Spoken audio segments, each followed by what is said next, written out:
Tang Tianqi was immersed in a Marvel game, gradually drifting into slumber. In a hazy state, he seemed to hear the faint click of a mouse.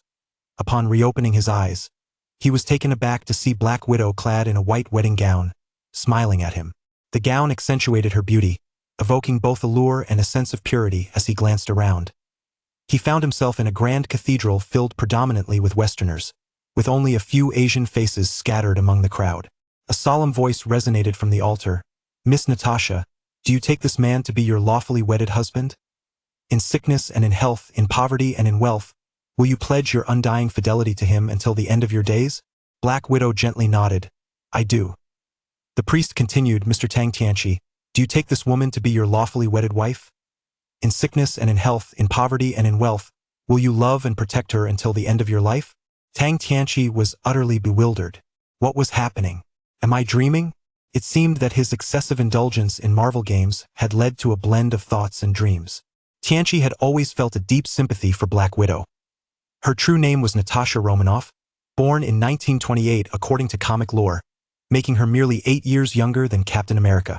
Her body had undergone significant modifications by the infamous spy organization, the Red Room, greatly delaying her aging process, allowing her to retain her youthful appearance, even in the 21st century. However, the film Black Widow distinctly stated that she was born in the 1980s, placing her at a normal age. Her experiences, though, were largely consistent. Trained harshly from a young age in the Red Room, she gained a notorious reputation in the espionage world. Her extraordinary beauty made her a perilous figure, as many men found themselves drawn to her, often with fatal consequences. Much like the deadly Black Widow spider, which consumes the male after mating, her moniker carried a venomous connotation that no ordinary woman would cherish. Yet, in light of her numerous harsh experiences, Natasha was indifferent to such a derogatory title. Moreover, to prevent her female agents from being swayed by male adversaries, the Red Room had rendered her infertile by removing her uterus, stripping her of the ability to bear children. After all, a woman's inherent maternal instincts could lead her to betray for the sake of her child or husband. Thus, whether within the ranks of the Red Room or later as a member of S.H.I.E.L.D. and the Avengers, Black Widow was relegated to the role of a stunning enforcer, devoid of personal happiness. Among the multitude of superheroes in the Avengers, her and Hawkeye's combat abilities were the least formidable. Both were mere mortals without superpowers, embodying the pinnacle of ordinary humans, yet the nadir of superheroes. As male superheroes exuberantly rallied against a parade of supervillains and extraterrestrial foes, exclaiming, "The show is about to begin," only she displayed a hidden sense of fear and loneliness, murmuring, I cannot see where the show is." Regrettably, in the realm of superheroes, her words went unheard and unheeded by all. Until the very end, in Avengers Endgame, she leapt into the abyss in a desperate bid to secure the Soul Stone, racing against Hawkeye. While Hawkeye was tethered by the bonds of family, his wife and children, she remained unencumbered. Thus she triumphed. At her funeral, mourners included comrades, colleagues, and friends. Yet conspicuously absent were lovers and children. One could assert that while the Black Widow was superficially captivating, drawing the gaze of many, she was, in truth, the most solitary and pitiable of souls. "Ahem, Mr. Tang Tianqi, do you consent?" the priest inquired, prompting a look of confusion from the Black Widow. Tang Tianqi steadied himself and declared, "I do. 1,000 times I do. I, Tang Tianqi, vow to the universe to safeguard you with my very life, ensuring you shall no longer be alone nor suffer harm from any adversaries. Moreover, no matter how harsh reality may prove, I am willing to overcome all obstacles to nurture and raise our children together."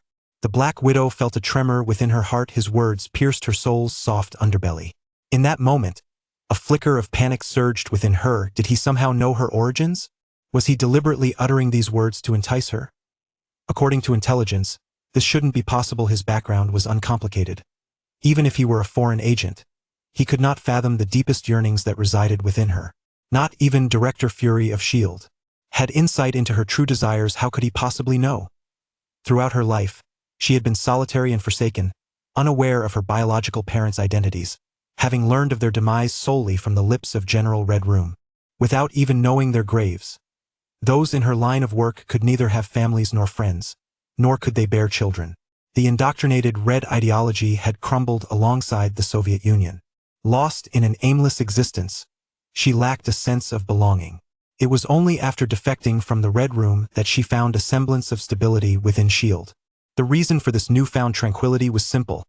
She had repeatedly affirmed to her fellow superheroes, "This is my home, you are my family." Her innermost desire was merely to have a home to anchor her wayward life. Alas, her profession dictated that she could not establish a family like ordinary individuals. She even feared that the man she loved might return home to find nothing but a lifeless body. "Now, in the name of God, I declare you officially united in marriage," proclaimed the priest. A jubilant round of applause erupted from the audience. Noticing Tang Tianqi's somewhat dazed expression, the priest gently reminded him, "You may now kiss your bride." Thus, they shared a kiss so profound it nearly took their breath away. Amidst this surreal happiness, Tang Tianqi stiffly raised a toast to the guests. Yet, the Black Widow remained acutely aware of her mission.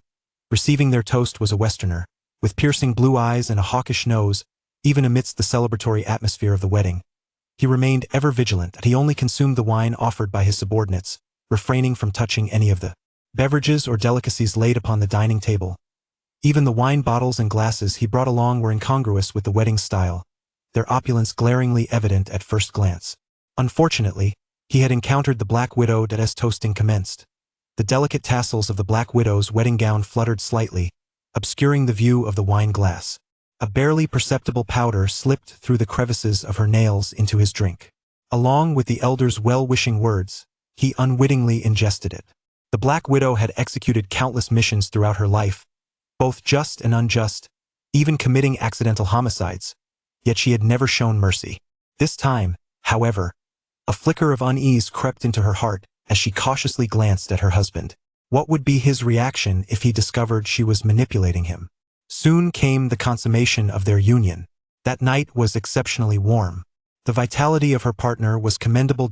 And the Black Widow's stamina was nothing short of remarkable as well. Furthermore, the bed was sturdy by morning. It had withstood the test of their ardor. The following day, he awoke with a start, taking in the Western-style bedroom and the remnants of memories swirling in his mind. It dawned upon him that he was not dreaming, he had indeed traversed into another realm. Chapter 2.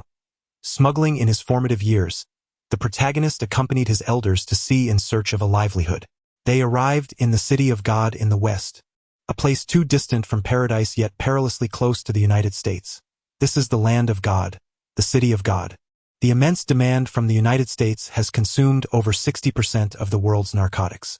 In this land of God, drug trafficking runs rampant. Nearly every citizen is involved in the trade, and even the military finds itself powerless.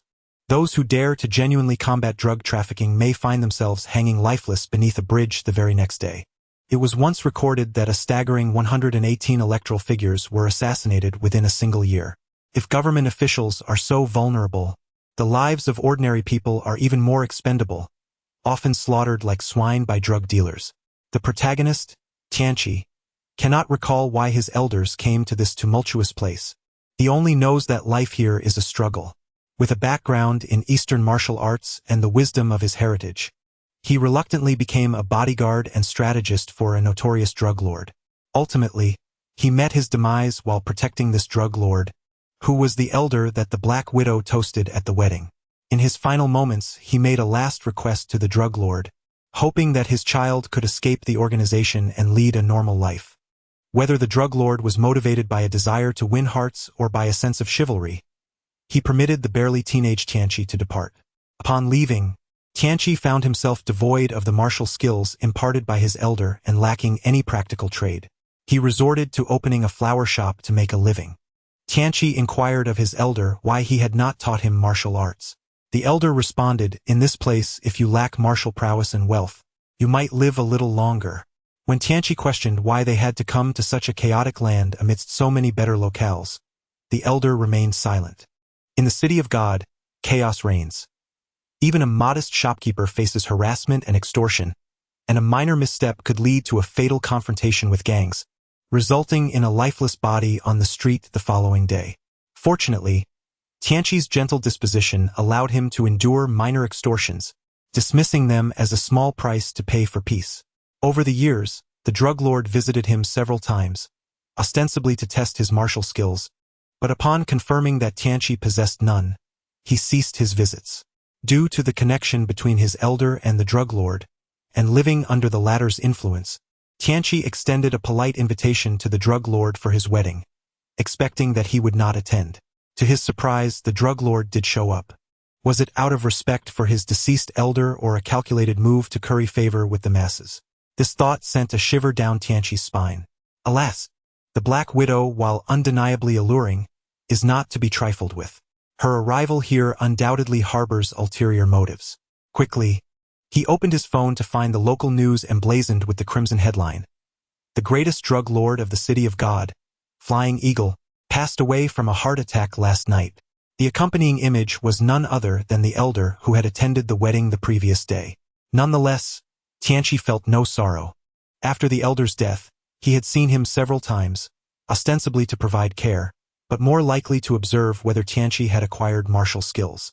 Should Tianqi prove capable, he might be compelled to serve the drug lord, regardless of his own desires. No wonder the elders never taught me martial arts or left behind vast fortunes. It is indeed the wisdom of the Orient. The trees that stand out in the forest are often subject to the wind's wrath, while the weeds thrive and endure. Furthermore, with the arrival of the Eastern Enlightenment, which holds a profound disdain for drug traffickers, it is only natural that there would be no unrealistic affections for the falcon. Alas, the wedding was indeed a fade, thought Tianqi. Based on the memories of his previous incarnation, half a month prior, the Black Widow, under the alias of Roland, came into the shop to purchase flowers. The allure of flowers captivates many, yet the previous self was merely an ordinary individual, unable to resist the seductive charm of the Black Widow. With a few subtle maneuvers, she ensnared his heart, and they swiftly fell into a whirlwind romance. Within just a week, they decided on a hasty marriage, inviting friends and family to witness their love. Clearly, the Black Widow was aware of the relationship between Tianqi's former self and the falcon, calculating that the falcon would make an appearance. According to local customs, he was obliged to accept a toast from the newlyweds. Although the falcon was cautious and refrained from consuming any beverages at the banquet, how could he possibly evade the Black Widow's schemes? As for the motive behind wanting to eliminate the falcon and employing the Black Widow, a top-tier agent, Tianqi remained oblivious and found no need to inquire.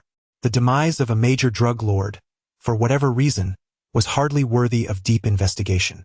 The lingering fragrance on the bed testified to the night's madness. On the table lay a sheet of white paper, inscribed in elegant English. Tang, do not seek me out. All of this is a ruse.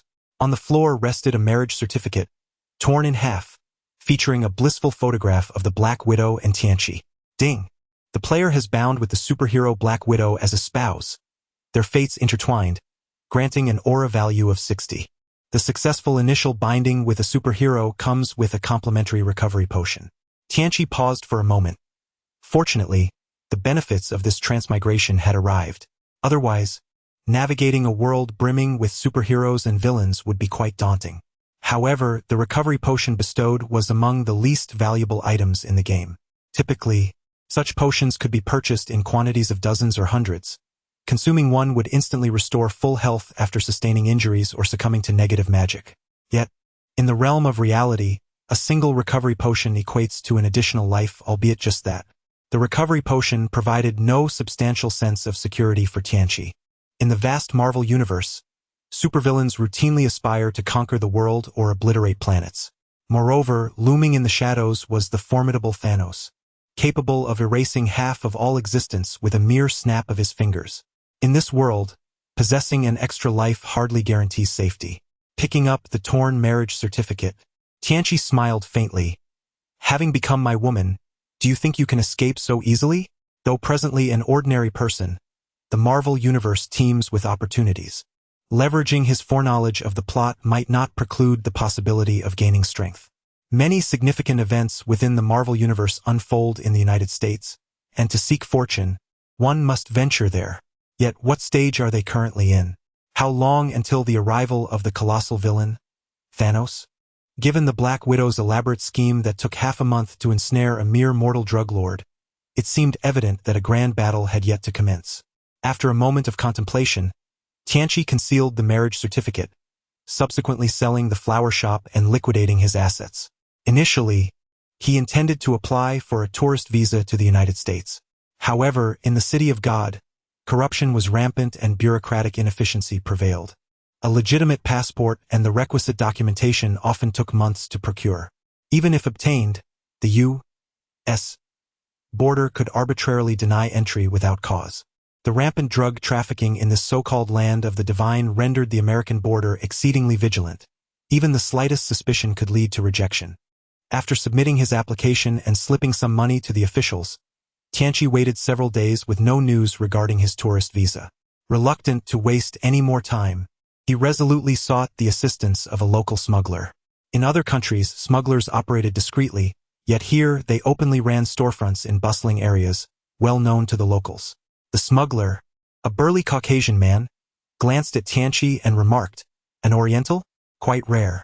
That will be $10,000. Tianchi retorted, "Wasn't it $1,000? The smuggler replied, "You are an Oriental.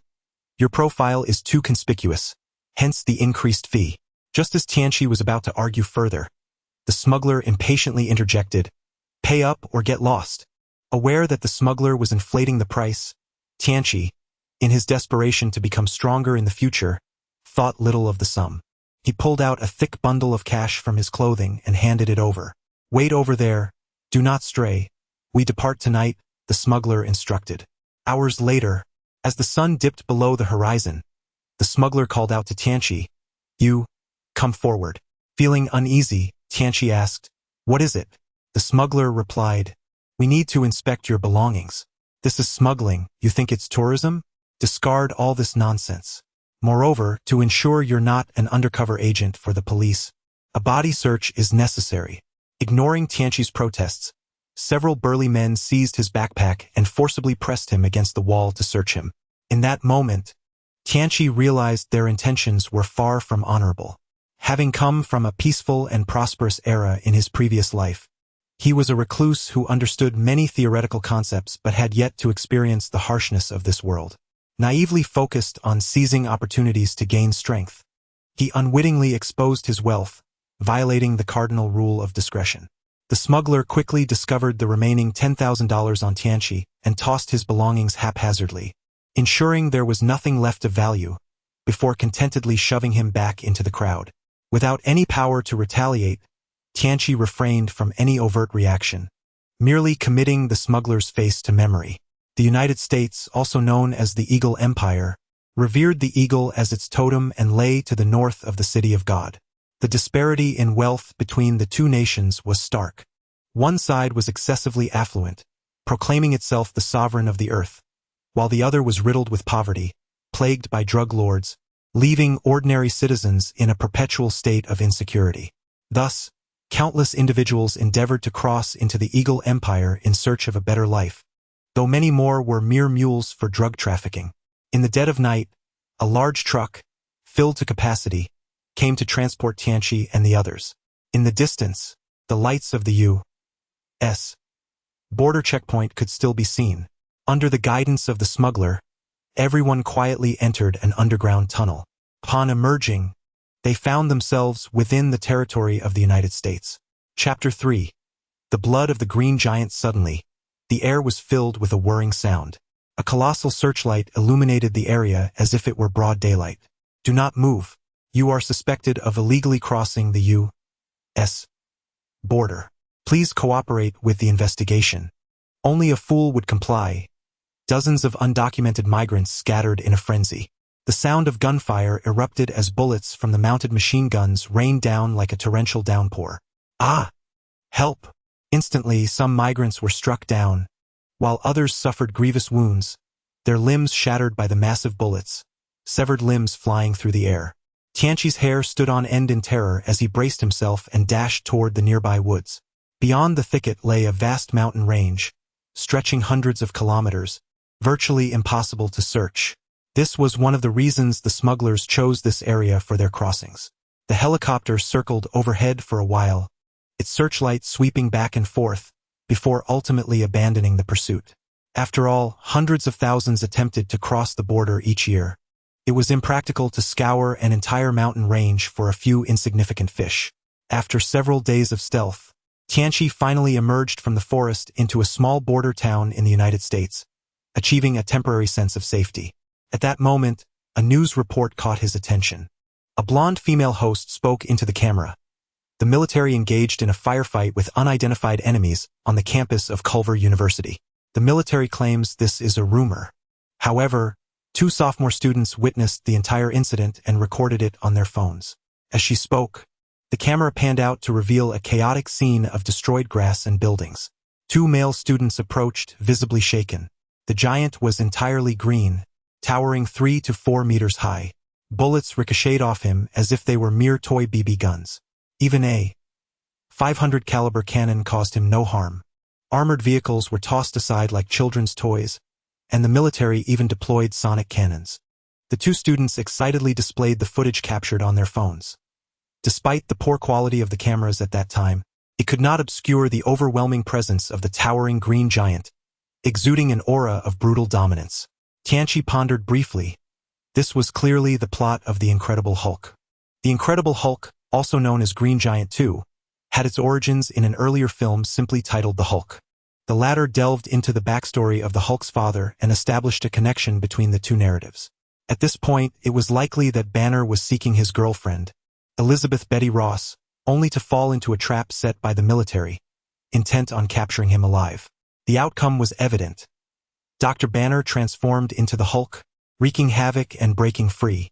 Green Giant 2 was an early Marvel storyline, occurring before the onset of the great superhero wars. Tianqi felt a slight sense of relief. He still had some time to spare.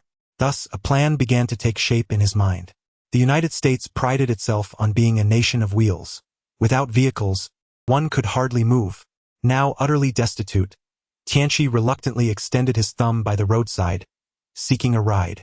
As an Easterner, he might face discrimination in the West, yet fundamentally, he posed no threat to anyone.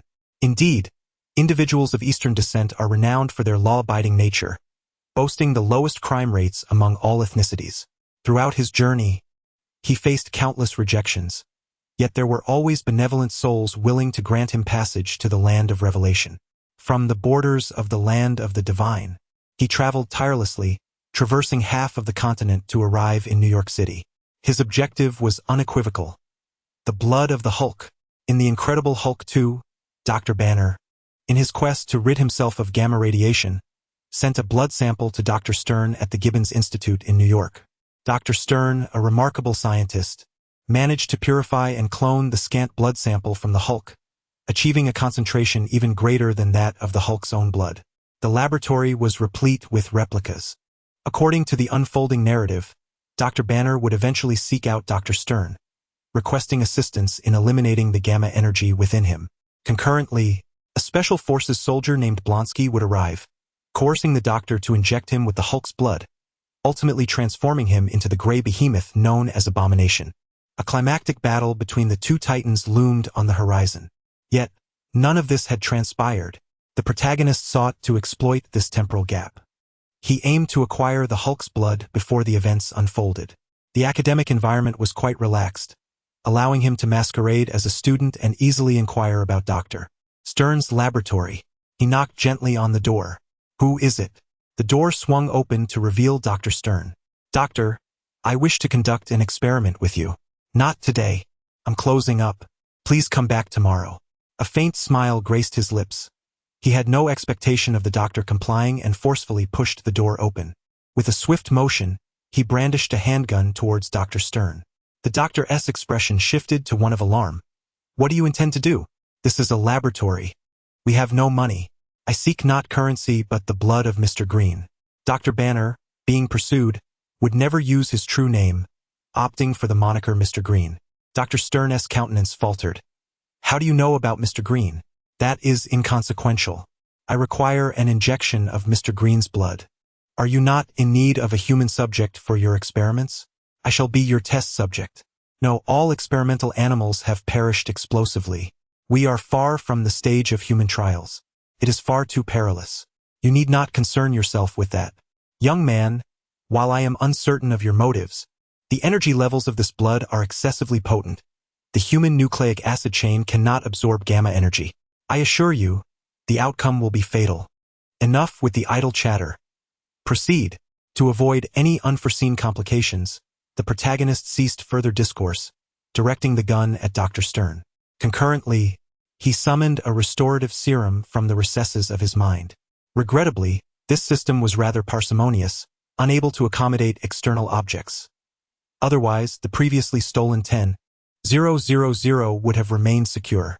The restorative serum could eliminate all negative afflictions, thus instilling him with the courage to take this gamble.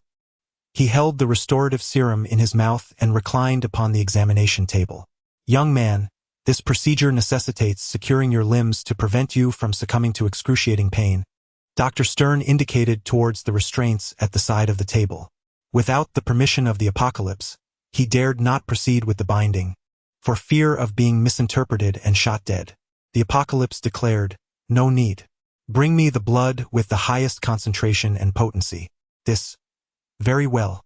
Shortly thereafter, Dr. Stern emerged, cradling a myriad of glass vials, both large and small, and said, "Let us first experiment with the smallest dosage to observe the effects." "I want all of it." "What?" Dr. Stern was taken aback. While injecting a small quantity of blood might still harbor a slim chance of success, administering all of it would almost certainly rupture an individual due to the sheer volume, not to mention the gamma energy contained within. He harbored grave doubts that this young man was not courting self-destruction. Dr. Stern felt as if he might weep. How could I ever explain to the authorities when they discover a burst corpse lying in my laboratory? They would surely assume I am a mad scientist, abducting innocents for human experimentation. Moreover, my research has been conducted in secrecy, leaving me with no means to defend myself. Oh, dear God, I am truly being coerced. Yet, with a gun pointed at him, he had no choice but to comply. The Apocalypse had blood transfusion tubes connected to his arms and legs. With a mechanical hiss, the highest concentration and dosage of the Hulk's blood flowed incessantly into the Apocalypse's body. Instantly, he began to swell, resembling a balloon inflated to its limits, on the verge of bursting. Chapter 4. The Abomination of Giants. Fortunately, the gamma energy took effect rapidly. Almost simultaneously, Apocalypse's veins swelled, resembling an intricate web enveloping his entire being, as streams of verdant blood slithered beneath his skin like serpents. Thud, thud, thud, thud, thud. His heartbeat echoed like a drum. Apocalypse's mind was inundated by this tumultuous energy, teetering on the brink of madness. His form was transforming, becoming greener and larger. The steel-crafted mechanical examination table groaned under the weight of his burgeoning physique, emitting a high-pitched squeal, on the verge of disintegration. As his body expanded, the mechanical bed appeared as a mere toy, incapable of accommodating Apocalypse's size. He grew to 3 times the stature of the Hulk, finally halting his growth. Even in a semi-reclined position, his head nearly grazed the ceiling, reaching the limits of his transformation. Another second longer, and he would either succumb to insanity, forgetting to consume the restorative serum, or face a catastrophic demise. Crack! The glass vial shattered in his mouth, and the restorative serum, along with shards of glass, was swallowed whole by the now giant Apocalypse. In an instant, he radiated a brilliant green glow, illuminating the laboratory to the point of blinding brightness. The green light streamed through the windows, spilling out into the campus beyond. Thankfully, everyone was aware that it was merely a laboratory, and the peculiar phenomena were not unprecedented, so no one ventured to investigate. Once the verdant light dissipated, Apocalypse reverted to his normal form, lying bare upon the examination table. He savored the surge of power coursing through him. With a simple flex of his hand, faint explosive sounds could be heard. Blonsky had transformed into the Abomination with only a minimal dose, slightly surpassing the Hulk. Given that he had injected himself with a quantity several times greater than Blonsky's, he should undoubtedly surpass both of them, right? The tension that had gripped Apocalypse finally eased. From this moment forth, he was no longer a mere bystander in the Marvel Universe. He had acquired the means to protect himself in the impending super battle. Thank you, Doctor. Apocalypse donned a white lab coat. Incredible. Simply incredible. How did you achieve this? What was that green light? This defies scientific explanation. Please do enlighten me. I must document this in the experimental data. Dr. Stein had completely forgotten that Apocalypse had just threatened him, his mind solely fixated on scientific inquiry. I can share that with you, but I have a condition. What condition? Speak freely. I need you to maintain confidentiality. You must not disclose my information to anyone. Agreed. I promise to keep silent, including about that incident with the gun you pointed at me. Apocalypse smiled, for Dr. Stein was unaware that the gun was a mere replica. Stripped of all resources, he had no means to procure a real firearm from the black market. However, acquiring a toy replica for a few dollars was hardly a challenge, especially considering the abundance of children on the streets. Dr. Stein was merely a scientist. In a crisis, he could not retain the calm demeanor of someone like Yen Shuangying. I bet your gun is unloaded. That is indeed the case. The reason being, I have ingested a particular serum. Apocalypse grinned mischievously. What serum? Could you disclose the formula? I would be willing to pay any price.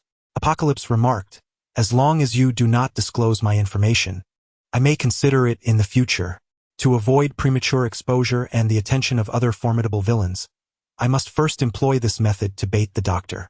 After all, I am not a villain. I cannot simply eliminate him without cause.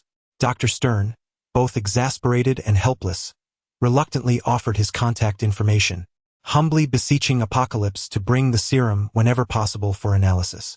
In the realm of science, he preferred to be a humble servant. For this, Apocalypse held a measure of respect for him. However, he was uncertain whether he would be able to procure more restorative serum in the future. Despite multiple attempts, the system had been unresponsive, providing only a single vial of the precious elixir, exceedingly stingy. If more became available later, he would not mind allowing Dr. Stern to examine it. If it could be produced in bulk, it would be all the better. Upon leaving Gibbon Academy and not having ventured far, a sudden commotion erupted in the distance, accompanied by frantic shouts. Run! Someone is firing shots over there. Everyone, evacuate. The military is apprehending criminals. Hurry! Apocalypse paused, incredulous at the coincidence. Had Dr. Banner and Elizabeth arrived to seek Dr. Stern right after his departure? Had he delayed even half a day, he might have missed them, and the laboratory would surely have been thoroughly searched by the military. In the original narrative, Dr. Banner and his girlfriend sought Dr. Stern's assistance to eliminate the gamma energy within him. Dr. Stern first extracted the Hulk's blood, mixing it with a homemade antidote in a blood separator to neutralize the gamma energy before rainfusing it. However, this method addressed only the symptoms, not the root cause. The gamma energy emanated from his DNA. Unless he perished, it could never be entirely eradicated. Dr. Banner was unfortunate. Just as he had subdued the energy, he was discovered by General Ross, Elizabeth's father, who swiftly incapacitated him with a tranquilizer gun. General Ross had not anticipated such ease in his capture and, in high spirits, bound Dr. Banner and whisked him away in a helicopter. Apocalypse cast a distant glance at Elizabeth aboard the helicopter. Indeed, she exuded the same gentle, intelligent demeanor as portrayed in the film, her large, watery eyes brimming with tenderness. Only she could soothe the Hulk's raging fury, allowing him to gradually revert to Dr. Banner. Yet, the thought of Black Widow assuming this comforting role in the future unsettled Apocalypse. The idea of his partner soothing another man was deeply troubling. Of course, he understood that Black Widow did not share such sentiments. It was merely a facade of a faux marriage for the mission, and she had never acknowledged him as her husband. He caressed the marriage certificate in his bag with a wicked smile. One cannot simply deny the beginning of a relationship and abandon it. You married me and now wish to flee? Deceitful woman, your husband has arrived. Come home with me. Lost in these thoughts, a thunderous crash resounded. A machine was hurled from Dr. Stern's laboratory window, crashing violently to the ground. A sound akin to a colossal bass reverberated, echoing throughout the street. Ha ha ha! Power! Power! This is power! It is evident that the plot of The Incredible Hulk 2 has unfolded, with Blonsky transforming into the Abomination. As a fervent combatant, even in his days as an ordinary soldier, Blonsky dared to confront the Hulk, showcasing his audacity. Ultimately, the disparity in strength proved insurmountable. He was sent flying by the Hulk's kick, crashing into a tree and suffering numerous fractures. However, such valor caught the attention of General Ross, who administered further serum injections to him. Yet, his thirst for power was insatiable. Seizing the opportunity, he coerced Dr. Stern into injecting him with the Hulk's blood. Poor Dr. Stern, within the span of mere hours, found himself beset by two individuals seeking his precious blood, leaving him no time to escape. After his transformation into the abomination, Dr.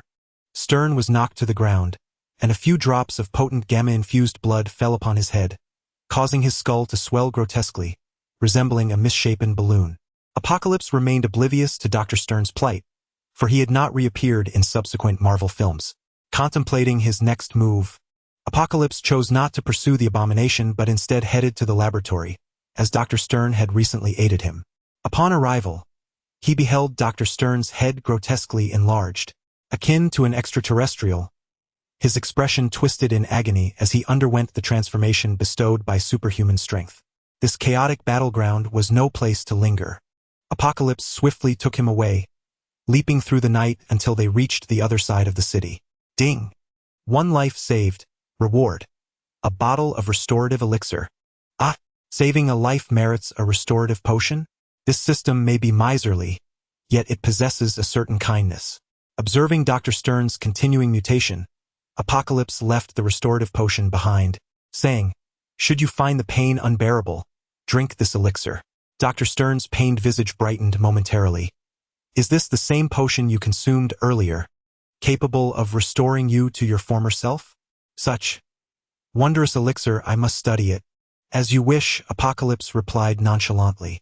Since the system deemed that he had saved Stern, his mutation no longer posed a threat to his life. As long as he could endure the suffering, he was free to experiment. Meanwhile, in the vicinity of Gibbons Academy, the abomination reveled in destruction, his boundless strength fueling his insatiable ambition. Soldiers and armored vehicles crumbled before him effortlessly. "Ha ha ha! A bunch of worthless fools!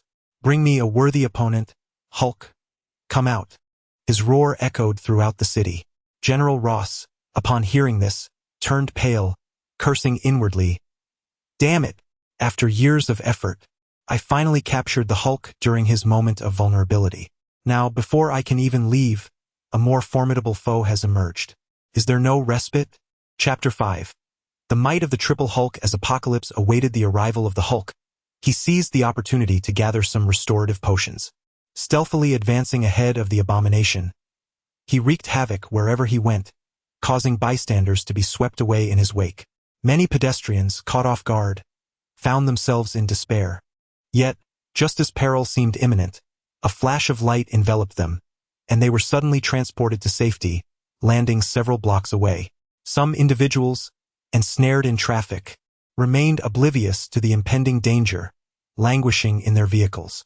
Without uttering a word, Apocalypse yanked the car doors off their hinges, the seatbelts before him snapping like mere strands of cotton candy. Ignoring the terrified screams of the occupants, he dragged them out to safety. Ding! Ding! Ding!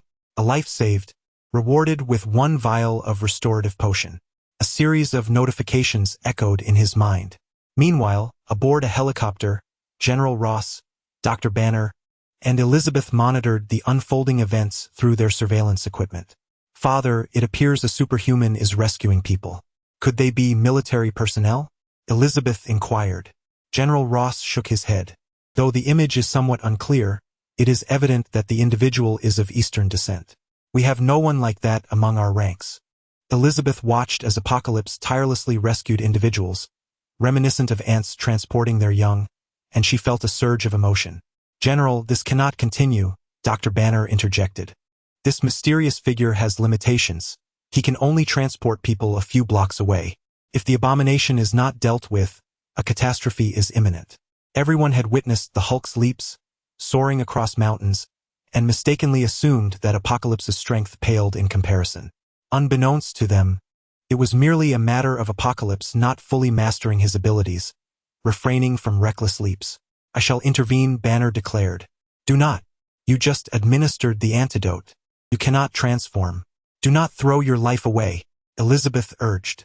"I cannot stand idly by while innocent lives are at stake," Banner responded, and without hesitation, he leaped from the helicopter, plummeting from hundreds of meters above, arms outstretched, descending into the fray. At that moment, the rampaging abomination finally took notice of Apocalypse.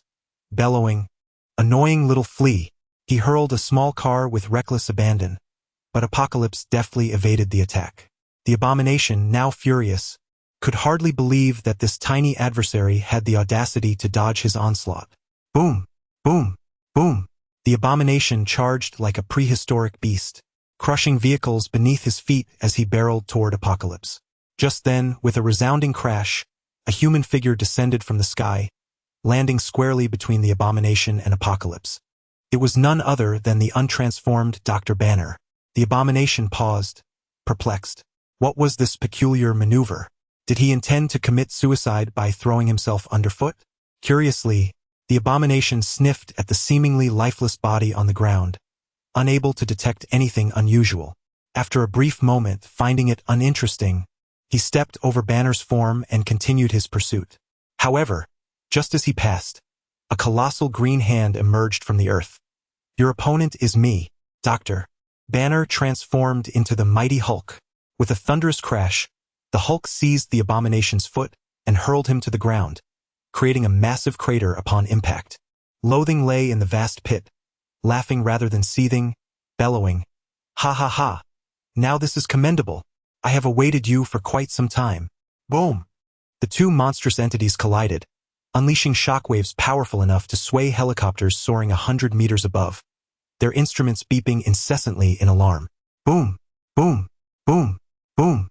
Exhilarating. This is true power. This is a worthy adversary. Ha ha ha! Bring it on!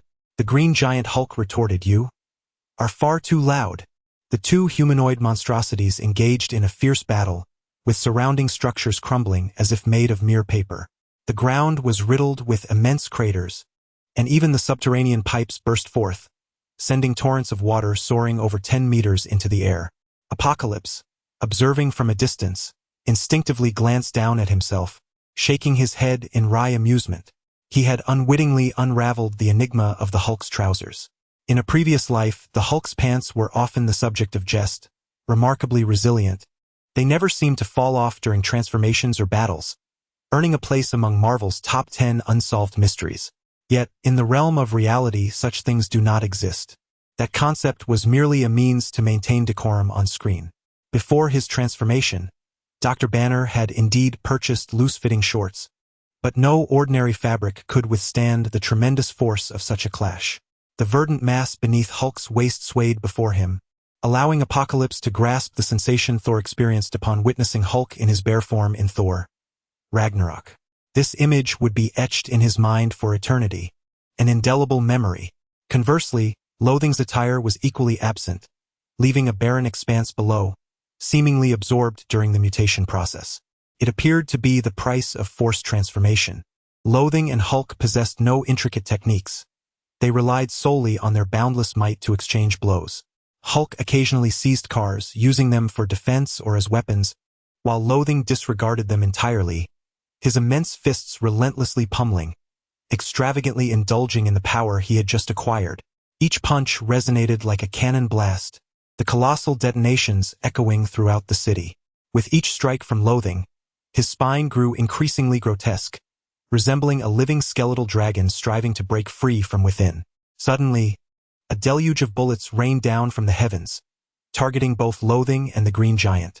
Alas, the bullets that could cleave an ordinary person in two were rendered as ineffectual as toy guns before the might of Loathing and the Green Giant. "What are you doing, Easterners? Run!" came Elizabeth's voice from above. Apocalypse smiled and replied, "Thank you, but you need not concern yourselves with me. Flee swiftly." "Humph! Flies." Loathing shielded his eyes with one hand and uprooted a lamppost with the other.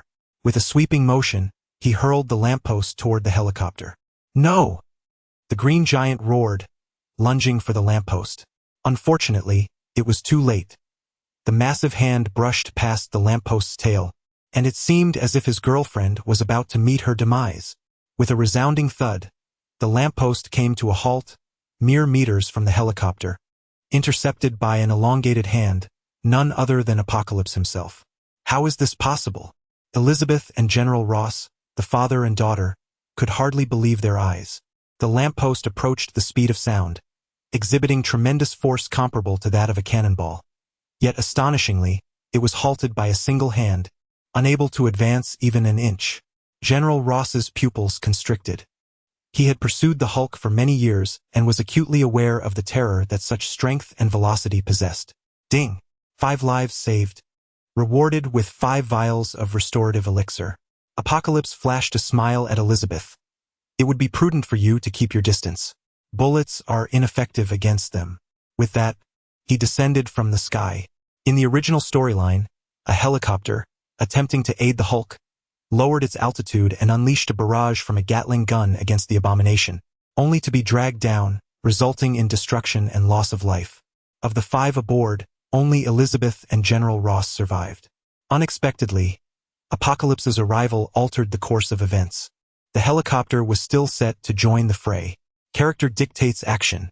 Each individual possesses their own behavioral inertia, and General Ross was no exception. Ascend! Ascend!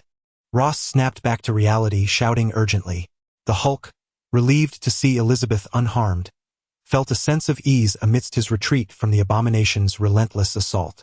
In the original narrative, Banner returned to confront the abomination, initially intending to protect the innocent, but was ultimately overpowered until Elizabeth was nearly slain, which triggered his latent potential, allowing him to subdue the creature. The angrier the Hulk became, the stronger he grew. However, now, with the civilians relocated by Apocalypse and the threat to his girlfriend averted, the Hulk found his drive to battle diminished. You've had your fun. Now it's my turn, Apocalypse declared. The abomination turned, revealing a menacing grin. Ha ha ha. You think you stand a chance? From several dozen meters away, he launched a punch at Apocalypse. As the fist advanced, his body accelerated abruptly, and at the moment of maximum force, it reached Apocalypse. Unflinching, Apocalypse extended his palm to meet the blow head-on. Boom! The collision of fist and palm echoed like an explosion, sending shockwaves that lifted nearby vehicles into the air. The concrete beneath the feet of the abomination and Apocalypse cracked, stretching over several meters. Compared to the abomination's colossal fist, Apocalypse's hand appeared as diminutive as that of an infant, yet the abomination could not breach his defense. Apocalypse assessed the situation. If this was the abomination's full strength, he surmised he must be at least 3 times more powerful. The concentrated blood serum he had injected was several times greater than that of the abomination, yet strength did not scale linearly. He felt somewhat lacking. Were General Ross privy to Apocalypse's thoughts, he might very well roll his eyes in disbelief. The abomination's strength surpassed that of the Hulk by a slight margin, while Apocalypse's was thrice that. Was that still inadequate? With a sweeping gesture, Apocalypse beckoned, "You two, come at me together." Chapter 6. The colossal first battle. The purpose of Apocalypse was unequivocal. He sought to validate his prowess against 2 titans. The Hulk shook his massive head, declaring, "No fight. You are a friend. No fight." Although stripped of the intellect of Dr. Banner, the Hulk still possessed the fundamental ability to discern friend from foe. Having just rescued his girlfriend, he had no desire to engage in combat with Apocalypse. That is not for you to decide. Apocalypse advanced, launching an assault on both the abomination and the Hulk. Elizabeth, observing from a helicopter, exclaimed in astonishment, "Has he lost his mind? Why is he even attacking the Hulk?" Initially reluctant to retaliate, the Hulk's resolve shattered after enduring a barrage of punches from Apocalypse. His head collided with the ground, shattering concrete and steel, igniting a blaze of fury within him. Roar! Roar! Roar! The trio of monstrous beings unleashed their furious bellows, reverberating throughout New York City. The entire metropolis descended into chaos. The sound was immense and savage, echoing ominously as if the beasts could materialize at any moment. Panic-stricken civilians scrambled for shelter, while the streets erupted into turmoil. People fled in all directions, vehicles collided, and horns blared incessantly. General Ross, observing from above, felt an acute headache brewing. The calamity of this night was overwhelming, and he was at a loss for how to resolve it. On the ground, the 3 titans clashed. Apocalypse laughed. "Ha ha! Hulk, you are far too slow." The Hulk roared, "Friend. Must fight." Roar. The abomination cackled. "Ha ha ha! Exhilarating. Come again." With that, he lunged forward once more. Boom! Apocalypse delivered a brutal kick, sending the abomination flying several dozen meters, blood trickling from his mouth. Despite having been attacked by the military with RPGs and battling the Hulk without shedding a drop of blood, he was now wounded by Apocalypse's blows. Undeterred, the abomination charged back, laughing maniacally. Ha ha ha! Delightful! This is the power I crave. Boom! Boom! Boom! Apocalypse stood firm, trading blows with a wild ferocity, eschewing technique and disregarding injury, recklessly indulging in the strength he had recently acquired. Each punch sent the abomination and the Hulk hurtling away, often over 100 meters. The abomination, fueled by rage, repeatedly charged back for more, embodying the combative spirit of Blonsky before his transformation. The two giants, united in their assault against Apocalypse, found themselves continually outmatched. The ground beneath them erupted in explosions, leaving no surface unscathed. After a fervent exchange, Apocalypse confirmed that his strength surpassed that of both the abomination and the Hulk by more than threefold. He began to experiment with various techniques. Although he had not received formal instruction in Eastern martial arts from his elders, his exposure allowed him to grasp the fundamentals of several simple maneuvers. The essence of all martial arts lies in power and speed. Ordinary individuals lack both, rendering their techniques as ephemeral as a flame without a source. Now, endowed with both attributes, Apocalypse, though not exceptionally skilled, was far superior to the two rampaging bulls. He oscillated between testing Wing Chun and Tai Chi, recalling many martial arts techniques gleaned from films, and suddenly found clarity. He skillfully toyed with the abomination and the Hulk, leaving them bewildered and disoriented.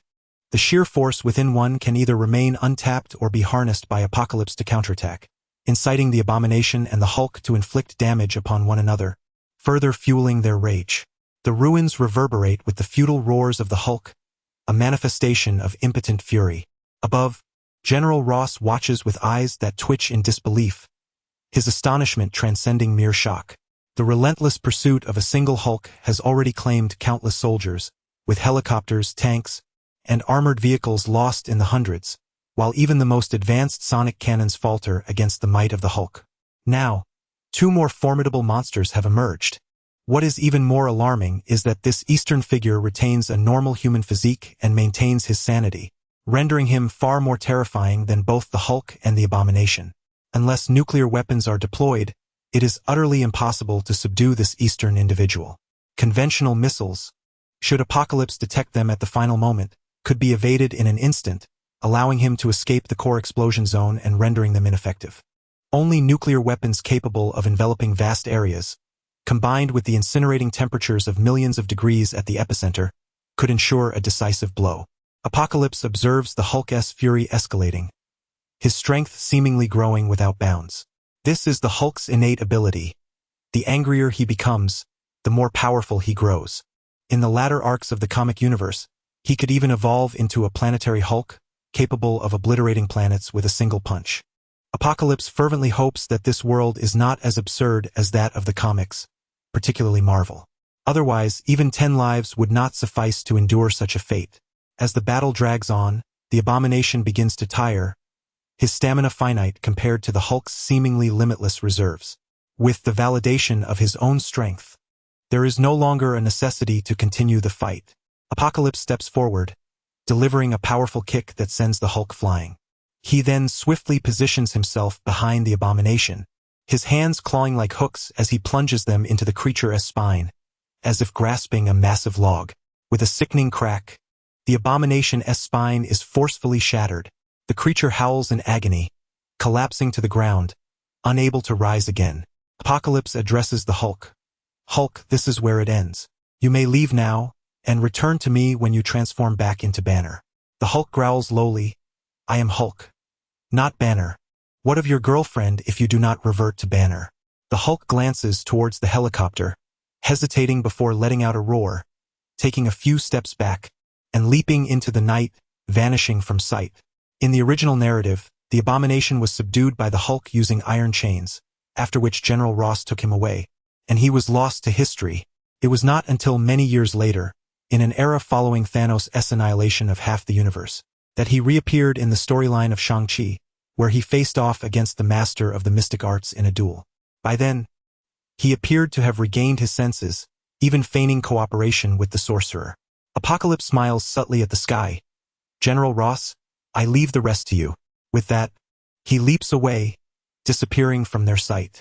Apocalypse finds Dr. Stern, discovering that he is enduring excruciating pain without consuming any restorative potions, resulting in a pronounced bulge at the back of his head, resembling that of an extraterrestrial being. However, Dr. Stein remained unfazed by such matters. Utilizing simple tools, he commenced his observations of the restorative potions. Apocalypse produced 5 vials of the restorative elixir and remarked, "You have witnessed the events of this evening. Returning to the academy is no longer an option for you. Why not accompany me? The potions are plentiful, and you may continue your research until you achieve success." Dr. Stein nodded in agreement, fully aware that he had become ensnared in a vast vortex. It would be prudent to feign death amidst the chaos. He had personally witnessed the miraculous effects of the restorative potions. His previous research paled in comparison, akin to mere kindergarten assignments. Once everything was settled, Apocalypse finally found the time and mental space to contemplate his survival in this world. First and foremost, he needed to ascertain the nature of this realm. The Marvel Universe, encompassing countless parallel dimensions and intricately woven timelines, was both terrifying and formidable. The most fearsome aspect of the comic universe was its propensity for apocalyptic events, temporal alterations, and the shattering of cosmic barriers, all devoid of logic. In such a world, regardless of one's strength, one could never predict from where a more formidable adversary might emerge, capable of extinguishing one's existence with a mere gesture. In the original comic series, the Hulk was once shackled by Thanos, enslaved like a dog for millions of years. In the cinematic portrayal, he was also kept as a combat pet by the Grandmaster on Sakaar. Had it not been for Thor's arrival on Sakaar to rescue him, he would likely have remained in servitude until vanquished by an even greater force. His own powers were derived from the Hulk's blood. Encountering such an aberrant powerhouse would likely prove insurmountable. Fortunately, various indicators suggested that he resided within the Marvel Cinematic Universe. The structure of this cinematic realm adhered more closely to logic and was comprehensible to the average individual. The Hulk had ultimately survived. As long as he exercised caution, his chances of survival were significantly enhanced. Yet, Apocalypse remained vigilant. In the movie universe, even the most beloved and central superhero, Iron Man, ultimately met his demise. When facing cosmic-level threats, he had greater faith in the might of his own fists. In the Marvel Cinematic Universe, the most recognized antagonist was Thanos, yet a plethora of hidden powers lurked within. The aforementioned Grandmaster of Sakaar was likely not inferior to Thanos in strength.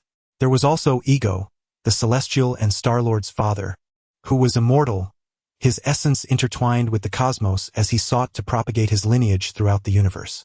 Additionally, one must not underestimate Dormammu, the Dark Dimension's cosmic ruler, who was momentarily thwarted by Doctor Strange through a time loop. Moreover, there existed a location visited in Guardians of the Galaxy, which was the severed head of a Celestial. The mere remnants of this head had sustained the Collector's organization for centuries. One could only imagine the immense power this Celestial must have possessed. Who was responsible for severing its head, and what became of its corporeal form? Lastly, there were the Infinity Stones, the core treasures of the Marvel Cinematic Universe. The films briefly mentioned that these 6 stones were remnants of singularities formed during the Big Bang 13.8 billion years ago. Who had the capability to refine these stones? The power required to transform singularities into gemstones was unfathomably formidable. What transpired over the course of more than 10 billion years? How did these 6 gemstones scatter throughout the cosmos, and what circumstances led them to converge upon the remote planet Earth, nestled within the Milky Way? Moreover, what of the observers, the forthcoming Eternals, the celestial beings gestating beneath the Earth's surface, the Supreme Court of Life, and even the legendary OAA? From the perspective of the film's narrative, when it comes to sheer power, the Avengers are vastly outmatched by these formidable entities. Yet they triumph time and again.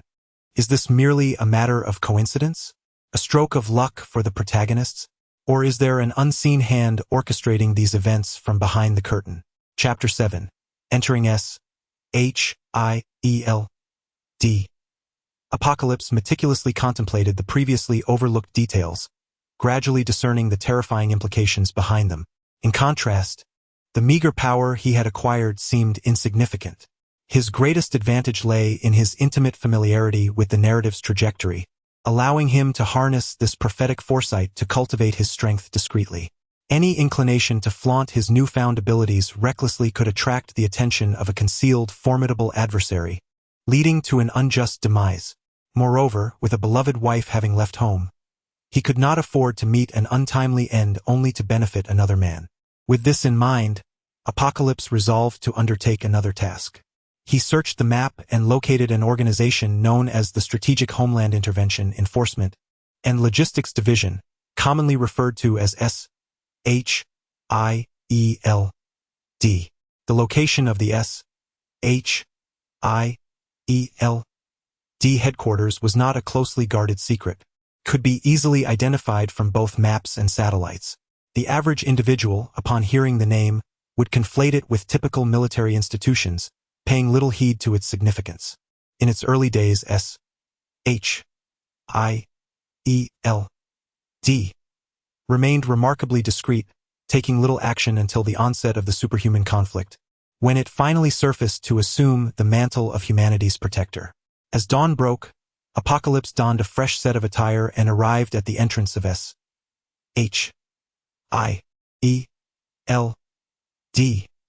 Outside stood a sentry booth, with armored vehicles and elite soldiers continuously entering and exiting. Apocalypse strolled leisurely to the booth, where one of the soldiers halted him. "Halt! Please present your identification." Apocalypse shrugged. "I do not possess a pass. I am here to find my wife." "What?" The soldier, incredulous, questioned. "Do you even know where you are?" "Coming here to look for your wife?" Apocalypse gestured towards the entrance. "Is it not written there? SHIELD. Go, go, go. Your wife is not here. Seek elsewhere," the soldier retorted impatiently. Unfazed, Apocalypse replied, "I have even brought my marriage certificate. I am here to request my wife from your director." The soldiers erupted in laughter, finding the morning's absurdity amusing. Someone had come to demand a wife from their director. One soldier remarked, "I'll bet $50 that the director brought home a beauty from the bar last night, and she's probably still in his bed." The other soldier clapped in agreement. "Deal. I'll add $100, betting it's an Eastern beauty." Apocalypse smiled. "Considering you are colleagues of my wife, I shall refrain from retaliating against your jest. Inform Fury that if he does not come out soon, I shall unleash my frustration." "Ha ha ha, you're gonna throw a tantrum? You've made my day. An Eastern man throwing a fit at our SHIELD. That's the funniest joke of the year. No, wait, the best joke is coming here to find a wife." Apocalypse furrowed his brow. After all, this was SHIELD, the workplace of the Black Widow, an organization that would play a crucial role in protecting the Earth in the future. It is indeed unwise to engage with these soldiers in their brutish manner, shouting and clamoring for violence. Apocalypse turned toward a surveillance camera and declared, "Fury, I am aware that you are watching me. If you do not reveal yourself soon, I shall truly unleash chaos." The Black Widow on a mission and feigning marriage is certainly something Fury, as the director, could not be oblivious to. She would undoubtedly document this in her report. If this were merely a matter of identity, Fury might indeed overlook it, for in their eyes, I am but an inconspicuous figure. However, last night's battle transcended the realm of ordinary conflict. It was a clash of titans. SHIELD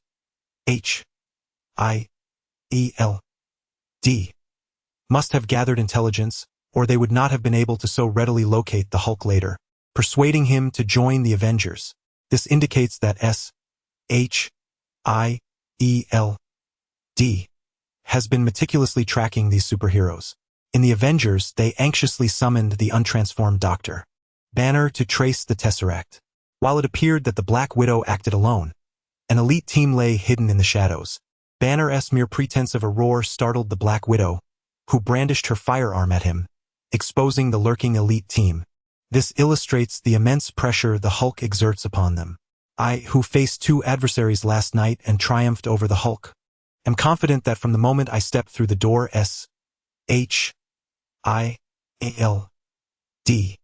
was on high alert. Noticing the building remained eerily silent and unresponsive, I retracted my smile and bellowed deliberately, "Fury, I shall indeed unleash chaos for you to witness." The instant my words rang out, alarms blared. Countless firearms were aimed at me, and a hurried voice crackled over the loudspeaker. "Do not fire! Do not fire!" Alas, it was too late. With rage boiling within me, I stamped my foot, causing the ground to fracture and the guard post to collapse. In a flash, I evaded the bullets and charged inside. Beyond the guard post lay a vast courtyard filled with an array of military armaments. A tank slowly turned its cannon towards me and fired. I crossed my arms before me, and with a resounding explosion, a fireball enveloped me. The surrounding gunfire ceased, as if the intruder had been neutralized. Yet, in an instant, the flames dissipated, and my form emerged slowly, leaving the soldiers around me paralyzed in fear, forgetting to fire their weapons. What manner of creature is this, capable of withstanding a tank-esque cannon fire? With a ferocious roar, I denied the tank a second chance. My foot struck the ground, creating a deep crater as I leaped several meters forward, crashing directly into the tank. The impact reverberated with a tremendous sound. The tank's engine belched forth black smoke before falling silent. This was not the end. I tore into the steel plating, which could resist armor-piercing rounds, producing a disconcerting screech as it was rent asunder. The two drivers inside, dumbfounded, had yet to comprehend the situation before I hurled them out. Following this, I grasped the cannon, exerting force from my waist, lifting the several-ton tank high before smashing it back down to the ground with a thunderous crash. Boom! Boom! Boom! Boom! Boom! The tank struck the ground like a heavy hammer, creating numerous deep craters. As some armored vehicles and tanks attempted to aim their cannons at Apocalypse, they were swiftly rendered obsolete by his relentless assault. Fortunately, he was neither the Hulk nor the Abomination, who might lose themselves in boundless strength. Otherwise, the casualties within S.H.I.E.L.D. would be unimaginable. Presently, S.H.I.E.L.D. lacked the substantial superheroes to face such a threat.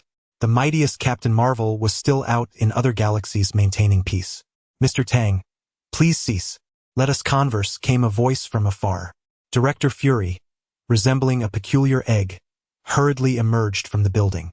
With an unyielding and stoic demeanor, Fury typically displayed no signs of panic, even when gravely injured in the original narrative. Yet now, facing Apocalypse, he could not help but break into a slight sweat, unsure if it was from fear or exertion. Apocalypse lifted the tank and cast a glance in his direction. Fury instinctively took a step back, fearful that Apocalypse might hurl the massive vehicle at him in a fit of anger. Boom! Apocalypse set the tank down and slowly approached Fury. At this moment, hundreds of various weapons were aimed at him, yet none dared to fire. As Apocalypse drew nearer, the beads of sweat on Fury's forehead multiplied. Upon reaching him, Apocalypse remarked, "It seems you are not particularly welcoming of my presence. Must I wreak havoc for you to emerge?" Director Fury hastily replied, "It is a misunderstanding, merely a misunderstanding. I apologize on behalf of my soldiers." The two soldiers at the guard post were already drenched in cold sweat. They had initially presumed him to be a fool, not realizing he was a deity. How unfortunate. Having mocked him moments ago, they now wondered if this powerful being would remember their scorn. Apocalypse stated, "Let us dispense with the trivialities. You know why I am here." Fury suggested, "Perhaps we should discuss this inside?" Apocalypse chuckled, "Are you not concerned that I might dismantle your S.H.I.E.L.D. should our negotiations falter? Mr. Tang, you jest. I trust you are a rational individual." Fury thought to himself that fearing was futile. If Apocalypse truly wished to destroy, they would not withstand him even from outside. They ascended to the high-level office on the top floor. Apocalypse wasted no time. "Where is Natasha?" Fury replied, "She is not at the headquarters and rarely returns. We require her to be on standby across the globe. Since she is absent, let us discuss matters between us. Please, proceed." Apocalypse languidly declared, "There is nothing else. I am here to find my wife. She departed on our wedding day, and I have sorely missed her these many days." Fury's expression turned grave. Mr. Tang, you must understand that was a sham wedding. It holds no validity. Fury felt a surge of anxiety but had no choice but to speak the truth. He had believed that the Black Widow's mission involved a feigned marriage with an insignificant individual, unaware that she had entangled herself with a deity. With a heart full of trepidation, Fury dared not deceive him to his face. "Oh, so you assert it was false?" The ceremony was held, and a marriage certificate was issued. "Do you now have the audacity to claim it was a sham?" Fury replied helplessly, "Mr. Tang, at our level, it is universally acknowledged that the local laws of the City of God hold no sway over us. We were previously unaware of your capabilities. It was an error on our part to send agents to approach you, and for that, I sincerely apologize. Please, do express your intentions candidly." "Ha ha ha, how refreshing. Director Fury, I shall be direct. I intend to marry Natasha." Fury's expression shifted dramatically as his mind raced. Could it be that this formidable individual had taken a fancy to the allure of Black Widow and sought to abduct one of his own? Should he resist or sacrifice Black Widow for the greater good? Was Mr. Tang truly contemplating such an act? If Apocalypse were to strike, Fury even considered whether he should summon Captain Marvel back. Apocalypse interjected, "No. I have come today with a request that requires your cooperation. Should you fail to comply, I shall dismantle SHIELD. Chapter 8 Negotiation. Fury's expression grew solemn as he spoke. "Please proceed. From this moment forth, Natasha is prohibited from employing her charms for any reason or in any manner. Otherwise, I will hold SHIELD accountable." Letting out a sigh of relief, Fury continued, "That is reasonable.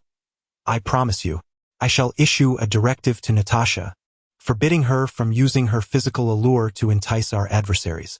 Apocalypse smiled broadly. "That is reassuring." The urgency with which Apocalypse had come to SHIELD stemmed from this very issue. It is essential to recognize that Black Widow hailed from the Soviet Union's Covert Operations Agency, the Red Room, where she had mastered the art of leveraging feminine advantages to their fullest extent. In the original narrative of the Avengers, she feigned capture by a group of underground arms dealers, with several burly men binding her to a chair for interrogation. She pretended to be vulnerable, cleverly extracting intelligence in return.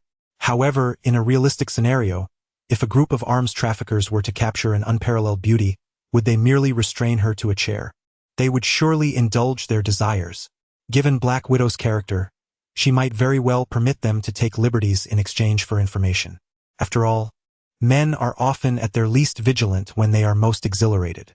Previously, Apocalypse had no control over her actions, but now that she was under his watch and bound by the fortune of the system, he would not allow Black Widow to exploit her body for missions. Whether the two could truly be together would remain to be seen. "Now that Mr. Tang's concerns have been addressed, I would like you to answer a few questions," he said. Fury composed himself. "I wish to understand the intentions of a formidable individual like yourself, sent by an Eastern power to infiltrate the West. Are you not apprehensive about inciting a superpower conflict between our nations?" Apocalypse was momentarily taken aback but maintained a composed facade. "You think too much of me. I am but an ordinary person. Were it not for my encounter with Natasha, I might have opened a quaint little shop and retired in the City of God." Hearing such words, Director Fury appeared somewhat flustered. "Mr. Tang, let us speak plainly. I am aware that your Eastern power looks down upon us in the West, believing we lack the capability to address global threats. However, we have an agreement that necessitates no interference from your side. Furthermore, we are in the process of assembling a team capable of safeguarding the Western Hemisphere." These statements were laden with significance, and Apocalypse's expression remained unchanged as his mind raced. Fury's words hinted that the Eastern power also possessed formidable individuals, and there existed an agreement of non-interference between the two sides. Not merely a matter of mutual respect, but rather a commitment to safeguarding half of the Earth each. Apocalypse quickly recalled the narratives he had seen in his previous life. In the Marvel Cinematic Universe, the Avengers primarily operated in the West and rarely ventured into the domains of the fighting nations or the Eastern power. At most, they had visited Hong Kong, which had once been a colony of the British Empire. Yet, the territories of the fighting nations and the Eastern Power remained tranquil, with no mention of any supervillains. It seemed improbable that such ancient and vast nations as the East and the fighting nations lacked superheroes. In Norse mythology there existed Asgard and Thor, and the Eastern Power, with its ancient roots, might very well harbor concealed strengths within its mythos. In fact, later narratives subtly hinted at some clues. In the sanctum of the esteemed Sorcerer Supreme, the Ancient One, there resides a master of the arcane arts, Wong, of Asian descent, alongside a one-armed monk engaged in profound cultivation. Furthermore, the Ancient One's Kamartaj is nestled within the majestic Himalayas, precisely at the border of the great Eastern nation. Her myriad supernatural abilities are far more aligned with Eastern sorcery than Western magic. Additionally, the legacy of Shang-Chi, a descendant of Thanos, reveals that his mother hails from the enigmatic realm of Ta Lo, populated solely by Easterners and countless mythical Eastern creatures, including the revered dragon totem of the East. This illustrates that the East is not devoid of superheroes or deities akin to Thor. Rather, it may possess even more formidable entities, reigning supreme over the Eastern Hemisphere. For instance, Ta Lo has subdued a dark dragon for millennia, rendering it immobile. Were it not for Shang-Chi's father, Wenwu, who employed the ancient artifact, the 10 rings, to forcibly unlock the seal, the dark dragon would have remained imprisoned indefinitely. Thus, the tranquility of the East is not indicative of weakness. On the contrary, it may stem from an overwhelming strength, rendering the nefarious forces of the multiverse incapable of encroaching upon its dominion. Logically, if a region is frequently invaded, it would undeniably possess the weakest defenses. The Western world serves as the Earth's vulnerable point. As an Eastern individual, endowed with strength that far exceeds common expectations, it is no wonder that Fury's initial instinct was to suspect he was sent by an Eastern power. After contemplation, Apocalypse resolved to abandon any pretense of mystery and calmly stated, "I assure you, I am not affiliated with any faction. I am a free man." Apocalypse's assertion was made after careful consideration. Firstly, Fury would undoubtedly communicate with the Eastern powers. Impersonating a superlative Eastern entity could invite unwarranted complications. Should both East and West harbor distrust towards him, it could provoke formidable adversaries to pursue him. Secondly, as he sought to augment his strength in accordance with the unfolding narrative, the trust of S.H.I.E.L.D. was indispensable. If S.H.I.E.L.D. deemed him a threat, it would place him at odds with the entire Avengers ensemble, potentially altering the course of events and stripping him of his prophetic advantage. Fury scrutinized Apocalypse's gaze and inquired, "Is that true?" "Indeed," came the reply. Director Fury exhaled deeply, his countenance instantly relaxing. At the level of power Apocalypse possessed, one typically refrains from deceit. Based on intelligence, Fury knew that Apocalypse had been brought to the City of God at a tender age by an elder, possibly a powerful figure from the East. Given that he was a free man, could he be persuaded to join their ranks? Logically, beings of such caliber would be surrounded by beauty. If it were not for his interest in Natasha, why would he infiltrate S.H.I.E.L.D. merely to impose another restriction? If the two could forge a genuine marital bond, would he not become the son-in-law of S.H.I.E.L.D.? Contemplating this, Fury felt a surge of delight and proposed, "Mr. Tang, would you be interested in joining S.H.I.E.L.D.?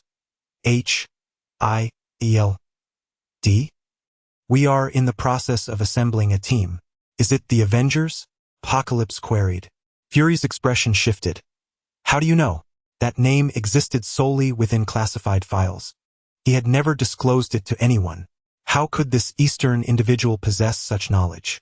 Apocalypse chuckled softly, saying, "I am aware that this name originates from Carol Danvers' aircraft. It is a pity she is not here.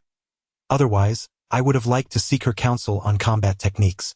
Carol Danvers, known as Captain Marvel, is the most formidable woman in the Avengers.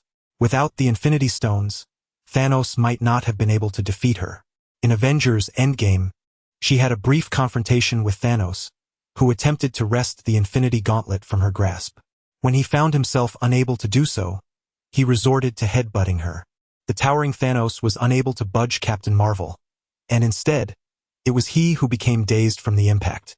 Ultimately, he removed the Power Stone from the gauntlet and, harnessing its force, managed to send her flying with a single punch. However, her narrative arc unfolds in the 1990s, over 2 decades ago. Presently, I wonder on which planet in the galaxy she serves as a superhero, compared to Captain Marvel, who can effortlessly traverse the stars and physically penetrate interstellar warships. I find my own newfound powers rather lacking. Apocalypse continued. You need not concern yourself with how I possess this knowledge. Everyone harbors their own secrets. What you must understand is that I harbor no ill will towards you. Moreover, I have my own matters to attend to, and my time is limited. Fury seemed convinced of his lack of malice, recalling how, during the battle last night, even the military had not taken the initiative to rescue civilians, while it was Apocalypse who tirelessly assisted them one by one out of danger. With such benevolence, how could he truly harbor any malice? Of course, Apocalypse's altruism was but one facet of his motivations, yet none were aware of the system rewards tied to his rescues. Fury proposed, since Mr. Tang is unwilling to join us, how about we reach a compromise and have you as a consultant? You would remain unbound by obligations, only stepping in during challenging situations, such as last night. Noticing Apocalypse's contemplation, Fury added, this would be a mutually beneficial collaboration. For minor troubles, you may allow us to handle them without wasting your time. Furthermore, it would facilitate communication with Natasha. The prospect of interacting more frequently with Black Widow intrigued Apocalypse. Without SHIELD's assistance, he would struggle to locate her. He was also curious about the system's intention behind sharing her fortune with him. Thus, he replied, that is indeed a feasible arrangement. However, I have a few stipulations. Pray do tell. First, I require a deposit of 500 million. Fury leaped in shock. 500 million. Do you take SHIELD for a bank? No, absolutely not. The most we can offer is 5 million.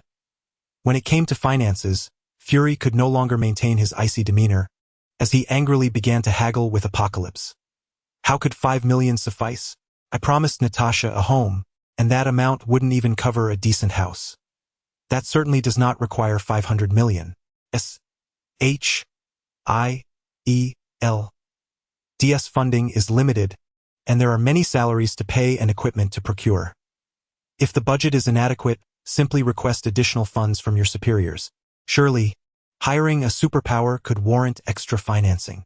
It is hardly a matter of 500 million. Just moments ago, you caused significant damage to our tanks and armored vehicles, all of which incurs considerable expense. Truly, one does not grasp the value of household necessities until they bear the burden themselves. In the original narrative, Iron Man remarked that SHIELD could not afford his services, not merely due to his high valuation, but also because SHIELD had yet to establish its significance with funding in short supply. After a spirited exchange of words, the two ultimately reached an accord. Fury consented to allocate $30 million to Apocalypse, with future payments contingent upon the complexity of subsequent missions.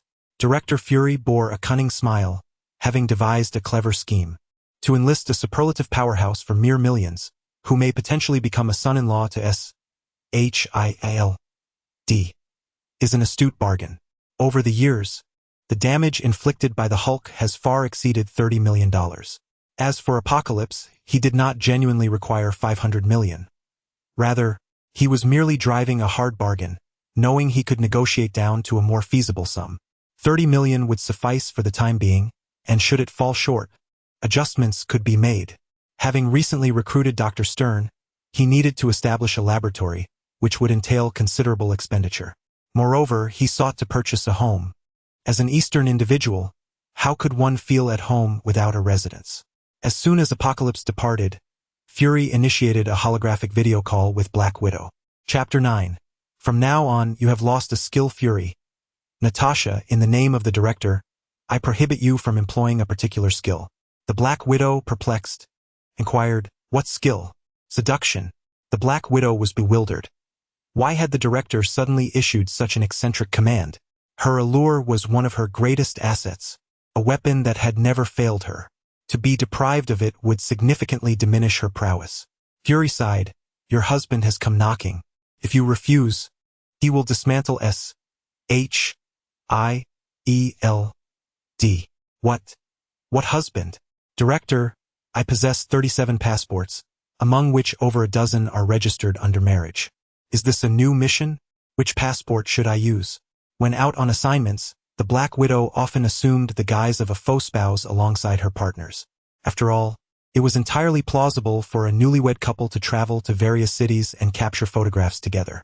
Most of her partners were agents, but there was one ordinary person blissfully unaware of the truth. A thought crossed her mind. Could it be him? The first time she encountered Apocalypse, she was indeed profoundly affected. He lived in the chaotic God City, yet seemed to exist in a genuine paradise, untroubled and content, his gaze solely upon the flowers and plants in his shop. Having spent her life amid treachery and deceit, the Black Widow had never before witnessed such tranquility in a person. In that moment, she yearned to escape the world alongside him, under the guise of marriage. Alas, it was not to be. All her emotions could only sustain her presence for one more night. Beyond that, both for herself and for Apocalypse, it would be exceedingly perilous. Upon her departure the next day, she even tore the marriage certificate and felt compelled to jot down a few words, a clear manifestation of her inner turmoil. Such behavior was entirely unbecoming of a top-tier operative. Yet, upon reflection, she found it implausible. He was merely an ordinary florist. How could he possibly threaten S.H.I.E.L.D. and compel the director to make such a promise? Fury stated, "I will send you some information. You will understand once you have reviewed it." As he spoke, he transmitted the urgent intel, along with the footage of last night's battle and the recent skirmishes involving S.H.I.L.D.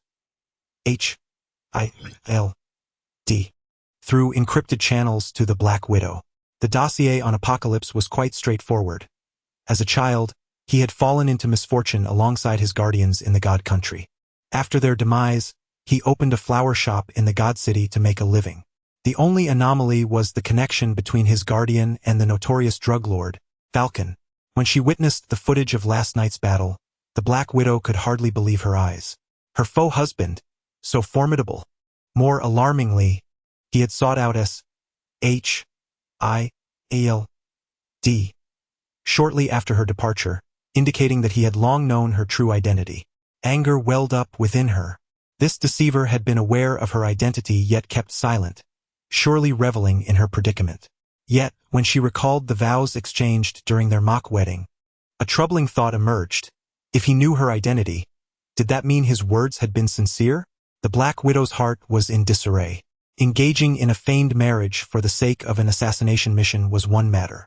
However, the thought of dedicating her entire life to a single individual overwhelms the Black Widow, rendering her as anxious as any ordinary woman, unsure of how to confront the situation.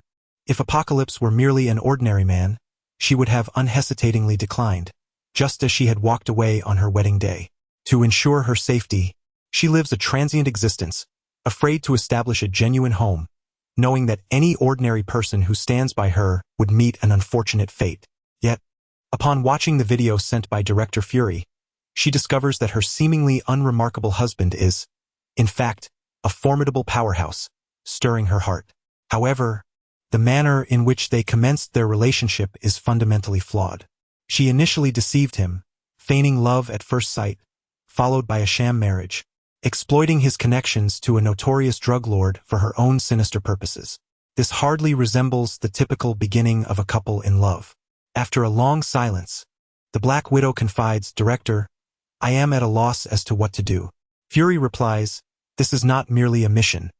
This is your life. The decision lies entirely with you." Noticing her silence, Fury adds, "Take your time to reflect. I won't assign you any tasks in the coming days.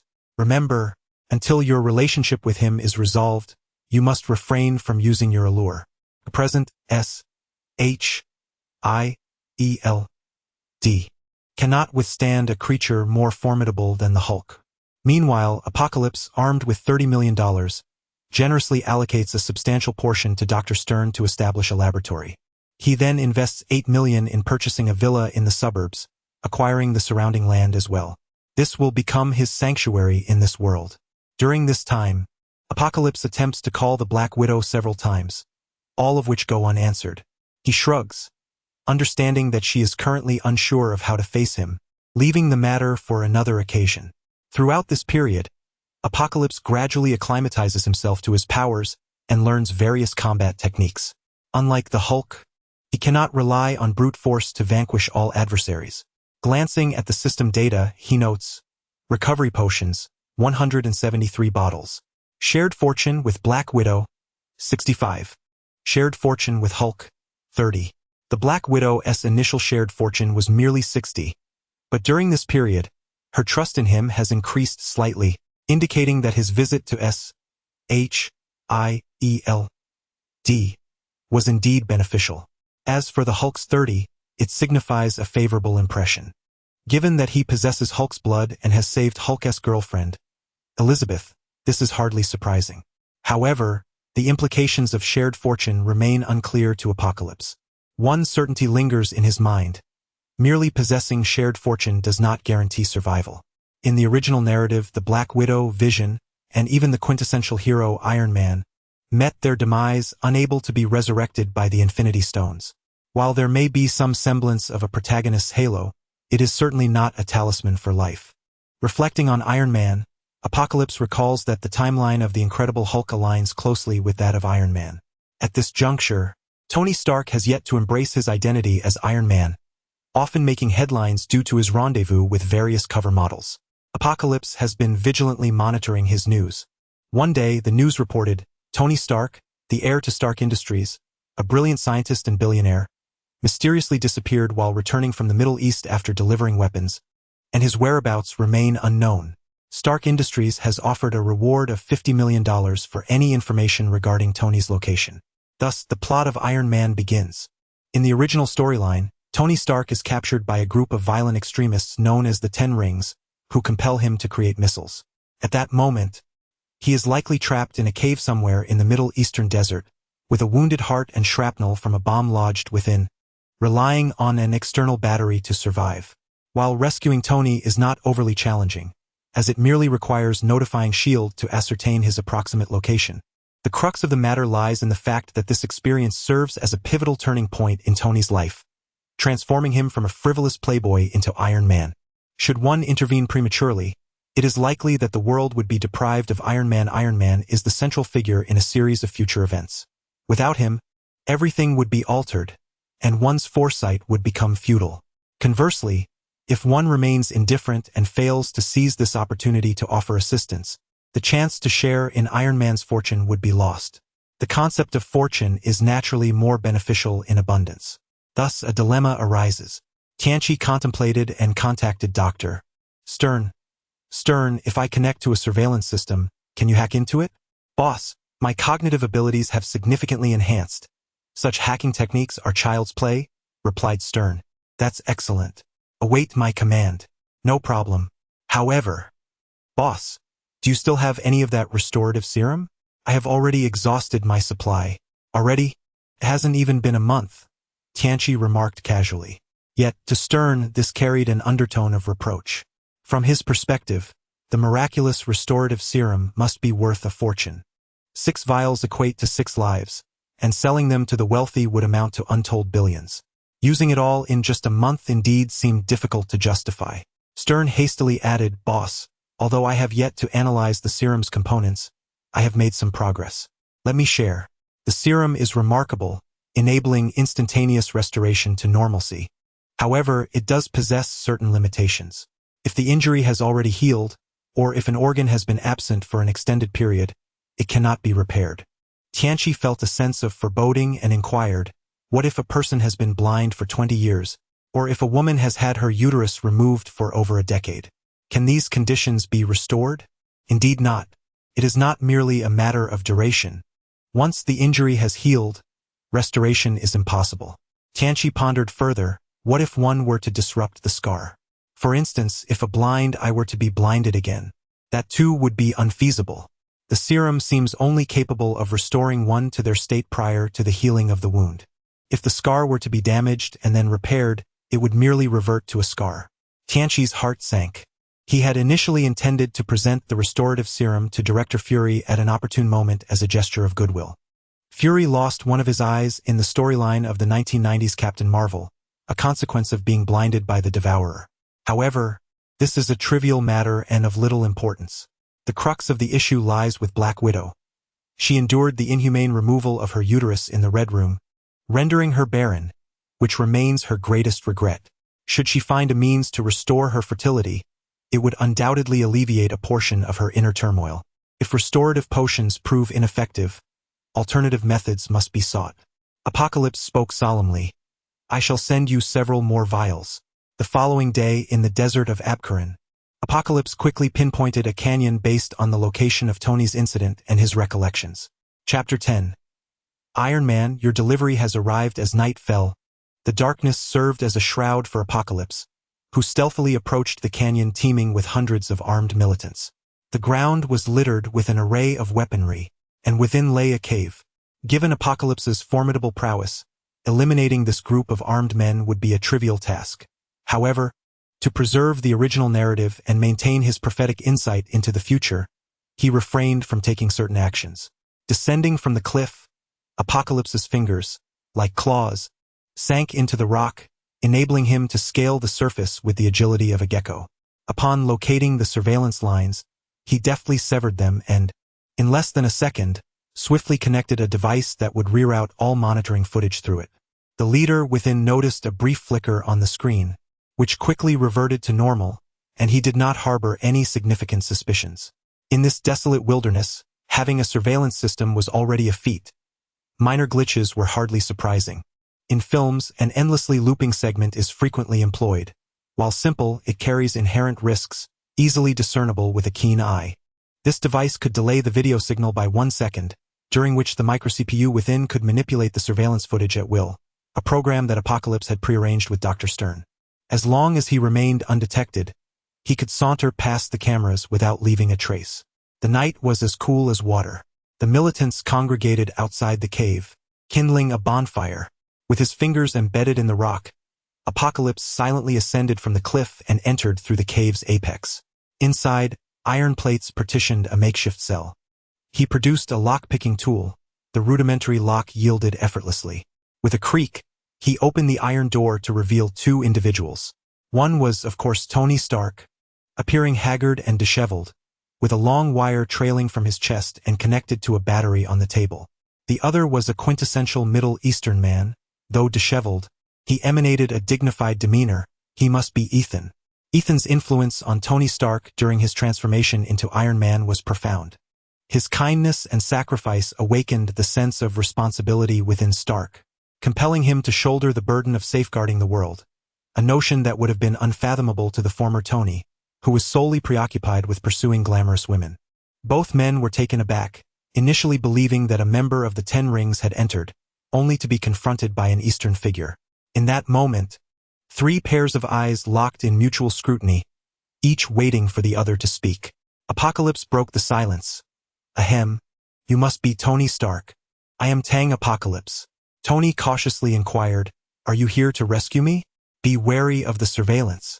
Upon seeing Apocalypse's visage, both Tony and Ethan quickly dismissed the notion that he was a Ten Rings operative. The Middle Eastern militants were bound by their faith, exhibiting extreme exclusivity. An Eastern individual could not possibly be among them. Apocalypse reassured, You need not worry about the surveillance. It has been taken care of. However, I am not here to rescue you. I am delivering takeout. What? Tony and Ethan could hardly believe their ears. Are you joking with us? Delivering takeout to the lair of the 10 Commandments? Tony inquired, Was it Colonel Rhodes who sent you? He sure knows how to joke. I don't know any Colonel Rhodes. I have takeout here, would you like some? Tianqi replied earnestly, opening his backpack to reveal several paper boxes, instantly filling the cell with a delightful aroma. Ethan cautiously remarked, We have no money, we can't afford takeout. No worries, Tianqi chuckled, you can have it on credit. However, Tony was not as reserved as Ethan. Having reached such a low point, surely no one would poison him, right? He grabbed a paper bag. A cheeseburger? How did you know I liked this? The cheeseburger had appeared multiple times in the film's narrative. In Iron Man 1, after being rescued, Iron Man's first impulse was to find a cheeseburger. Later, when he and Pepper had a daughter, Morgan, he frequently mentioned cheeseburgers to her, highlighting his fondness for it. As an Easterner, Tianchi was not particularly fond of cheese, yet he understood that foreigners often enjoyed similar foods, reminiscent of the stinky tofu from his homeland. On his way, he had casually purchased a few in a city outside the desert. I've never had such a delicious burger before. Which place is this from? Once I get out, I must buy the restaurant and eat it every day. Tianchi merely smiled. It was just an ordinary cheeseburger. After being trapped here for half a month, eating nothing but mushy food, it was no surprise Tony found it delectable. It was akin to the ancient tale of Zhu Yuanzhang savoring pearl and jade soup. Tianchi picked up another paper bag and handed it to Ethan, saying, "Don't be shy. If you don't eat it, Tony will take your share." After a moment's hesitation, Ethan decided not to be polite and opened it, revealing a large, golden-brown Orleans roasted chicken, its aroma filling the entire cell. Tony instantly found his burger less appealing. "How do you have roasted chicken? Save me a drumstick." While eating, Tony sighed. "If only I had a cup of cola to go with this. It would be perfect." In his mind, this mysterious Eastern figure managing to bring in 2 bags of food was already a remarkable feat. To wish for cola was rather fanciful. To his surprise, Tianchi reached into his bag and produced 2 bottles of cola, handing them over. "The ice hasn't melted yet. Drink up." Tony's eyes widened. "I'm starting to believe you are indeed a delivery person." The two savored their meal, quickly consuming every morsel, even gnawing the roasted chicken bones for every last bit of flavor. After finishing, Tony leaned back in his chair, exclaiming, "That was exquisite. I would gladly pay $1 million for a meal like this. However, once we get out and eat it daily, it won't feel the same. Let's go." Tony naively assumed that Tianchi had come to rescue him. His earlier comments were mere jest, and the meal was to replenish their strength for the arduous escape ahead. In his brilliant mind, this reasoning seemed logical and coherent. Unfortunately, he was mistaken. Tianchi collected the food containers and said, $1 million per meal, as you stated. More will be delivered in the future."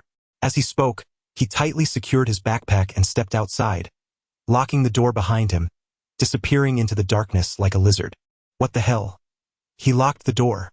"What is happening?"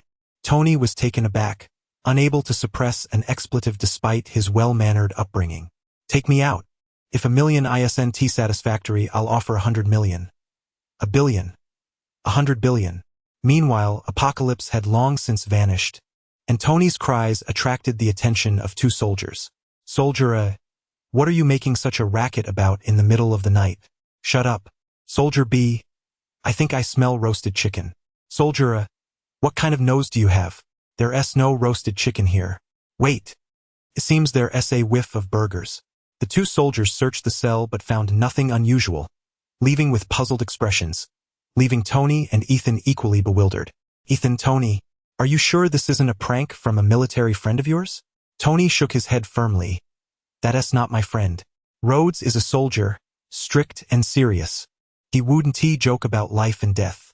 He understood that had the soldiers discovered anything amiss or encountered Apocalypse, a hail of bullets would have ensued. Even the reckless Tony wouldn't dare to toy with such peril. Yet, if this wasn't a jest, what on earth did Apocalypse intend? Tony racked his brain, feeling that even his genius intellect was insufficient. If the delivery was merely for $1 million in service fees, he would never believe it. All he needed was to escape, and he would pay any amount. The other party must have known that. Days later, Apocalypse infiltrated again. This time, Tony didn't rush to eat, but instead looked directly into Apocalypse's eyes and asked, "What is your true intention? What do you desire?" Apocalypse mused internally, wishing for Tony to become Iron Man and coveting his fortune, but he could not articulate this, responding instead, "You will understand once you are outside." Tony retorted angrily, "Outside? How can I escape if you don't help me? Haven't you devised a plan yet?" Apocalypse was taken aback. Could it be that Tony had yet to consider making armor at this juncture? Tony replied, "What can I do? My heart is tethered to a massive battery. Even if they let me run, I wouldn't get far." Apocalypse countered, "If you can't run, surely you can fly?" He glanced at the materials used for missile production. These materials had been coerced from him by the 10 rings to create the Jericho missile. The Jericho missile was an exceptionally formidable weapon developed by Stark Industries. Before the incident, Tony had demonstrated to the military that a single Jericho missile could instantaneously deploy dozens of smaller warheads in midair, obliterating an entire mountain range, creating a massive dust cloud, a tool for mass destruction. With such an instrument, ordinary military formations would simply be fodder, wiped out in an instant. Upon hearing this, Tony's eyes lit up. With his intellect, he swiftly grasped the logic. Couldn't the missile fly? Chapter 11. The Cave Ding. Preliminary favor from Iron Man acquired. Shared luck increased by 10. Apocalypse did not expect that his casual inquiry would inspire Tony. Although a mere 10 luck may seem insignificant, it at least indicated that Tony had developed a favorable impression of him. After finishing their hamburgers, cola, and roasted chicken, Tony and Ethan, with satisfied belches, remarked, "Next time, I would prefer champagne and Australian lobster. Feel free to charge whatever for delivery." Well, let us see what happens. Apocalypse remained non-committal. The food had been procured from a city over 100 kilometers away, involving several substantial leaps to navigate the distance, while also requiring careful timing to avoid detection by soldiers. He certainly would not indulge Tony's whims by journeying to a distant city in search of lobster. If he happened to find some, he would bring it along. If not, so be it. The following morning, after Apocalypse departed, soldiers came to deliver food. Upon glancing at the unappetizing slop, Tony and Ethan didn't even bother to look. The soldiers, having caught a whiff of something delicious, entered with skepticism. Soldier A. There's no mistake. It must be the aroma of roasted chicken. Soldier B. I smell it too. Quickly, tell us where you've hidden the food. The soldiers pressed Ethan for answers, who appeared flustered and unsure of how to respond. Fearing that Ethan might inadvertently reveal too much, Tony interjected. We are confined here with a large battery strapped to our chests. Where would we have acquired roasted chicken hamburgers? If someone has eaten, who do you suppose it might be? He then discreetly gestured towards the direction of the leader of the 10 Rings gang's residence. The cave had several branches, with the gang leader residing on the opposite side. Although the environment was far from ideal, it was certainly more comfortable than enduring the elements outside. The soldiers quickly grasped the implication. These 2 prisoners could not possibly have enjoyed roasted chicken. Thus, it must have been the leader who had indulged. Given the cave's confined space and interconnected airflow, it was no surprise that the aroma could waft over. If the leader was indeed the one feasting, they would never dare confront him about his solitary indulgence. The soldiers exchanged knowing glances and fell silent, understanding the unspoken message. Tony's subtle suggestion not only extricated him from his predicament but also placed the blame onto the 10 Rings gang leader. Henceforth, the soldiers were unlikely to report the matter, feigning ignorance. In just a few words, Tony exemplified his brilliant intellect. Moreover, he had implanted a shadow of doubt about the leader's solitary feasting in the soldiers' minds. How could a leader who indulged in solitary luxury garner the soldiers' loyalty? Their unwavering faith did not equate to the leader's invulnerability. Every few days, Apocalypse would deliver food while checking on Tony's progress. In just over a month, the armor had taken shape, yet due to surveillance concerns, he dared not assemble it fully. During this month, with ample food and no opportunity for exercise, Tony and Ethan had inevitably gained some weight. The soldiers grew increasingly suspicious, even drawing the attention of the 10 Rings gang leader himself. Furious, the leader demanded, "You 2 have hardly eaten anything. How is it you have gained weight?" Tony replied, "This is not weight gain. It's swelling. I rely on this wretched battery to sustain my life, and my body has become infected. I fear I may not have much time left." The leader snorted in anger. "You are bloated. What about Ethan?" Tony, unfazed, replied, "He has been infected. We share the same room, breathing the same air. Hence he has caught it as well." Ethan nearly burst into laughter, realizing that they were mocking the illiterate leader of the 10 Commandments gang. Struggling to suppress his amusement, his face contorted, and he hastily transformed his laughter into a cough. Seeing this, the leader mistakenly believed Ethan was having an episode and, fearing contagion, hastily muttered a few words before retreating. It appeared that ignorance had indeed cost him, and he quickly declared, "Hurry up and complete the missile. Once it's done, I'll take you to the hospital to save your lives." However, both Tony and Ethan understood that, if the missile were truly completed, it would mark the day of their demise. Days dragged on, each feeling like an eternity. They had initially planned to create several components to perfect their project, but a single oversight led to disaster. Boldly, Ethan had hidden a chicken leg, intending to savor it slowly, as the apocalypse only visited every few days, leaving him craving. Unfortunately, during a routine inspection, the Ten Commandments gang discovered his secret. The leader was furious, dragging Ethan out for interrogation. Before being pulled from his cell, Ethan urgently told Tony, "Hurry, I don't know how much longer I can endure this. Where did the chicken leg come from? Speak. Speak or else." Each crack of the whip was met with Ethan's anguished screams, yet he resolutely remained silent. Tony understood this was Ethan's cue to activate the armor. Time was of the essence. Regardless of whether Ethan could withstand the torment, once the leader of the Ten Commandments regained his senses, he would inevitably come in to seize the components, rendering their efforts futile. Anxious, Tony noted that it was daytime, and the mysterious figure from the east only appeared at night, unpredictably. Even if he did arrive tonight, it would be too late. With this thought, Tony immediately connected the armor's control unit to an old laptop and initiated the startup sequence. Booting. The progress bar on the command line moved at a glacial pace, seemingly freezing time as Ethan's cries and the leader's questions echoed outside. Ding. Startup complete. Tony donned the armor, unplugged the wire from his chest, and attached a glowing spherical energy core.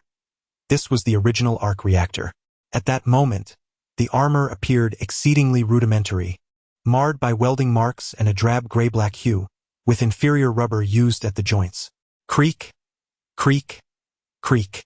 The armor lacked lubrication, and the metallic grinding of gears and joints produced a cringe-inducing sound. With the armor on, Tony advanced, and with a resounding crash, he kicked open the steel door of the cell. A soldier outside was struck, bones shattering as he spat blood, likely to succumb to his injuries. Fire! Fire! The leader of the Ten Commandments, both furious and anxious, disregarded Ethan and raised his weapon, unleashing a barrage of bullets. However, the armor was crafted from missile shell material, impervious to ordinary bullets, its only weakness lying in the joints, which were made of rubber and fabric. In the midst of chaos, how could the violent assailants foresee the impending turmoil? Thud! Thud! Thud! With a few strides forward, Tony swung his iron fist towards the soldiers. Bang! Under the weight of his iron blow, the soldiers crumpled like mere bags of flesh, each punch capable of flattening one. Rat-a-tat-tat. At last, a soldier reacted, aiming his AK at the joints of Tony's armor and unleashing a barrage of gunfire. Tony bent low, shielding his face and joints. Ah! Ethan suddenly let out a harrowing scream. Several stray bullets ricocheted, striking his chest, causing him to spit blood. Tony advanced resolutely, positioning himself in front of Ethan, pressing a button that released twin jets of flame from his arms, his only weapons remaining. The flames surged forth, scorching several soldiers, who screamed in agony as they fled towards the cave's mouth. With sorrow, Tony cradled Ethan and urged him to hold on, promising that they would wait for the Eastern stranger to assist them in their escape. Ethan's face bore a tranquil expression. "Do not worry about me, cough cough. My family has perished, cough cough. I can finally reunite with them." Tony wept bitterly.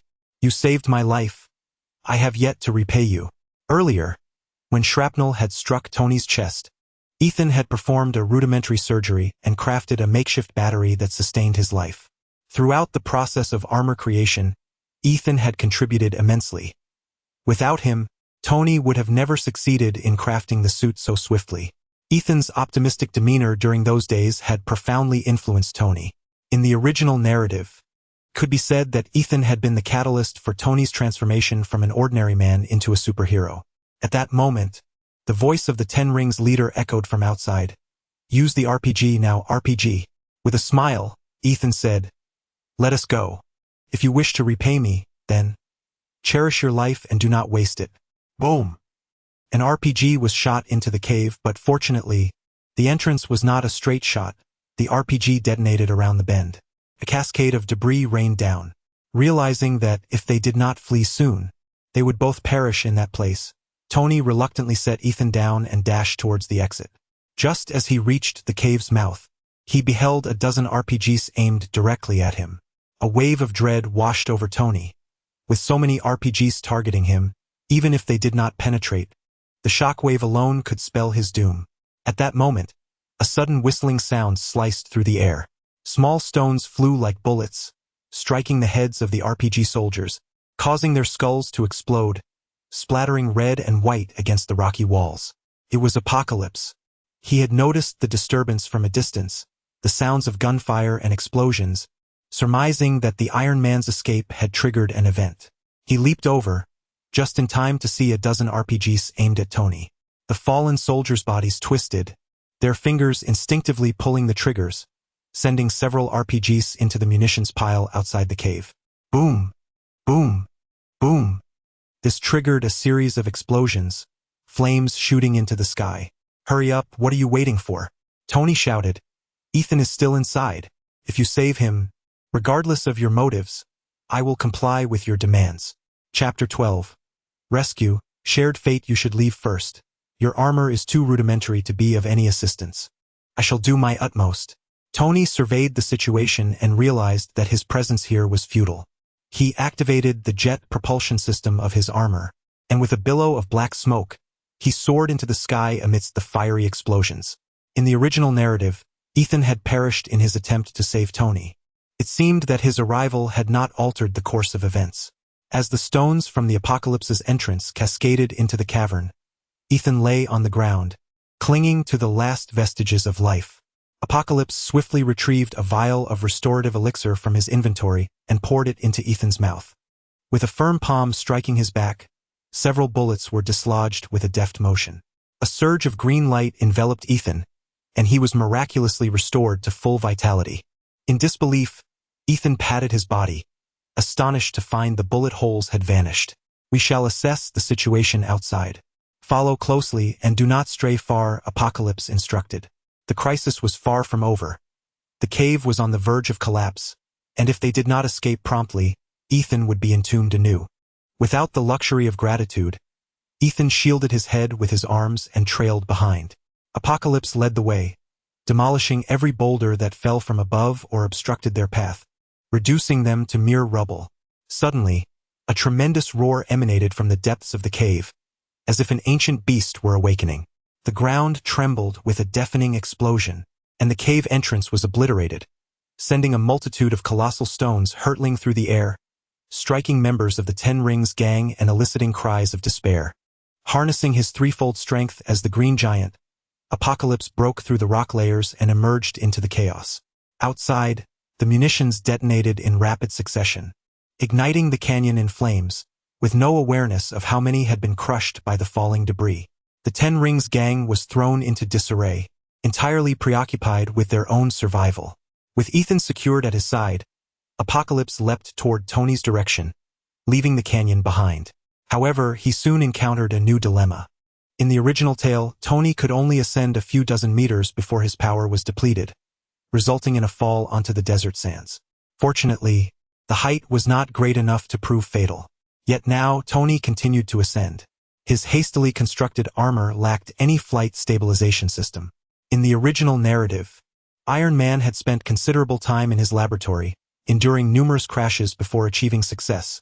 Under the current rudimentary conditions, such an accomplishment was unattainable. 100 meters. 200 meters. 300 meters. Tony climbed higher and higher until suddenly, the black smoke beneath him extinguished, and his power was exhausted. Oh no! He thought grimly within the confines of his armor. If I fall from this height, it will be certain death. Ah! Tony, disregarding his image, shouted.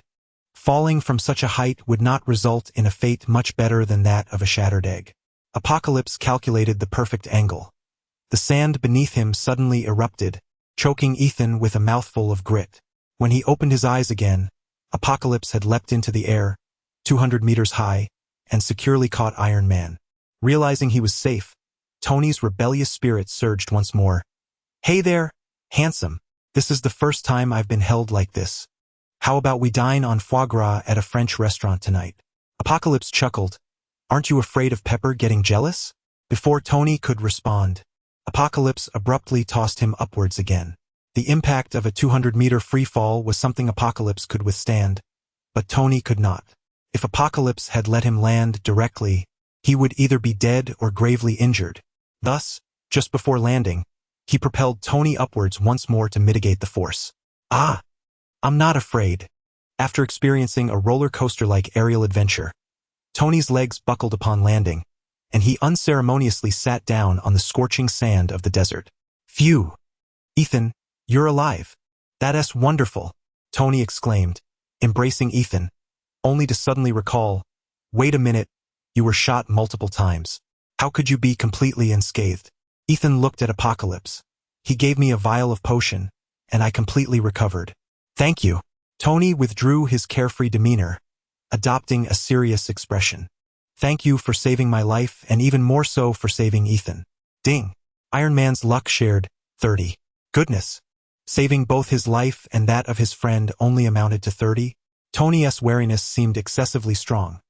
Indeed, it is challenging to interact with intelligent individuals, Apocalypse mused helplessly. However, one could hardly blame Tony. The manner of Apocalypse's appearance was rather bizarre. After delivering takeout for over a month, he had not come to his aid. Had it not been for this unexpected incident, Tony might not have known how long he would have been confined. So, what exactly is your objective? As long as it does not violate my conscience, I will certainly comply, Tony stated.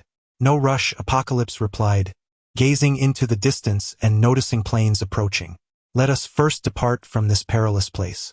The Middle East was inherently a chaotic battleground, with various factions and arms dealers entangled. Given the commotion, numerous forces had already sent scouts to investigate. With a swift motion, Apocalypse grasped one and leapt several times, arriving in a city hundreds of kilometers away. Throughout the journey, Tony and Ethan were buffeted by strong winds, leaving them unable to speak, only exchanging astonished glances. Is this even human? A single leap spanning dozens of kilometers, and he carried 2 individuals with him. Moreover, that miraculous potion that could revive Ethan from the brink of death was unheard of in Tony's extensive network.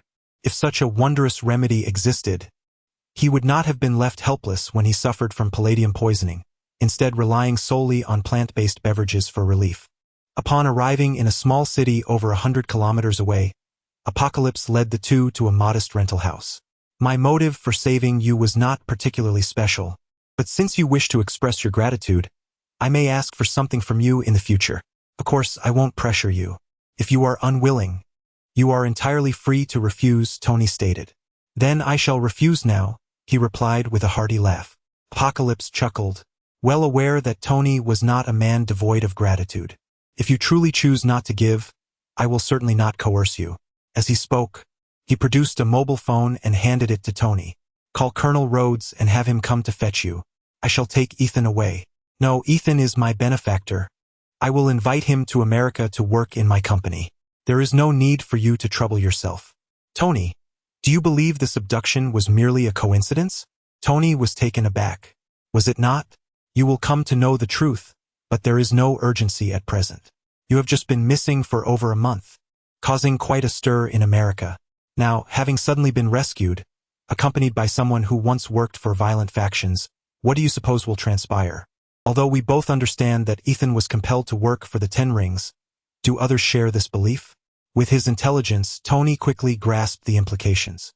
Having been held captive for such an extended period and suddenly released, especially in the company of someone from the Middle East, the most plausible assumption would be that he had been coerced. It is crucial to remember that Stark Industries manufactures weapons for the Department of Defense. Any hint of suspicion would render the department uneasy. Furthermore, their rival, Hammer Industries, would undoubtedly seize the opportunity to create turmoil. At that point, not only Ethan but even Tony himself could be in jeopardy. I will transfer $5 million to you. Please ensure Ethan's safety. Apocalypse replied indifferently, rest assured, had I not wished to protect him, I would not have saved him just now. Ethan was a person of integrity and kindness. Despite living in a war-torn country, where his loved ones had been brutally slain, he maintained a positive outlook on life and encouraged those around him. This had a profound impact on Tony's character. Moreover, he was an exceptional scientist, ingeniously utilizing a car battery to save Tony's life and assisting in the creation of the armor. In a prosperous nation, he would undoubtedly have been a leading scientist. Apocalypse welcomed him into his team, not only gaining a valuable asset but also fortifying his connection with Tony. Do you wish to return home for a visit? Kamala Town is nearby. Ethan was taken aback. How did you know I am from Kamala? I have never mentioned it to you. Does it matter how I know? What matters is whether you desire to return. Tony and Ethan exchanged glances, feeling that this enigmatic figure possessed extraordinary abilities and seemed to know them intimately. This sensation of being understood was unsettling. Despite Apocalypse having saved their lives, Tony's wariness remained intact. Ethan spoke slowly. Indeed, it is not significant. With your resources, it would not be difficult to uncover information about a minor individual like me. There is no need to return. I have no ties there anymore.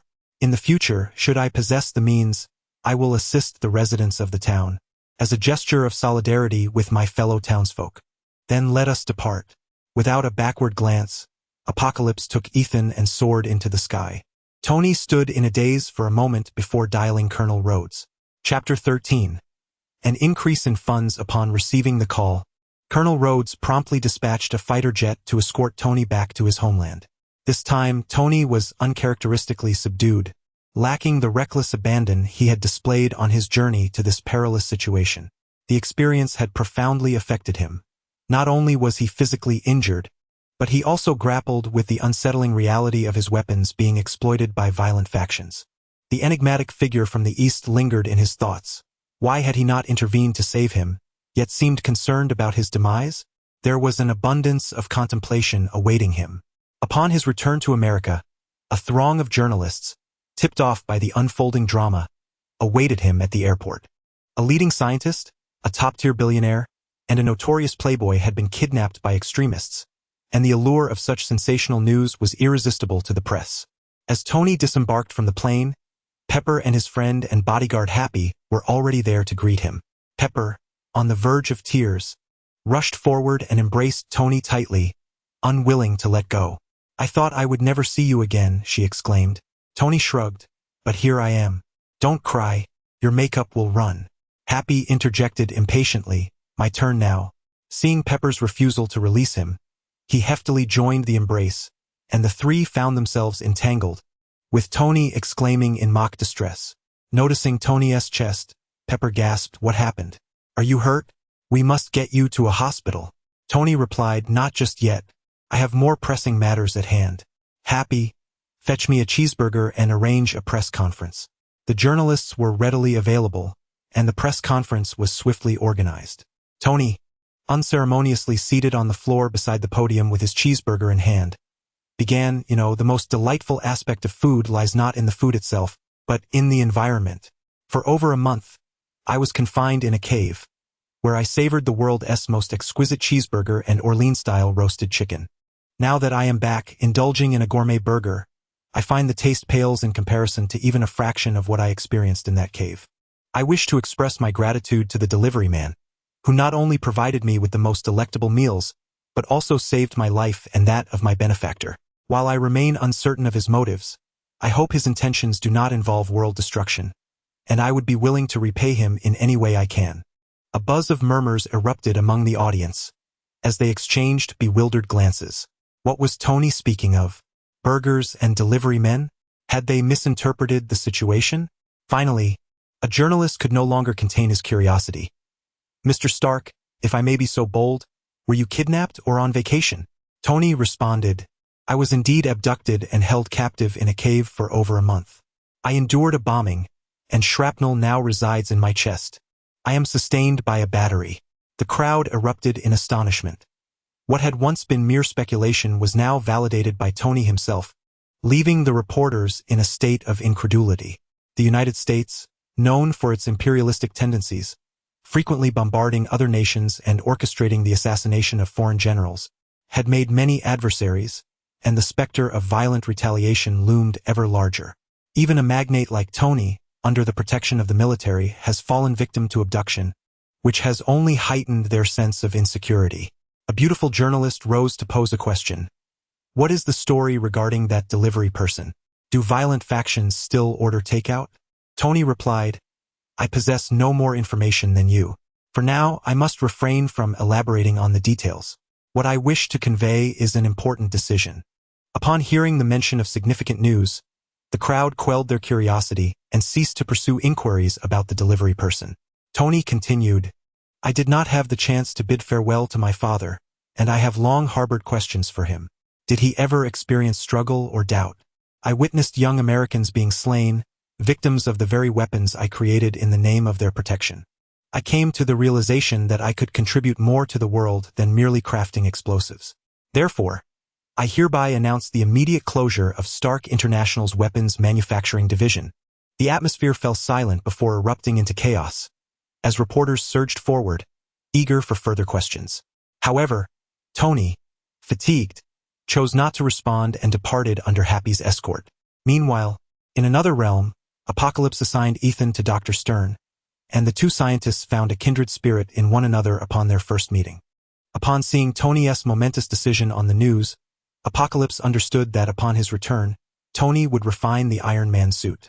Indeed, just days later, under the cover of night, a humanoid suit emerged from Tony's residence.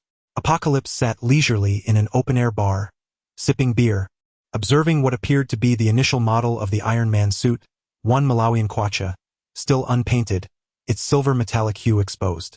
However, the one Malawian kwacha was not fully developed and bore a critical flaw, an absence of an anti-freeze system. As anticipated, Tony tested the suit's flight capabilities, ascending to extreme altitudes. 10,000 feet, 20,000 feet, 30,000 feet, 80,000 feet. The artificial intelligence J.A.R.V.I.S.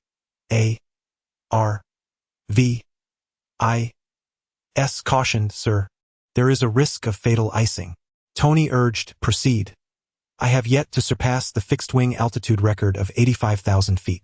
Soon, the frigid temperatures at high altitude encased the suit in a thick layer of ice, causing the power system to fail abruptly due to the cold.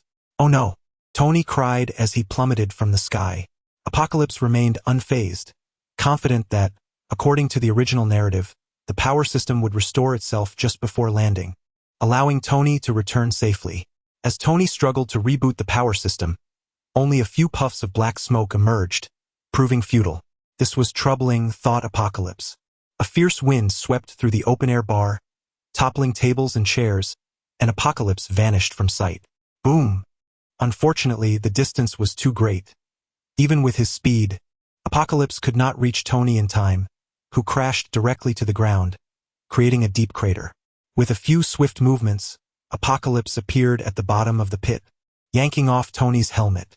Cough, cough. Hello again. Tony spat blood, clearly suffering from a severe blow. Initially, he worried whether he might perish, but upon seeing the arrival of Apocalypse, an inexplicable sense of safety enveloped him. Apocalypse chuckled.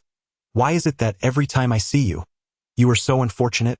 I had hoped to witness your bravado this time. At that moment, Jarvis's voice chimed in. Injury assessment. Spine fractured into 3 parts, both legs broken, internal organs ruptured, currently hemorrhaging.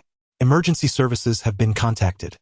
However, assistance will take at least 20 minutes to arrive. Master, I fear you may not endure until then. Blood froth continuously escaped Tony's mouth, a sign of his punctured lung, and he was now struggling to breathe. With a flick of his hand, Apocalypse retrieved a vial of restorative serum from his storage compartment. Drink this, your injuries are partly my responsibility. Tony was deeply moved, mistakenly believing Apocalypse felt guilty for not catching him in time. He hurriedly responded, cough, cough. How can I blame you? Cough, cough. It's my own impatience. However, Tony's understanding was flawed. Despite his brilliance, he could not grasp Apocalypse's true intent. Originally, Tony planned to remain in the cave for 3 months. Though arduous, this period would afford him ample time to contemplate the intricacies of his armor and refine it to perfection. Yet, Apocalypse's unexpected arrival had hastened Tony's escape by over a month, resulting in certain technical details being overlooked. These omissions rendered the power system slightly inferior to the original narrative, ultimately causing Tony to crash instead of landing safely.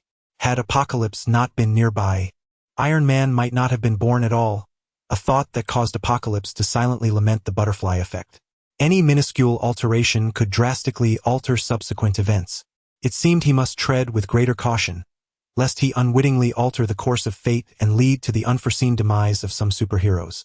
Drink this now, or in a few moments you may lose your ability to speak altogether. Saying this, he administered the restorative serum to Tony. A green light enveloped Tony, and in the blink of an eye, his injuries were entirely healed. Apocalypse scrutinized the arc reactor embedded in Tony's chest, discovering it had not been repaired. It appeared that Dr. Stern's assertion was indeed correct. The serum recognized these old injuries as integral to his physique and thus would not restore them. Tony remarked, "Is this serum the same kind given to Ethan? It's astonishing. It can instantaneously mend wounds. If it could be mass-produced, surely no one on Earth would ever fear injury again." Apocalypse mused, "I wish it were so, but alas, this substance is limited and cannot currently be manufactured in bulk." Tony considered this. Such a miraculous remedy would unlikely be as commonplace as cold medicine. Attempting to rise, he found the suit too heavy to lift without power, and with his strength diminished, he could not stand. The one Malawian Kwacha model was constructed from ordinary steel, and in the original narrative Tony had flown home, shut down the power, and crashed through the concrete floor into his underground laboratory. One could only imagine the suit's weight. "I shall assist you in removing it," Apocalypse offered. "Wait a moment." Tony hurriedly intervened, insisting that they could not forcibly dismantle it. "I need to inspect what malfunctioned. Tearing it apart would ruin the scene of the fault. It seemed that once again he would have to carry you back." Tianchi sighed. "In my entire life, I have never carried the same man twice. This will require additional compensation." With that, she scooped Tony up in her arms and leaped towards his home. Chapter 14. Some things must be done. Upon arriving home, he encountered Pepper Potts. Upon seeing the blood streaming from Tony's nose and mouth, Pepper gasped in horror, exclaiming, "Oh no, Tony, what happened? We must get you to the hospital." Tony replied, "I'm fine. I'm just trapped in this heap of metal. After losing so much blood, how can you possibly be all right? Are you not contemplating your last affairs?" Pepper's voice trembled as she began to weep. Apocalypse, observing the scene, sighed in resignation. Women often succumb to tears, and he preferred his own Black Widow, who seldom screamed. Ignoring Pepper's frantic words, Apocalypse scooped up Tony and strode into the underground laboratory, unceremoniously tossing him onto the floor and leaving the rest to the mechanical arms.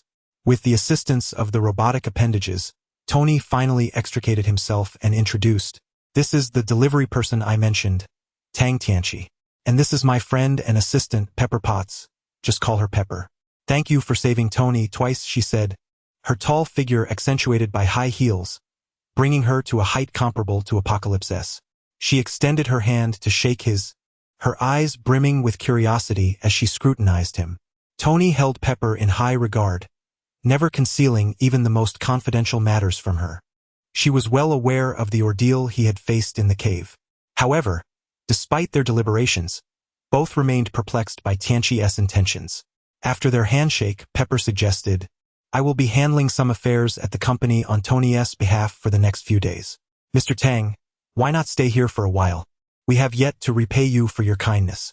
Before Tianchi could respond, Tony interjected, No, that's not possible. I prefer solitude. Tang, this is not a slight against you." This statement rang true. Tianchi understood Tony's character well. In such a vast villa, it was astonishing that only Tony and Pepper resided there, devoid of even a servant. Tony often brought women home for the night, with Pepper assisting in delivering clothes and taking out the trash. Pepper retorted, "Do you prefer solitude or chaos? If it weren't for Mr. Tang, you might not have made it through this ordeal. Regardless, I won't agree to this." Tianchi then remarked, "As it happens, I have a house that needs renovation. I'd like to see your designs." He turned to Pepper. "Please arrange for me to have a spacious room." "Certainly," she replied. Tony protested, Hey, Hey, do you not recognize me as the master here? Forget it, just ensure the room is not too close to mine. I enjoy my peace and quiet. Pepper, undeterred by his objections, assigned him the nearest guest room. Her concern for Tony's safety prompted her to ensure that a formidable presence like Tianqi would be nearby. Tianqi himself harbored no issues. With the Black Widow not responding to his messages, it mattered little where he stayed. Being able to witness Tony meticulously craft the Iron Man suit step by step was, indeed, an enticing prospect. Tony spent his days immersed in the underground laboratory, and after a few visits, Tianqi found the experience rather mundane. The process of refining the armor was painstakingly tedious. The films only portrayed the most exhilarating moments, while the actual development was often quite dull. Tony often spent entire days in silence, seated before his computer, lost in contemplation. After several days, he finally perfected the 2 Malawian Kwacha's model. This new iteration rectified all the flaws of the original 1 Malawian Kwacha design. It was not only frost-resistant, but also crafted from a lighter and stronger titanium alloy, significantly enhancing its flight speed and eliminating the previous embarrassment of crashing through the floor upon returning home. In celebration of this achievement, Tony officially adorned the suit in a flamboyant gold and crimson hue. With the masterpiece completed, Tony decided to attend a soiree to unwind. He contemplated inviting Apocalypse, but Apocalypse was preoccupied with other matters and showed little interest in such Western gatherings, opting not to accompany him. At the soiree, a striking female journalist presented Tony with photographs revealing that Stark Industries was still engaged in the sale of weaponry, which was being used to harm civilians. The location was a small town in the Middle East called Kamra. Just days after announcing the closure of the weapons division, Tony found himself facing a harsh contradiction. His expression darkened as he returned home and sought out Apocalypse, inquiring, "Isn't Ethan's hometown called Kamra?" "Yes," Apocalypse replied. "Have you discovered that there are numerous weapons being sold without your authorization?" "Indeed," Tony responded, somewhat astonished. "You're aware of this too?" "That is not the crux of the matter. The real question is, have you truly decided to destroy these weapons and save the civilians?" Tony's body tensed. "How did you know my thoughts?" It was not surprising that Apocalypse had knowledge of the weapons. Even an ordinary journalist could procure such photographs. However, the unsettling aspect was that the notion of destroying the weapons had only just surfaced in Tony's mind during his journey home, making it implausible for anyone to have known. Who exactly was this enigmatic figure before him? Could he possess the ability to read minds? "Tony, your intentions are not difficult to discern. The key lies in your choices." Tony took a sip of his drink and stated, "Some things must be done. Otherwise, my conscience will remain unsettled." With that, he descended into the underground laboratory. At that moment, the Iron Man suit was still relatively primitive, requiring a set of mechanical arms for assistance, making the process complex and time-consuming. After several minutes, Tony donned the gold and crimson suit and approached Apocalypse with a firm resolve. "Do not inform Pepper." Apocalypse replied, "I want to say a word, but you cannot conceal this from her." He added, "Go ahead. If you encounter trouble upon your return, feel free to call me." With a deep breath, Tony ceased further conversation and soared out the window, vanishing beneath the night sky. He flew at full speed, creating a white sonic boom cloud that initially enveloped him before swiftly trailing behind. As for the mission to Kamara, Apocalypse harbored no concerns. With Tony's suit, he was more than equipped to dominate the situation. Not only did he obliterate all Stark-produced weaponry, but he also decisively dealt with the violent perpetrators, who could not withstand even a single miniature missile from the suit. Once the area was secured, Tony presented the leader responsible for the civilian slaughter before the terrified townspeople, allowing them to decide his fate. This act also served as a test for the refugees. Previously, their unwillingness to resist was born from a desire to survive, which could be understood. Now, violent extremists have invaded your homeland, committing atrocities without restraint. If one cannot confront such brutality, what awaits us in the future, life or death, is beyond Tony's concern. Soon, the leader of these assailants was overwhelmed by enraged civilians. Once the situation was resolved, Tony attempted to return. However, re-entry proved to be more challenging than departure. While American surveillance on outgoing flights was lax, They remained vigilant regarding unidentified aerial vehicles entering their territory. Shortly after Tony reached the border, ground radar detected him, prompting the immediate launch of two F-22 fighter jets, which pursued him relentlessly. During the chase, Tony's friend, Colonel Rhodes, who would later become the War Machine, keenly sensed something amiss, recognizing the style and technology as unmistakably Tony's. He promptly called Tony, inquiring, "Is that you piloting a humanoid aircraft in my airspace?" To which Tony replied, "How could that be? I'm still at home soaking in the bath." Colonel Rhodes responded, "That's a relief. We are preparing to shoot it down." Suddenly, a tracking missile was launched from the side of an F-22. In a desperate bid for cover, Tony released dozens of decoy flares. The missile struck one of the decoys, erupting into a massive fireball in the sky. However, another fighter jet swiftly closed in on Tony, unleashing a barrage of gunfire. Unable to evade, Tony's suit was struck in the back. Realizing he could not escape by speed alone, an idea sparked in his mind. He spread his limbs in mid-air, abruptly halting to create drag, and concealed himself beneath the aircraft. Yet, this concealment was only temporary, as he was soon detected by another jet. In the original narrative, Tony had proactively called Colonel Rhodes, pleading for mercy, ultimately escaping by a narrow margin. Consequently, Rhodes held a press conference, attributing the incident to a military exercise that had resulted in the damage of an F-22. However, with the arrival of Apocalypse, Tony's choice of confidant changed. Before long, Apocalypse received Tony's call. "Don, are you a prophet? How did you know I would encounter trouble on my return?" Apocalypse laughed heartily. "Let me think. It involves two F-22s, and you likely cannot outmatch them, can you?" At that moment, Tony's armored suit was still in its rudimentary state, agile but lacking in speed, unable to match the firepower of the most advanced F-22s. "Indeed, you were entirely correct. Hurry and save me. Otherwise, I may perish for the third time. Hold on a little longer. Let me see if there is anything useful at your place." Apocalypse surveyed the hall and, grasping two medieval antique spears, leapt towards the American border. Chapter 15. The report cannot be written. The power of Apocalypse surpassed that of the Hulk by threefold, and with a significantly lighter weight. His leaps were not clumsy like a great ox, but rather a masterful display of aerodynamics that minimized resistance. His distance and speed in jumping had already far exceeded those of the Hulk.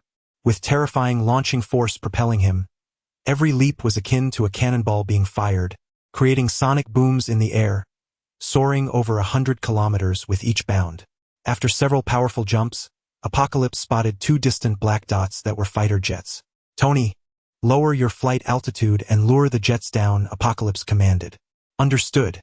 Tony responded without hesitation, his armored form folding as he dove rapidly. The jets, assuming this humanoid flying apparatus was attempting to flee, quickly lowered their altitude to pursue, unleashing a torrent of bullets the size of fingers that rained down from the sky, kicking up dust around Apocalypse. On the ground, Apocalypse remained undeterred, calculating the distance and speed with precision. Whoosh! Whoosh! Two slender afterimages flickered into existence. Boom! Boom! The spears struck the rear propulsion compartments of the two jets with pinpoint accuracy, causing plumes of black smoke to erupt as the aircraft lost power and began to spiral. The pilots, left with no choice, ejected to safety. By the time the pilots touched down, Tony and Apocalypse had vanished without a trace. Soon, rescue crews arrived, astonished to find two F-22 fighter jets with spears embedded in their engines, disbelief etched on their faces. They reported back to the base, inciting fury in the commanding general, who bellowed, "Are you jesting with me? Two spears took down F-22s?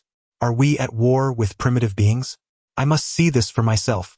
Upon witnessing the wreckage, including Colonel Rhodes, all present were rendered speechless, exchanging glances filled with incredulity. Spears, simple spears, embedded in the engines of advanced jets, still emitting smoke. The stark contrast between the cutting edge and the primordial was glaring. Two of the most sophisticated F-22s had been felled by mere spears. Who would believe such a tale? Colonel Rhodes, unwilling to relent, inquired, could these spears be the product of some black technology? A technician, after inspection, shook his head. "Colonel, given their hardness and flexibility, they appear to be ordinary steel." With a heavy sigh, Colonel Rhodes lamented the loss of two F-22s, a significant incident that would likely reach the White House. Was he truly expected to report that they were downed by two ordinary spears? This report was impossible to compose. Back in the laboratory, Tony felt considerably uplifted, having accomplished a deed of righteous retribution that brought him great satisfaction. However, unbeknownst to him, Obadiah Stane, the vice president of Stark Industries, who was clandestinely selling weapons, became ever more resolute in his intent to eliminate Tony after learning of the incident. Obadiah was an exceedingly clever baldy, once a partner of Tony's father and an elder to Tony himself, holding a minor stake but harboring grand ambitions. While Tony devoted his energies to scientific pursuits and romantic endeavors, showing little interest in corporate governance, Obadiah seized the opportunity to monopolize power. Suddenly, Tony announced the closure of the weapons division, a move that directly infringed upon his authority and benefits, yet he found himself powerless to resist, being merely a minor shareholder. Apocalypse was aware of the underlying circumstances, but after some contemplation, he decided to remain silent unless Tony inquired further, fearing the alteration of the narrative. After all, in the original plot, Tony and his associates faced no significant losses. "Tony, I desire a suit of that kind," Apocalypse stated. Tony replied, "With your current strength, what need do you have for an armor?" "To fly," Apocalypse responded. "While my leaps are swift, they do not match the speed of your suit over long distances, and jumping around lacks elegance." Tony jested, "Who would have thought you, Tang, are such a gentleman? Yet, how can a gentleman disregard his host's objections and impose upon another's home? Haha, not only do I intend to stay and enjoy the hospitality, but I also wish to take advantage of it without cost. However, I do not desire the one you currently wear. The 2 Malawian kwaches is too outdated and cumbersome, requiring several mechanical arms for assistance." Tony was at a loss for words. Just moments ago, he had single-handedly taken on 2 F-22 fighter jets, only to be told his armor was outdated. "What do you envision, then?" he inquired. Apocalypse pondered. "Firstly, it must be wearable and portable, ideally fitting within a single suitcase. If it cannot be easily transported, it holds no value for me. Jumping is swifter. Secondly, it should enhance flight capabilities. My physique surpasses yours, rendering me indifferent to the gravitational pressures of rapid acceleration. Instantaneous speed can be formidable. Enhancing acceleration isn't particularly challenging," Tony remarked. "I can simply increase the power output. However, compacting it to suitcase dimensions presents a bit of a challenge. I may require some time. I shall await your progress, for I have faith in your abilities." The concept of a suitcase-sized armor had already been realized in Iron Man 2, with subsequent iterations becoming even more powerful and miniature, capable of contending with Thanos. Nonetheless, even a genius like Iron Man must proceed with patience. Haste is not an option. At that moment, the voice of Jarvis, the AI, interrupted. "Sir, Miss Potts' phone has gone offline." The last recorded sound was her scream. Following this, Pepper's voice echoed through the speaker. "Inform Tony." "Ah." Tony's expression shifted dramatically. "This is bad. Pepper has been discovered. What has transpired?" He recalled some weapon photographs, noting that the arms discovered in the Middle East were produced by his company, despite his explicit order to disband the weapons division. Clearly, there was an insider secretly peddling arms. He had sent Pepper to investigate the company, only to find her in peril. Who could the traitor be? Apocalypse chuckled. Who else could it be? Think about it. Within Stark Industries, who could conduct covert arms trafficking without your knowledge? Understanding dawned on Tony. "Are you implying Obadiah Stane? He is my father's partner and has watched me grow. That is inconceivable. It cannot be. Where there are interests involved, nothing is impossible. Wait a moment. News will arrive shortly. I cannot wait. What of Pepper? I must rescue her immediately. Do not fret. As long as you have not surrendered the design schematics for the arc reactor, she remains in no danger. Look, he is coming." As he spoke, the surveillance footage revealed a luxurious vehicle arriving outside Tony's mansion, and the visitor was none other than the bald-headed Obadiah Stane. "I shall leave you to confront him alone. Ensure you discern his true nature," he said, and with a swift motion, vanished before Tony's eyes. Obadiah entered and casually engaged Tony in conversation, subtly probing about the reactor embedded in Tony's chest. Forewarned by his earlier encounter, Tony remained cautious, refraining from mentioning Pepper's disappearance and merely stated that the arc reactor was not yet perfected. Undeterred, Obadiah continued his veiled inquiries, but upon realizing Tony's steadfastness, he abandoned pretense. Suddenly, a piercing sound wave erupted, causing Tony to collapse onto the sofa. Obadiah produced a small device, declaring this is the latest weapon, an ultrasonic screwdriver, capable of inducing muscular resonance through ultrasonic energy, instantly incapacitating even an elephant. "Uncle, what are you doing?" Tony gasped.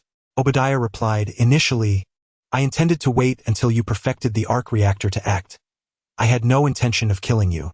However, you made a grave mistake by sending Pepper to investigate me. Thus, I must act prematurely." With that, he ripped open Tony's shirt and twisted the miniature reactor to remove it. Deprived of energy support, Tony's heart ceased to beat, and he struggled to breathe as his lung activity faltered. Obadiah, holding the arc reactor, marveled, "What a masterpiece! This shall be your most remarkable legacy. Tony, the new king of weaponry. With it as our power source, our company's armaments will dominate the globe, and all who don the armor must procure it as their energy source. Our company will become the epicenter of global power. But alas, you shall not live to witness it." He placed the arc reactor into a briefcase and swaggered out. Meanwhile, Tony, still affected by the ultrasonic device, was powerless to rise due to his heart's loss of energy. The figure of Apocalypse slowly materialized. Tony, forcing a smile despite his dire condition, asked, "Are you prepared to watch me die? I thought you would help me up. There's a prototype of the arc reactor downstairs. I cannot move." In the original narrative, Tony managed to crawl to the laboratory below with the aid of mechanical arms to install the prototype of the arc reactor. Yet, for reasons unknown, he found himself immobilized. Perhaps it was that with Apocalypse before him, his will to survive had waned. As Tony's complexion turned increasingly purple, Apocalypse acted without hesitation. With a decisive stomp, he shattered the floor, causing Tony and the sofa to plummet into the underground laboratory. Surveying his surroundings, Tony quickly spotted the prototype of the arc reactor, adorned by Pepper. Apocalypse crushed the glass casing and assisted Tony in reattaching it. As Tony inhaled deeply, gradually regaining his strength, a chime resonated in Apocalypse's mind. "Save one life, reward 1 vial of restorative serum." Apocalypse could not help but feel somewhat surprised. According to the system's assessment, if he did not intervene, Tony would indeed meet his demise. It seems that the ramifications of the butterfly effect are not to be underestimated. Tony gazed at Apocalypse with curiosity, inquiring, "How is it that you seem to know everything? Were it not for the awareness of your immense strength, there would be no need for such intricate schemes. I even suspect that you might be the true mastermind behind it all." Chapter 16. The final battle of Iron Man. The secrets of heaven are not to be divulged. "Why did you not seize him just now?" Tony inquired. "If I had apprehended him, how could I have rescued Pepper?" "We simply need to follow him," came the reply. A sudden realization dawned upon Tony. "Leave the tracking to me." With that, he activated the holographic display, swiftly revealing the trajectory of the bald man's vehicle. In truth, it was unnecessary to track him, as even without the effort, Tony knew the bald man was returning to the company. However, to avoid any potential butterfly effect, it was prudent to follow the vehicle closely. Donning his armor, Tony soared into the night sky. At that moment, Colonel Rhodes called, "Tony, Pepper just contacted me, informing me to send 5 agents to your company, but now her phone is unreachable. Do you know what is happening?"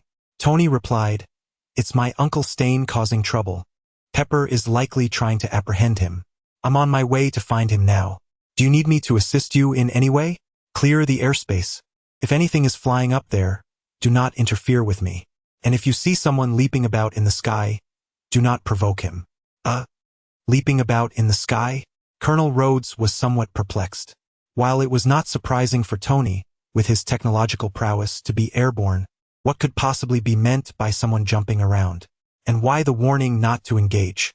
Was there truly an entity the U.S. military could not confront? Unbeknownst to them, Apocalypse was unaware of their conversation. For the sake of safety and precise landing, he controlled his strength, leaping only a few hundred meters at a time, swiftly descending and ascending, blending into the night. In stark contrast, Tony was far more conspicuous. The fiery exhaust from his suit illuminated the darkness, quickly attracting military detection.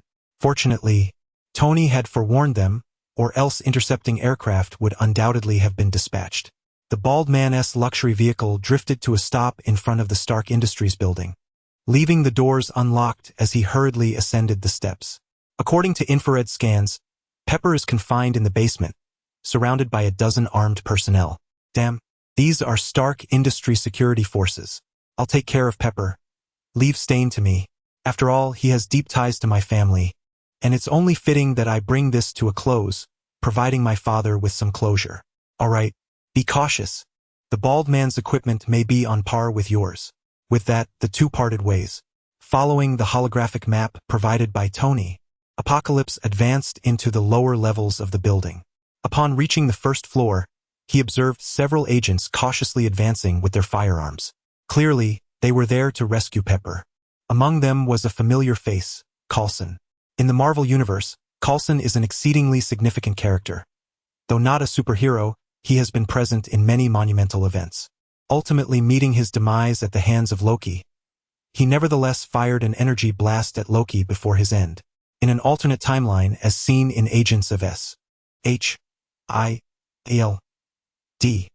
he rose to the position of director, leading a group of enhanced individuals against Hydra and various villains, including the much-admired Quake Sky.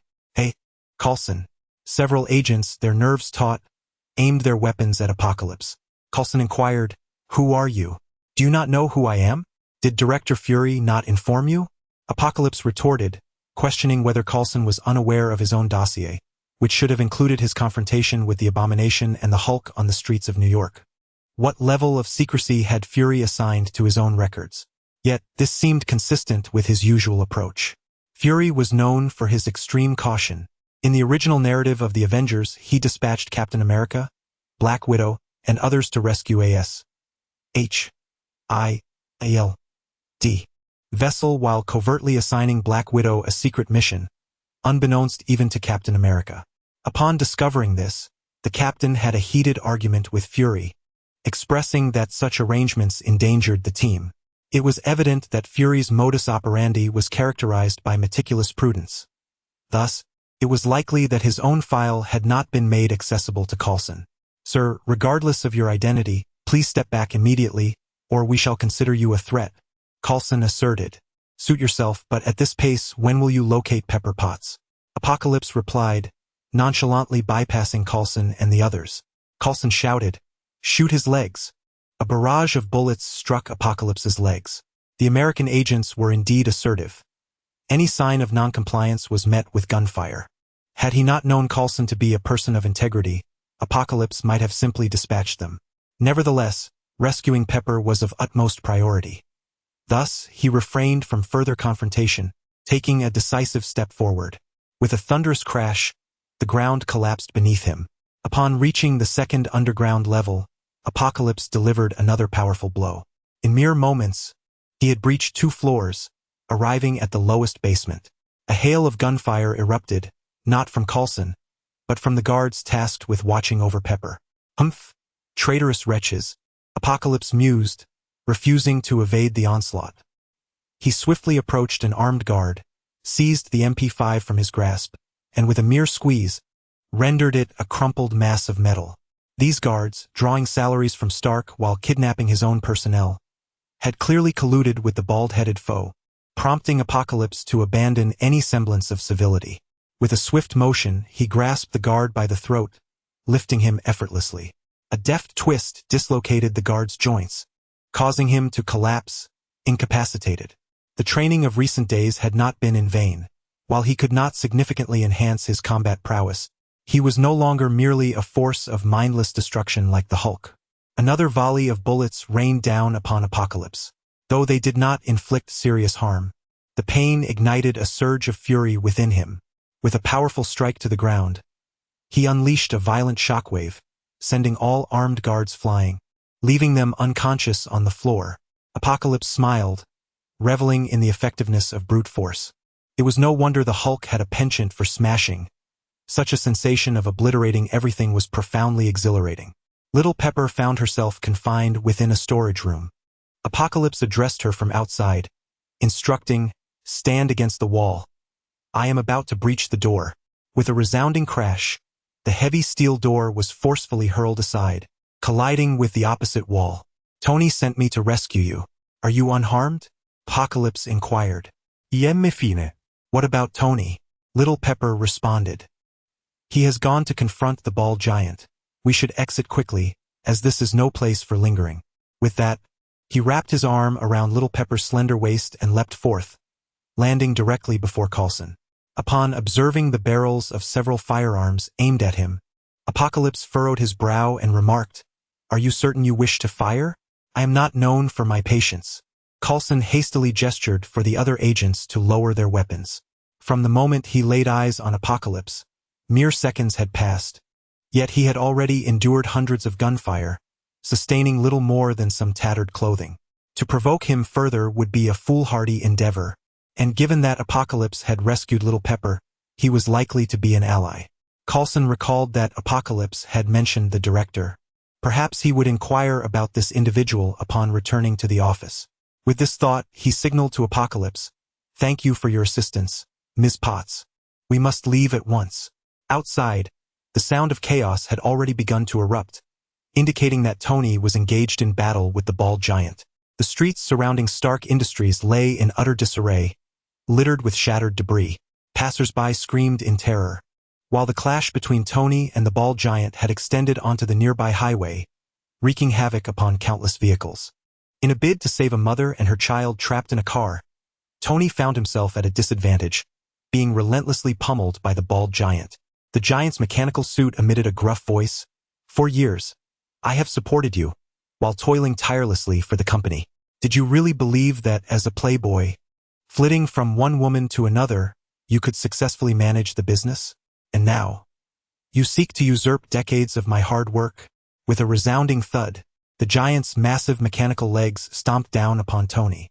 Fortunately, Tony's suit was resilient. Although he was being overwhelmed, it at least afforded him some protection.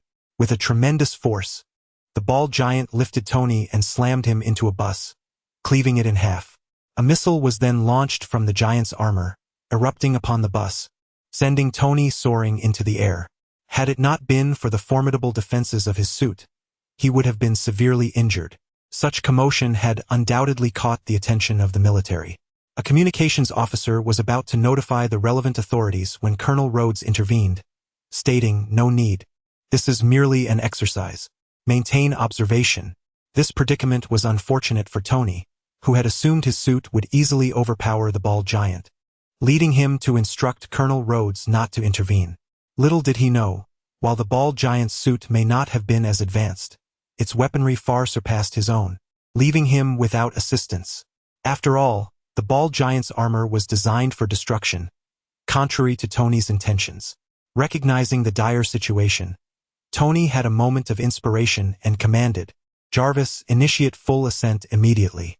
"Sir, your power is reduced to a mere 15. I fear." "I understand.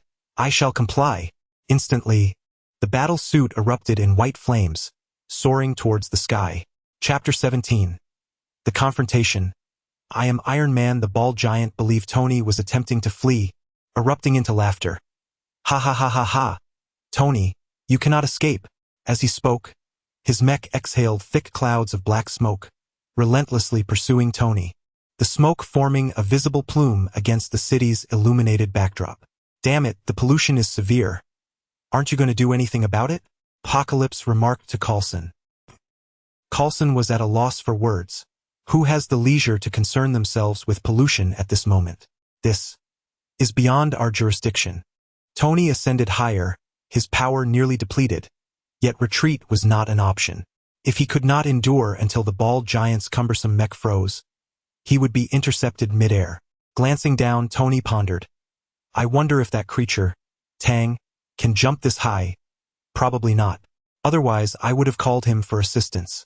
Unbeknownst to him, Tony had developed an unacknowledged reliance on Apocalypse, a subtle sentiment that eluded his own awareness.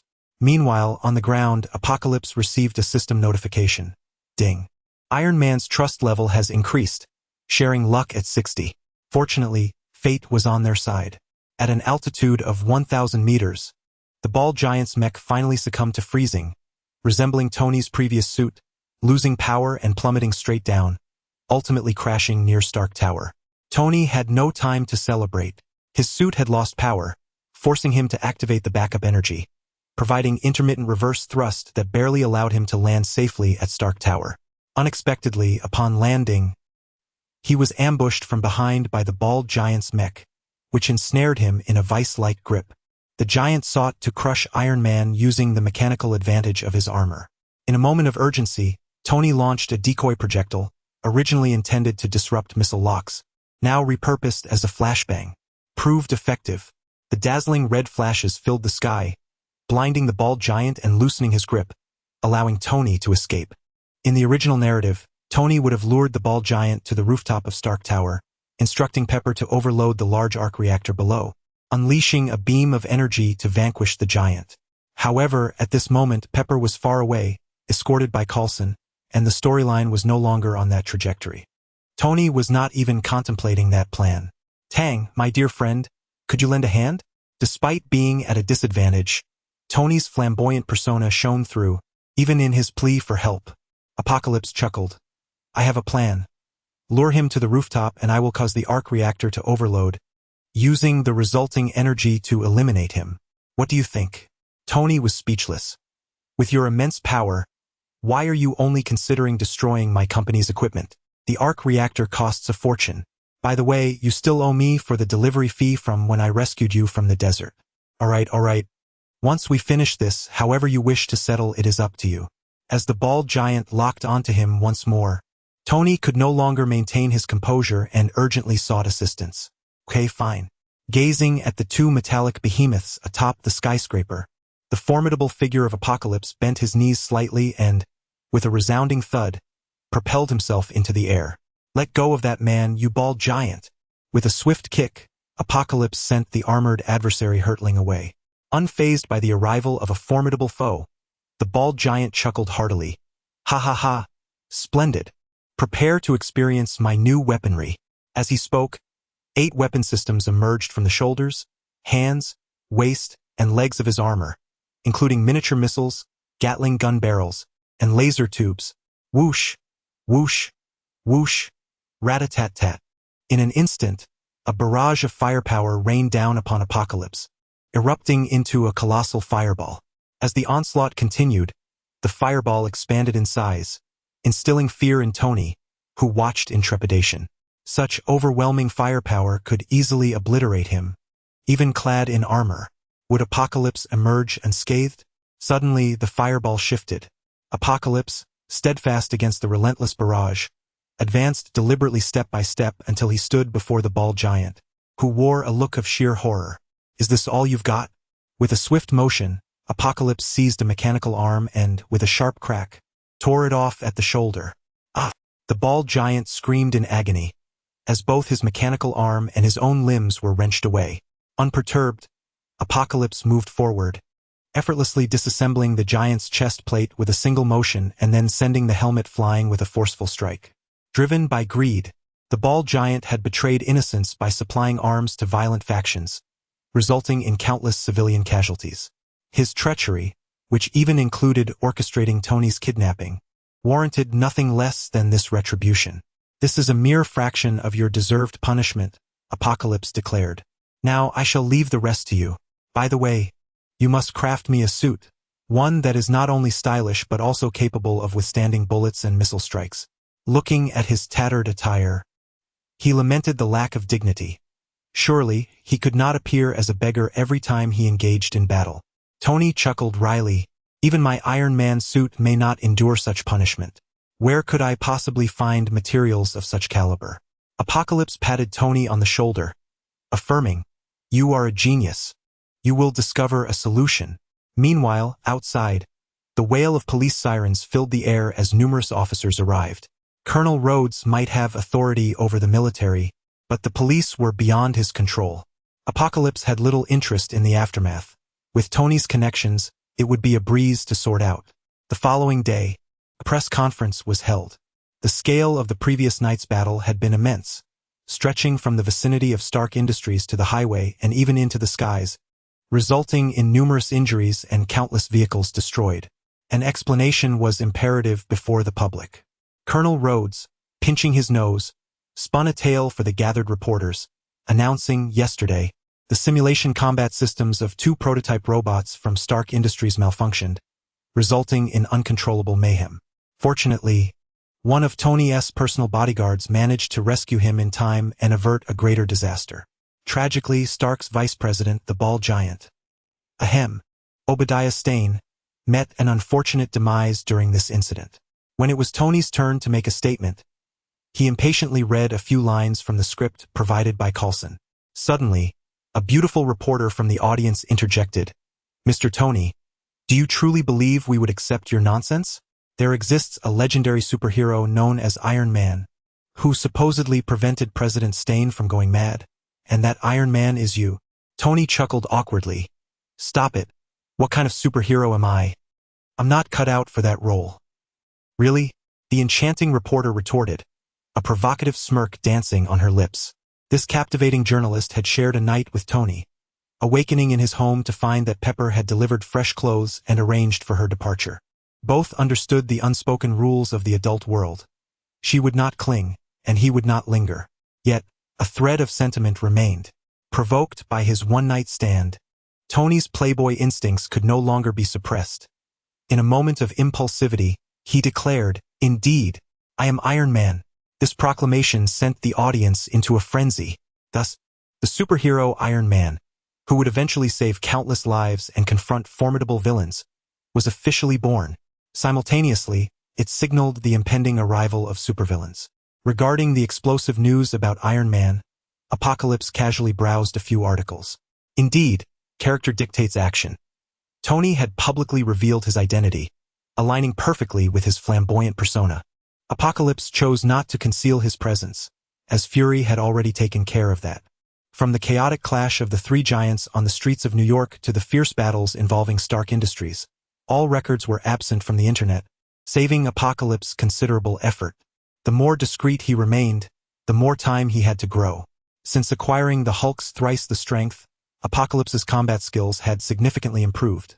However, his fundamental power had not undergone any substantial change. This forcibly acquired strength seemed incapable of being honed further, contrasting starkly with the Hulk's increasing might fueled by rage. In the comic universe, the Hulk could evolve into the Worldbreaker Hulk, whereas Apocalypse's strength would forever be confined to thrice that of the Hulk unless he encountered other fortuitous events. This was woefully inadequate in the face of various future superbosses. Yet, for now, Apocalypse had no choice but to diligently train in combat techniques. After Tony revealed himself as Iron Man, he garnered immense attention but also attracted trouble. The most immediate issue arose from Hammer Industries, Stark's staunch rival, which began accusing Iron Man of jeopardizing national security and demanded he relinquish the technology behind his armor. Tony was invited to debate in Congress.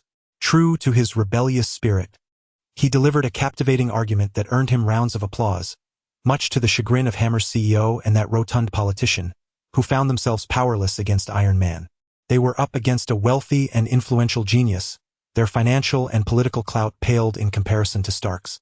They intended to leverage public sentiment stirred by this media event to coerce Iron Man into surrendering his armor's technology. But to their dismay, no one sided with them in the audience. Ultimately, Iron Man concluded the debate with a rather audacious remark. "I have successfully monopolized world peace." Amidst the resounding applause, Iron Man departed with remarkable poise. At that very moment, every gesture of his was observed by a burly man far away in Siberia. The man, clad in a white tank top and holding a toothpick between his lips, fixed his intense gaze upon the Iron Man on the television screen. Scattered across the table before him were blueprints, prominently featuring the miniature arc reactor designed by Iron Man Chapter 18. "Iron Man, your flirting skills are lamentable on the other side."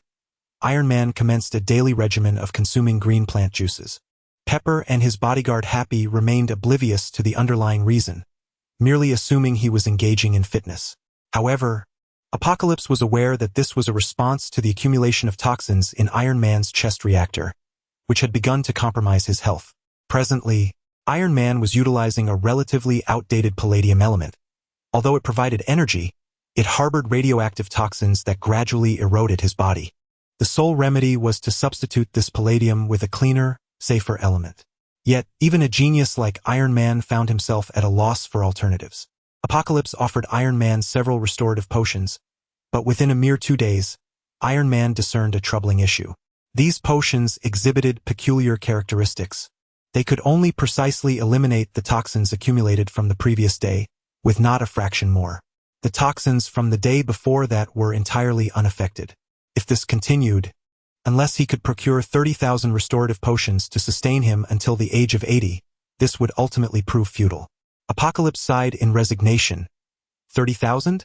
Currently, I possess only a little over 100, and these potions are non-renewable. We have yet to ascertain their composition. Iron Man chuckled awkwardly. Such precious potions, each capable of saving a life. Truly, I am being greedy. After a brief pause, he added, please do not inform Pepper and Happy. I wish to spare them from worry. Although Pepper officially served as Iron Man's assistant and Happy as his bodyguard, the three shared a bond of trust akin to that of family. Ultimately, Iron Man married Pepper, and they welcomed a daughter named Morgan. As for Happy, according to the original narrative, he was likely to find himself entangled with Aunt May, the alluring relative of Spider-Man. Iron Man pressed a button on his watch and said, Happy, come in and help me practice my punches. Why don't you seek me out? Apocalypse shrugged. Oh please, I have no desire to be pummeled by a monster like you. Even donning the armor wouldn't suffice against your might, Happy retorted. Before long, Happy entered clad in a suit, casting a curious glance in Iron Man's direction. He was aware that Apocalypse was a distinguished guest who had assisted Iron Man in escaping from the 10 Rings in the Middle East, yet he knew little else about this enigmatic visitor. On one hand, Apocalypse had instructed them not to reveal his identity or capabilities, a directive that Iron Man and Pepper took to heart. On the other hand, Happy was quite the chatterbox. Had he been privy to Apocalypse's true identity and prowess, he might have inadvertently boasted during a drinking session, thus compromising their secrecy. It was worth noting that as Iron Man's confidant, he was under constant surveillance by numerous intelligence agencies and gossip tabloids, all eager for first-hand information. Happy changed into loose training attire and practiced alongside Iron Man for a while. Soon, Tony found himself panting with exhaustion, while Happy, despite his corpulent appearance, maintained a steady breath, clearly possessing genuine skill. Tony, Happy suggested, why don't you take a break? I can spar with Apocalypse for a few rounds. Upon hearing this, Iron Man quickly interjected, you mustn't provoke him. I fear he might lose control of his strength and crush you with a mere finger. Unexpectedly, this concerned remark ignited Happy's competitive spirit, and Iron Man could not restrain him. He insisted on exchanging a few moves. Happy provocatively addressed Tianchi, Mr. Tang, you wouldn't be afraid, would you? Tianchi chuckled, all right, I was looking for a weaker opponent to practice my control so I wouldn't accidentally injure someone seriously in the future. Iron Man interjected, Tang, please be gentle. Happy is my dear friend. Do not let him suffer too much harm. Happy's face flushed crimson, feeling his pride wounded. Had he become so inconsequential in the eyes of the boss? Resolutely, he vowed to give this Eastern guest a display of his true capabilities. Tianchi, undeterred, leaped onto the stage without changing attire, striking a pose for Tai Chi. Tai Chi emphasizes yielding to overcome rigidity, making it an ideal choice if one does not wish to cause harm. Although Tianchi only possessed a superficial understanding of this martial art, his immense strength allowed him to master many techniques through sheer force. Happy, adopting a standard combat stance, hopped lightly on his feet, shifting his form to evade his opponent's focus. Suddenly, he lunged forward, throwing a punch aimed at Tianchi's face. Unfortunately, to Tianchi, Happy's movements appeared as slow as a snail and as weak as a gentle breeze. With a simple maneuver akin to grasping the sparrow's tail, he executed a pull and push, sending Happy soaring into the elastic barrier of the ring. The elastic band creaked under strain, almost reaching its limit, before violently rebounding and propelling Happy back into the opposing barrier. Ultimately, He landed in the center of the ring, unable to rise for a moment, having fallen with a dignity akin to a deflated balloon. Unwilling to concede, Happy lay on the ground, stating, "I was careless. I lost my footing. Let me rest a moment before we continue." At that moment, Pepper Potts entered, her high heels clicking on the floor, followed by a woman dressed in professional attire, white blouse, black trousers, and a curvaceous figure. "Tony, this is the legal department's assistant, Rashman Natasha. She requires your signature on some documents." The newcomer was none other than Black Widow. Upon seeing Natasha, exuding professionalism yet retaining an alluring seriousness, Iron Man's eyes sparkled with interest. Compared to the women he typically courted, Natasha's poise was in a league of its own. As Black Widow entered, her gaze fell upon Tianchi, and a flicker of panic crossed her features. She had never anticipated encountering her husband in such circumstances after evading him for so long. In the original narrative, Director Fury had sent Black Widow to gather intelligence after Tony revealed himself as Iron Man, assessing whether he posed a threat to Earth's safety and evaluating his potential membership in the Avengers. Now, beyond mere reconnaissance, there was an additional layer of intent behind Fury's actions. He could not have been unaware of Tianchi's presence here, and sending Black Widow was clearly intended to create an opportunity for the two. Seeing Black Widow feign ignorance, Tianchi remained unperturbed, curious to see how long she could maintain her ruse. Tony, instantly shifting into his charming persona, approached her and remarked, "The new assistant in the legal department? How could I be unaware? You are always welcome here." In the past, Black Widow would not hesitate to leverage her beauty to extract information. However, with her rather unassuming husband nearby and Director Fury's stern warning against employing her charms, she dared not overstep her bounds. With utmost seriousness, Black Widow stated, "Mr. Stark, this pertains to the acquisition agreement for several subsidiaries involving equity restructuring, and your signature is required for confirmation. There is no rush. Let us first sit down and enjoy a glass of champagne while we discuss this matter at a leisurely pace." Reviewing legal documents can indeed be quite time-consuming, and standing for long periods can be taxing. "I am not afraid of hard work," she replied, "and it is against protocol to drink during work hours." The more she declined, the more Iron Man felt a stirring curiosity. With his looks, wealth, and fame, there was no woman he could not charm. This made Pepper Potts seethe with quiet indignation. At that moment, she and Iron Man were merely in a professional relationship, devoid of romantic ties, leaving her unable to voice her feelings. Each time she saw Iron Man return with another woman, her frustration grew. Black Widow noticed Apocalypse observing with a silent smile, making her heart race, causing her to shy away from Iron Man's advances. She quickly handed over the documents to him and stepped aside. Yet, to Iron Man, her demeanor resembled that of a bashful little rabbit, possessing a unique allure among Western women. "What's wrong with the person on stage?" Black Widow deftly shifted the topic. "Is someone injured?" Happy, noticing the beautiful woman's attention, sprang to his feet. No, how could I be hurt? I was merely tired from practicing my punches and needed a moment to rest." As he spoke, he flamboyantly waved his boxing gloves. Natasha, right? Would you like me to teach you a few self-defense moves?" "Sure," Black Widow replied, eager to extricate herself from Iron Man's persistent attention. She ascended the stage, yet her gaze discreetly darted towards Apocalypse. "Hey, beautiful, the first lesson is to maintain focus on your opponent, keeping your eyes locked on them without distraction." Happy attempted to draw Black Widow's attention, gently tapping her with his glove. Unexpectedly, this provoked Black Widow's instinctive reaction.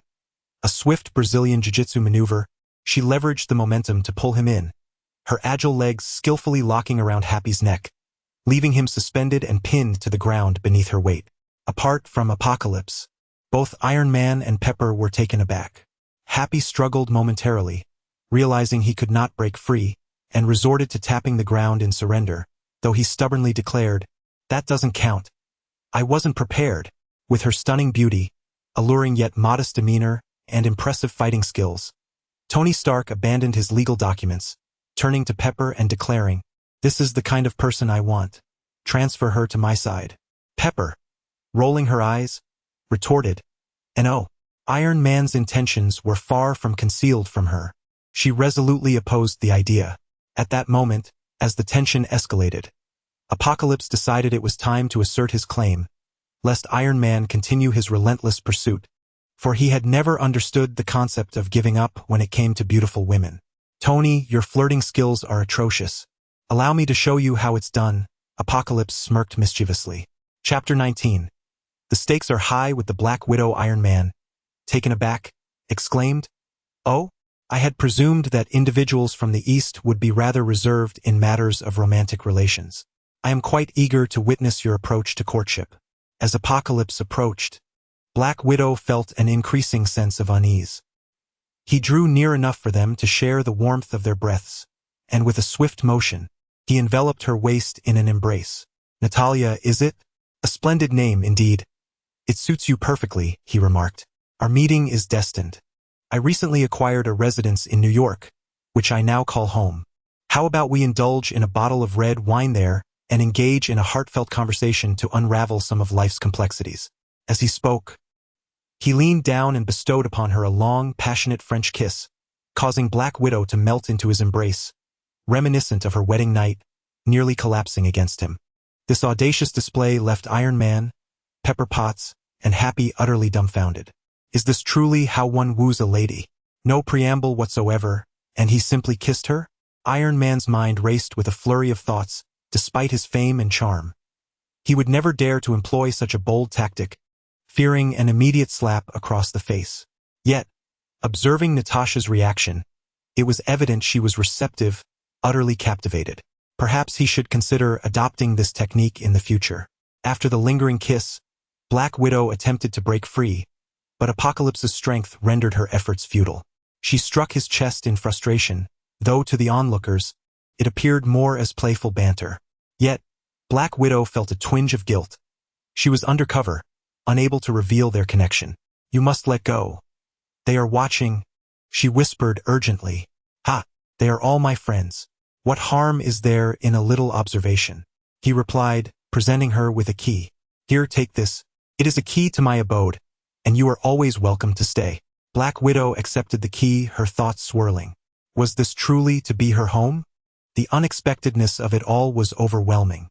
Forming a family with such a man might not be so bad. At least she would not have to worry about enemies knocking at her door. Whoever dared to do so would surely face dire consequences. Imagining her foes, who had painstakingly tracked down her family's whereabouts to use them against her, only to encounter her formidable husband, brought a smile to her lips. This exquisite beauty, combined with her coy smile, was utterly intoxicating. Iron Man and Happy gazed in disbelief. Had she truly accepted this? Had she fallen for him? What kind of enchanting spell had Tang cast? They had missed it entirely. Apocalypse, sensing her flustered state, released Black Widow, recognizing that it was best to allow her time to process the day's events. Iron Man, unsure of what he had just signed, carelessly scribbled across the documents. Black Widow, clutching the legal papers, made her swift exit. Happy approached, abandoning his earlier defiance. "Brother Tang, your execution was too swift. I couldn't learn a thing. Tonight at the bar. Drinks are on me. Teach me a couple of tricks." Iron Man remarked, "Next week, I have a racing competition in Europe. Don, why don't you accompany me? I always find European women rather challenging. Perhaps my reputation over there isn't quite as prominent." Apocalypse chuckled softly, choosing not to reveal the underlying thoughts, allowing them to speculate freely. Nonetheless, Iron Man's participation in the European racing event signifies the commencement of the plot for Iron Man 2. 3 days later, in a small European nation, a grand racing gala unfolded. Pepper Potts arrived with Black Widow, seemingly to keep an eye on Iron Man, subtly nudging Black Widow towards Apocalypse. Naturally, Apocalypse welcomed this turn of events, walking side by side with Black Widow. It was daytime, and the venue was filled with the elite. Iron Man and Pepper were busy mingling and forging connections. Meanwhile, the unfortunate Happy, a single man, endured the romantic exchanges between the couples, resorting to indulgent feasting on the banquet's refreshments. "Hey, Tony, the legendary Iron Man. I thought you were too busy to attend this gala," a voice called from a distance. It was Justin Hammer, the president of Hammer Industries. Hammer Industries and Stark Industries were rivals, continually vying for defense contracts. However, the quality of Hammer's weaponry always fell short, leading to Stark's dominance and Hammer's growing resentment. Furthermore, Hammer had previously allied with corrupt politicians in an attempt to force Iron Man to relinquish his suit technology, establishing a long-standing animosity between them. Feigning cordiality, Hammer approached Iron Man, and out of respect for the gathering's elite, Iron Man had no choice but to respond with a perfunctory greeting.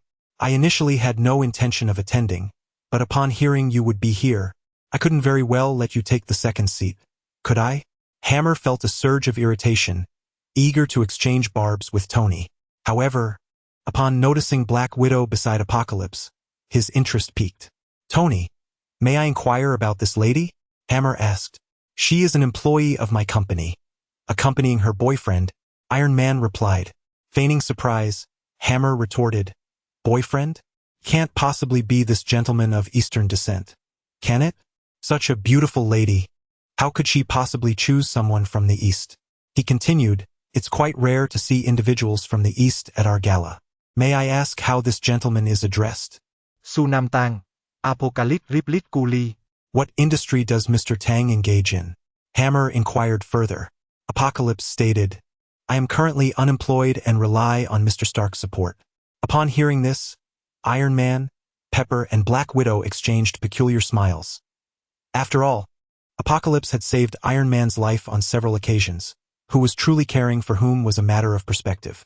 Hammer, filled with disdain and a hint of latent racial bias, grew emboldened. To Black Widow he said, This lovely lady is attending such a prestigious gala for the first time, I presume? Allow me to show you around. My Hammer Industries racing team is set to compete shortly, and they are destined for victory. Black Widow cast a furtive glance at Apocalypse, apprehensive about displeasing him, and replied, Thank you, but I came with friends, so I wouldn't want to intrude. Haha, your friends are trailing behind Tony. They won't even gain access to the VIP area, rendering them quite inconvenient, Hammer remarked. I find myself in need of a female companion. Why not accompany me to meet some distinguished individuals? Once the competition concludes, I shall take you for a thrilling ride in a racing car. Had Apocalypse been merely an acquaintance, Iron Man would have swiftly intervened to halt Hammer's insolence, as it is indeed a slap in the face when one's friend is undermined. However, Hammer's provocation is directed at Apocalypse. He exchanges a knowing glance with Pepper Potts, unable to conceal the mirth in his eyes as he anticipates Hammer's impending misfortune. Hammer, undoubtedly believing that Apocalypse, being an Eastern individual, possesses only a modicum of influence, assumes that once he reaches the West, he is on familiar territory. Apocalypse steps forward, addressing Mr. Hammer. Are you planning to take away the woman at my side without consulting me? Instantly, two burly men in suits flank Hammer, confronting Apocalypse. Tony Stark and Pepper Potts observe the unfolding drama with expressions of amusement, refraining from intervening. Hammer naively presumes that Apocalypse's relationship with Iron Man is trivial, unworthy of a confrontation, thus emboldening his audacity. Is Mr. Hammer preparing for a physical altercation? Apocalypse inquires with a smile. Given Apocalypse's formidable prowess, even if Hammer were to unleash the full arsenal of his industrial designs, he would inflict no harm upon Apocalypse, especially not from two mere bodyguards. No. We are presently in Europe, where the nobility still adhere to ancient traditions. Should any disagreements arise, they may be resolved through a duel. My associate, Mr. Tang, is at your disposal to select a contender. Oh, what are the stakes?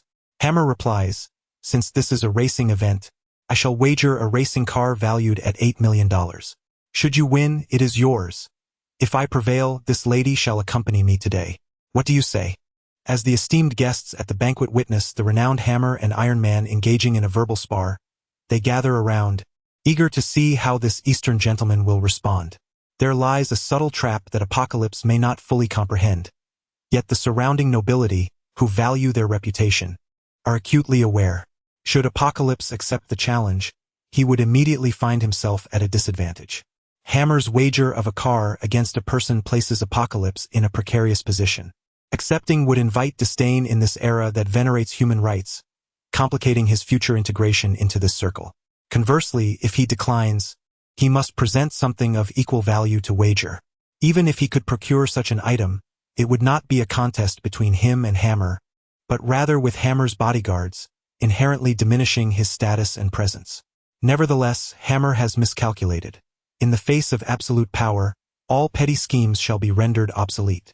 Chapter 20. Shattering a wine glass, I admit defeat, the Apocalypse declared. My woman will not be wagered against you. Do you possess a race car? Hammer retorted provocatively. At this moment, Iron Man interjected. I wager my armored suit on behalf of my friend.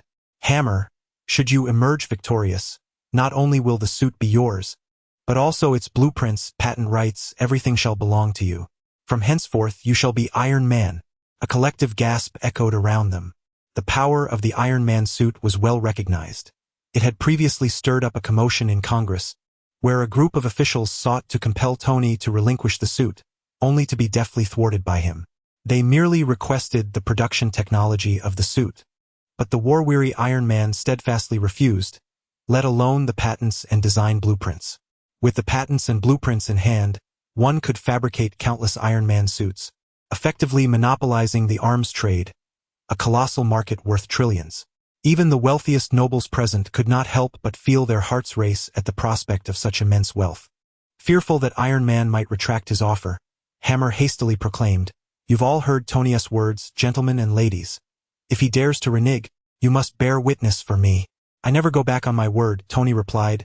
But you, a race car in exchange for my suit? That hardly seems equitable. It was now Hammer's turn to falter. He found himself at a loss for an item of equal value to wager against the iron suit. Gritting his teeth, he proposed, how about 20 of Hammer Industries shares alongside this race car? Although these shares held considerable worth, they paled in comparison to the iron suit. Iron Man, however, was not concerned about the disparity in stakes. He primarily wished to support the Apocalypse.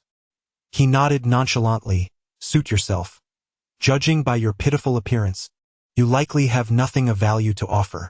Hammer's face flushed crimson with anger, yet he found himself unable to retort.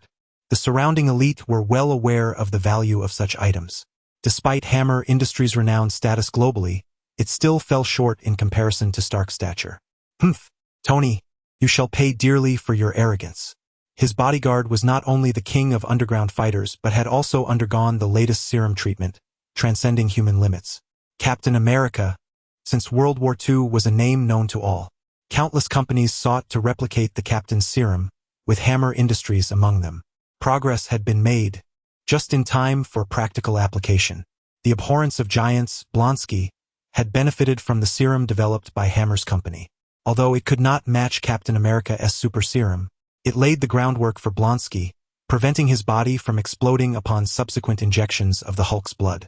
However, this matter was highly classified, even Iron Man was unaware. Hammer felt a surge of delight. This Eastern individual, no matter how skilled in Eastern martial arts, could not possibly rival his bodyguard. After his defeat, the Western beauty by his side would abandon him as well. The thought of acquiring both the suit and the beauty compelled Hammer to chuckle with anticipation. Regrettably, Hammer's capabilities remained somewhat limited, lacking access to certain classified information. Perhaps it is that Fury has managed to conceal the details of the Apocalypse with remarkable effectiveness. Were he to be aware, even if the genuine Captain America stood before the Apocalypse, he would be unable to withstand a single blow, and surely his mirth would be extinguished. Hammer suggested, This location is too crowded. To avoid any collateral damage, let us find a more suitable venue. The Apocalypse responded, No need. This will suffice. Have your two subordinates join forces. Do not concern yourself with collateral damage. Even if a single wine glass shatters, consider it my victory. The surrounding crowd erupted into chaos upon hearing this, astonished by the audacity displayed. What if the opponent resorted to trickery, simply shattering the glass to claim victory? Incredible. This is the first time I have witnessed such boldness from an Eastern individual, someone remarked. Tony, you must ensure your word holds weight. Hammer, seizing the moment, signaled to his bodyguards, contemplating the possibility of resorting to deceit should the need arise. He doubted that his two elite bodyguards would be incapable of breaking a mere glass. One bodyguard stepped forward, scoffing, Kid, don't beg for mercy later. The nobles around them instinctively retreated, clearing a substantial space. Only Iron Man Pepper Potts, and Black Widow remained unmoved. Happy understood the Apocalypse's prowess but was uncertain of its extent. Initially intending to withdraw, he hesitated upon noticing that Tony and the others remained where they were. The vacant area they occupied appeared particularly conspicuous. Hammer remarked, "Tony, although you are Iron Man, it would be wise to stand back a bit, given that you are not in your suit." Iron Man shook the wine glass in his hand, grinning as he declared, "I'll make it even more enticing. If your subordinates can make me spill even a single drop of this wine, I shall gift you a vineyard in Europe." The crowd gasped collectively at this proclamation. European wines are renowned globally, and many affluent individuals relish the opportunity to acquire a vineyard for entertaining guests and curating an exquisite personal collection. As one of the world's top billionaires, Iron Man's vineyard would undoubtedly hold immense value. The influential guests present were well aware of this and gasped at the magnitude of Iron Man's offer. Hammer felt a twinge of insecurity. Could this Eastern individual be Tony's secret weapon, akin to his own bodyguards, having been injected with the super serum? However, he quickly reassured himself that even if this were true, one could ensnare him while the other resorted to trickery to shatter the glass. What a spectacle that would be. The Apocalypse urged, "Come on, let us finish quickly so we can watch the race. This banquet is dreadfully dull." With a thunderous crash, Bodyguard charged forward like a human tank, causing the finely crafted wooden floor to splinter, sending shards flying and eliciting gasps from the nearby ladies. The Apocalypse remained unfazed, his left arm still encircling Black Widow, while his right hand suddenly shot upwards. Palm of the celestial hand. Bodyguard A's eyes widened in shock. Despite his towering stature, the descending palm seemed to bring forth the weight of the heavens upon him. He summoned all his strength to brace against the Apocalypse's hand. With a sudden thud, splinters of wood and clods of earth erupted into the air, startling those nearby, who instinctively recoiled several steps. Upon closer inspection, it became evident that the bodyguard stood frozen, arms raised, and was thrust deep into the ground, leaving less than a third of his figure exposed. Apocalypse slowly withdrew his hand, as if he had merely swatted away a fly. Fortunately, the bodyguard had been injected with the serum. Although his bones were shattered, he had at least retained his life. Had he been an ordinary person, that strike from Apocalypse would have rendered him into mere pulp. A collective gasp filled the air, as the spectators were overwhelmed by the sheer simplicity and horror of the battle unfolding before them. It was important to note that the ground was made of solid oak, a surface that would be nearly impossible for an average person to breach, with a concrete layer beneath it. A man built like an iron tower had been forcibly embedded into the concrete yet somehow managed to maintain his human form, a testament to his formidable strength, comparable to steel. What was even more terrifying was the one who had delivered such a blow. Hammer had not anticipated Apocalypse's terrifying prowess and shouted, "Wine glass!" The second bodyguard sprang into action, lunging toward the nearest noblewoman. She screamed in shock. Ah! At that moment, Apocalypse was still a dozen meters away from the bodyguard, while the noblewoman was within arm's reach of him, and it seemed inevitable that the bodyguard's hand would make contact with her. Suddenly, a gust of wind swept through the scene, and in a flash, Apocalypse positioned himself between the noblewoman and the second bodyguard. With a thunderous crash, another massive hand imprint was made, and the second bodyguard met the same fate as his colleague, vanishing into the ground. Before the noblewoman could even retract her scream, it was all over. Apocalypse gently steadied the wine glass in her hand, saying, "Beautiful lady, please hold onto your glass securely."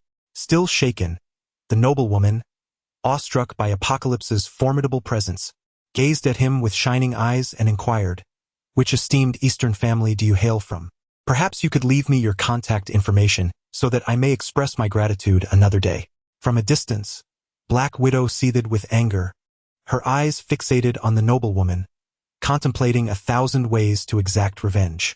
Realizing the duel was slipping away, Hammer steeled himself and hurled his wine glass to the ground with force. However, just as his hand moved, it was suddenly immobilized, and he cried out, "Ouch! It hurts!" To everyone's astonishment, Hammer's hand had been seized by another, rendering him unable to move, and a faint sound of bones cracking could be heard. It was Apocalypse. "Mr. Hammer, resorting to tricks is hardly the behavior of a gentleman," Apocalypse remarked, his gaze locked on Hammer. Let go. My hand is going to break. Hammer pleaded.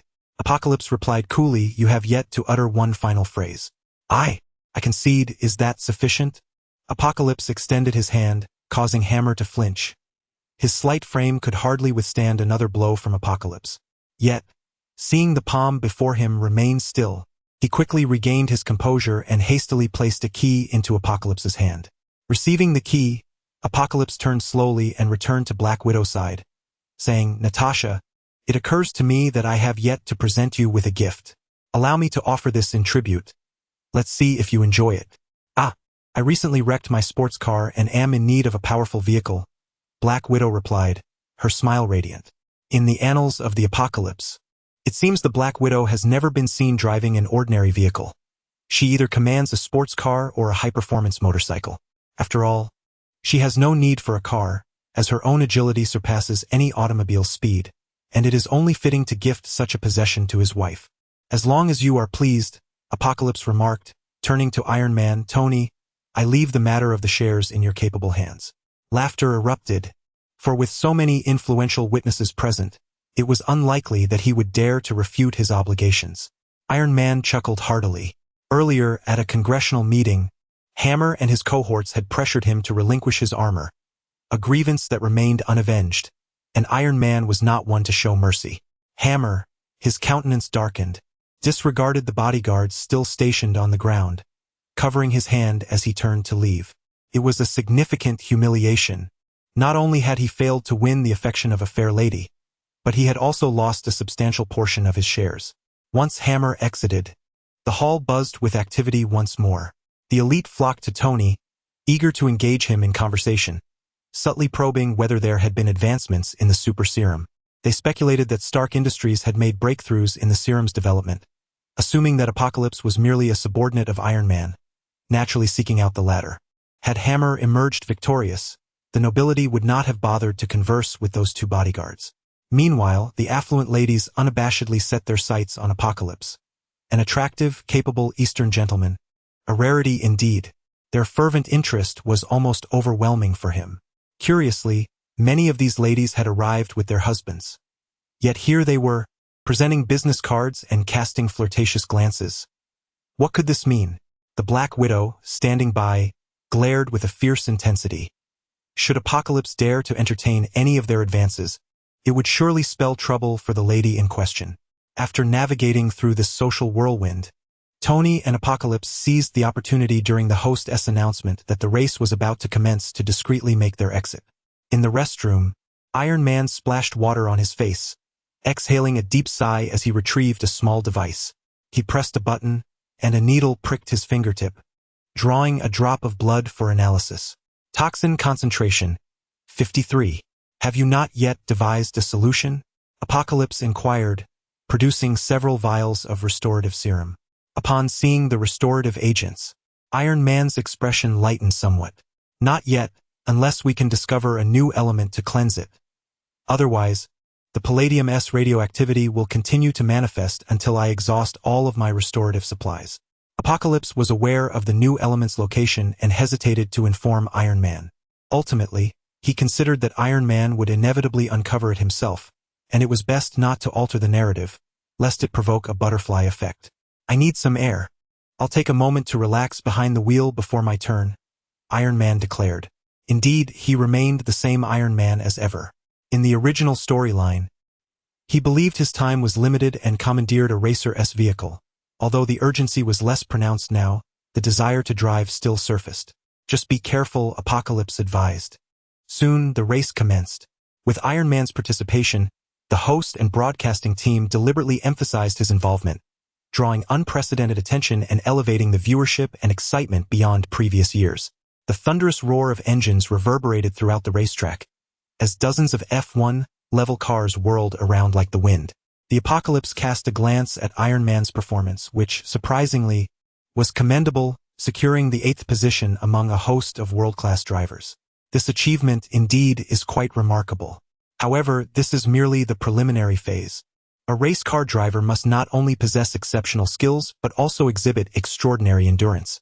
Enduring several hours of relentless rally racing ultimately tests one's physical stamina and patience.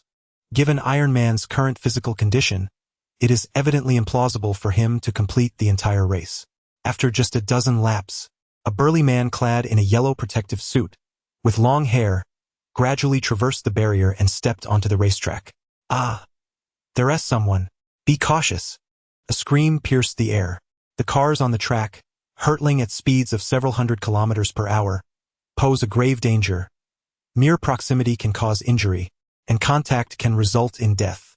The actions of this robust figure were tantamount to a death wish. The first car to notice him swerved violently to avoid the man, losing control and crashing into the adjacent barrier. With a deafening roar, the fuel tank erupted into flames. This unkempt intruder was none other than Ivan Vanko from Siberia. Thus, the plot of Iron Man 2 commenced. Chapter 21. Chaos on the racetrack. In accordance with his father's dying wish, he had come to confront Iron Man. Ivan was remarkably astute, choosing a highly strategic location on the racetrack. It was a straightaway, allowing the drivers ample time to see him and react. Any rational person would surely steer away and decelerate, making a direct collision improbable. Flames began to flicker from Ivan's body, consuming his yellow protective suit, which disintegrated into tattered strips. With a flourish of his hands, 2 electric whips unfurled from his exoskeleton apparatus. Lacking Iron Man's resources, Ivan nonetheless possessed an equally brilliant intellect. He had fashioned a miniature arc reactor akin to Iron Man's, and with limited materials he constructed an exoskeleton and electric whips, balancing a degree of defense with maximum offensive capability. As a racing car hurtled towards him, Ivan scoffed, "I command you to stop." A flash of fire erupted as the high-energy electric whip sliced through the front of the Formula One vehicle, severing it entirely. The car spiraled out of control, crashing into the nearby barriers with a thunderous explosion that sent a fireball into the air. Nearby spectators screamed and scattered in panic. A true man never glances back at an explosion. Ivan's gaze remained steadfastly forward. Iron Man's vehicle was approaching. In the mere seconds it took for Ivan to step onto the track, Iron Man had yet to register the unfolding chaos. By the time he hit the brakes, it was far too late. With a sweep of his arm, Ivan unleashed the electric whip, cleaving the racing car in 2 from front to back, forcing Iron Man to leap from the vehicle. Fortunately, he had already slowed down. Otherwise, that leap could have cost him his life. The cars behind him began to decelerate as well, for if Iron Man did not perish at the hands of Ivan's electric whip, he might have met his end in a collision with the vehicles trailing closely behind.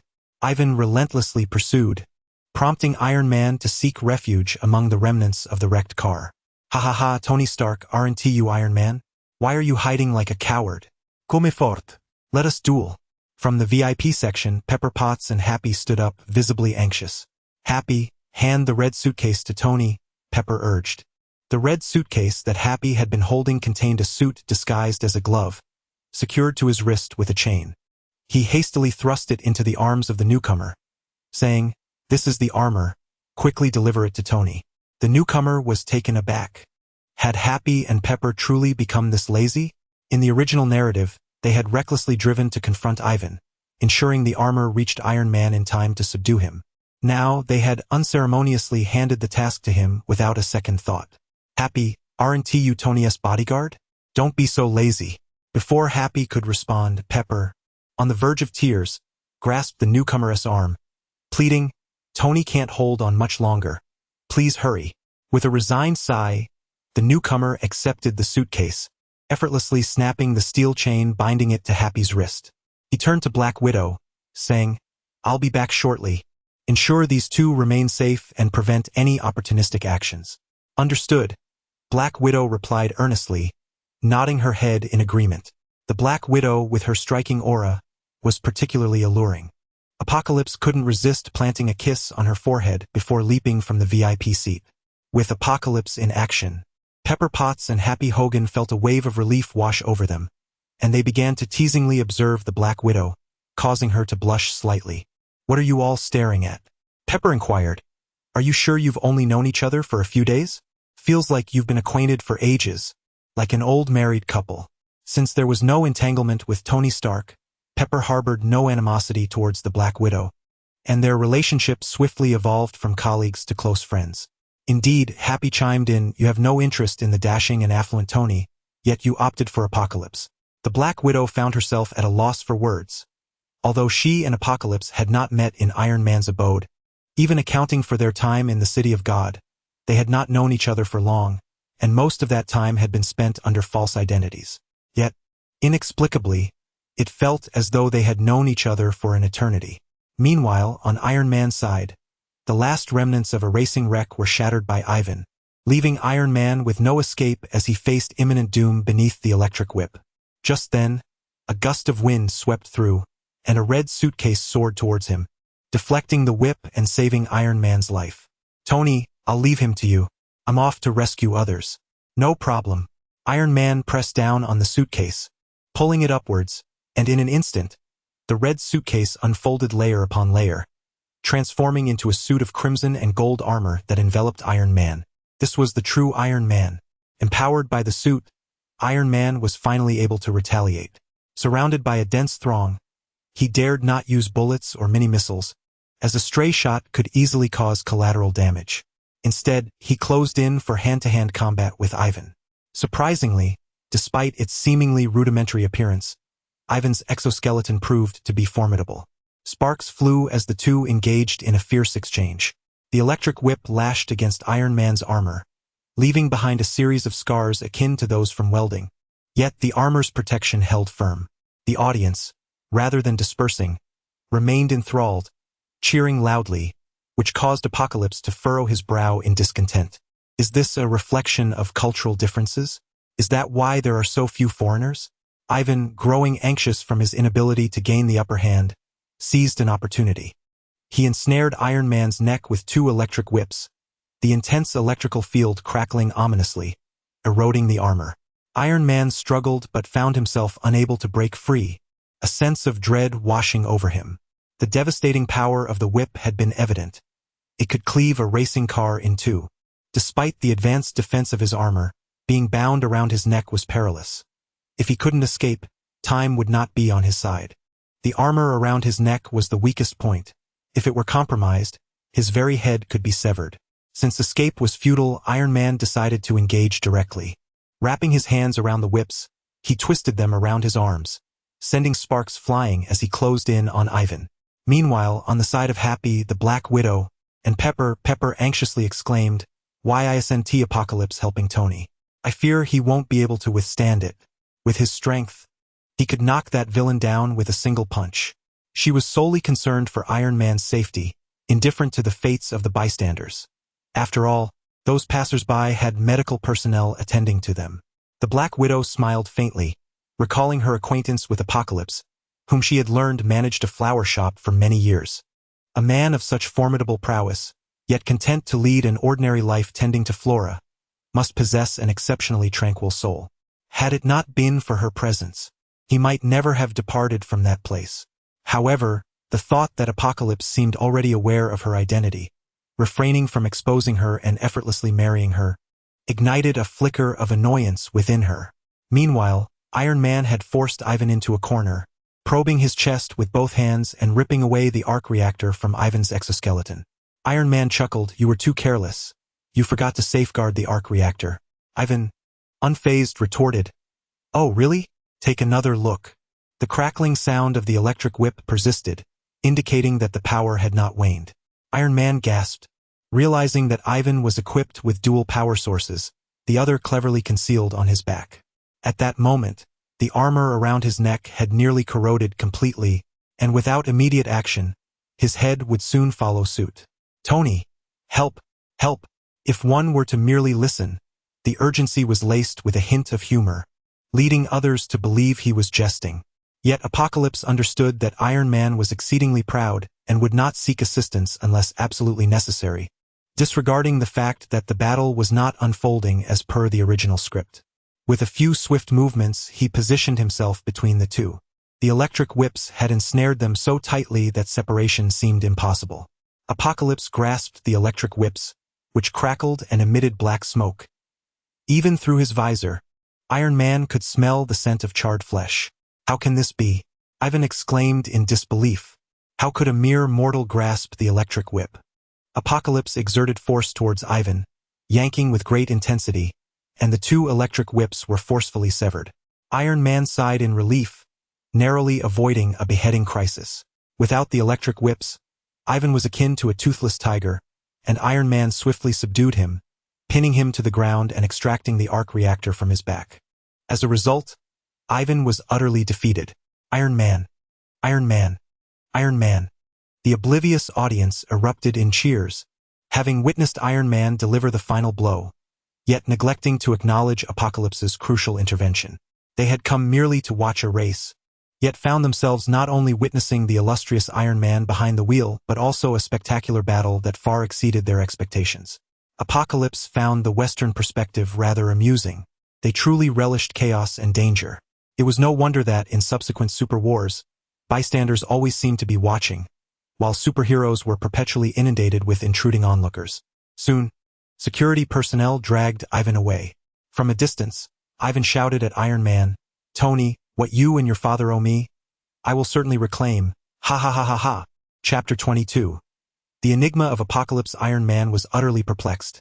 This individual seemed to be seeking vengeance, yet he could not fathom having wronged such an adversary. Could it be a grievance stemming from his father's generation? Observing the bone-deep scars on Apocalypse's hands, Iron Man was profoundly moved. "Thank you, Tang. You have once again saved my life. There's no need for gratitude. Even if I had not intervened, you would have found a way. Tang, do not be so modest. I will forever remember your assistance." With a chime echoing in his mind, Iron Man's sense of trust surged by 2 percentage points. He believed Apocalypse was merely being humble, yet Apocalypse had not received any system prompt indicating a rescue. Thus, he could be certain that Iron Man was not in peril this time. However, he inadvertently overshadowed Iron Man's merit through his intervention. Gazing at his hands, he acknowledged the formidable prowess of the electric whip. In mere seconds of contact, his hands had nearly been severed. Fortunately, the Hulk's blood was not in vain, and he was gradually recuperating. Upon returning to the VIP area, Black Widow and Pepper Potts rushed to their respective partners, engaging in self-satisfying inquiries. Meanwhile, Happy was left as a solitary figure, glancing around, realizing that embracing anyone at this moment would be inappropriate. He could only awkwardly clutch the armor case to the side. Black Widow traced the scars on Apocalypse's hands and inquired, "Would you like assistance with some ointment?" "No need. I shall fully recover in a day or two." As Black Widow gently wiped away the charred skin from Apocalypse's wounds, she softly asked, "Does it hurt?" "It was quite painful, but your touch has alleviated much of the discomfort. Just hold my hand for the next couple of days to spare me any further agony." Ah, who would believe you? The couples indulged in their affection for a while, feeding Happy an abundance of emotional dog food until he could no longer contain himself and began to cough incessantly. "I say, you two should tone it down a bit. Tony, if we don't leave soon, the European police will arrive, and we'll waste time giving statements." Iron Man, averse to such trivial inconveniences, promptly decided to make their exit. Upon returning to their residence, Apocalypse turned to Black Widow and said, "I have a favor to ask. The assailant just now was named Ivan Vanko. His father collaborated with Iron Man's father on scientific endeavors. I wish to ascertain the whereabouts of this individual in Siberia." "Understood." Black Widow nodded without probing for further details. "I will utilize SHIELD's intelligence network. We should have information soon." She sent a message to SHIELD. Shortly thereafter, a response arrived, providing an address. After reviewing the information, Apocalypse called Ethan. Ethan had been brought to America by Apocalypse and had worked alongside Dr. Stern, primarily researching restorative serums, though with little progress. With limited personnel at his disposal, Apocalypse found SHIELD helpful but not entirely convenient for certain matters. "Ethan, I have sent you an address. You need to undertake a journey to find a bird. Do whatever it takes to bring it back safely." What kind of bird?" Ethan, bewildered, glanced at the address, realizing it led to Siberia. What sort of task is this? However, the directives from Apocalypse must hold significant importance. Ethan, understanding this, refrains from further inquiries, gathers the necessary funds, and promptly departs. The rationale behind sending Ethan is his experience navigating the complexities of the tumultuous Middle East, where he possesses a modicum of insight into intricate networks. With sufficient financial resources, obstacles can be surmounted. Conversely, Dr. Stern is a purely academic scholar, somewhat of a bookworm. Sending him on this mission raises doubts about his ability to even locate the given address. That evening, Iron Man resolves to accompany Apocalypse to the prison to visit Ivan. He seeks clarity on why Ivan would launch an attack against him. The technology in question, if sold on the black market, could yield riches sufficient to secure a lifetime of luxury. Thus, the perilous endeavor to assault him must stem from a profound vendetta. However, Iron Man is puzzled. He has no recollection of any animosity towards Ivan, nor has he ever heard his father mention a foe by that name. Upon his arrival at the prison, Iron Man learns the source of the enmity. Ivan's father harbored a grudge stemming from a historical conflict between their families. Ivan's father was a scientist dispatched to collaborate with the United States during the era of the former Soviet Union. At that time, the two superpowers had yet to enter a Cold War and collaborated across various fields. Together, Ivan's father and Howard Stark, Iron Man's father, developed the arc reactor. Unfortunately, due to the limitations of the era, the reactor's size rendered it impractical, leaving only a prototype within Stark Industries. Eventually, as the two superpowers vied for dominance, relations soured, and the Cold War commenced. Ivan's father was arrested by the U.S. government on charges of espionage and subsequently deported. Believing Howard to be the architect of his downfall, Ivan's father harbored resentment. Upon returning to his homeland, he witnessed a series of upheavals in the Soviet Union, which led to the forced cessation of numerous scientific endeavors. Stripped of employment and income, this once great scientist fell into poverty, ultimately passing away in a dilapidated rental unit. Before his death, he beheld Iron Man's exploits on the news and lamented to his son that it was their research that had been appropriated by the Starks, branding them thieves who had stolen their rightful glory. Both families were intimately acquainted with the arc reactor, and drawing inspiration from Iron Man's achievements, Ivan successfully transcended his knowledge limitations, creating a miniaturized version of the arc reactor. Lacking the financial backing of Iron Man, however, he could not fabricate a suit of armor and resorted to acquiring components on the black market to assemble an exoskeleton equipped with an electric whip for his act of vengeance. Upon hearing this, Iron Man retorted, "My father was not a thief. This was a joint endeavor." Ivan, incensed, exclaimed, "Lies! Your father testified against mine," labeling him a spy, all in a bid to monopolize the arc reactor's fruits. The two engaged in a heated argument, fervently defending their father's reputations. Alas, these ancient grievances, devoid of evidence, bore no resolution, and they parted ways in discord. As Ivan departed, he remarked, "I suppose the agony of palladium poisoning is quite unbearable. Isn't it? Ha ha ha." Iron Man's stride faltered, striking a nerve. Daily, he consumed the restorative elixirs provided by Apocalypse. Such miraculous potions, capable of saving lives, merely alleviated the previous day's toxic burden in his case, leaving him with a profound sense of guilt. The Apocalypse remarked lightly, "The palladium poison is not insurmountable. Your knowledge is simply too limited." "Oh," Ivan retorted disdainfully, "unless you can invent a non-radioactive new element, there is no alternative path. All elements capable of nuclear transformation possess radioactivity. To require the energy of nuclear transformation while simultaneously desiring the absence of radioactivity is as impossible as coexisting with both the spear and the shield. Yet, there exists precisely such an element in the world. It is merely your thinking that is too constrained to conceive of it." "Impossible!" Iron Man and Ivan exclaimed in unison. Both geniuses, they were acutely aware that, according to existing particle physics theories, such a paradoxical yet perfect element could not possibly exist. The Apocalypse replied nonchalantly, "Nothing is impossible." Approaching Ivan, he swiftly plunged his hands, like claws, into his chest. "Ah!" Ivan cried out in agony, You intend to kill me?" The Apocalypse remained silent, pulling forth a pulsating crimson heart directly from Ivan's chest. Ivan could not believe that he had met his demise so abruptly. He had yet to seek vengeance, with many talents and intellects untapped. He felt a profound sense of injustice. With no heart to sustain him, Ivan's gaze began to fade as his limbs fell weakly. The Apocalypse retrieved a vial of restorative elixir from his storage compartment, pried open Ivan's mouth, and poured it directly inside. As soon as it entered, a vibrant green luminescence enveloped Ivan's entire being, with his injured heart shining most brilliantly. Under the nourishing glow, the heart regenerated at a visibly rapid pace, blending seamlessly with its surroundings. Ivan, unable to fathom the reality, touched his chest. Were it not for the fact that the Apocalypse still held a heart in his hand, he would have surely thought it a mere illusion. With a thud, the Apocalypse tossed the heart before Ivan, still pulsating. Ivan, it would not be an exaggeration to call you a frog at the bottom of a well. The world you perceive is far too small. Regardless of Ivan's astonishment, the Apocalypse turned and exited with an air of cool detachment. Iron Man, equally bewildered, followed suit. He understood the restorative elixir, yet the existence of the new element that the Apocalypse claimed so fervently was hard to reconcile with the notion that he was a genius scientist surpassing his own intellect. Don, does this new element truly exist? Where is it?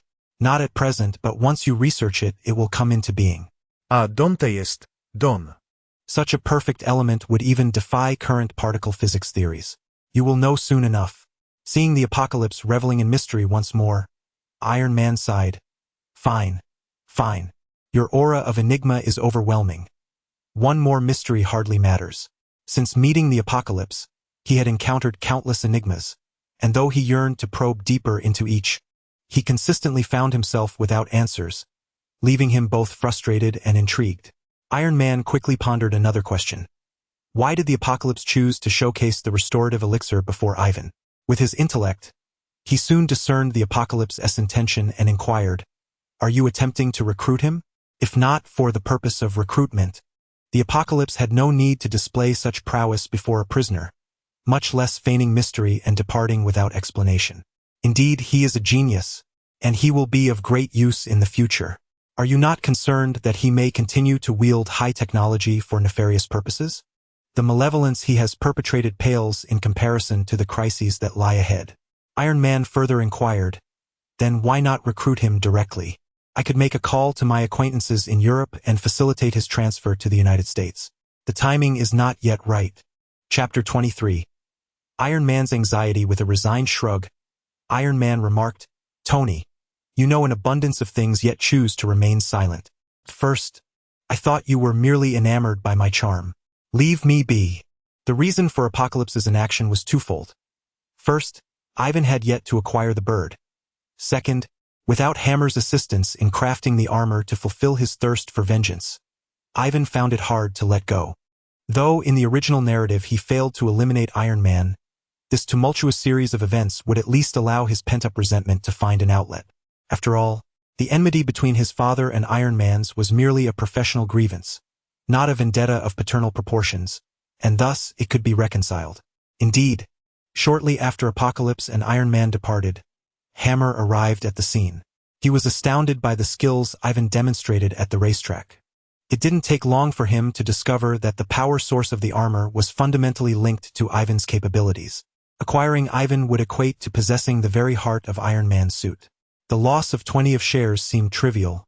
With that core power source, Hammer could construct a far grander weapon empire. Unlike Tony, who refrained from producing suits, I would not indulge in such hypocrisy.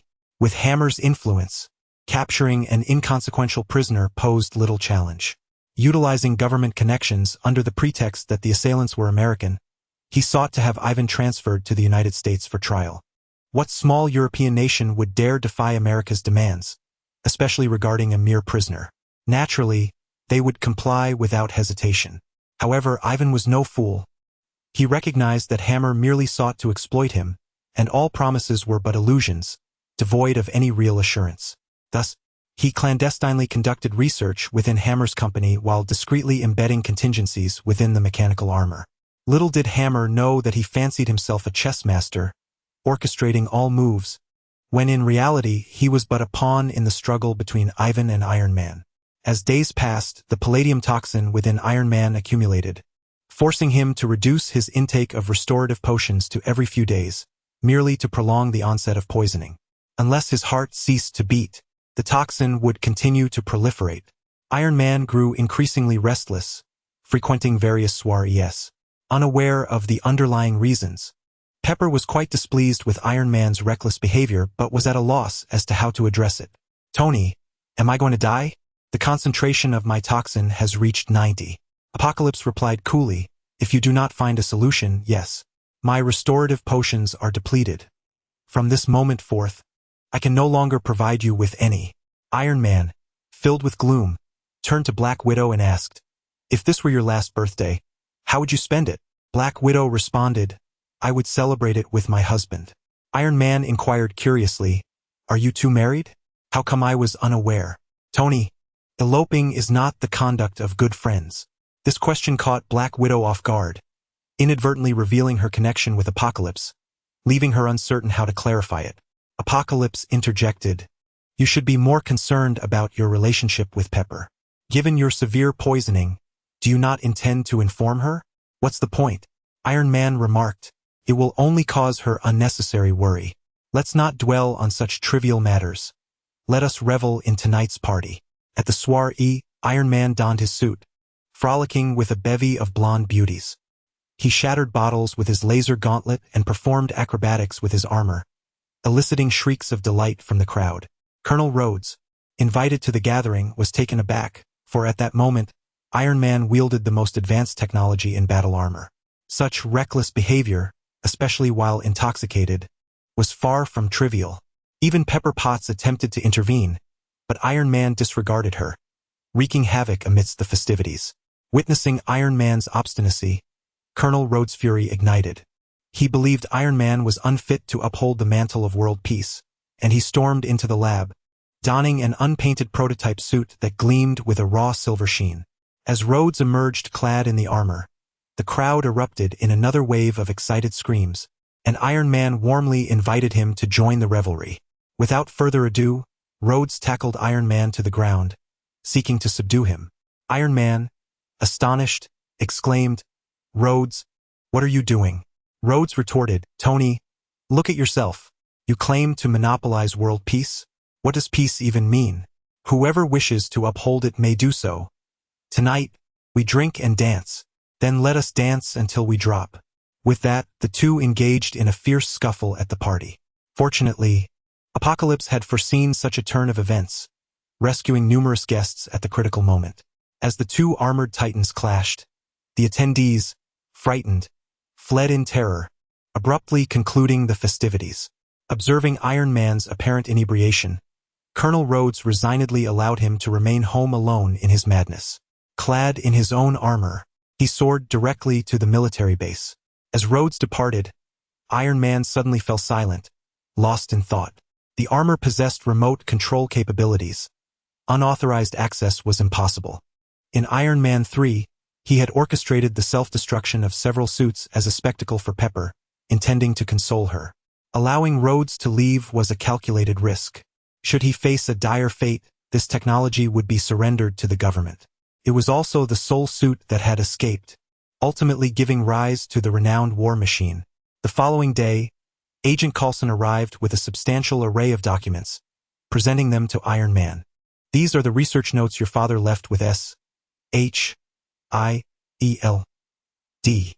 related to the arc reactor. Perhaps you might discover a solution within." Iron Man replied, "Just set them down. I will examine them when I have time." He held little hope, for he believed himself to be as gifted as his father, and with the passage of decades, these antiquated records held more sentimental value than practical usefulness. In the original narrative, Director Fury had tasked Coulson with supervising Iron Man in the lab as he sought a resolution. However, due to the emergence of Apocalypse, the semi-house arrest was transformed into a mere suggestion, refraining from being excessively stringent. At least until a formidable opponent to Apocalypse could be found, Fury wisely accorded Apocalypse the respect he deserved. Coulson turned to Apocalypse and said, "Mr. Tang, I must go on a business trip, and I entrust Tony to your care. His talents are invaluable to humanity. Please find a way to help him through this ordeal." Of course, Apocalypse replied, "But my restorative potions are nearly depleted, and I must seek alternative methods. By the way, are you heading to New Jersey? How did you know?" Coulson exclaimed. This matter is confidential. Even Black Widow was not informed. I am also aware that it involves a certain hammer. Once Tony's situation is resolved, I shall come to investigate, Apocalypse stated. Coulson was elated, declaring, with Mr. Tang's involvement, we are at ease. The last time Coulson encountered Apocalypse, he returned to inquire with Director Fury, who had no choice but to reveal Apocalypse's dossier to him. After all, his subordinates had already interacted with Apocalypse, and maintaining secrecy was perilous. Should they inadvertently provoke this behemoth, the consequences could be dire. Upon reviewing the dossier, Coulson gasped in astonishment. During his previous encounter at Stark Industries, he had been blissfully ignorant, daring to fire upon such a formidable entity.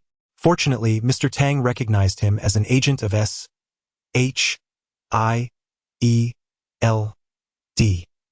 Otherwise, he might not have made it out of Stark Industries alive. Subsequently, he observed and discovered that this Mr. Tang possessed an inherently benevolent nature, often rescuing people at disaster sites, yet showed little interest in combat. His presence would significantly mitigate the threat posed by the mysterious hammer. The hammer Apocalypse referred to was none other than Thor's hammer. According to the timeline of the original narrative, the events of Thor transpired after Iron Man 2. King Odin cast the hammer to Earth to test Thor, subsequently exiling him to a nearby town, hoping he would reflect on his misdeeds. At this juncture, having just discovered the hammer, Thor had yet to descend to Earth. Apocalypse was in no rush. He would first resolve Iron Man's predicament. Chapter 24. New elements after Coulson's departure. Iron Man perused documents for an entire day without any progress. Tony, let us visit the company and see Pepper. I have some matters to discuss with her, Iron Man stated. In his heart, Apocalypse mused. At last, the moment has arrived. Iron Man drove, while Apocalypse comfortably occupied the passenger seat. Ever since acquiring thrice the strength of the Hulk, he seldom found himself in a vehicle. The sports cars he once admired in his past life now stirred no desire within him. At a roadside fruit stand, Iron Man halted and purchased 2 boxes of strawberries. He did not pay in cash. Instead, he removed his watch and handed it to the vendor. The vendor, overjoyed, accepted the timepiece.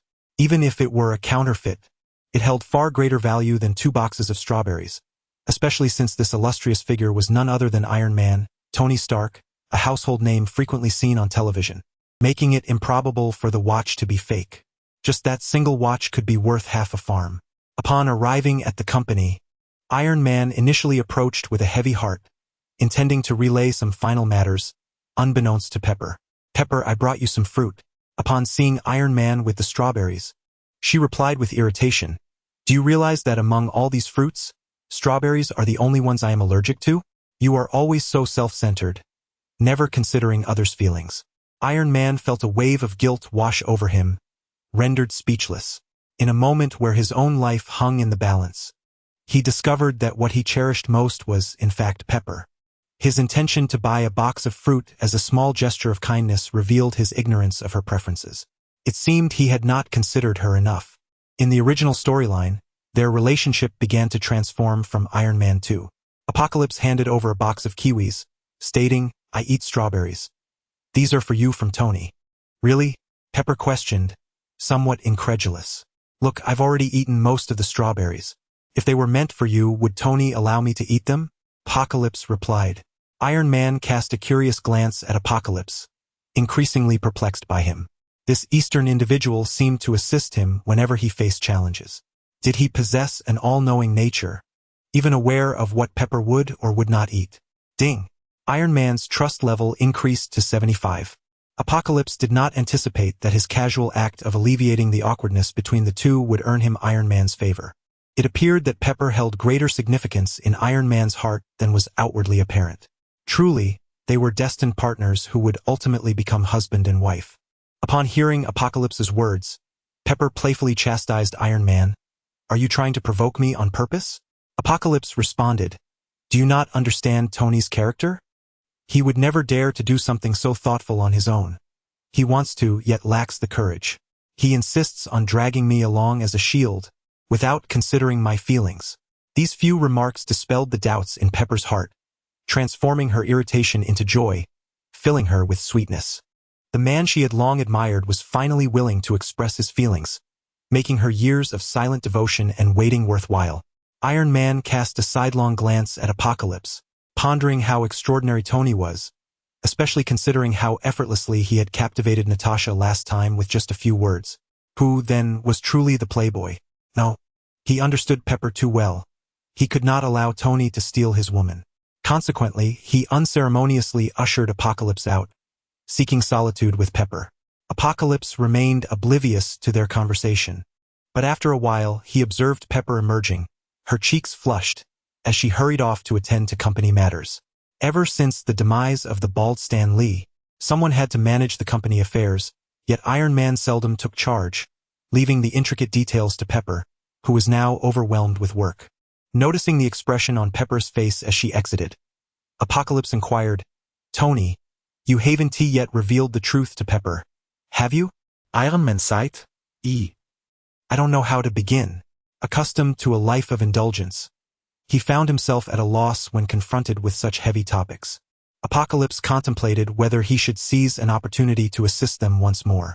In the original narrative, Iron Man would stroll around the office before ultimately retrieving a city model from the corner, where he would discover a new element. This was indeed the legacy left to him by his father.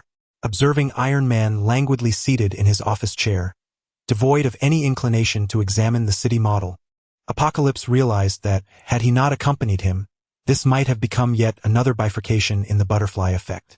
Just as Iron Man seemed ready to depart, Apocalypse felt compelled to remind him, "Aren't you going to take a look here and see if there are any new discoveries?" Iron Man replied, "All the technical information of the company resides in my mind. What new discoveries could there possibly be?" "Is that so?" Apocalypse retorted, picking up the city model. "Tell me, what do you see?" "This was left to me by my father. He once said that the future lay within the city, but regrettably, he was constrained by his era and unable to realize it. I always believed he referred to the city's architecture before he could finish." Iron Man suddenly sensed something amiss. With Apocalypse's hint and his own genius, he quickly grasped the peculiarity of the city model before him. He then pulled the covering away entirely, growing increasingly exhilarated. "Tony, there's no equipment here. Help me take these items back to the lab. I need to conduct further research." Abruptly pausing, he looked at Apocalypse and asked, "Tony, how did you know? You've always known, haven't you? Why didn't you just tell me? Did you want me to discover it myself?" Apocalypse smiled silently, leaving Iron Man to ponder endlessly. He had witnessed Iron Man's life in another world. Iron Man approached and embraced Apocalypse tightly, saying, "Tony, if I were 30 years younger, I would surely believe you were sent to guard me as an angel. And now I think you resemble more of a delivery boy. Get lost soon." Several large pieces of the city model were transported back to the lab. Iron Man activated the holographic imaging, beginning to extract key data from the model while meticulously eliminating the surrounding noise. With the revelation from Apocalypse, Iron Man decoded the information far more swiftly than in the original narrative. Finally, with a flourish of his hands, an elemental model, continuously radiating energy, manifested within the holographic display. "Perfect, Tony. This element is simply exquisite. I can hardly believe it," he exclaimed. It ingeniously circumvented the contradiction that nuclear fusion elements must possess radioactivity. Truly a stroke of genius. This element, akin to the sun, emitted boundless energy.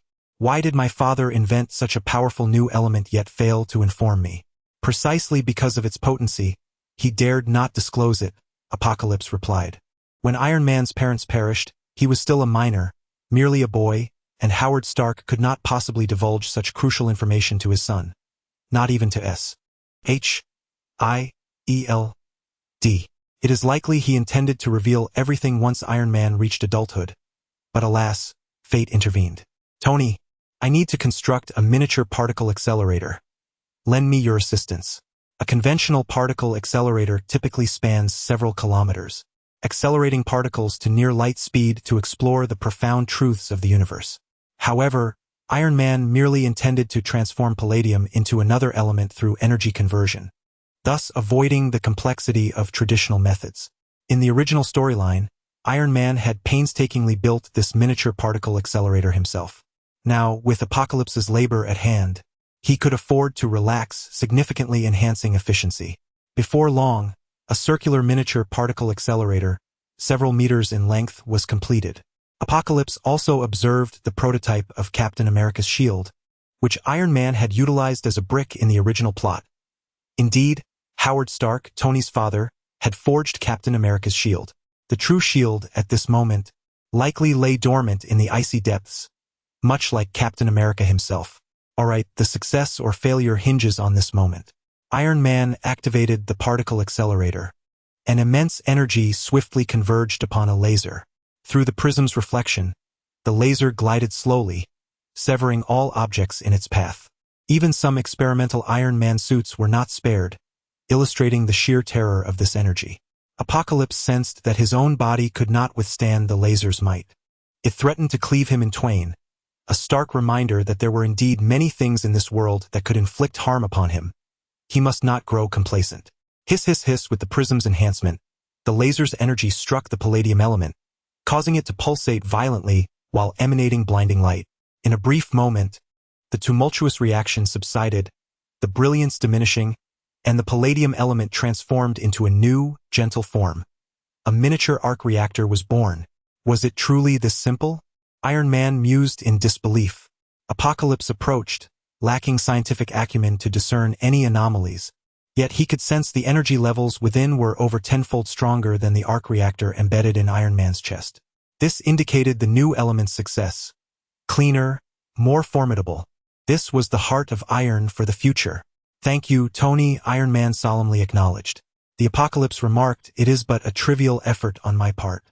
The gratitude is owed to your father, for it is his technological legacy that has salvaged your life. Ding! A notification echoed in Apocalypse's mind, indicating an increase in the trust level of Iron Man. Iron Man responded, though I am unaware of your true intentions, your repeated acts of salvation have not gone unnoticed. This favor will remain etched in the memory of Tony Stark. A bottle of champagne was uncorked to commemorate the occasion. At that moment, the phone rang. As anticipated by Apocalypse, it was Ivan calling. With the support of Hammer Industries materials and equipment, Ivan's genius finally found its stage. In a rather pretentious tone, Ivan declared over the phone, Stark, I have developed a dual-circuit system with enhanced power. Everything you have done to my family shall be reclaimed within 40 minutes. Chapter 25. Impersonating Iron Man. Apocalypse was aware that Ivan was planning something monumental. Unfortunately, villains often meet their demise at the most opportune moments. Had Ivan struck earlier, before Iron Man had completed the synthesis of the new element, the outcome of their confrontation would have been uncertain, and Ivan might have had a greater chance of victory. But now, the two exchanged knowing glances and smiles. With the new element in hand, Ivan's dual-circuit arc reactor was rendered laughable. Suddenly, Iron Man recalled an impending event and exclaimed, oh no, in just 40 minutes, it's Hammer's weapon launch event. Pepper and Natasha are attending, and they could be in danger. Even without Apocalypse's foresight, Iron Man knew that something significant would transpire at the launch, prompting him to don his suit immediately. Tony, this is another suit tailored specifically for you. It is equipped with only a few long-range weapons, with the primary enhancement being increased flight speed. Then I shall not hold back, Apocalypse replied. The current suit could transform into a suitcase, greatly enhancing its portability, and was ready for use. Although it lacked the convenience of the future nanosuit, one cannot expect to achieve everything instantly. Given Apocalypse's prowess, there was no need to design close combat weapons. Only long-range attacks were necessary. Therefore, basic armaments such as miniature missiles and lasers were included due to Apocalypse's limitations. Iron Man's suit gleamed in a striking crimson and gold, while Apocalypse's was a serene sky blue. Apocalypse had no particular preference for color. The sky blue was primarily chosen to reduce visibility while flying amidst the clouds. The two suits soared out of Iron Man's residence, with Apocalypse commanding the artificial intelligence to accelerate to maximum speed.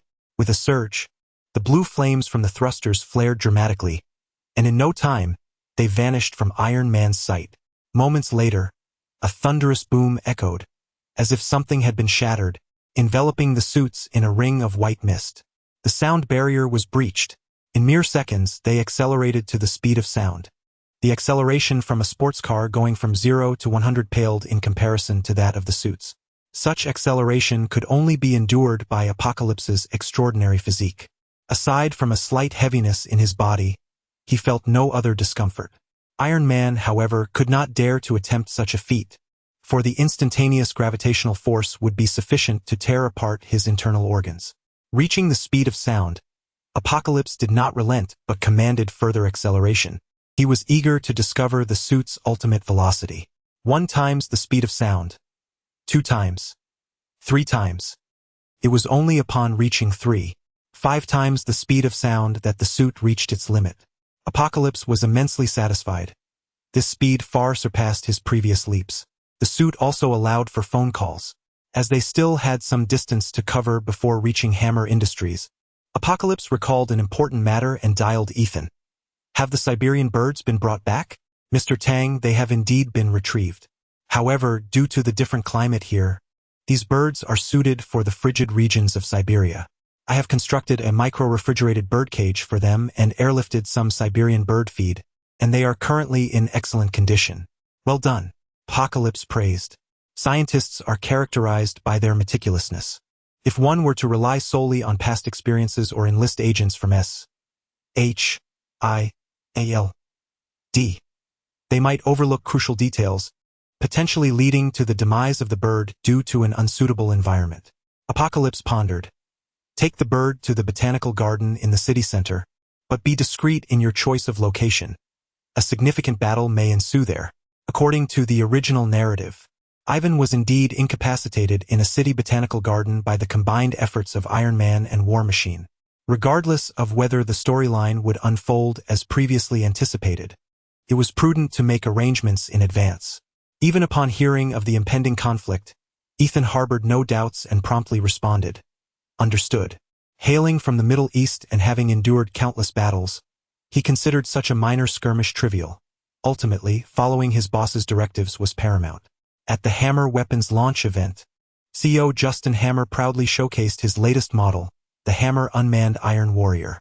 The Iron Warriors were categorized into 4 main divisions: Army, Navy, Air Force, and Marine Corps, each with distinct specialized functionalities. As each category was introduced, a row of Iron Warriors would march forth, their imposing stature eliciting gasps from the audience.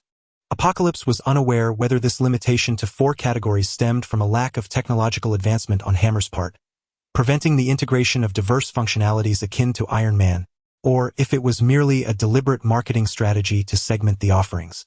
However, based on his understanding of the narrative, he leaned towards the former, given that the miniature missiles he had once modified for War Machine had nearly elicited laughter from Iron Man. After the product introduction, Colonel Rhodes made his entrance clad in the Iron Warrior suit. Hammer shamelessly claimed this was his prototype, dubbed War Machine, when in reality, it was merely an outdated suit of Iron Man that Rhodes had taken. Now, after modifications by Hammer Industries, complete with new weapon systems and a fresh coat of paint, it was being presented as his own creation. Colonel Rhodes chose not to expose the truth, as Iron Man had developed a profound aversion to weaponry following his traumatic experiences in the Middle East and was no longer interested in designing arms for the U.S. military. Consequently, the available options for the military were limited, making Hammer, second only to Iron Man in capability, the prime choice. In the audience, Pepper Potts and her nominal assistant, Black Widow, were present. Typically, competitors are not invited to such launch events, yet Hammer had intentionally sent an invitation to Stark Industries, clearly intending to provoke Iron Man. Ladies and gentlemen, we now enter the question and answer segment. What inquiries do you have? Before the journalists could raise their hands, Apocalypse descended like a meteor. With a soft thud, his sky blue suit landed gracefully on stage. The gust of wind generated by his rapid descent nearly destabilized Hammer, who struggled to maintain his footing. Iron Man has arrived. The audience erupted in cheers. Hammer's expression darkened.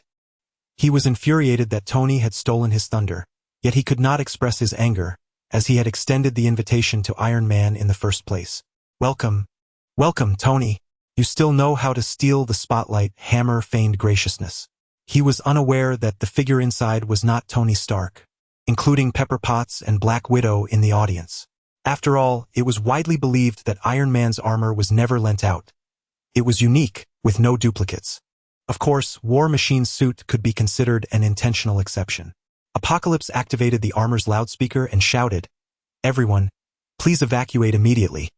This place is dangerous." However, no one heeded his warning. Instead, they wore expressions of eager anticipation. Everyone knew that Iron Man and Hammer were bitter rivals, and given Tony Stark's character, if he showed up, it was certain that trouble would follow. To their astonishment, Iron Man arrived and disrupted the event, igniting even more excitement among the audience as they watched Hammer's response. Hammer's face was filled with rage. This interloper had stolen his thunder and sought to disperse his guests. Utterly intolerable. Hammer proclaimed, "Fear not, my Iron Legion can reach subsonic speeds. Even in the face of danger, we can swiftly evacuate you all." "Oh, subsonic? How slow? I just accelerated to 3 times the speed of sound in 5 seconds. Little did they know. Even with Ivan's assistance, these Iron Legionnaires lagged far behind Iron Man's technology. "Impossible," Hammer shouted. "Accelerating to 3 times the speed of sound in 5 seconds would crush a person. It is utterly inconceivable. There is nothing impossible, merely what you cannot envision." "Tony," War Machine Colonel Rhodes stepped forward. "Could you do me a favor and refrain from causing a ruckus here?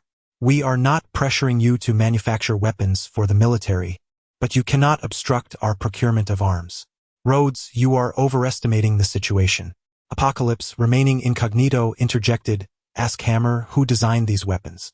Does he still have control over these Iron Legionnaires?" No sooner had he spoken than the weapon systems of the Iron Legion lit up, their cannons slowly pivoting to aim at the audience below. It turned out that Ivan, who had been monitoring the situation, realized that Apocalypse had unveiled his scheme and, understanding the urgency, activated the Iron Legion. "This is bad. These wretched machines are beyond my control," Hammer cried out. He frantically pressed the buttons on his notebook, but the Iron Legion showed no signs of stopping. Chapter 26. The true power lies not in the armor, but in the individual. The audience gathered below comprised not only dignitaries and aristocrats but also numerous influential journalists. Should the machines spiral into chaos, eliminating them all in one fell swoop, it is likely that Hammer Industries would face the onslaught of countless forces, jeopardizing not only the company but potentially their very lives as well. The War Machine's expression shifted dramatically. Its helmet sealed tightly as it urged, "Everyone, flee." With that, it lunged towards the nearest Iron Warrior. The sound of gunfire echoed, with bullets ricocheting off the ceiling, sending a cascade of debris and glass raining down, plunging the venue into chaos, accompanied by the terrified screams of the female guests. Apocalypse positioned himself protectively in front of Pepper Potts and Black Widow, instructing Natasha, "Take Pepper and escape first." Recognizing the tone of his voice, Black Widow immediately understood that it was Apocalypse within the armor. Without hesitation, she grasped Pepper's hand and dashed towards the emergency exit. Bullets struck the War Machine and Apocalypse's armor, producing a cacophony of metallic clinks. A few guests were struck by stray bullets, their cries of anguish echoing as they fell lifelessly to the ground. Fortunately, the primary target of the Iron Warriors was not the innocent bystanders. Most of the firepower was directed towards the War Machine and Apocalypse. The War Machine urged, "Tony, prioritize rescuing people. We cannot engage in battle here. There are too many civilians." Apocalypse plunged his hands into the ground, summoning a massive carpet that soared towards the Iron Warriors. The whirring Gatling gun of the Iron Warrior unleashed a torrent of bullets, tearing the carpet to shreds in an instant. Yet, that brief moment was sufficient. With a powerful thrust of his legs, Apocalypse generated a sonic boom, and with a resounding crash, he propelled himself towards an Iron Warrior. His hands, like talons, grasped the machine's power source, swiftly extinguishing its operational lights, rendering it silent. Boom, boom, boom, boom, boom, boom, boom, boom, boom. Following suit, Apocalypse unleashed a series of sonic booms, incapacitating multiple Iron Warriors in rapid succession. As the remnants of the carpet fell to the ground, nearly all Iron Warriors in the hall collapsed simultaneously, while the War Machine had only just managed to bring one down. Such speed, such destructive power. Both the war machine and Hammer stood astounded, speechless. As a scientist and weapons operator, and as a soldier, they understood the impossibility of accelerating multiple times in mere seconds, reaching supersonic speeds and halting instantaneously. This terrifying, extreme acceleration and deceleration was beyond any machine's capabilities. And even if it were, the human body could not withstand such forces. Hammer stammered. Impossible. Absolutely impossible. This defies the laws of physics. It cannot be real. Apocalypse approached Hammer directly, demanding quickly, "Tell me how many Iron Warriors you have manufactured. Where is Ivan?" Hammer suddenly realized that these machines were designed and constructed by Ivan, and it was evident that he was orchestrating everything from behind the scenes. "He is in the Hammer building," he replied. Apocalypse connected with Black Widow through her earpiece, stating, "Natasha, do you hear me? The mastermind behind this is in the Hammer building. It's the Ivan I asked you to gather information about last time. You go and subdue him. I will confront the Iron Warriors outside." "Understood. I shall set forth at once." Meanwhile, inside the armory, hundreds of Iron Warriors slowly activated, their eyes emanating a chilling blue light. Time was of the essence. Ivan and the Hammer Company had no opportunity to manufacture more. Hundreds of Iron Warriors burst through the doors, soaring into the sky, their engines roaring in a cacophony. At that moment, Iron Man arrived, inquiring, "What is all this commotion? What has transpired?" War Machine gazed at the two suits of armor, asking, "Which of you is Tony?" Apocalypse interjected, "Let us not dwell on that. We must bring down these machines first. Otherwise, we cannot fathom the number of lives that may be lost tonight." Iron Man replied, "Rhodey, your speed is unmatched. Take charge of dismantling the machines. I will maneuver alongside War Machine to protect the crowd, responding wherever danger arises." "Very well." The three suits of armor separated in an instant. Apocalypse ascended directly into the sky, heading towards the most concentrated group of Iron Warriors, which were advancing towards the city center, the area most densely populated. Should they unleash their assault, even Apocalypse would struggle to intervene swiftly, resulting in unimaginable casualties. Alas, they were still in mid-air. A thunderous sound erupted. Like a meteor, Apocalypse positioned himself in the path of the torrent of Iron Warriors, crashing directly into the machine horde. With his immense strength, he effortlessly tore through countless machines, fragments raining down from the sky. On the ground, War Machine was evacuating the crowd and witnessed Apocalypse raging through the Iron Warriors, their machines appearing as mere toys in his presence, causing him to swallow hard. "Tony, has your suit technology become this formidable?" Tony replied over the comms, "It is not the suit that is impressive. It is the person within it." Although Iron Man's suit surpassed Hammer's in advancement, dismantling a single machine required considerable effort. It was far from the effortless destruction exhibited by Apocalypse. "Who is he?" War Machine inquired. Iron Man responded, "You have encountered him before." Colonel Rhodes suddenly recalled, "Were those two F-22 jets he brought down last time?" Ahem. Ahem. "Let us address the matter at hand.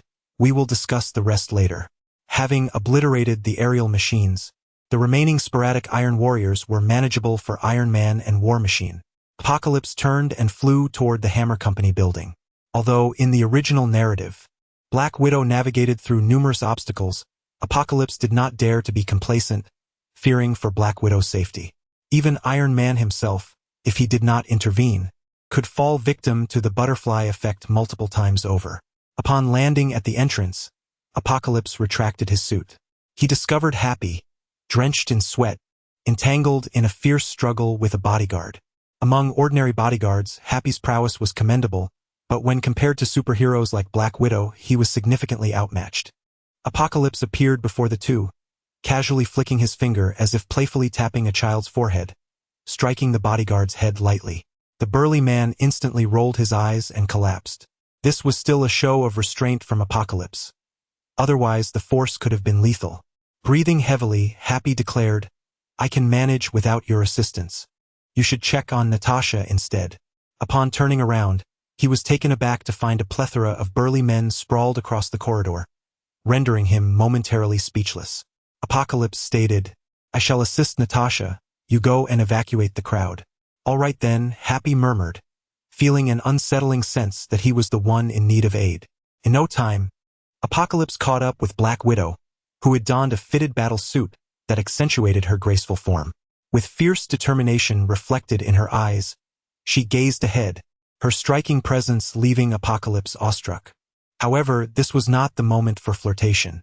Suppressing his emotions, he followed her into the control room, where several security guards lay unconscious, while Ivan had already vanished. "Natalie, apprehend Hammer and ensure he does not escape," he instructed. "As for Ivan, I will join Tony and the others to capture him." "Understood," replied Black Widow, turning sharply to depart. "Wait a moment," Apocalypse exclaimed, surprised by her decisiveness in the midst of duty. He stepped forward, wrapping his arms around her waist and bestowing a lingering kiss before departing with a hearty laugh, leaving her blushing, uncertain whether it was embarrassment or the effects of oxygen deprivation. Apocalypse donned his battle suit once more and soared towards the botanical garden in the city. He had just received news from Iron Man, revealing that a specially enhanced Iron Warrior was relentlessly pursuing him and War Machine, most likely Ivan. By the time Apocalypse arrived, Ivan, War Machine, and Iron Man had already engaged in several rounds of combat within the garden. The area lay in ruins, ravaged by lasers, bullets, and various miniature missiles. Indeed, the narrative had remained unchanged. Ivan, single-handedly taking on two opponents, had managed to overpower Iron Man and War Machine. Fortunately, their synergy allowed them to keep Ivan occupied, preventing further casualties among innocent bystanders. Embodying the spirit of a warrior nation, Ivan resorted to sheer brute force, bolstered by dozens of unmanned Iron Warriors, rendering Iron Man and War Machine defenseless. In the original storyline, Iron Man initiated a sweeping laser attack, reducing all unmanned machines to scrap. He then teamed up with War Machine to unleash a barrage of laser fire, creating a formidable shockwave that ultimately defeated Ivan. Just before his demise, Ivan detonated all unmanned Iron Warriors, resulting in countless casualties. Apocalypse, however, could not allow events to unfold as they had in the past. He was determined to subdue Ivan and prevent him from triggering the detonation of the unmanned Iron Warriors still positioned outside. Chapter 27. Threatening you with your bird, Ivan. "Cease this." Ivan gasped in astonishment. "Is it you?" He hastily dispatched a portion of his drones to obstruct Apocalypse. The moment the Iron Warriors shielded Apocalypse's line of sight, Ivan turned and fled. The harrowing memory of Apocalypse extracting his heart in prison had left an indelible mark on him.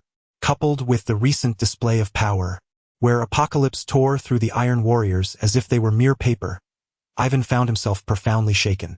While he might stand a fighting chance against Iron Man and War Machine, against such a monstrous entity, he felt he possessed no more than a minuscule fraction of a chance for survival. Fear of death did not equate to a reckless confrontation. Apocalypse, taken aback, noted how Ivan's fierce demeanor contradicted his current cowardice. Whatever happened to the valor of a warrior who would rather die than yield? With a swift motion, Apocalypse dispersed the Iron Warriors blocking his path, and in an instant he stood before Ivan. Ivan's heart raced with terror as he brandished two electrified whips, crackling with blinding energy, and lashed out at Apocalypse. Surrounding flora was severed in two by the whip's arcs.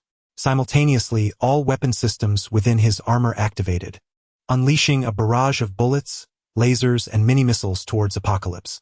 Unfazed, Apocalypse grasped each whip with his hands, yanking Ivan closer while enduring the onslaught of weaponry. The air filled with a cacophony of explosions, fire erupting from his position, transforming into a colossal fireball that shattered the conservatory's dome. As the flames subsided, Apocalypse emerged unscathed. The weapons had inflicted no harm upon him, yet Ivan's armor lay in tatters. Clearly, Ivan's technological prowess was not far inferior to that of Iron Man. Apocalypse began to dismantle the damaged armor, the resilient alloy crumbling beneath his grip. "Let this matter conclude here, Ivan," he declared. "The animosity between your father and Tony stems from the collision of two superpowers. It is not a question of right or wrong. In the face of great power struggles, countless ordinary lives are caught in the crossfire. This is the tragedy of our era, where individual strength appears insignificant against the tide of history. However, Tony's father thrived in the victorious nation of America, ascending to great wealth, while your father faced the disintegration of an empire and economic collapse, ultimately succumbing to despair. If I fail today, I shall not leave America alive, Ivan retorted. Apocalypse regarded him with intrigue. Is that so? Then why did you flee just now? Ivan, feeling defeated, realized that this creature was unbeatable in combat and inescapable in flight. Even his retorts seemed hollow. Reluctantly, he asked, what is it that you truly desire? Do you wish to resolve the conflict between me and Stark? No, your grievances with Tony are trivial. The future holds greater upheavals, necessitating the protection of humanity by top-tier scientists such as yourself. Upon hearing this, Ivan's guard lowered slightly. Previously, when Apocalypse had visited him in prison, he had seized Ivan's heart and restored him with a miraculous potion. Such astounding feats had shaken Ivan's perception of the world. Now, with Apocalypse's words, he pondered if humanity indeed faced a monumental crisis ahead. War Machine, Iron Man, and Ivan are indeed the elite among elites, possessing the requisite vision and stature. In the face of a looming crisis for humanity, their trivial grievances are utterly insignificant, especially since they do not stem from any deep-seated animosity. After all the turmoil, Hammer's pent-up resentment has largely been vented. Apart from the setbacks faced by Hammer Industries, few have suffered significant harm. Tony, is there truly a grave crisis facing humanity? Is it a nuclear war? Iron Man inquired. War Machine shook his head. During my tenure in the military, I have observed that the major nuclear powers exercise considerable restraint. A nuclear conflict seems improbable. Enough of your conjectures. I will not divulge anything, but soon you will uncover various clues, Apocalypse remarked, turning to Ivan. Today, thanks to our intervention, there have been no substantial casualties. You still have the option to retreat. Ivan fell silent, acknowledging his defeat, yet the thought of aligning himself with his adversaries weighed heavily on his heart. Observing this, Apocalypse added fuel to the fire. Should you refuse, I shall resort to threats. Iron Man was taken aback. Was Apocalypse truly going to torment Ivan? Such behavior seemed out of character for him. During every disaster, Apocalypse had always been the most proactive in saving lives, and he did not strike one as a person who would resort to bloody tactics. Ivan, equally astonished, retorted, I fear not death. What threats can you pose? If you die or flee, I shall roast your bird for dinner. How do you know I have a bird? Ivan demanded. After his father's passing, the only connection he had to the world was his pet bird. When he was summoned by Hammer Industries, he had repeatedly urged Hammer to help him locate his beloved companion. However, Hammer had shown little regard, merely procuring a substitute from the market and foolishly claiming, "This is your bird." This infuriated Ivan and further diminished his opinion of Hammer Industries. Unbeknownst to Hammer, he had squandered the sole opportunity that might have won Ivan over. Had he shown humility and taken Ivan's requests seriously, the present circumstances might have unfolded quite differently. Apocalypse interjected, not only do I know, but I also have it in my possession. I have yet to savor its flavor. You dare? Ivan shouted in fury. That creature is sentient. How could you even consider consuming it? Have you no humanity? Apocalypse shrugged. It is not my bird. I hold no affection for it. To me, it is no different from ordinary poultry. If no one claims it, I shall roast it. After a moment's contemplation, Ivan asked, Where is my bird? He understood that since Apocalypse was aware of it, preparations had likely been made. Apocalypse scanned the surroundings and called out, Ethan, are you there? From behind a massive rock. Ethan emerged, slowly approaching with a birdcage in hand. Upon hearing Apocalypse's call, he hurried over. Mr. Tang, the bird has arrived. Tony, it's been a while. Iron Man stepped forward and enveloped him in a hearty embrace. It has indeed been a long time, Ethan. Although Iron Man found it inconvenient to incorporate Ethan into his company, they had maintained regular contact during this time. The laboratory they occupied was not secretive about Iron Man. Rather, Apocalypse hoped that Dr. Stern and Ethan could derive some inspiration from him. Apocalypse remarked, After the news of your capture reached Siberia, the neighbor entrusted with its care has long ceased to attend to your bird. Had my people not arrived in time, it might have starved. War Machine was initially bewildered. What were these two discussing? The mention of a bird led one to believe they were engaged in some private conversation. It was only when Ethan emerged with the birdcage that War Machine confirmed that these two gentlemen were indeed conversing about a pet bird. However, Threatening Ivan with a bird to compel his surrender seemed utterly ludicrous. Yet, Ivan's subsequent words left him astounded. Ivan removed his armor and approached to take the birdcage. Bowing slightly, "Thank you. You saved it. I am willing to work for you, but I shall not ally with the Stark family." War Machine's mind raced with expletives. Had he known it would be this simple, the earlier confrontation had been unnecessary. Ivan was a military operative primarily responsible for negotiating with Hammer Industries regarding weapon procurement. Given the magnitude of the incident, the destruction of public property was incalculable, and he would certainly face severe reprimands upon his return. How would he even report this? Should he write that the archvillain was subdued by a mere bird? "Do not worry, my relationship with Tony is purely platonic. We are not part of the same organization. However, should humanity face a significant crisis in the future, we must unite. Humanity's crisis is of no concern to me. I agree to work for you solely to prove that I, Ivan, will not be outdone by the Stark family." Thus, an early genius capable of rivaling Iron Man fell under Apocalypse's command. As for the farce that ensued, everyone tacitly placed the blame squarely on Hammer Industries. Poor Hammer, having gained not a single benefit for his company, had instead angered a multitude of powerful figures, now facing potential imprisonment with no one to advocate on his behalf. In the aftermath, Iron Man's prestige reached unprecedented heights. At the press conference, the wealthy and journalists whom Apocalypse had saved in his azure armor attributed all the credit to Iron Man, leading to a flurry of media accolades. For a time, newspapers and media outlets around the globe were filled with laudatory articles and videos about Iron Man. Iron Man initially intended to hold a press conference to clarify the situation but was dissuaded by Apocalypse.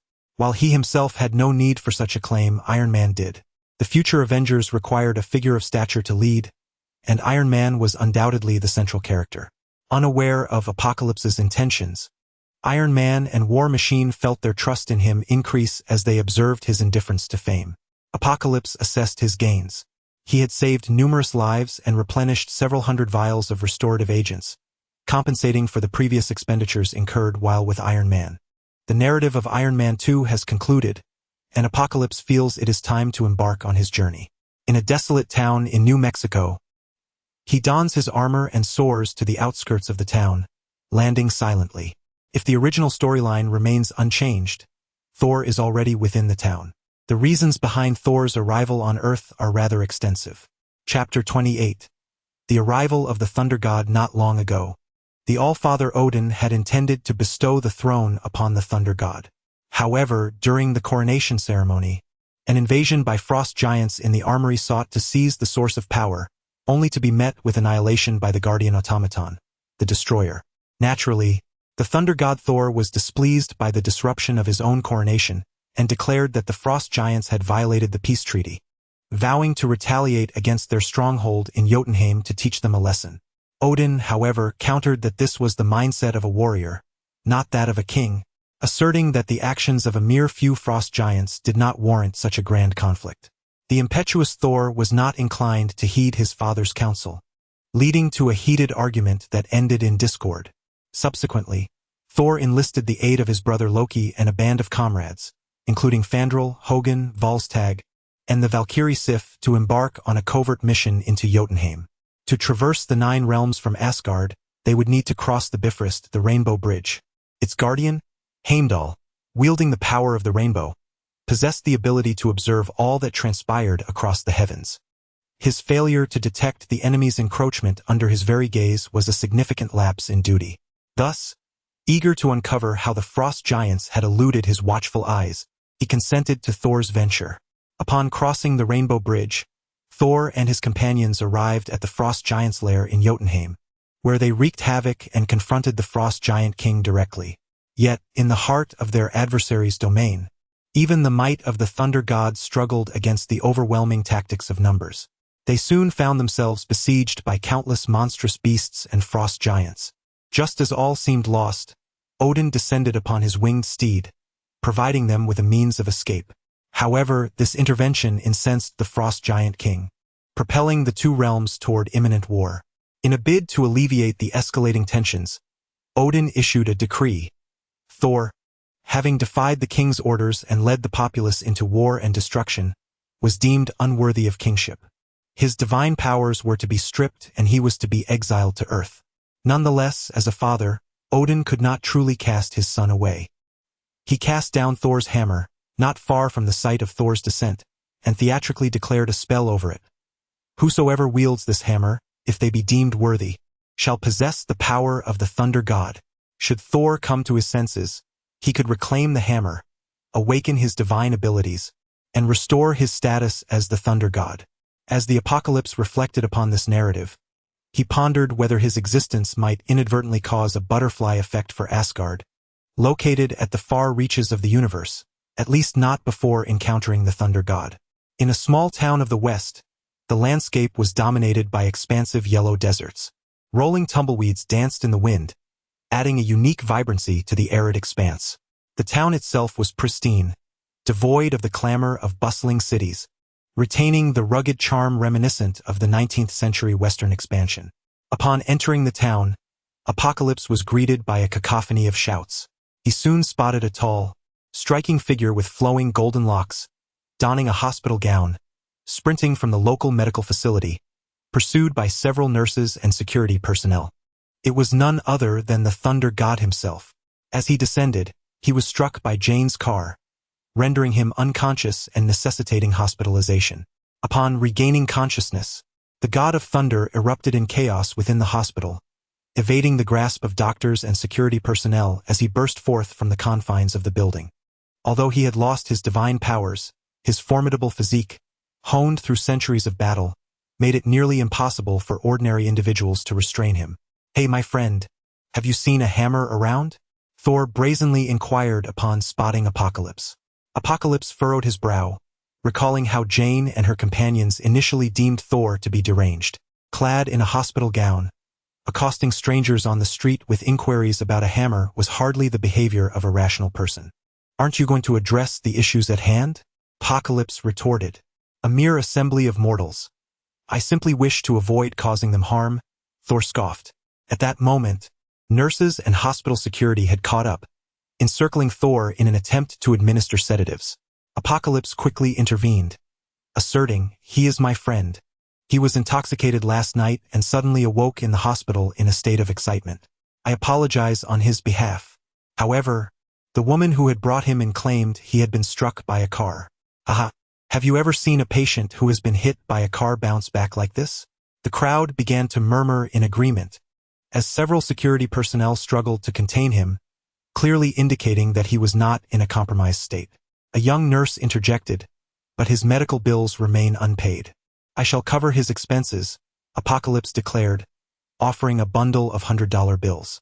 The nurse accepted the money but advised, "Sir, it might be prudent for your friend to undergo a checkup. If there are any internal injuries, it could be serious." Apocalypse countered, "Does he appear to you as someone who has internal injuries? You all cannot even contain him." Thor obligingly struck several muscular poses, eliciting laughter from the young nurse, who ultimately accepted the payment and departed. It seemed Thor possessed an innate talent for humor, which was later displayed in all its glory in Thor: Ragnarok. Thor clapped Apocalypse on the shoulder, expressing gratitude. "Thank you, my friend. I possess no currency of this realm, and it would have been troublesome had they insisted on payment. One day, when I return to the realm of the gods, I shall repay you."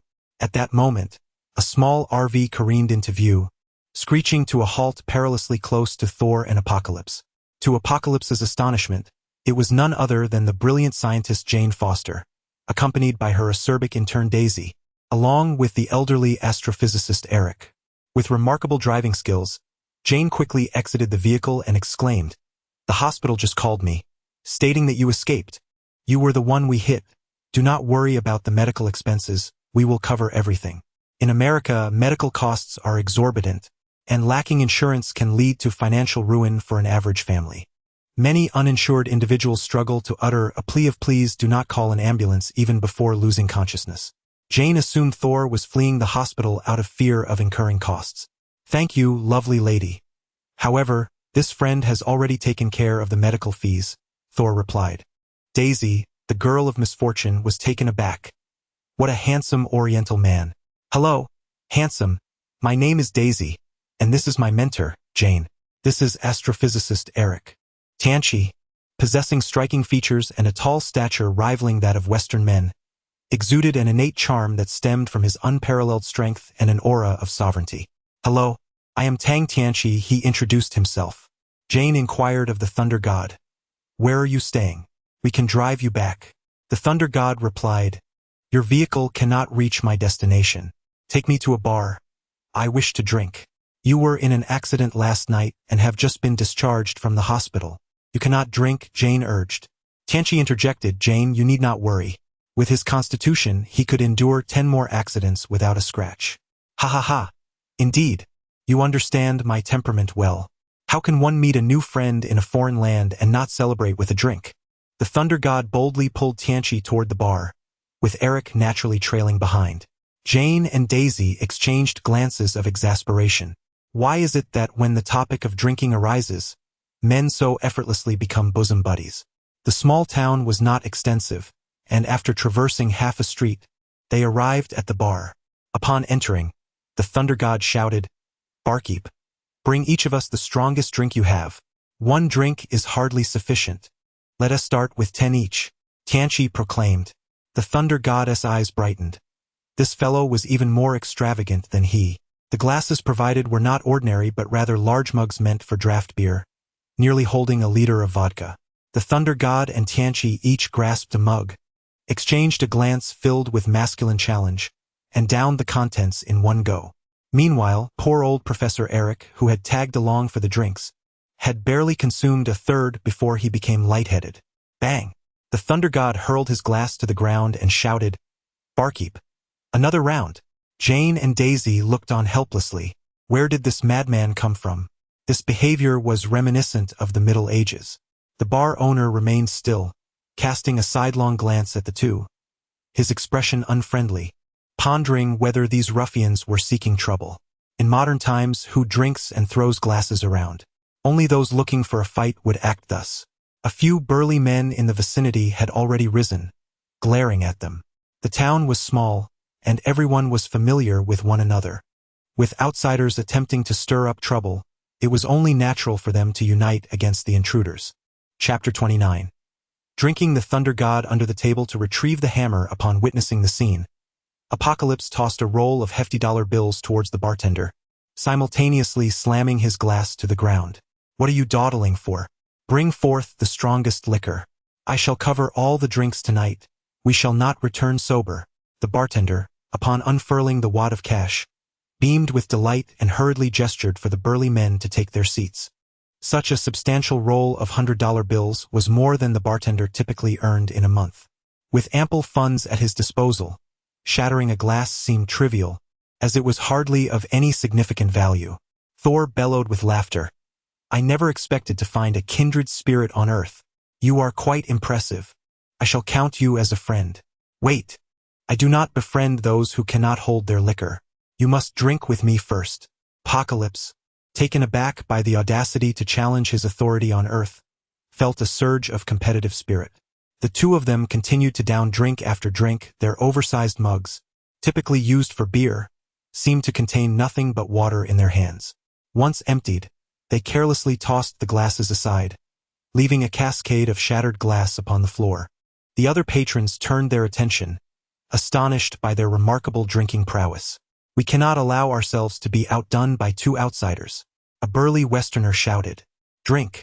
In response, a group of local strongmen began to guzzle their drinks with abandon, taking cues from the spectacle and carelessly tossing their glasses to the ground as well. The atmosphere in the bar reached a fever pitch, thick with an air of masculinity. Watching in disbelief, Jane and the fierce sister, Daisy, exchanged glances, pondering the essence of manhood. How could mere glass shattering provoke such a frenzy? Daisy nudged Jane. Mentor, I must say, compared to that Eastern fellow, Thor seems rather normal. It's a pity that such a handsome man appears to lack common sense. Jane sighed. When men drink, they all seem to become the same. Though Thor possessed a physique far superior to that of an average human, the loss of his divine powers rendered him incapable of matching Apocalypse's extraordinary constitution. After consuming a dozen glasses, he began to flush. Fortunately, he maintained a commendable demeanor, refraining from causing a ruckus and instead repeatedly calling Apocalypse his friend. Born into nobility and having fought countless battles, this was Thor's first major setback, having had a falling out with his father. A moment of sorrow was to be expected. Yet Apocalypse was aware that Thor's most arduous days lay ahead. Compared to the tribulations to come, this minor setback was but a child's play, hardly worth mention. Eventually, Thor succumbed to inebriation, mumbling incoherently about his father, mother, and Loki. As for Eric, he had long since slumped over in his chair, snoring. Apocalypse hoisted one of them up, addressing the astonished Jane and Daisy. "Where do you reside? I shall take them back to rest." Jane replied, "I live in a camper. There's no room for 2 large men. You should take them to a hotel." "That won't do," Apocalypse shook his head. "This fellow was knocked down by you, and his wits seem to be a bit muddled. He refuses to stay in a hospital. If you do not care for him, who will?" Compassionate Jane found the reasoning compelling and reluctantly acquiesced. Little did she realize, this was Apocalypse's deliberate attempt to steer the narrative back on course by orchestrating their gathering. In the original narrative, Thor and Jane share their heartfelt confessions within a camper, ultimately becoming lovers, which sets off a series of consequential events, including the introduction of the ether and the reality stone, crucial turning points in the storyline. Apocalypse hurls Thor into Jane's camper. Naturally, Eric must be taken back to the hotel. Otherwise, it would be quite the predicament to have 2 foul-smelling men sleeping in the same bed. How would the plot unfold from there? After settling Eric, Daisy approaches, gently touching Apocalypse's arm and inquiring, "Handsome, would you like to rest a bit? My room is just upstairs." Apocalypse's appearance and physique align with the standards of attractiveness in both Eastern and Western cultures. More significantly, the aura of strength he exudes, coupled with his invincible confidence, proves to be irresistibly alluring to women. Daisy's boldness is evident. As Apocalypse glances at the fierce woman beside him, it would be disingenuous to claim he harbors no ulterior motives. However, with Black Widow in his life who has yet to fully commit to him, he is reluctant to invite further complications. "I am a married man," Apocalypse asserts. Daisy, undeterred, becomes even more intrigued, softly tempting him. "I didn't see a ring on your finger. Here, if you're not wearing one, it means you're not married. We can temporarily bend the rules." Apocalypse is unfamiliar with Western customs, where many men fear the responsibilities of marriage. They may engage in casual encounters, cohabit, or even have children, but formal marriage? Absolutely not. Thus, married men possess a unique allure. Women often perceive such men as more responsible and charismatic. Consequently, many men in bars deliberately don rings, masquerading as married men to attract attention. Apocalypse has matters to attend to and wishes to avoid unnecessary distractions. He leaves behind a disappointed Daisy and departs. When he reappears, Apocalypse finds himself in a desolate expanse, several dozen kilometers from the town. This is precisely where Thor's hammer has fallen. Initially, the locals believed it to be a meteor, prompting enthusiasts to scour the area for meteorites, only to discover the hammer's peculiar nature. It may appear modest in size, yet it is as heavy as 1,000 pounds, impervious to any attempts to lift it. As word spread, the entire town quickly became aware. Countless burly men gathered in revelry, each attempting to lift Thor's hammer. Some, seizing the opportunity, set up makeshift barbecue stalls, and surprisingly, business thrived. There were even those who attempted to drag Thor's hammer using a pickup truck, chaining it up. The truck roared to life, reaching its maximum power, tires slipping on the ground, sending clouds of dust into the air. Yet, the hammer remained utterly unmoved. Suddenly, with a loud crash, the truck bed detached, signifying its failure. Some individuals attempted to excavate the dirt beneath Thor's hammer, only to find it immovable, as if the earth cradling the hammer had fused with it. It was indeed a strange phenomenon. Thor's hammer was forged by the cosmic dwarves from the remnants of a dying star, its weight already formidable. Even more astonishing, it seems to judge the worthiness of those who seek to wield it. Those deemed worthy lift it effortlessly, while the unworthy find it as heavy as a star. In the original narrative, only Captain America of Earth was able to lift it. Another individual who might be capable of lifting the hammer is Vision, albeit only hypothetically, as he has yet to be depicted as having done so prior to his demise. However, it is noteworthy that Vision's core is the Mind Stone, which naturally grants him the capacity to wield Thor's hammer. As Apocalypse approached with a deliberate stride, a group of robust Western men could not help but mock him. "Hey, Eastern fellow, your thigh is not even as thick as my arm. Spare us the theatrics, lest you strain something." One of them proposed a wager. "I'll offer odds of 10 to 1 on whether the Eastern man can lift it." Another chimed in, "This is a scam. Just now, not even a truck could budge it. Do you truly believe a mere human can lift it? 100 to 1, anyone willing to bet?"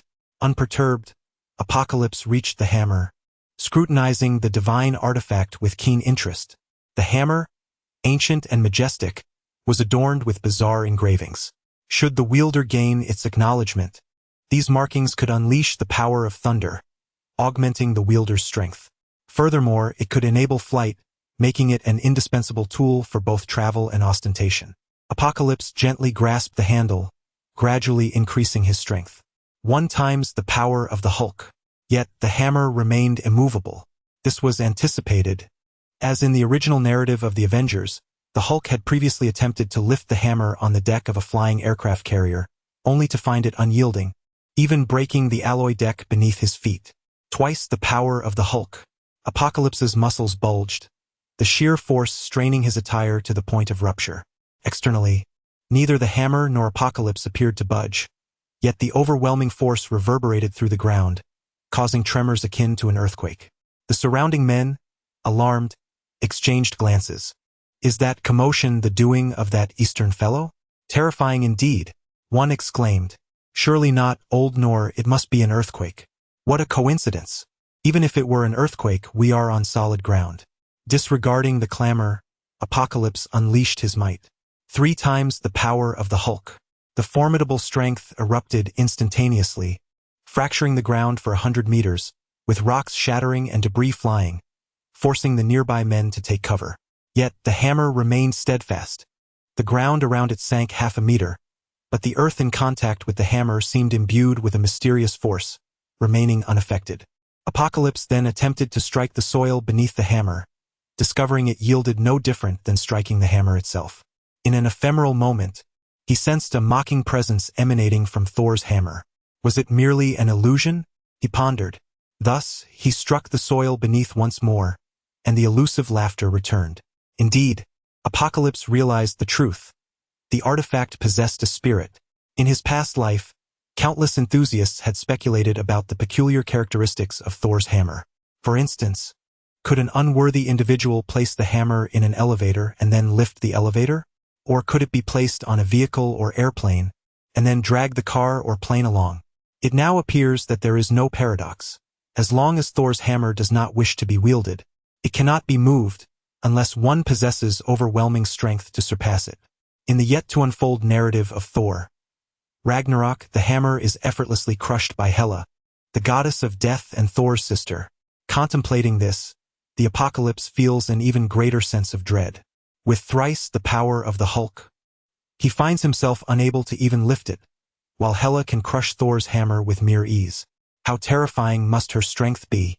Furthermore, what level of might does Odin, the king of the gods who imprisoned Hela, possess? And what about Surtur, the colossal creature responsible for the twilight of the gods, who annihilated Asgard and ultimately vanquished Hela? Just the thought of such a towering figure is overwhelming. The more one reflects on these details, the more terrifying they become, underscoring the urgent necessity to enhance one's own power. Nonetheless, Apocalypse wishes to make one final attempt. Chapter 30. The warning of the God King. Since the divine artifact possesses its own spirit, let it witness whether one is worthy of its power. Tianchi took several deep breaths, and with each inhalation and exhalation, the dust within a few meters began to stir, as if an ancient behemoth were awakening, causing the surrounding strong men to retreat in fear. At that moment, even the most dim-witted could sense the terror emanating from this Eastern figure. He was adjusting his breathing, seemingly preparing to unleash a formidable attack. The previous tremors had already caused an earthquake-like effect over 100 meters, injuring many with falling debris. What would happen now when he amplified his prowess? The strong men hastily fled, fearing for their lives. Tianchi calmed his thoughts, gripping the Mjolnir firmly in his right hand, opening his heart to allow the weapon spirit to perceive his mental realm entirely. He was not aligned with evil. He had come to this world to save numerous lives and had shared fortunes with several superheroes. Although he was unaware of the criteria by which Mjolnir judged, he believed he stood a significant chance. As his heart opened, he sensed a subtle spiritual connection, and suddenly, a wealth of information flooded his mind. A faint smile graced Tianqi's lips as he lifted the Mjolnir from the ground. The earth supporting it crumbled into dust, carried away by the wind. It was no wonder that, in the original storyline, Captain America wielded Mjolnir with such proficiency, catching Thanos off guard. Indeed, once the hammer acknowledged its bearer, one could instantly acquire the knowledge to wield it, and with the spirit's cooperation, the movements became fluid and effortless. Tianqi gently swung Mjolnir, gradually familiarizing himself with the divine weapon.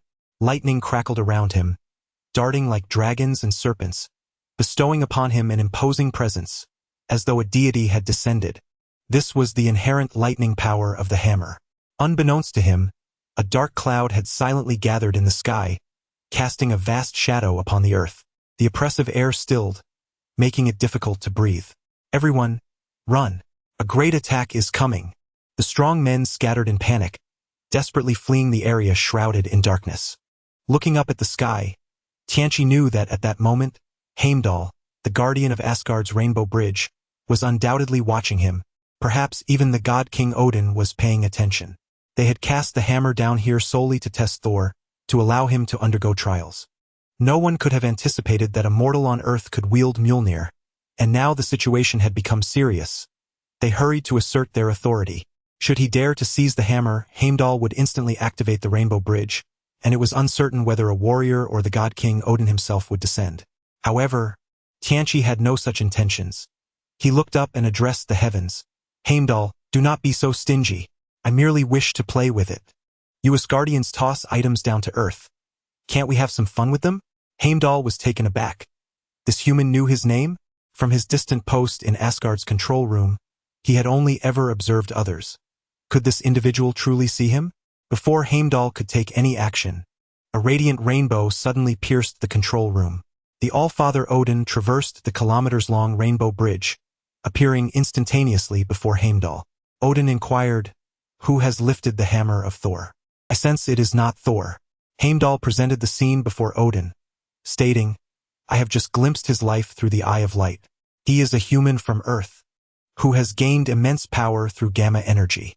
Yet, his strength seems insufficient to wield the hammer of the Thunder God." Odin's eyes shimmered with starlight as he gazed through the rainbow passage towards the being known as Apocalypse. An unparalleled psychic pressure descended from the heavens, causing Apocalypse, far away on Earth, to feel a sudden weight upon his mind. This mental force was akin to the vast expanse of starlight, traversing the infinite cosmos, bearing down upon him. Apocalypse felt as though he were a small vessel amidst a furious sea, on the verge of being engulfed by the towering waves. To combat this overwhelming pressure, Apocalypse's veins bulged as he concentrated all his strength. Invisible clashes reverberated through the air, and bolts of lightning flickered around him. After a moment of observation, Odin suddenly chuckled, "The little fellow shows promise, but the hammer of Thor is not for you. Should the opportunity arise, you are welcome to visit Asgard." With that, he turned and departed. Immediately, Apocalypse felt a release in his body, only to realize that he had sunk halfway into the earth, beads of cold sweat dotting his forehead. Nevertheless, he had absorbed the essence of Odin's words. With a leap, Apocalypse sprang from the ground and carelessly cast the hammer aside. In that fleeting moment, he sensed a twinge of reluctance from the hammer's spirit.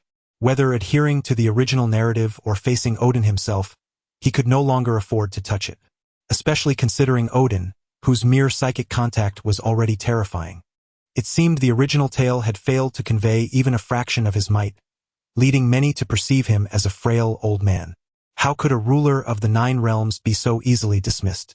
Even the goddess of death, Hela, could only break free from her seal after his demise. However, Apocalypse found one thing perplexing. This formidable All-Father, who had once waged wars alongside his daughter Hela to conquer the 9 realms, suddenly embraced a pacifistic approach in later years. To prevent Hela from causing chaos, he even went so far as to seal her away and obscure the murals within the royal palace that depicted their glorious history. Should one suggest that Odin had experienced a change of heart, Apocalypse would not believe it. No monarch, no matter how benevolent, would shy away from expanding their dominion. The only plausible explanation was that he had encountered an insurmountable force, compelling him to halt at the current boundaries of his realm. As for the nature of this mysterious power, who it was and how formidable, it remained an enigma to Apocalypse, as it had not been mentioned in the original narrative. Apocalypse noticed that the burly men had retreated to a distance of several hundred meters, cautiously observing from afar, too intimidated to approach. The pickup truck and barbecue stall that had been parked nearby were crushed to the thickness of mere paper by an unseen force. The sight made the men's hearts race. They were grateful for their swift escape, for under such an intangible pressure, their flesh and blood would surely have been reduced to mere pulp. Who was this Eastern figure? Surviving under such an intangible pressure, could it be the intervention of divine forces? Paying no heed to the burly figures before him, Apocalypse caught sight of a familiar face behind them, Coulson. Wearing sunglasses, Coulson regarded the enigmatic Oriental man with a complex expression. The earlier commotion was beyond what an ordinary human could conjure. Coulson's role necessitated frequent observation of such superhuman entities, engaging with them and even confronting them. If this Oriental man were to be his adversary, how would he respond? The thought sent a shiver down Coulson's spine. Mr. Tang, we meet again, Apocalypse said with a nod. You have arrived a bit late. We have attempted to lift the hammer, but none can wield it as you do. Our surveillance satellites indicate that another entity arrived alongside the hammer. In comparison to the hammer, we are more concerned about that unknown life form. Ha ha ha, Apocalypse chuckled. What if you do find it? You witnessed the phenomenon surrounding the hammer. Such power is likely beyond the capabilities of your S.H.I.E.L.D. Is it not? Coulson shrugged. Someone must make the effort. Regardless of the force, as long as it poses a threat to Earth, we must confront it. Apocalypse nodded, recognizing that when one's homeland is at stake, even the mightiest power must be met with resolve. Yet, he understood that Earth was far more intricate than Coulson could fathom. Not to mention the mythic deities like Odin and the impending threat of the formidable Thanos, the myriad parallel universes harbored countless dangers, such as Dormammu, who sought to engulf the Earth. By sheer coincidence, Earth first boasted the powerful supreme sorcerer, the Ancient One, safeguarding it for millennia, only to later unveil Doctor Strange, who ensnared Dormammu in a time loop, forcing a stalemate. The Infinity Stones, revered across the cosmos, appeared repeatedly on this seemingly primitive planet. If one were to claim these occurrences were mere coincidences, Apocalypse would never believe it. Yet what lay behind this phenomenon? The original narrative provided no answers. Coulson, shortly, someone will attempt to take the hammer. Proceed as you see fit, but do avoid appearing overly discourteous. Is he the hammer's master? Coulson inquired, perplexed. If he is indeed the master, how could he be unable to lift it? Chapter 31. A duel with the god of thunder. Apocalypse offered no further explanation and departed gracefully. Subsequently, Coulson commanded his men to cordon off the area, dispersing the onlookers. Upon returning to the small town, twilight had descended. Apocalypse approached Thor and discovered that he had sobered up, engaged in a barbecue outside his trailer, conversing with Jane. In Jane's eyes, Thor surely must have suffered a blow to his head. He spent his days proclaiming himself the legendary god of thunder, speaking of the world tree and the 9 realms traversing its cosmic roots. Yet, Thor was undeniably handsome. Even his foolishness was charming. As she listened to him earnestly utter nonsensical tales, she found herself entranced by his striking visage. Apocalypse remained unseen. Thor, now in mortal form, was oblivious to his presence. Every word spoken by Thor fell keenly upon Apocalypse's ears. While others might perceive his tales of the world tree as mere myth, Apocalypse found them worthy of profound contemplation. The god of thunder, traversing the cosmos, could not possibly be unaware that familiar celestial bodies, like Earth, orbit stars in the vast void. If the world tree truly existed, what form might it take? In the original narrative, Apocalypse had encountered something akin to this. Star-Lord's biological father, Ego the living planet, planted his roots across the life-bearing planets of the universe, attempting to implant all celestial bodies into his own life form. Had he succeeded, a planet would merely be a fruit within his dominion, and the entire universe would be woven into his life network. From this perspective, could it not be seen as another incarnation of the World Tree? Thus, was Thor's World Tree a similar entity, or perhaps a more advanced manifestation? Did it once exist, or does it persist even now? Apocalypse found himself perplexed and resolved to inquire with Thor when the opportunity arose. Meanwhile, Thor and Jane, amidst beauty, camaraderie, and culinary delights, were gradually lost in a haze of mutual gazes. Apocalypse decided to withdraw, wishing to avoid overhearing any inappropriate exchanges. The trailer swayed throughout the night, leaving Jane and Thor sleepless. The following morning, Thor awoke refreshed, leaving Jane still in slumber. Navigating with familiarity, he arrived at the bar to find Apocalypse already waiting for him. It seemed someone had enjoyed a splendid evening. Apocalypse jested. "Not too shabby," Thor replied. "This trip to Earth has granted me your friendship and a charming woman. It has been well worth it. I've ordered you breakfast. Would you prefer milk or strong liquor?" Thor remarked, "What man drinks milk?" "Strong liquor, of course." "Very well." The two enjoyed a hearty breakfast accompanied by several large glasses of strong spirits, drawing the attention of other patrons, who wondered about such early morning revelry. Once satiated, Apocalypse directly stated, "Thor, let us engage in a duel." Thor paused, then erupted in laughter. "Ha ha ha! Apocalypse, you truly understand my spirit. Come, come. I have been eager to stretch my limbs these past few days." Having faced a series of tumultuous events recently, Thor harbored a buildup of frustration. For a man of his formidable physique, there was no better way to vent than through a good fight. Yet, unlike Loki, Thor's inherently kind nature prevented him from toying with innocent bystanders. Thus, when Apocalypse proactively proposed the challenge, it was precisely what Thor had been yearning for. Two figures emerged from the street, drifting apart. The thunder god boisterously proclaimed, "Tang, though I have lost my divine powers, I am not an ordinary earthling to be trifled with. You must exercise caution." The Apocalypse remained silent, pondering the thunder god's utter lack of subtlety. He incessantly boasted of his identity as the thunder god and lamented his lost powers, which explained why he was regarded as mad by Jin. "You should also be wary. The loser shall face the penalty of 3 cups of liquor." The two exchanged a glance and swiftly closed the distance between them. Apocalypse initiated the encounter with a series of rudimentary punches, testing the thunder god's strength. He soon realized that it merely matched the limits of an average human, akin to the likes of Black Widow or Hawkeye. Thus, he calibrated his power and began experimenting with various techniques, engaging in a back-and-forth exchange. Some moves, only found in martial arts novels and films, were executed by Apocalypse with sheer brute force. His agility was remarkable. He could leap hundreds of kilometers, effortlessly hovering in midair over short distances. For aerial maneuvers that defied gravity, he unleashed his immense strength to create shockwaves, using the resulting recoil to change direction suddenly.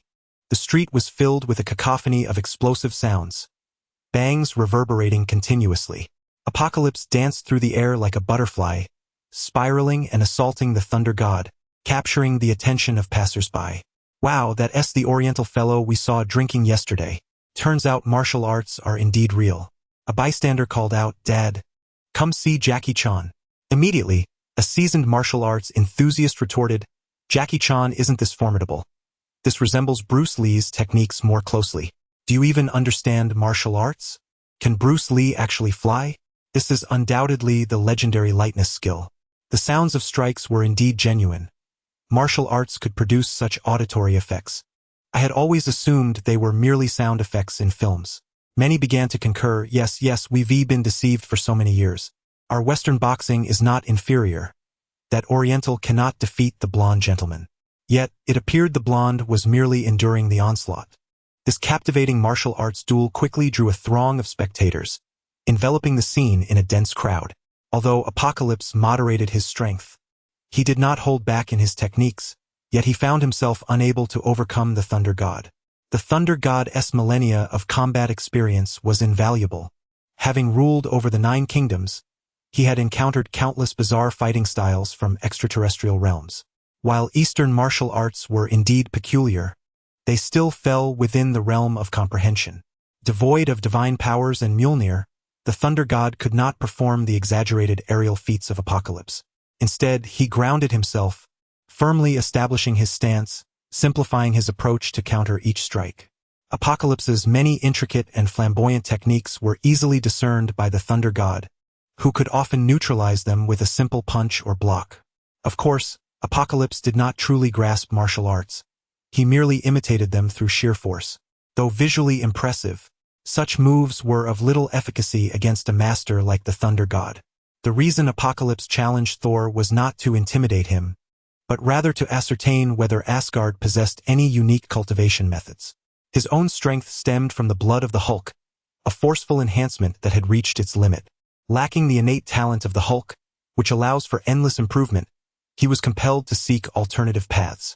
Currently, the narrative's progression most closely aligned with his own involved Thor and Asgard. Surely, in the legendary realm of myths, there must exist some secret techniques for cultivation. After a brief skirmish, Apocalypse discerned that Thor's defense against his assaults relied solely on his vast combat experience, revealing no evident traces of specialized training. He taunted, "Is this truly all you are capable of, Thor? Did you exhaust your energy in the RV last night?" Thor, feeling the pressure of the relentless onslaught, responded with indignation. "Damn it! If I hadn't lost my divine powers, I would have flattened you with a single blow by now." He scoffed, "Yet all you do is boast. Don't you possess any unique techniques?" Thor deflected Apocalypse's strike with both hands, pushing him back, and seized the moment to retort, "What unique techniques? I rely on my bloodline's innate gifts, not on these fanciful skills." Apocalypse countered, "Can you not learn? Loki has illusions. Why can't you master anything?" Thor asserted, "Once I fully awaken my bloodline, I will be unrivaled across the 9 realms. Illusions are beneath me." This statement held truth. In the original narrative, upon Hela's emergence from her seal, Thor was not her equal. However, after encountering challenges on Sakaar and awakening multiple times, he returned to Asgard capable of holding his own against Hela, despite ultimately being overmatched, his strength having improved significantly. "Ha ha ha, then allow me to demonstrate my illusions." With a resounding crash, Apocalypse accelerated, leaving behind a flurry of afterimages, seemingly conjuring a multitude of figures simultaneously assailing Thor. Onlookers gasped in astonishment. The martial arts techniques displayed were already remarkable, but now these near-mystical afterimages had emerged. A young man exclaimed, "Dad, I want to learn martial arts in the East tomorrow." "Are you foolish? Do you think you can find true masters there? Even if you do, will they teach you?"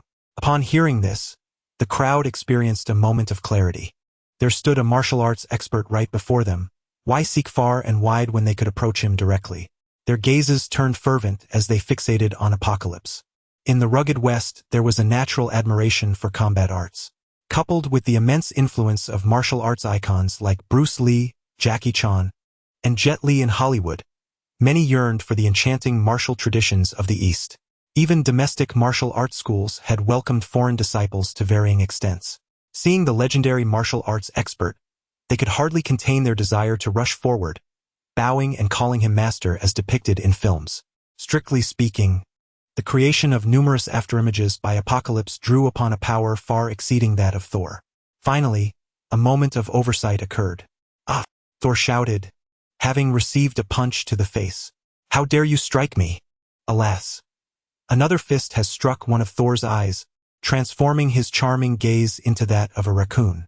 Infuriated, Thor exclaimed, "What skill is this?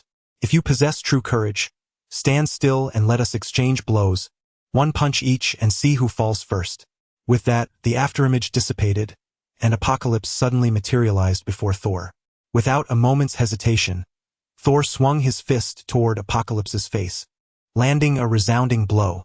Apocalypse, expertly controlling his strength, retaliated in kind, delivering a punch back. Thus ensued a fierce exchange of blows, each party wailing in agony. Of course, Thor's cries were genuine. As for Apocalypse, he felt compelled to grant Thor a modicum of dignity, feigning some noise of distress, for to remain silent would lead Thor to believe he felt nothing at all. But wait, this line of thought seemed awry. Suddenly, a clear and crisp voice rang out. "What are you doing? Stop at once." Chapter 32. The Thunder Goddess inquiry, it was indeed Jane who had arrived. Upon awakening that morning, she reached out to touch the blanket, only to discover that the companion from the previous night had departed, leaving behind merely a lingering trace of masculine presence. Hearing the commotion, she groggily approached, only to inadvertently witness a brawl between the Thunder God and Apocalypse. Jane dashed over, her petite figure wedged between the two men, strenuously attempting to separate them. The Thunder God and Apocalypse had no choice but to relent, lest they inadvertently harm Jane. Let us call it a day. Once I regain my divine powers, I shall challenge you once more, declared the Thunder God. Very well. Next time, I shall not hold back, replied Apocalypse with a grin. You have no idea how formidable I become upon regaining my strength upon hearing their continued banter about future duels. Jane's irritation flared. Enough, you two grown men. Is there any problem that cannot be resolved over a drink? Must you resort to fighting in the streets? Just yesterday, she had expressed disdain for their drinking habits, and now she fervently wished for them to indulge to the point of inebriation. Woman, you simply do not understand, the Thunder God boisterously exclaimed, inciting further frustration from Jane. Having shared a bed the previous night, she now felt unnecessary for expressing concern. No wonder in Thor Ragnarok, their reunion was met with a slap from Jane. They truly lacked any comprehension of a woman's heart. Yet, upon seeing the Thunder Goddess' blackened eyes and bloodied lip, her heart ached, prompting her to cast a fierce glare at Apocalypse. Apocalypse shrugged. Jane, please refrain from regarding me with such disdain. Thor is enjoying himself. You've never fought. Thus, you cannot appreciate the exhilaration it brings. Once you do, you shall come to love the thrill of battle. The Thunder God nodded in agreement, feeling fortunate to have befriended someone like Apocalypse. I shall never engage in fighting. If there is a problem, I shall call the police. Violence resolves nothing, Jane asserted vehemently. Ha! One day you will revel in combat more than Thor, Apocalypse confidently stated. Jane, infuriated, stomped her foot. No, no, no. Aside from beating you two, I shall not strike anyone. Apocalypse chuckled, deciding not to provoke her further. When Jane eventually became the goddess of thunder, wielding Mjolnir with greater finesse than Thor, she would find herself reveling in battle, a far cry from the demure and innocent Jane of today. Jane assisted the Thunder God into the bar, delicately tending to his wounds. Despite his apparent enjoyment, he occasionally feigned pain, which only made Jane more tender in her ministrations. Then, in a comical display, he exchanged glances with Apocalypse, as if to flaunt his charming companion. Apocalypse shrugged. This fellow Thor, relying on his beauty, was rather inconsiderate. When his own Black Widow arrived, he would make sure to indulge in a little playful rivalry. The injuries on Apocalypse's face were merely a ruse, as he deliberately moderated his healing, opting to savor a pint of strong ale slowly. Before he could take more than a few sips, a commotion erupted outside as a throng of people clamored, Master, please take me on as your apprentice. I wish to learn Eastern martial arts. The raucous crowd was giving Apocalypse a headache. Silence. I do not take apprentices. If you persist, I shall throw you out. The crowd fell silent, having been intimidated by Apocalypse's earlier display of martial prowess, which had been quite formidable in the eyes of ordinary onlookers. Some individuals merely joined the crowd out of curiosity and promptly retreated, causing the throng to diminish significantly. However, a young man proclaimed, Master, I am willing to pay tuition, no matter the amount. Do I appear to be lacking in funds? Instead, allow me to offer you money and refrain from disturbing me. The young man was at a loss for words. Everyone was aware of the incident from the previous day when Tianqi had tossed a roll of 100 yuan bills, treating the entire bar to drinks. He might even possess more wealth than those present. Naturally, although Tianqi had offered money, no one dared to accept it. Master, if you refuse to accept me, I, Ron, shall kneel here until death. The young man immediately knelt down. Tianqi scrutinized the youth named Ron, who had a pale complexion and flushed cheeks, with golden curly hair, a quintessential boy from the western regions. Upon noticing Tianqi's gaze, Ron straightened his posture in his kneeling position. Tianqi, somewhat exasperated, remarked, Where did you learn this?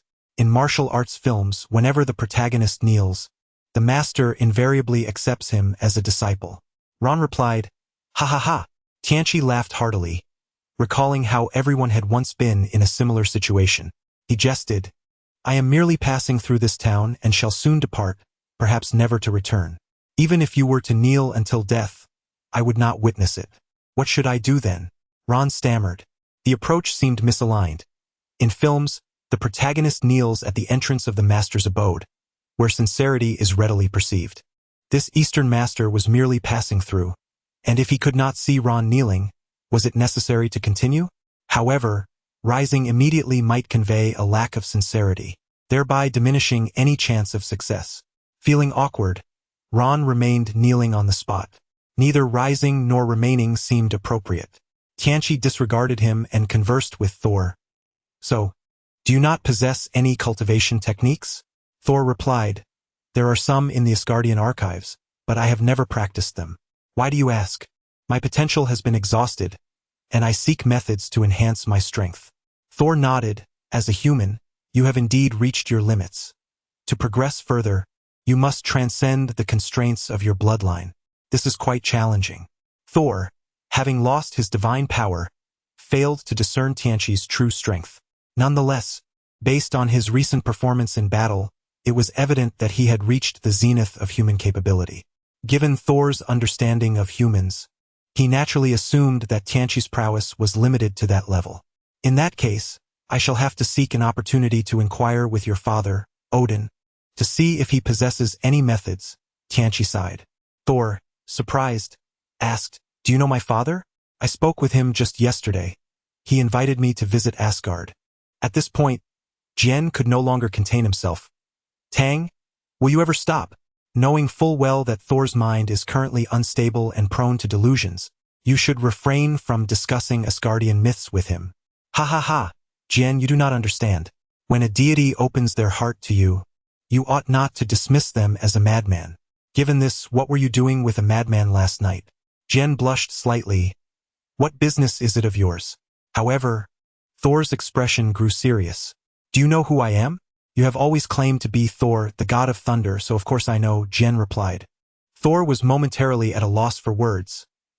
Do you actually believe me?" Jian had never believed him. Thor's constant self-introduction as the god of thunder was not due to ignorance of how it would confuse ordinary mortals, but rather a reflection of a deity's disdain for deceit in the presence of mortals. A god possesses a certain pride, unconcerned with the opinions of mere humans. If mortals regarded him as a fool, they were unaware that the true god stood before them, unrecognized. Tianqi interjected, "Because I know you are the real god of thunder, I believe you. I even had a brief conversation with your father and learned that you were banished to the mortal realm by the Allfather."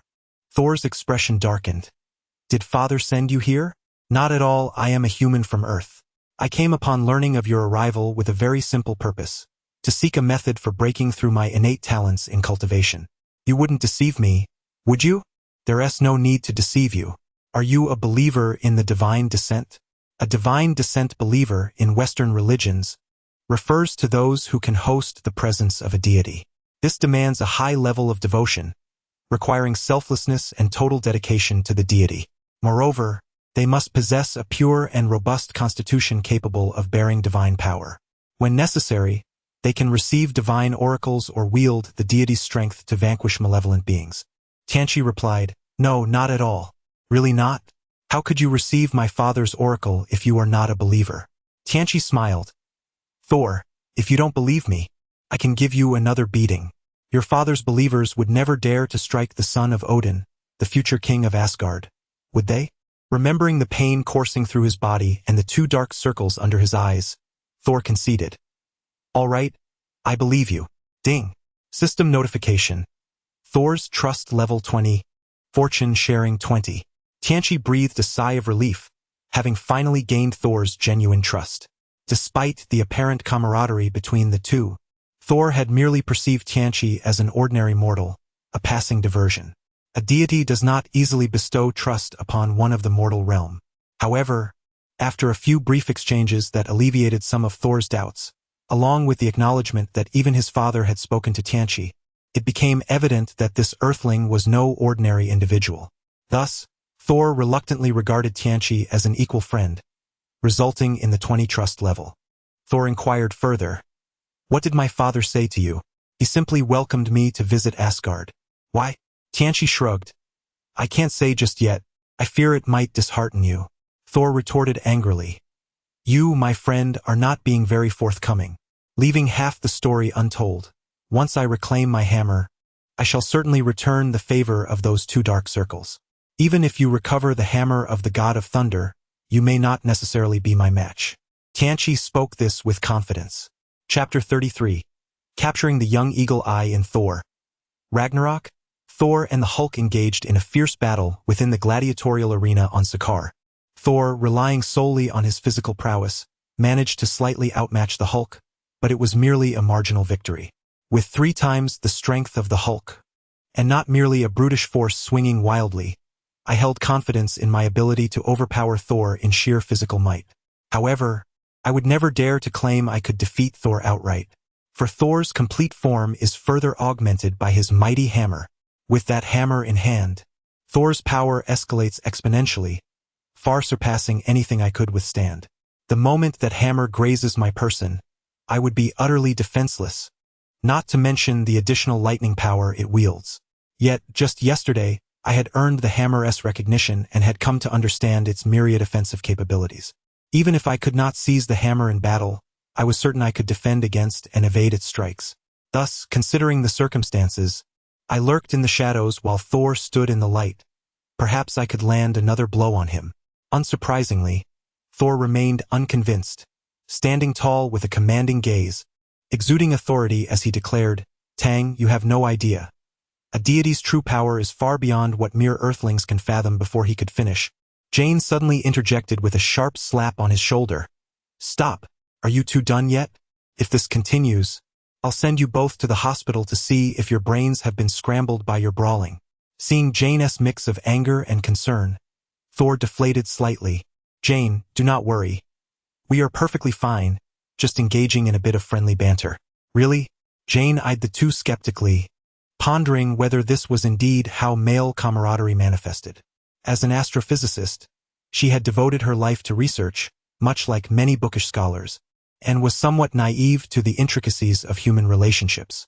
She recalled the playful exchanges with her best friend, where they would role-play and engage in whimsical dialogues. Perhaps these 2 were enthusiasts of anime, and it seemed quite reasonable for 2 grown men to be enamored with Asgardian mythology. She resolved to later investigate Asgard's lore, curious to uncover what allure could captivate men so profoundly. With that thought, Jane felt that perhaps men were not so inscrutable after all. Apocalypse leaned in conspiratorially, lowering his voice, "I know where Thor's hammer is. Would you like to see it?" Jane was at a loss for words, her hand pressed against her forehead. "Oh my goodness, these 2 are relentless." Thor, overhearing, exclaimed urgently, "Tang, do not play tricks on me. I am going to retrieve my hammer right now." With that, he strode toward the bar's entrance, prompting Jane and Apocalypse to follow suit. This left Ron, kneeling awkwardly on the ground, feeling quite embarrassed. His master had truly left, and he pondered whether he should continue kneeling. Thor then inquired, "Jane, do you know where I might find a horse?" "Why do you need a horse?" she asked. "To reclaim what is rightfully mine. In Asgard, significant ceremonies are conducted on horseback." Jane sighed in exasperation. "Are you not aware of the existence of automobiles?" In the original narrative, Thor was depicted as somewhat oblivious to earthly customs, seemingly unaware of automobiles. However, that was simply implausible. Let us set aside the fact that Thor was rendered unconscious by a collision with a simplified RV and hastily transported to the hospital. As the heir to Asgard, Thor has lived for over 15 centuries, traversing the 9 realms, and has encountered a plethora of advanced technology aboard his cosmic vessels.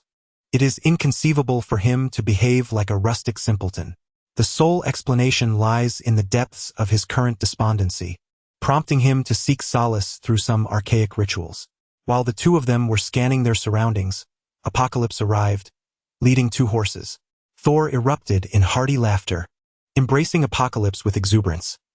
"Don, my dear friend, you truly understand me." The 2, each mounted on a horse, proceeded toward the direction of Mjolnir, exchanging light-hearted banter. "Jane, unceremoniously cast aside, could hardly believe her eyes. Her teeth clenched in frustration as she thought, what is wrong with these two men? They simply run off like this. First, they indulge in drunken revelry.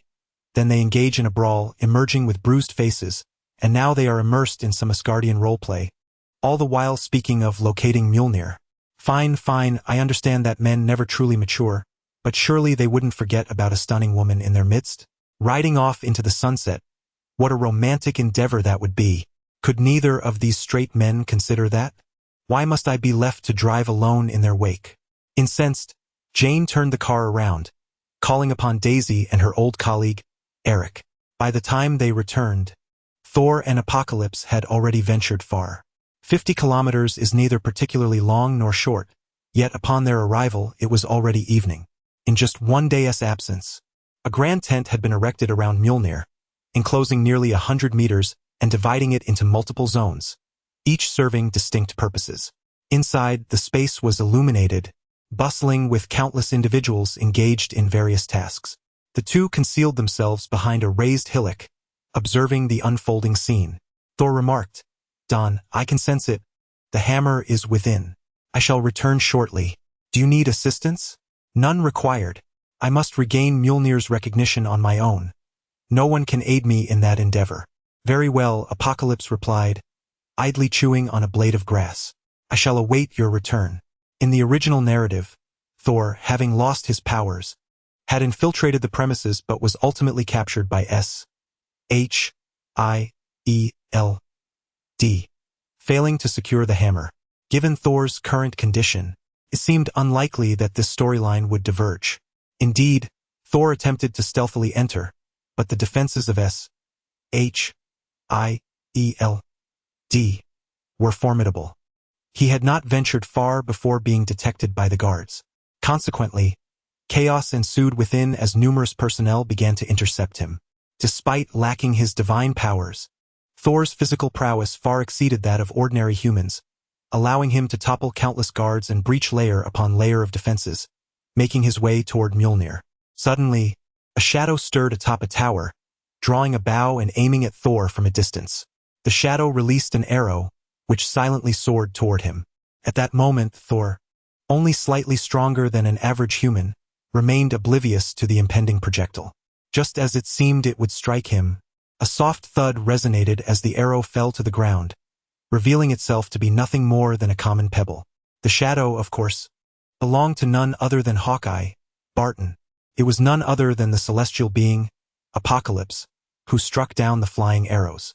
Hawkeye, surveying his surroundings, swiftly pinpointed Apocalypse's location.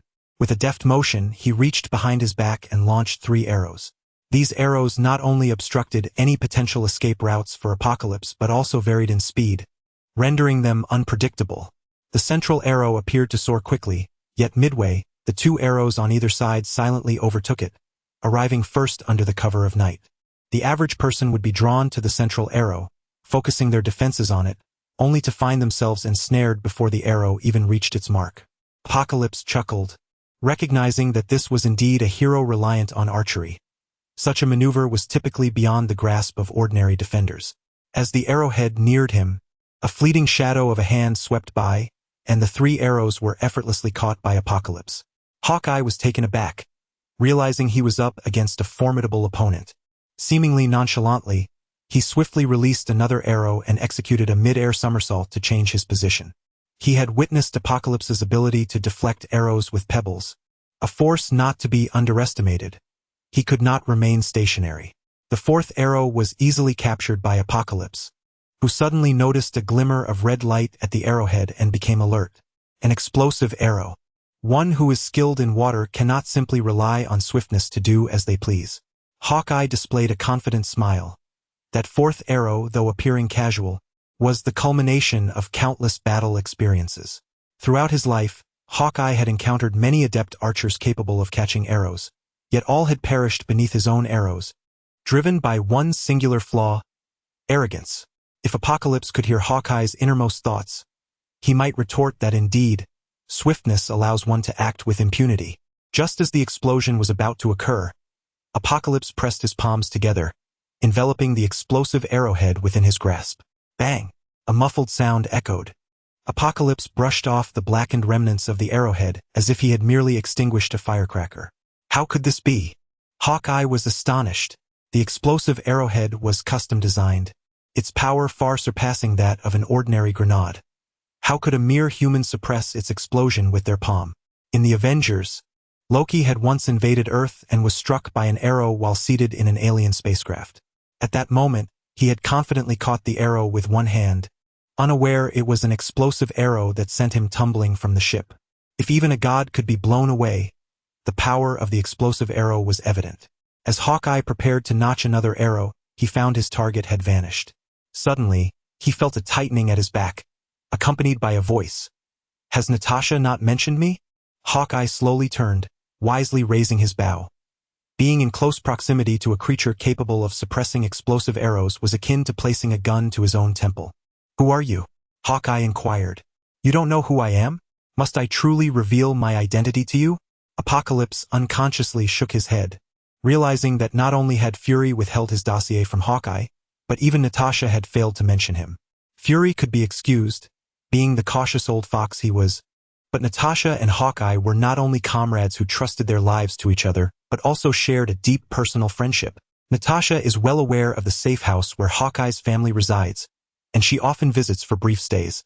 For these agents, this signifies a profound trust, akin to entrusting one's family's lives to another. Naturally, Natasha also holds great affection for Hawkeye's children. During the climactic battle against Thanos, both were willing to sacrifice their lives to obtain the Soul Stone, ensuring the survival of the other. This mutual willingness speaks volumes about their trust in one another. Reflecting on this, Apocalypse felt a twinge of disappointment. It seemed Natasha had not fully embraced him. Otherwise, she would not have concealed his existence from Hawkeye. Thus, he introduced himself. "I am Tang Tianchi, Natasha's husband." "What husband?" Hawkeye was utterly taken aback. He had envisioned countless scenarios, and even if Tianchi had claimed to be an extraterrestrial deity summoned by Hydra, he would not have been as astonished as he was upon hearing this revelation. "Perhaps it is best if Natasha explains," he muttered. "I too am curious as to why she has not mentioned me." With that, he dialed Black Widow's number. "Natasha, I've encountered someone named Hawkeye," before he could finish. A frantic voice came through the line. "What has happened to him? You haven't harmed him, have you?" Hawkeye was left speechless. Why was the first question about his survival? How little faith she had in her partner. Chapter 34. Black Widow explained to me. "What is a husband?" Apocalypse deliberately inquired. "Why are you so concerned about him? Furthermore, why conceal the fact that you have a husband? What is your relationship with him?" On the other end of the line, Black Widow's breath quickened. "Tang, please, have mercy. He is my good friend." "A good friend? Surely he cannot be another husband of yours?" "And no. He is merely my colleague. We had a fake marriage, but that was for a mission's necessity. Nothing transpired between us." Apocalypse remarked, "We too started with a sham marriage, yet all that was destined to occur, indeed transpired. Take this. We. Black Widow, in a state of urgency, found herself at a loss for words. The deception techniques she had honed were primarily for assassinating targets. Never had she been trained to navigate such melodramatic romantic entanglements. Ironically, during her marriage to Apocalypse, all that was meant to happen happened. Yet, with Hawkeye, she insisted nothing had occurred. Who would believe that? In a role reversal, even Black Widow struggled to believe her own words. Her so-called husband had once reported to SHIELD, forbidding her from employing her seductive skills, displaying a rather narrow-minded approach. If she could not clarify her situation, Hawkeye might indeed find himself in peril, and SHIELD could face dire consequences. However, the more anxious she became, the more her mind faltered. "Tang, listen to me. Hawkeye has a wife and children." "Oh, so you wish for me to eradicate all traces? I will only take his life, sparing the woman and children. And no, that is not my intention. Do not take action yet. Let me think." Hawkeye was momentarily taken aback. Was this truly the Black Widow he knew? Regardless of whether this husband was genuine or not, Natasha's explanation only fueled misunderstandings. Originally, There was no threat to life, yet her words had conjured one. Hawkeye had never witnessed Black Widow so flustered. In the face of danger during missions, she often exhibited more composure than he did, and they had escaped peril repeatedly thanks to her calm demeanor. In contrast, now, during this phone conversation, she appeared utterly helpless, fearful of being misunderstood. Was he genuinely her husband? Why had he never heard of this before? Seeing the mischievous smile on Apocalypse's face, Hawkeye suddenly realized that this was a deliberate ploy to tease Black Widow. Oh dear! Hawkeye suddenly cried out, "Natasha, if you do not clarify this soon, my wife and children will have to rely on you for care. Tang. Do not take action. Hawkeye's child recognizes me as a godmother. You are the godfather. Please do not harm the father of the children." After much ado, Black Widow finally managed to articulate such reasoning. Oh dear! Oh dear! Hawkeye's cries continued. Black Widow sensed that something was amiss. The cries seemed far too contrived, and she finally realized. You two are conspiring to mock me? Just wait, Barton. I will lodge a complaint against you with your children. Laughter erupted from both Apocalypse and Hawkeye, causing the Black Widow on the other end of the line to seethe with frustration. However, a weight was finally lifted from her heart. At least she need not worry about Hawkeye's safety. When she attempted to inquire how the two had crossed paths, she discovered the line had already been disconnected. The Black Widow stood there, phone in hand, uncertain whether to laugh or cry. It should have been a joyous occasion for her dearest friend to forge a bond with her husband, yet the thought that she was the unwitting target of their mischief dampened her spirits. Apocalypse reveled in his triumph, smirking to himself. How could a woman, even with a husband, refrain from broadcasting her happiness on social media? Shouldn't someone be held accountable for this? He extended his hand, announcing, "I am Tang Tianchi, Natasha's husband." Hawkeye took his hand in return, introducing himself as Clint Barton, known as Hawkeye and Natasha's friend. While Apocalypse seemed well-versed in their dynamics, Hawkeye was plagued with countless questions. Just as he was about to speak, a sudden shout erupted from the direction of the tent. "No, father, why?" Why the god of thunder's anguished cry resonated, heavy with despair. Having never faced adversity, he believed that reclaiming his hammer would restore his status as the thunder god. Little did he know that after overcoming numerous trials, when he finally grasped the hammer, it remained unresponsive. This realization struck him profoundly, indicating that he was still unworthy of wielding it. As the heavens opened up, rain poured down relentlessly. The god of thunder knelt motionless in the mud, allowing the downpour and muck to drench him.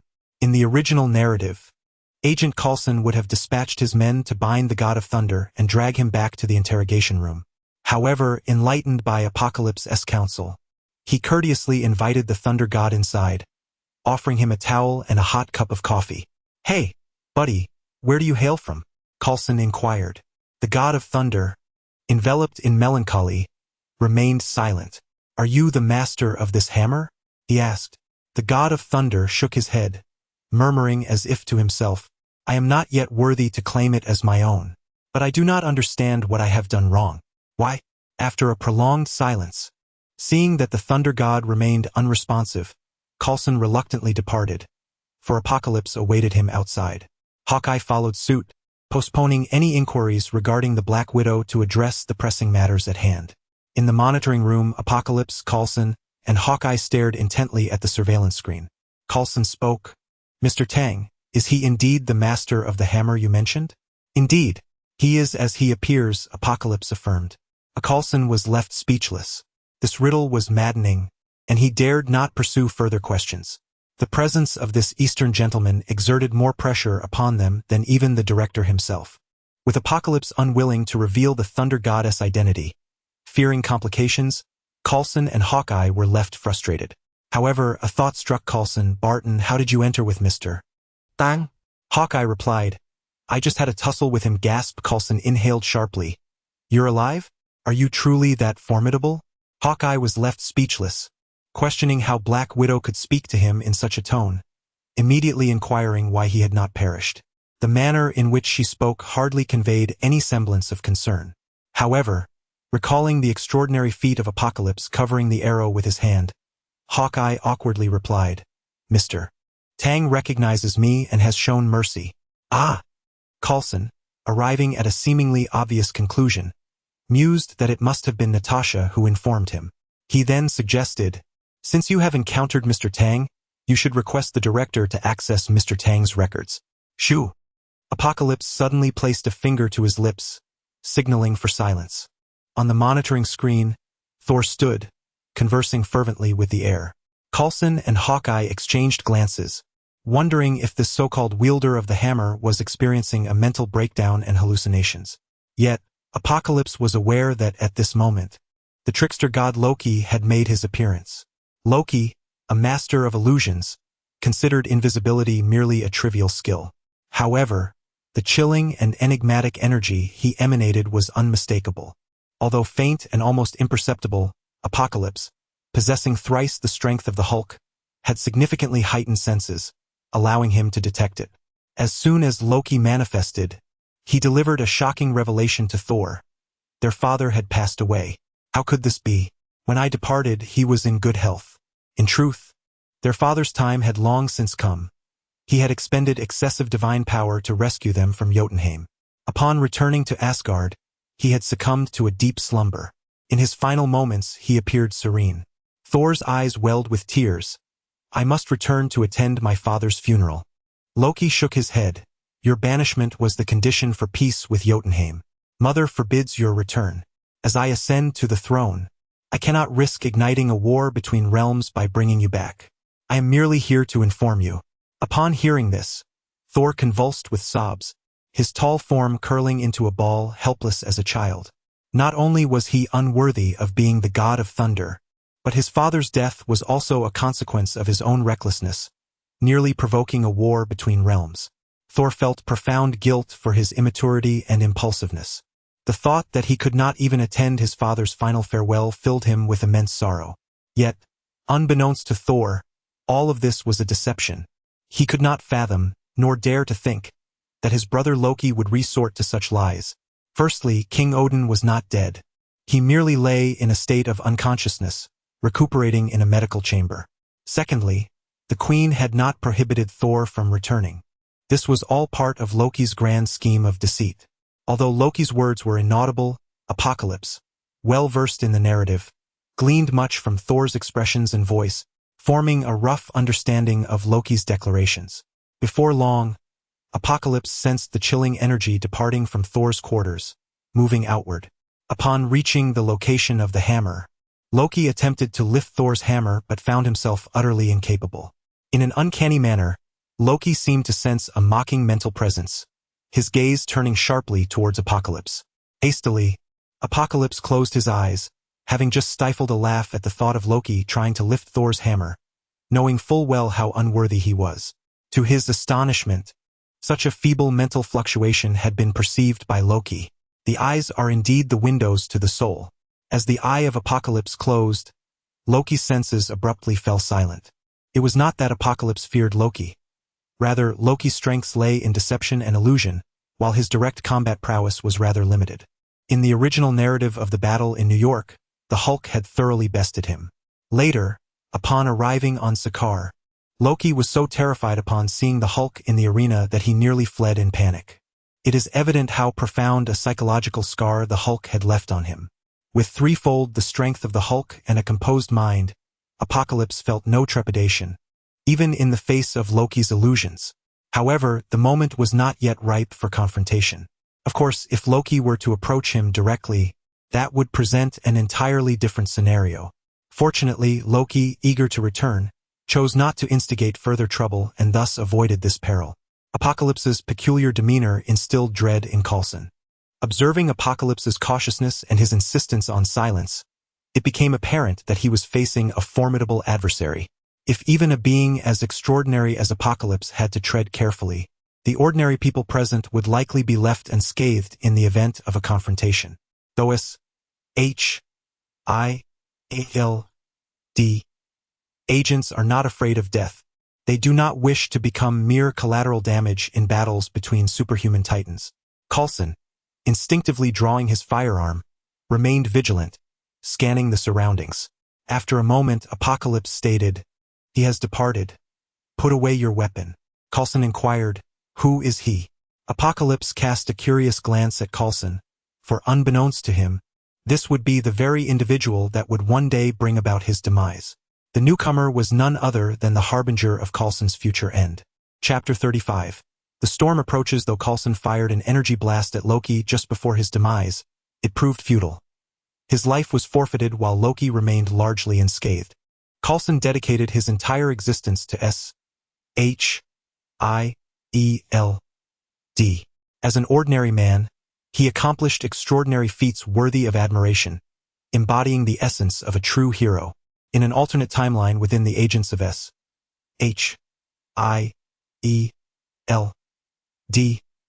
narrative, he miraculously survived and ascended to the position of director, leading a new cadre of heroes against various villains.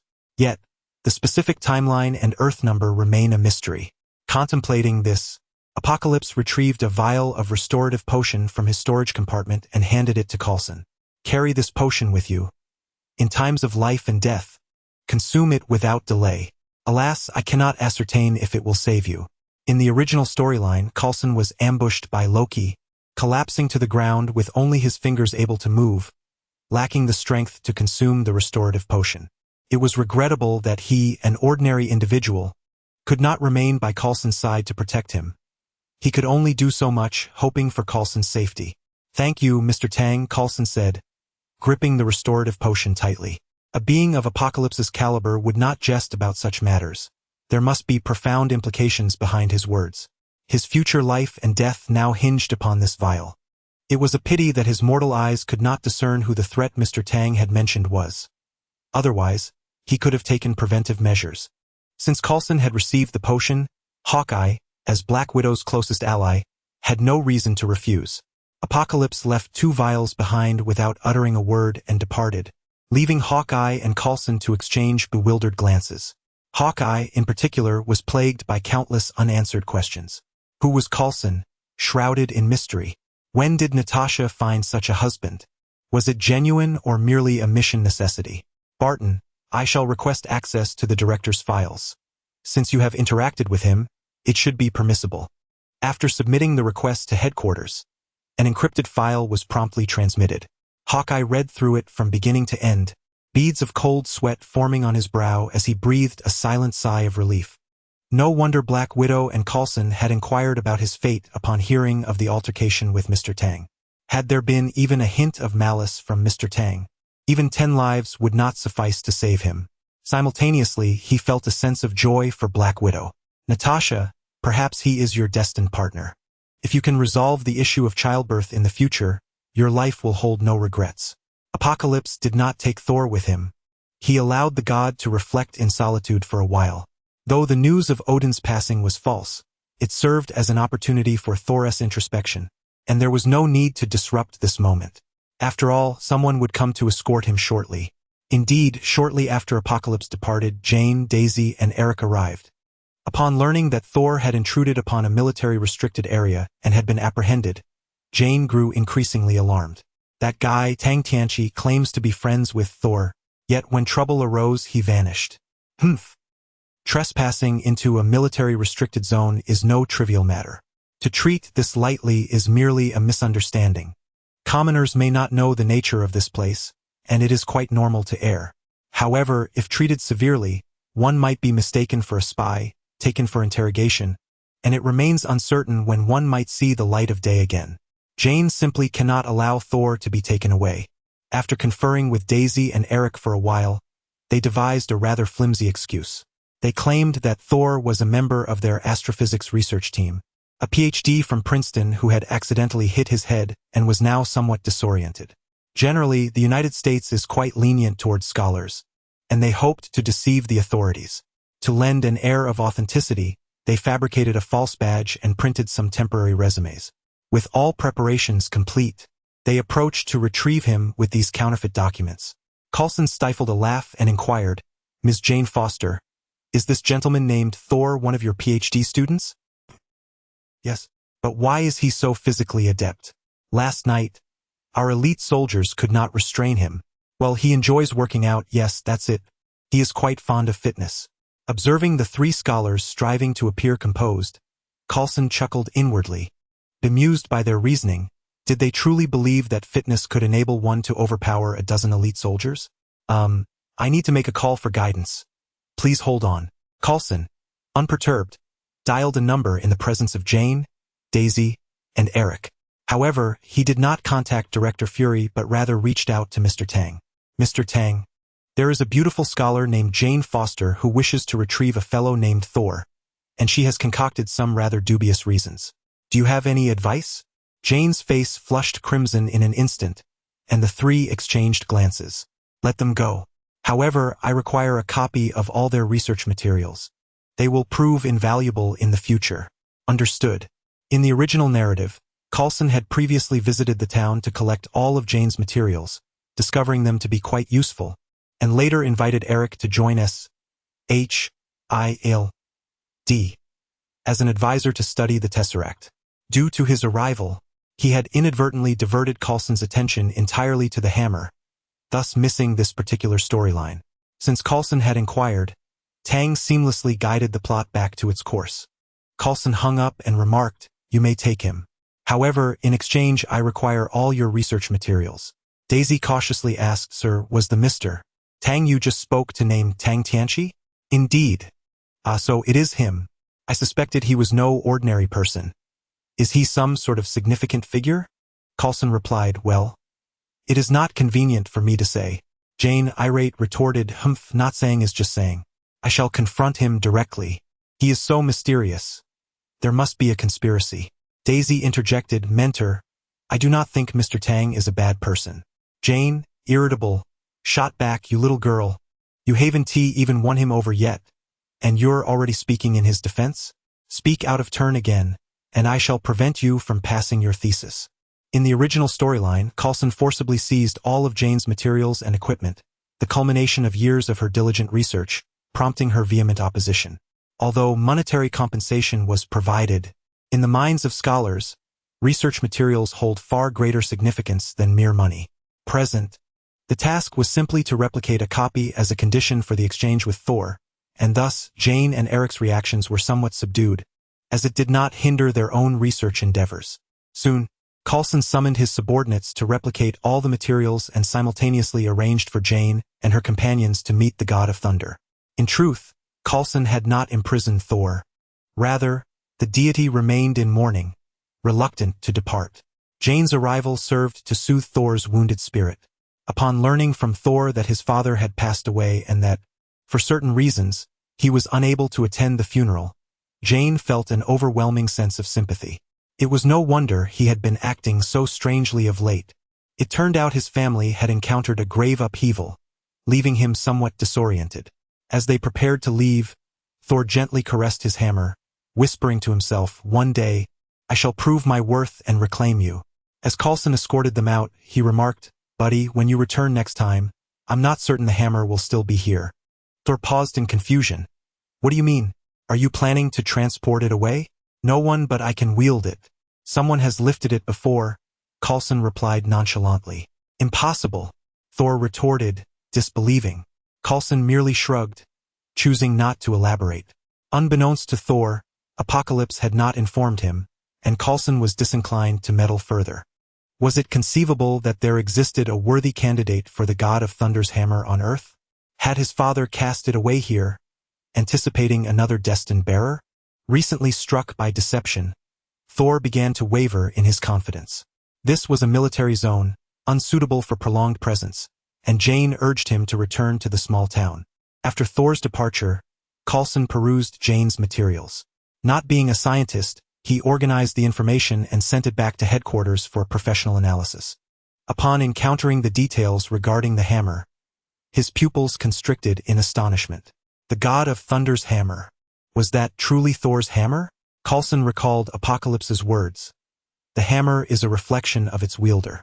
Had he just released the legendary Thor, the God of Thunder? No wonder the hammer was so extraordinary. Coupled with Apocalypse's insight, Coulson was now certain of his findings. He promptly transmitted his discovery back to headquarters. The information regarding the hammer and Asgard was, in fact, a casual collection by Jane. Having listened to Thor speak of Asgard and his identity as the god of thunder, she sought to understand her boyfriend's interests and thus perused some historical and mythological texts. Little did she know, these notes would eventually reach Coulson. Before long, Fury personally called Coulson. "Where is Thor? He just left. How could you let him go?" "Director, Mr. Stark had instructed us to be courteous to the hammer's rightful owner. While Thor may presently appear as an ordinary man, I did not dare to detain him against his will." Fury pondered briefly. "You acted correctly. Since Stark is aware of his identity and has lifted the hammer, he likely understands the situation better than anyone. Follow his lead and consult him prior to any actions." "Understood." Upon his recent return to the quaint town, Apocalypse received a substantial sum of money, accompanied by a succinct message from Director Fury, urging him to take action. In the original narrative, this incident merely affected a small town, posing no threat to the Earth. However, Fury remained oblivious to this fact. Upon discovering that the matter involved deities, compounded by the fall of Mjolnir and Thor's loss of power, numerous signs indicated that the mythical realm was far from tranquil. Given his cautious disposition, Fury deemed it prudent to make preparations in advance. Presently, there is no one on Earth more suitable than Apocalypse for this task.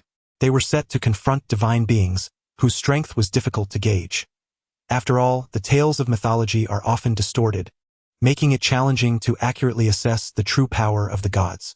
Fury could only hope that this monstrous entity, Apocalypse, possessed strength comparable to that of the deities.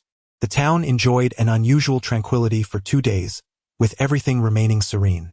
In his sorrow, Thor sought solace in intoxication, with Jane steadfastly by his side.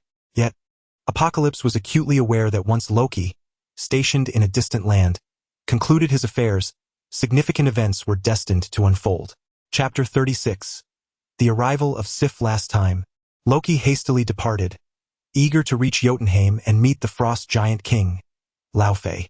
As the thunder god and his companions entered Jotunheim, he realized he was not an Asgardian but rather a frost giant. During the battle, as his skin made contact with other frost giants, his body instantaneously transformed into a striking ice-blue hue. After King Odin rescued them, Loki ventured into the armory, where he discovered the source of the frost giant's power, thereby validating his own lineage. Witnessing Loki's actions, the All-Father was compelled to confess, "In truth, you are the son of Laufey, the king of the frost giants." Subsequently, Odin recounted the tale. During the Great War between the realms, he had invaded the frost giant's temple and stumbled upon an abandoned child, whom he took in as his own. Yet, the reasons behind the forsaking of Laufey's son at the temple remained shrouded in mystery, and Odin offered no further elucidation on how he confirmed Loki's heritage. Enraged, Loki confronted the All-Father, questioning why he felt like an outsider, believing that Odin and the Queen favored Thor due to his status as a biological son. In Odin's presence, he seemed like a child vying for affection. He lamented that his inability to inherit the throne was not due to a lack of merit, but rather because he was an adopted child. Thus the throne was bequeathed to the reckless Thor. In the heat of their quarrel, Odin collapsed, weakened. His time was drawing to a close, and he faced imminent extinction. Ultimately, he entered a state of slumber within a medical chamber. The Queen arrived upon hearing the news, offering solace to Loki. "We kept this from you to spare you the feeling of being an outcast. We love you just as much as we love Thor." Yet, the paranoid and petty Loki was unwilling to accept such reassurances. A kingdom cannot endure a day without a sovereign. Thus, Loki, as Odin's sole remaining son in Asgard, temporarily ascended to the throne. Proclaiming himself the god of mischief, filled with jealousy and rage, he devised a scheme. He first met Thor on Earth, weaving a grand deceit to prevent his brother's return, and then returned to Jotunheim. During Thor's coronation ceremony, he had previously aided the frost giants in clandestinely infiltrating, providing them the means to access the armory, all to thwart Thor's ascension. The armory housed the treasures that were the source of the frost giants' power. With it, they could revive their lineage. Thus, even if the frost giants were aware of the trap, they would leap into it at the slightest chance. Loki's ambitions were realized as chaos interrupted the coronation ceremony. The outcome exceeded his expectations. Thor was banished. Now, he returned to negotiate with the frost giants, proposing to lead them in an assault on Asgard. King Laufey questioned, "Why would you, the ruler of Asgard, seek an alliance with us?" Loki, with a cold smirk, retorted, "It is well known that my ascension to the throne is contingent upon Odin's sudden incapacitation and Thor's exile. Once my dear brother returns, the throne will revert to him." Laufey erupted in laughter, asking, "Do you wish for me to kill Thor?" "No, I shall do that myself. I require your assistance to stage a performance." "What sort of performance?" "You shall launch an assault on Asgard, feigning a retreat at my hands. Thus, I shall garner sufficient prestige to assume the mantle of a legitimate king." "Humph. To partake in this charade, we, the Frost Giants, shall have to make considerable sacrifices. What shall you offer to sway me?" "The source of power." Laufey, the towering king of the Frost Giants, leaned forward and bellowed, "Lies. The intel the last squad that infiltrated the armory acquired revealed that the armory houses the destroyer left by Odin, and no one can pilfer anything from within. But you seem to have forgotten that I am now the king. The destroyer heeds the king's command, and I shall reassign him." King Laufey fixed his gaze intently on Loki below, his thoughts racing. The entire scheme appeared quite plausible. Loki, in his quest to solidify his throne, sought the aid of the Frost Giants, while they aimed to reclaim their ancestral treasure, the source of power. It was a mutually beneficial arrangement, save for Thor. Little did King Laufey anticipate that Loki harbored a far more peculiar scheme. Even Laufey was oblivious to the fact that the new king of Asgard standing before him was, in truth, his own son. Yet, Loki exhibited no inclination towards acknowledgement. Instead, he cast a dark gaze upon Laufey, awaiting his trap to unfold. Heimdall, the guardian of the Rainbow Bridge, yearned to uncover the nature of Loki's discussions with the Frost Giants. But alas, he could neither see nor hear Loki's machinations. He understood that Loki had discovered a means to obscure his observations. Consequently, it became evident who had assisted the Frost Giant squad in eluding his gaze during their clandestine entry into Asgard. However, now that Loki was the newly minted king, Heimdall found himself devoid of strength and evidence, hesitant to act rashly. At that moment, Thor's steadfast companions, Valkyrie Sif, Fandral, Hogun, and Volstagg, dissatisfied with Loki's reign, seized the opportunity while Loki was away to seek out Heimdall, intending to venture to Earth in search of Thor. Heimdall utilized the Rainbow Bridge to send the four to Earth. As the portal to the Rainbow Bridge opened, S-H-I-E-L-D immediately detected a surge of spatial fluctuations. Coulson hastily contacted Mr. Tang. "Sir, we have detected a new wormhole." After a brief contemplation, Tang discerned that Sif and her companions were en route to find Thor. He instructed, "If it is indeed for individuals, you need not intervene. Avoid confrontation, and inform them that the person they seek is in the nearby town. If, however, an enormous metallic humanoid machine appears, flee at once. As far as you can, I shall handle the rest." Coulson nodded earnestly. "Understood." As the wormhole manifested, a radiant cascade of colors traversed the vast expanse of space, landing upon Earth, its dazzling hues rendering the surroundings nearly blinding. Once the vibrant light dissipated, a colossal ancient rune emerged upon the ground, its intense energy scorching the sand into a dark crystalline form, with four figures standing amidst it. The Asgardian warriors, Sif, Fandral, Hogun, and Volstagg, had arrived. As the four stepped forth from the rainbow portal, Coulson awaited them from a distance. Coulson inquired, "Might I ask if you are here in search of someone?" "The individual you seek is in the town, just 50 kilometers east from here." Sif inquired curiously, "How did you know we were searching for someone?" "Who are we looking for?" Coulson replied, "A formidable individual informed me. I am merely a messenger." "Could it be Thor?" Sif pondered, "No. Thor has lost his divine powers and may no longer be considered strong."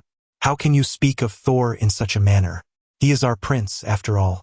"I am merely stating facts, not disparaging him," Sif interjected. "Enough of this bickering. Let's find Thor first. Then everything will be clear." The quartet swiftly arrived at the quaint town. The medieval attire of Sif and her companions drew the attention of passers-by. Sif, in particular, stood tall, clad in dark yellow leather armor and wielding a long sword, exuding an air of valor and grace that outshone many renowned celebrities. In this remote town, such exceptional beauty was a rarity, Any man could scarcely tear his gaze away. Unfazed, Sif continued on her way. To the inhabitants of Earth, they were akin to deities, who need not concern themselves with the opinions of mere mortals. Recently, the Thunder God had gained some notoriety in the town. With a few inquiries, Sif and her companions soon found him at a local tavern. Thor. Upon hearing his name, the Thunder God turned with delight. "Hey, is that you? Sif, Fandral, Hogan, Volstagg, what brings you here?" The group embraced warmly. Once the initial joy of reunion subsided, Sif spoke. "We wish to ask you to return and reclaim your throne as our king. We do not trust Loki." Thor shook his head. "Mother forbids my return. I am unworthy." The four companions were puzzled. "Who said the queen forbids your return? She longs for your swift return." After some confrontation, they realized that Loki had spun an elaborate web of deceit. Thor's anger flared. He yearned to return to Asgard and teach his wayward brother a lesson for so brazenly toying with him. At that moment, Thor still regarded Loki as his brother, unaware of the sheer destructiveness of the god of mischief schemes. However, without Mjolnir or divine power, returning would be futile. "My friends," Thor lamented, "though I wish to go back, I am not yet worthy." Fandral exclaimed in frustration, "Are we to let Loki rule indefinitely? He will ruin Asgard." Hogan added, "On our journey here, Heimdall informed us that Loki has gone to Jotunheim. The newly crowned king of Asgard has ventured into the lair of the frost giants. This cannot bode well." The group deliberated, realizing they were presently powerless against Loki. As mere subordinates, Sif and her companions could not openly defy Loki. Without a valid claim, they could not even consider dethroning him. Only Thor, son of Odin, could rightfully contest for the throne. Yet, the dilemma remained: Thor lacked divine power, and returning could pose a danger. Thor declared, "Let us set aside those concerns for now. It is enough to know that Father is alive. A day or two more won't matter. Let us enjoy some drinks together. Come, allow me to introduce you to my friend here on Earth, Danny." The four finally noticed the Eastern man who had been silently smiling beside them. Sif and her companions politely greeted him. To the Asgardians, Earthlings, with lifespans not exceeding a century and strength barely surpassing 100 pounds, were naturally regarded as beings of a different caliber. Their mere acknowledgement was already a courtesy extended due to Thor's presence. Sensing the thoughts of Sif and the others, Thor remarked, "Do not underestimate him. I have faced him before and ended up with 2 black eyes." Sif, Fandral, Hogan, and Volstagg were taken aback. Was this Eastern man truly so formidable? However, upon reflection, they considered that Thor, having lost his divine powers, was only slightly stronger than an ordinary earthling, so defeating him was not an extraordinary feat yet. Hogan's fiery temper could not tolerate such an affront. "How dare you strike our Asgardian prince? You possess quite the audacity." Chapter 37. The Divine Warrior's Confrontation. Apocalypse chuckled. "If one's skills are inferior, one deserves to be beaten." His words stirred a hornet's nest, prompting even the gentle Sif to slowly draw her long sword, ready to deliver judgment upon this earthling who dared to insult the prince. Rising to his feet, Apocalypse declared, "It seems that, without a proper bout, we cannot come to an understanding." Torlaf de Artili. "Ah, Tang, I lack divine power at the moment and cannot exact revenge myself. However, my subordinates inflicting punishment upon you counts as my own retribution." Ha ha! With the knowledge that his father was alive, Thor's spirits soared, and his playful demeanor resurfaced. Apocalypse shrugged. "Then my striking them is akin to slapping your face, is it not?" Hogan, with his notoriously quick temper, immediately brandished his spiked hammer, eager to commence the fight. Thor interjected, "Let us battle outside the village, lest we damage the homes of others." Although they were not of Thor's extraordinary caliber, being Asgardians, a conflict in the town center would likely wreak havoc upon the entire settlement. They ventured to the outskirts, amidst the desolate terrain. Hogan swung his hammer and charged. "Allow me to teach you a lesson first." With a light crack, Apocalypse effortlessly seized the spiked hammer, rendering it immobile. The spikes capable of piercing steel could not even penetrate Apocalypse's skin. "Come at me together. Let us not squander time." Witnessing this display, Sif and the others realized that this Eastern man was formidable and could not afford to be careless.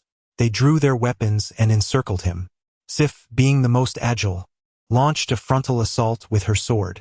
Hogan wielded his hammer, while Vandal and Volstagg flanked from the sides to constrain him. Volstagg, with his robust physique, wielded a great sword and attacked from behind. In an instant, a highly effective formation for assault took shape. Apocalypse nodded inwardly.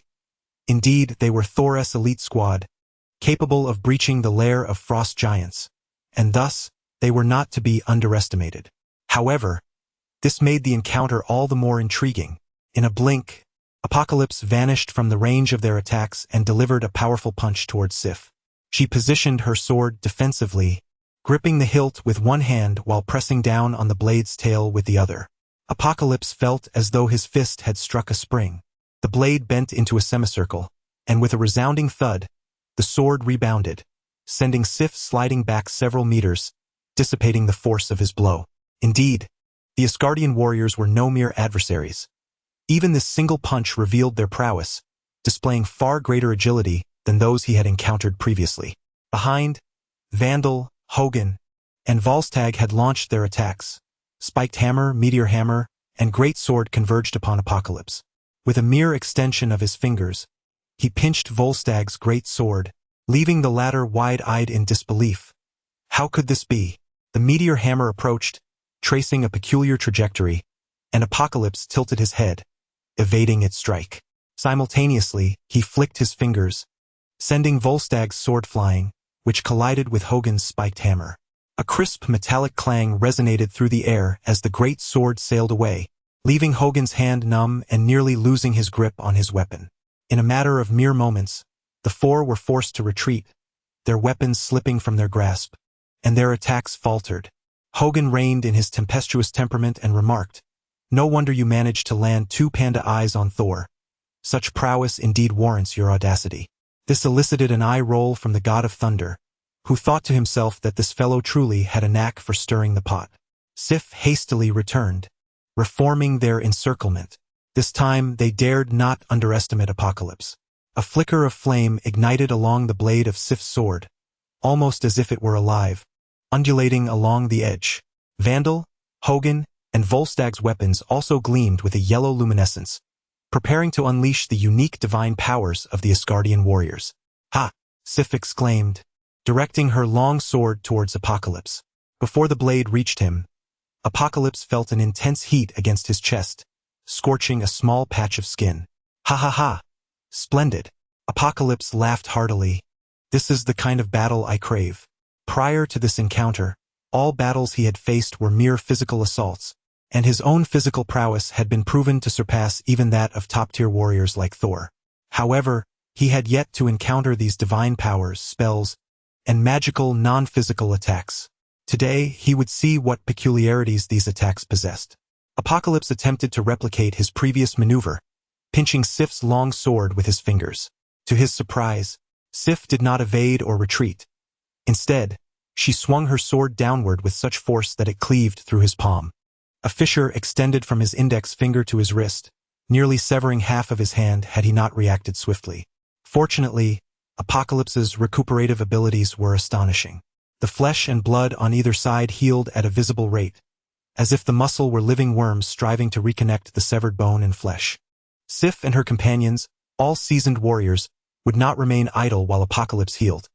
They each took separate paths, launching their assaults. Apocalypse, unperturbed by the outcome, countered their moves, meticulously observing the nature of these divine attacks. Although Sif and her allies were aware of Apocalypse's immense strength, their lifetime of combat experience had acquainted them with formidable adversaries. They executed a harmonious tactic of mobility, striking and retreating, never engaging Apocalypse directly in a contest of strength. Nevertheless, Apocalypse's power was not easily mitigated. Often, a single punch would compel the 4 divine warriors to evade over 100 meters to dissipate the overwhelming force. In that moment, the battlefield was enveloped in swirling yellow dust, cacophonous sounds reverberating as the ground was intermittently blasted into craters by tremendous power and divine might. The 5 fighters created a spectacle akin to a 1,000-person melee. Fortunately, they were not in the town center. Otherwise, the entire settlement would have been obliterated. Yet, battling with 2 hands against 4, let alone facing 8, As time passed, Apocalypse bore more and more wounds. Observing the situation, Thor called out, "Brothers, do not hold back too much. He is my friend here on Earth." Apocalypse chuckled. "Thor, who is to say who will show mercy?" With that, he vanished with a resounding thud. Apocalypse executed his ultimate technique, the supersonic limit attack. This was a method he had discerned during the Hammer Conference, fully harnessing his terrifying strength and extraordinary physique. Unless the attacked can respond at supersonic speed, they are destined to endure the blows. The first to be assaulted is Vandal, wielding a pair of meteor hammers. As the two hammers soar into the air, Apocalypse forcibly seizes one with a single hand, binding Vandal in a circle with the iron chain. The primary reason Apocalypse targets the meteor hammers first is due to the erratic flight paths of these weapons, making it challenging to predict their trajectory. Thus, it is prudent to neutralize them first. Observing the dual defenses impervious to artillery, it is astonishing that, under the enhancement of divine power, the sharp spikes of the meteor hammers manage to pierce several wounds. Clearly, the might of the Asgardian warriors, capable of ruling the 9 realms, should not be underestimated. Sif, upon sensing the dire situation, exclaims, "Back to back." The remaining 3 swiftly align themselves back to back, forming a defensive formation devoid of vulnerabilities. Apocalypse tests their formation, discovering that no matter the direction of the assault, the individual at the forefront can withstand the initial impact, while those flanking can quickly offer support. For the moment, tactically, they seem impervious to his advances, unless he resorts to sheer brute force. However, their weapons, imbued with divine power, ensure that any contact leaves their skin scorched. Should the Hulk encounter them, as long as he does not engage foolishly head-on, he may very well find himself outmatched. Yet, unbeknownst to them, the Hulk possesses a secret weapon. The Hulk strikes. Chapter 38. An accidental tease. Apocalypse clenched his fists and struck the ground with tremendous force. Boom! The earth shattered. The fissures appeared to possess a life of their own, surging towards Sif and her companions. The 3 struggled to maintain their footing and swiftly leapt into the air. Now is the moment. Apocalypse unleashed a thunderous roar, causing the ground to erupt into a massive crater. Hogun and Volstagg, caught off guard, found their weapons flying from their grasp as they were forcefully thrown before the god of thunder. As the dust settled, the figures of Apocalypse and Sif gradually came into view. Sif's sword was pressed against Apocalypse's heart, yet it could not penetrate, for his grip had firmly seized her hand. With his other hand, he grasped Sif by the throat, lifting her off the ground. Instantly, Sif's complexion flushed red. This time, Apocalypse had gained experience. Realizing he could not hold the sword imbued with divine power, he resorted to seizing her hand and throat, believing that these parts would not be so slippery. Indeed, they were quite slick. Unconsciously, Apocalypse traced his fingers along Sif's jawline, pondering how a woman engaged in constant battle could maintain such flawless skin. Sif's face reddened even further. "Rogue, scoundrel, you must release me at once." Coughing slightly, he replied, "Ah, my apologies." Apocalypse released his grip, and Sif ceased her aggression, delivering a swift kick to his side before hastily retreating to the side of Thor. "Tang, no wonder you mentioned that reclaiming the hammer of the Thunder God would not necessarily mean I was your match. Indeed, you possess astonishing strength. How is it possible for a human to be so powerful?" Thor approached, accompanied by 4 warrior gods. Sif, Vandal, Hogun, and Volstagg nodded slightly to Apocalypse, thumping their chests with their right hands in a gesture of respect. This was the warrior salute of Asgard, a tribute they offered to those who exhibited great strength. Apocalypse caught a glimpse of Sif. Her cheeks still bore a rosy hue, leaving one to ponder whether it was from the squeeze or her indignation. Upon noticing Apocalypse's gaze upon her and glancing at her own chest, Sif shot him a fierce glare as if to proclaim, "Rogue!" Apocalypse could only smile helplessly. He had not intended to tease her. In the heat of battle, thoughts of such nature were far from his mind. As for the final touch with his fingers, cough. It was merely the unfortunate instincts of a man. Thor stepped forward and embraced Apocalypse warmly, saying, "My father invites you to visit Asgard. It seems he possesses far greater discernment than I. Once I retrieve the hammer of the Thunder God, let us return to Asgard together for some leisure." He added, however, My father may not be able to entertain you. Sif and the others were taken aback. The man before them had been personally invited by the king of gods. What manner of being was he? It was no wonder he was so formidable. It seemed their defeat was not in vain. Any lingering doubts they harbored dissipated entirely. Thor, do not fret. You shall reclaim your hammer soon enough, Sif reassured him. Thor sighed, I hope so, but I find myself at a loss. As they spoke, a powerful surge of energy rippled from afar. All present, being top-tier warriors, sensed it immediately. In the distance, storm clouds gathered, the sky fractured, and a dark tornado descended from above, sending debris flying. The Bifrost? Thor inquired. Sif, aside from yourselves, who else has arrived? The 4 warrior gods shook their heads in unison, responding, we do not know. We have not spoken to anyone. Soon enough, an answer emerged. As the vibrant hues dissipated, a towering humanoid machine materialized within the teleportation runes. The Destroyer. This formidable entity appeared as if composed of concentric metallic rings, assembled to form a human shape, its surface glistening with a dark metallic sheen. Its visage bore 2 vast voids where eyes should be, exuding an eerie darkness. If it stood still, one might mistake it for an exquisite piece of art. Yet at this moment, with its face opening, a surge of searing flames erupted forth. It annihilated all in its path, obliterating structures and wreaking havoc upon vehicles. Wherever it traversed, buildings crumbled, cars were sent tumbling, and flames soared into the sky. In the original narrative, upon witnessing the destroyer's arrival, Coulson, oblivious to the impending doom, brandished a broken megaphone, proclaiming, "You are wielding unauthorized weaponry. Reveal your identity." To no avail, the destroyer ignored his words and unleashed a barrage of destructive fire. Countless cars were reduced to rubble, explosions erupted, and the number of fallen agents was incalculable. Only by a stroke of luck did Coulson evade the catastrophe and survive.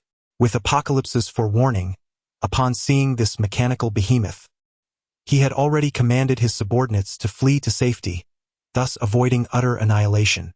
Apocalypse understood that far across the cosmos, in Asgard, Loki had finally made his move against Heimdall, the guardian of the Bifrost. Utilizing the frost giant's source of power, he ensnared Heimdall in ice, seizing control of the Rainbow Bridge and dispatching the destroyer to Earth. Known for his ruthless nature, Loki would never spare the innocent. In an instant, the small town erupted into chaos, with its inhabitants fleeing in terror. This is dire. Jane is still in the town. We must return, Thor exclaimed urgently.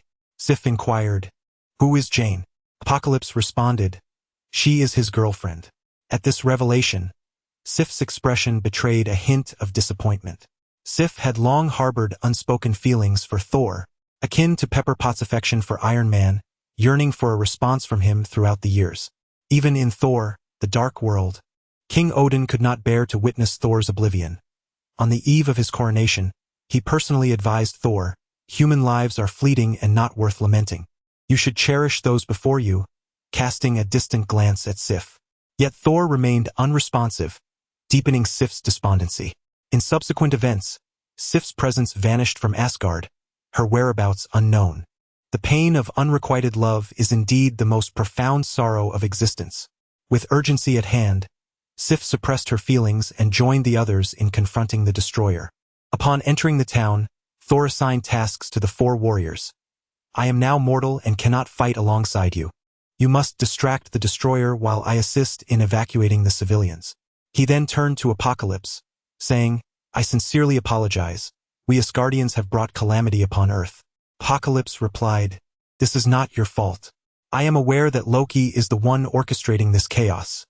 I will hold him accountable. The 5 companions split into 2 groups. Thor set off to find Jane, while Apocalypse and Sif advanced towards the destroyer.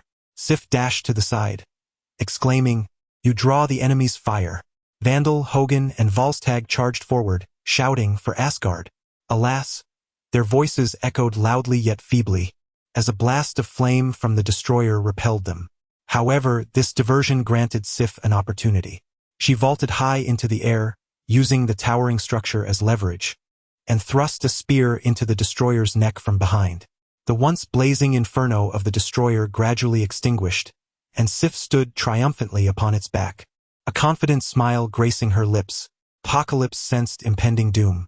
The metallic rings adorning the destroyer began to rotate slowly.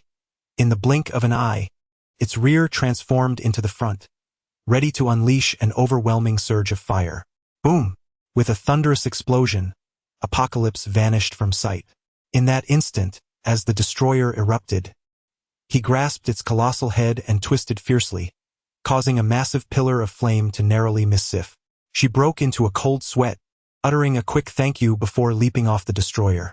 The rings of the destroyer whirled once more, as the head pinned down by Apocalypse morphed into its feet, while its original feet gradually ascended, reshaping into a head.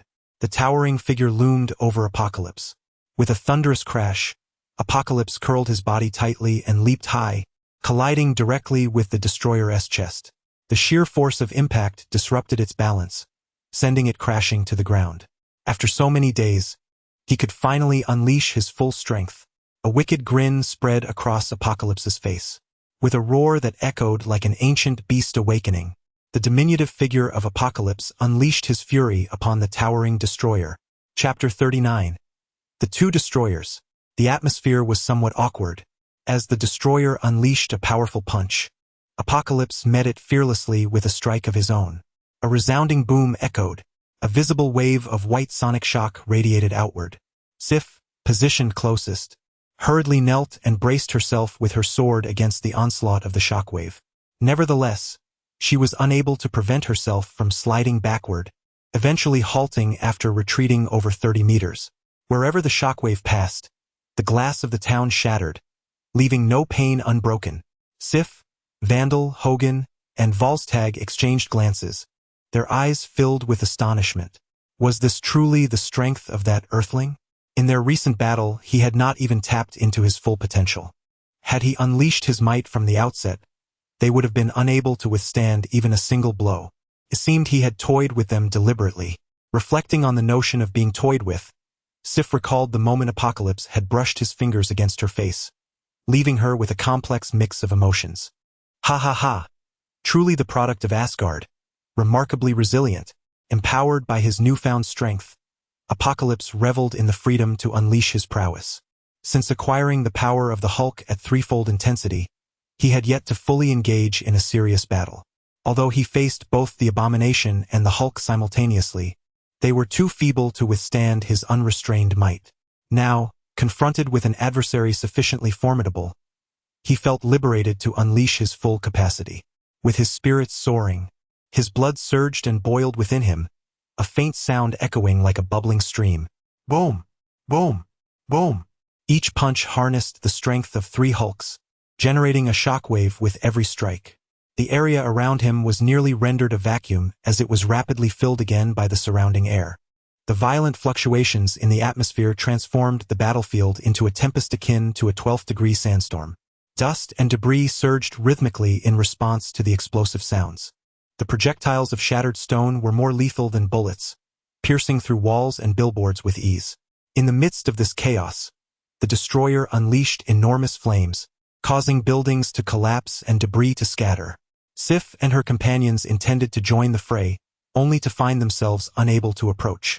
After merely a few steps, they were pushed back by the remnants of the battle, all the while needing to shield themselves from the flying stones and flames. Vandal urged, "Sif, retreat.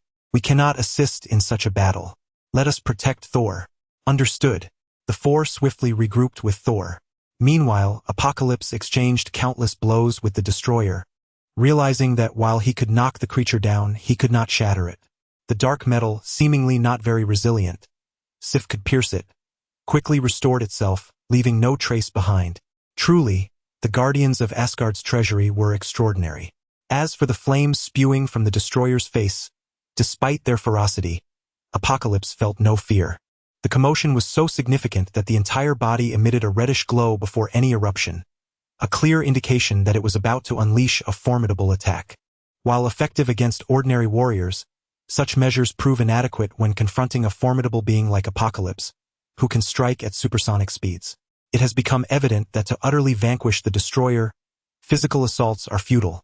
Only divine power or arcane magic can suffice. Just moments ago, a mere thrust from Sif extinguished the flames of the destroyer, indicating the influence of divine might. The dilemma lies in the fact that Apocalypse possesses neither of these abilities. Although Sif and her companions wield divine power, their strength is insufficient, preventing them from entering the battleground to assist. In the original tale, it was the sacrifice of Thor that awakened his divine power, ultimately enabling him to wield Mjolnir's might to obliterate the destroyer. Faced with the current stalemate, Apocalypse inexplicably recalled the iconic words of Captain America, "I could do this all day." Meanwhile, Loki, observing from afar in Asgard through the Rainbow Bridge, tightened his grip on the sword that guards the bridge. When did the Earth acquire such a monstrous entity? Moreover, it was aiding Thor and Sif. If this individual is not eliminated, his presence in Asgard in the future would spell greater trouble for Loki.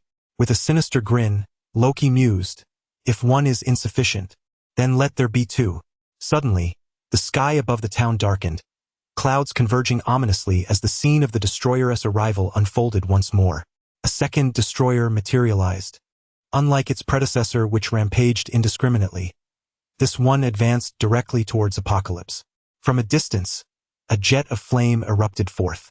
As Apocalypse attempted to evade, the approaching destroyer ensnared him with enormous hands. As if two hands were insufficient, the destroyer's legs transformed into additional hands, creating a bizarre quartet that confined Apocalypse in place. Apocalypse was taken aback. Did these two destroyers coordinate their assault? The first had only ever engaged him in a brute force clash, never employing such peculiar tactics. With a series of thunderous blows, Apocalypse managed to break free from the four massive hands. However, this delay allowed the infernal flames to close in. A colossal pillar of fire engulfed Apocalypse in an instant. From a distance, Thor shouted urgently, "Dare! Get out of the way!" But the ordeal was far from over.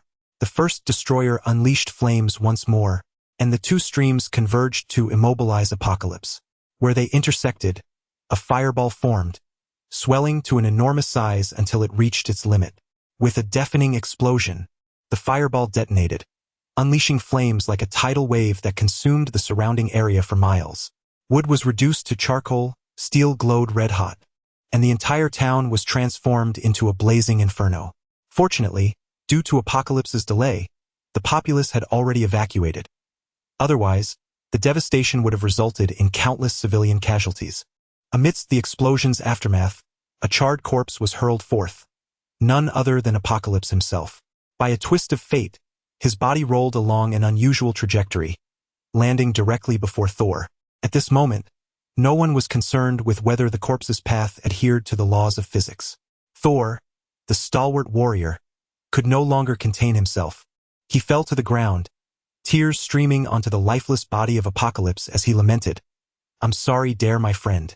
It's all because of me. My arrival has ushered in calamity for you all." After weeping for a while, Thor rose and addressed Sif. "We must depart at once.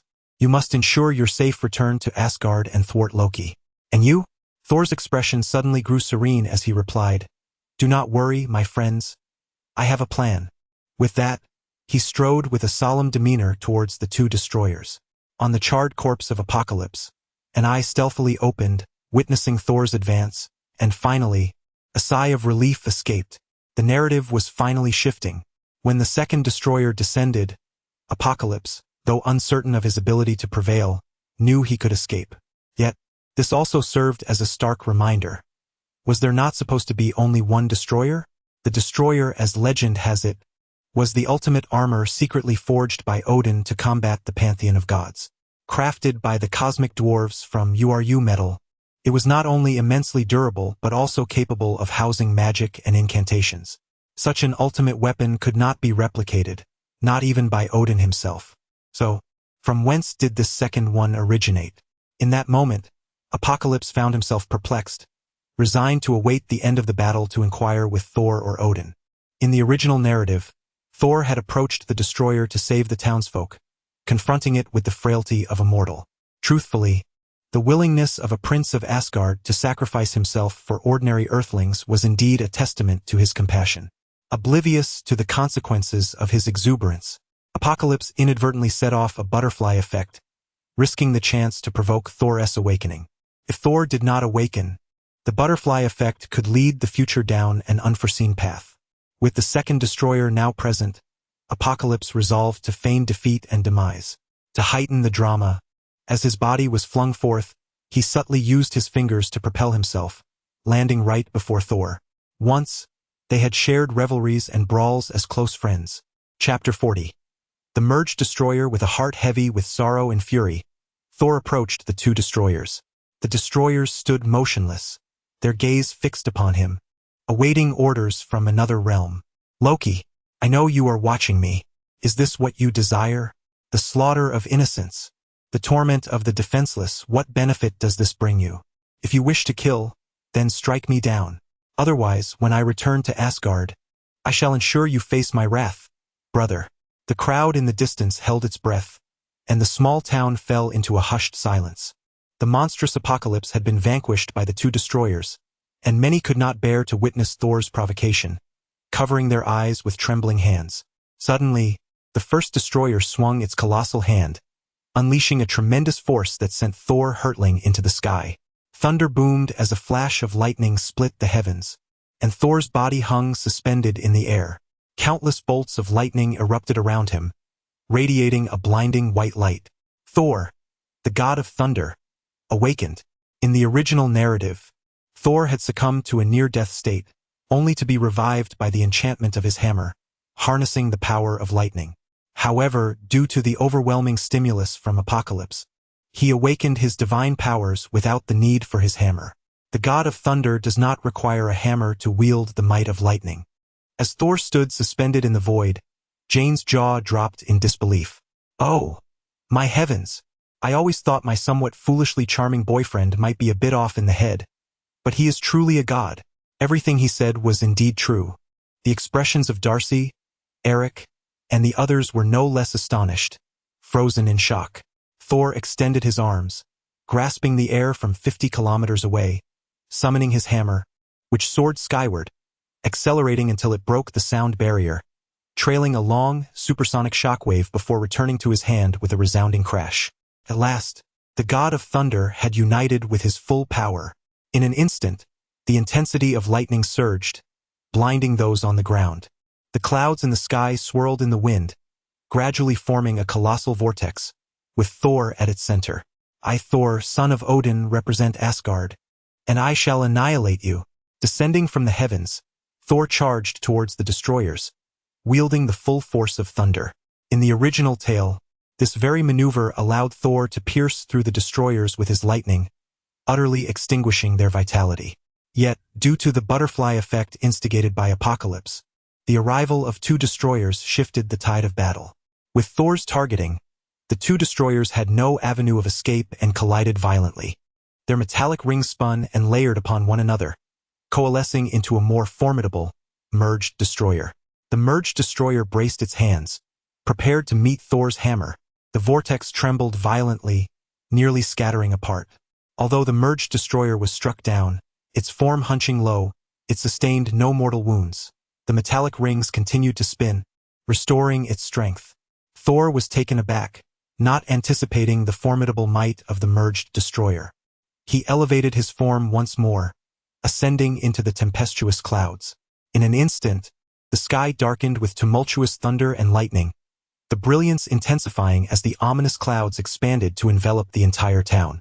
The tornado grew ever larger, akin to a great dragon siphoning water, lifting debris from the ground into the air.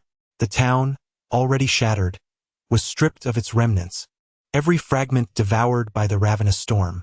The onlookers, the townsfolk, found themselves torn between mourning their lost homes and feeling fortunate to witness the divine.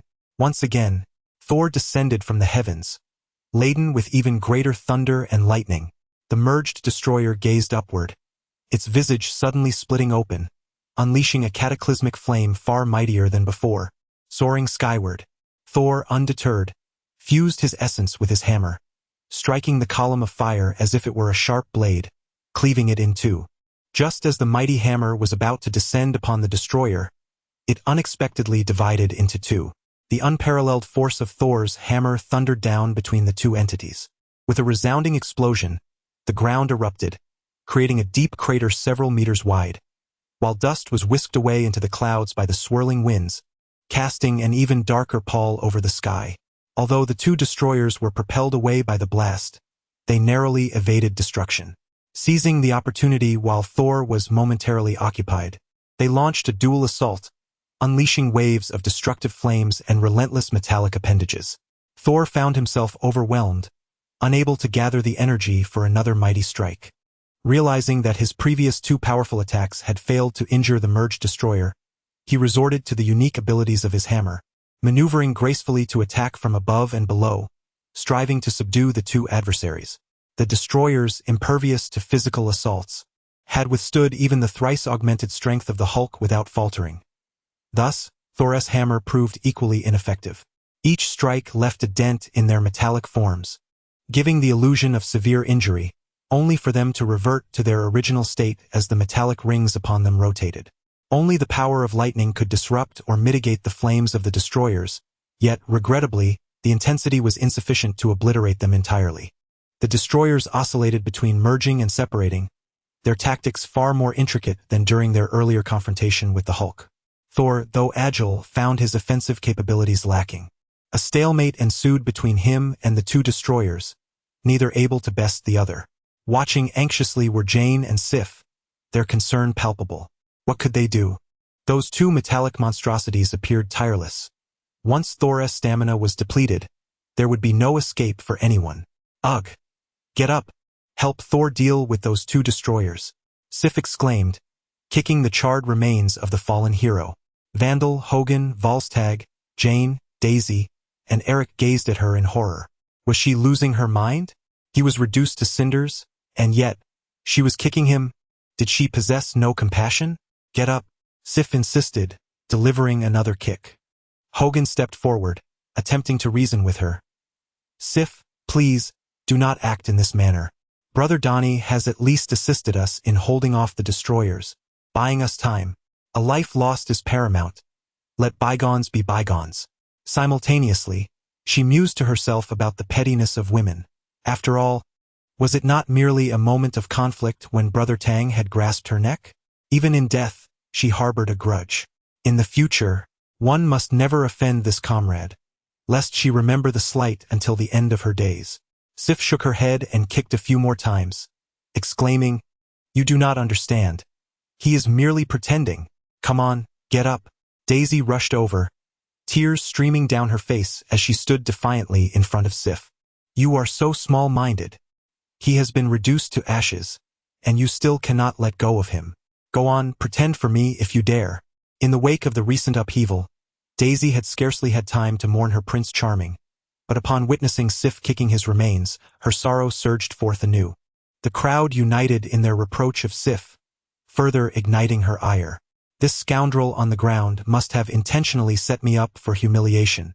I distinctly saw his eyes open moments ago. You scoundrel, get up. Thor can scarcely hold on much longer, Sif shouted.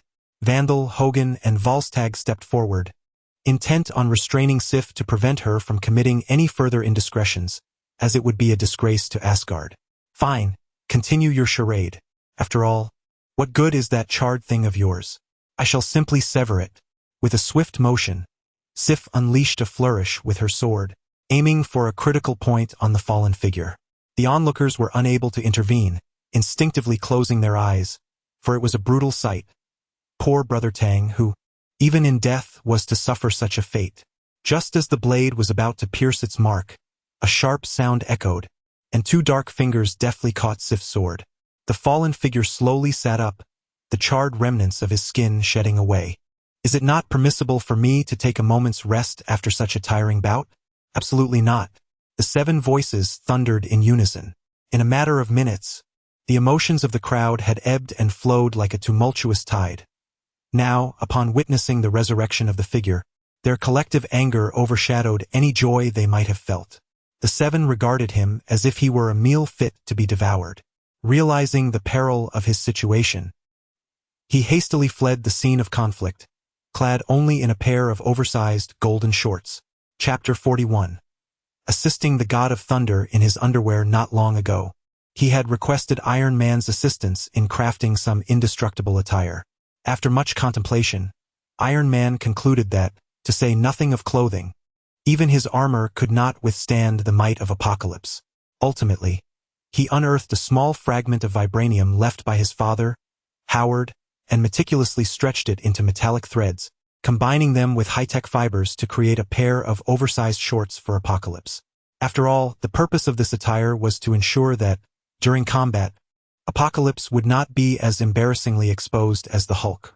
Thus, priority was given to the creation of essential components. Having embraced him twice, it was hardly excessive to gift him a pair of undergarments, was it? Regrettably, the vibranium was insufficient, leaving him with only a solitary creation. The outer garments had to be fashioned from the resilient materials of Earth. While these were adequate for regular battles, the recent assault from the destroyer had incinerated them into mere ashes, leaving only the vibranium shorts intact. This was one of the reasons Apocalypse was reluctant to engage. Facing 3 beautiful women while clad in golden shorts was far from ideal for his image. However, now the God of Thunder found himself outmatched 2-1, and his feigned demise had been discerned by Sif. Reluctantly, he was thrust into the fray. "Hey, fantastic, Tang, you are still alive. But this outfit?" Thor queried amidst the battle. Apocalypse gazed enviously at Thor, who had just transformed from a casual t-shirt and jeans into resplendent armor and a cape, exuding an aura of undeniable charisma. "Thor, may I borrow your cape for a moment?" "Absolutely not." Thor firmly shook his head. "Your lack of clothing does not detract from your combat prowess. If you were to don my cape while in the nude, I would never dare to wear it again."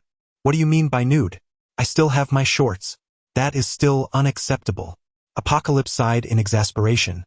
Thor was proving to be rather inconsiderate. Surely, a good brother should be willing to part with a mere cape. Thankfully, he had the foresight to create those oversized shorts in advance, or the situation would have been quite embarrassing. As the destroyer noticed Apocalypse approaching, it unleashed a blast of annihilating flames, hurling him into the battlefield. Seeking death, Apocalypse's eyes widened. He had nothing to lose. Without shoes or proper attire, who dared provoke him? With a thunderous roar, he directed all his fury towards the destroyer. With a powerful leap, he collided with the destroyer, sending it crashing to the ground. He then wrapped his arms around its legs, lifting the towering metallic form high above before slamming it down with tremendous force. Boom! Boom! Boom! Boom! Boom! Boom! Boom! Boom! The first destroyer was left dazed and disoriented. Although physical attacks could not utterly annihilate it, they were sufficient to temporarily incapacitate it, at least preventing it from merging with others. "Ouch!" Thor suddenly cried out. He had been struck from above and fell unceremoniously from the sky. In the chaos of Apocalypse's wild assault on the destroyer, he had inadvertently knocked Thor down from his aerial position. Furious, Thor demanded, "Tang, was that deliberate?" Boom! Apocalypse struck the destroyer once more, seizing the opportunity to ask, "How can you say such a thing about me?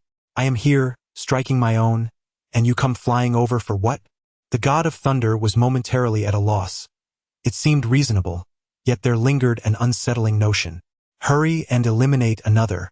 I lack divine power and cannot vanquish these iron monstrosities." The God of Thunder ceased his internal conflict, soaring high once more, harnessing the power of the storm clouds, and dove downwards with fervor. Without the synergy of their combined might, the solitary destroyer could no longer withstand the God of Thunder. Mjolnir pierced through destroyer number 2, emerging from the bottom, as torrents of lightning surged through the shadowy form of the destroyer. Sparks of thunder erupted from within, and shortly thereafter, the flames of destroyer No. 2 were extinguished, its form collapsing gently to the ground. Before Mjolnir could return to Thor's grasp, Apocalypse reached out, utilizing the hammer. Suddenly, Mjolnir veered, slipping past Thor's hand and into Apocalypse's possession. In that moment, Apocalypse appeared as the second incarnation of the God of Thunder, radiating with arcs of electricity, as the tempestuous storm clouds above unleashed bolts of lightning, empowering the hammer. Were it not for the fact that he was clad in mere golden shorts, he could easily be mistaken for a second Thor. Boom! Boom! Boom! Boom! Boom! Boom! With a relentless barrage, He hammered down upon Destroyer number 1, mercilessly flattening its form and obliterating the life force within with the might of lightning. The destroyer attempted to rotate its metallic rings to recover, but after a slight movement, it fell silent, engulfed in a profound stillness. Thus, under the combined effort of the god of thunder and apocalypse, both destroyers were utterly annihilated. You actually wield Mjolnir. Thor could hardly believe his own eyes. No wonder he had expressed concern about being overshadowed. This was the source of his apprehension. At this moment, no one paid attention to the destroyers. All eyes were fixed on Apocalypse, who held the hammer. Sif, Vandal, Hogun, Volstagg, and the other Asgardian warriors understood the significance of being able to lift the god of thunder's hammer. Their gazes lingered on the man wielding Mjolnir, transitioning from initial disdain to burgeoning fury, and finally to awe. Sif's perception of Apocalypse had profoundly shifted. Her view of him transformed yet again. Were he not clad in golden shorts, his stature could have been even more imposing. Here, your hammer, Apocalypse tossed Mjolnir back toward Thor. The god of thunder caught it, his expression a complex tapestry of emotions. He had once believed himself to be the sole master of the hammer, only to discover it had a rival, a figure in golden shorts. He was momentarily at a loss for how to process this revelation. Thor remarked, "No wonder Father invited you as a guest. If I had not awakened, would you have taken my place as the god of thunder? How could that be? You have awakened now, have you not? If. There are no ifs. I do not wish to carry a hammer with me. It does not suit my image." "Pa, you, of all people, speaking of image." Daisy leaned in, whispering, "I think it looks quite dashing. The golden shorts are quite unique." Her gaze sparkled with hopeful anticipation for Apocalypse's response. Jen, exasperated, rubbed his forehead in disbelief. His in turn had completely succumbed to the charm of the moment. Apocalypse had no choice but to change the subject, inquiring, "I have heard that the destroyer is the armor of your father. Should there not be only one set? How is it that there are two?" Thor replied, "Indeed, the authentic piece exists solely in one form. The other was originally crafted by my father as a replica, lacking the power of the original. However, I find its design quite unappealing and prefer not to wear it." Understanding dawned upon Apocalypse. Thor frequently patrolled and fought across the 9 realms, and Odin naturally wished to safeguard his son. The mightiest armor must serve dual purposes, to be donned by Thor himself and to protect the treasury. Thus, a replica was forged. Little did they anticipate that Thor would dismiss it merely for its lack of aesthetic appeal. This sentiment bore a striking resemblance to the dynamics between parents and children on Earth. No wonder the first destroyer was so feeble, easily bested even by Sif. With the advent of the second, however, both pieces demonstrated a remarkable synergy, amplifying their power tenfold or more. Let us not digress. With the destroyer vanquished, Loki would undoubtedly be aware and would hasten the progress of his schemes. You must devise a means to return to Asgard. Thor, contemplating, recognized the urgency of Loki's affairs. The longer they delayed, the more uncertain the state of Asgard would become. Approaching Jane, he declared, "I must return to battle and cannot conveniently bring you along.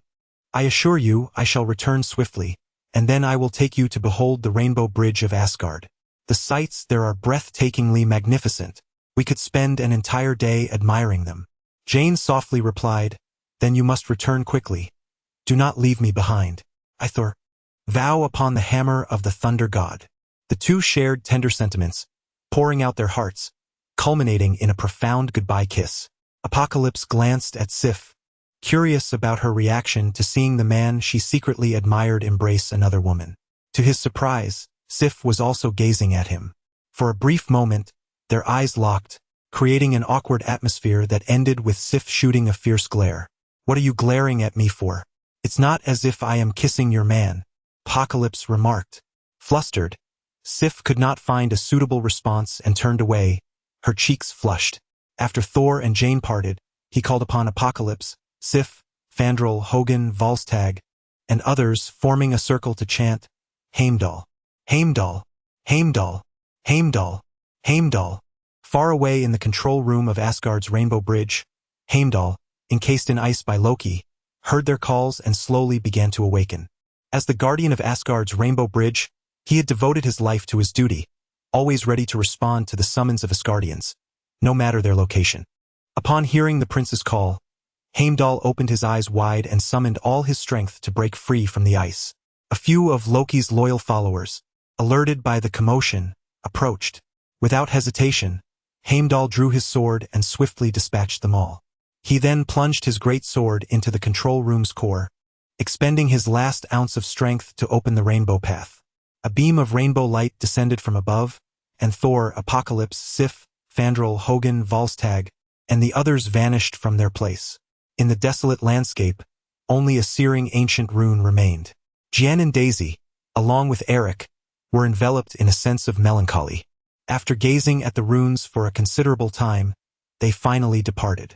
The radiant light of the rainbow, accompanied by Thor, Apocalypse, and for others, traversed the boundless expanse of the universe, heading towards Asgard.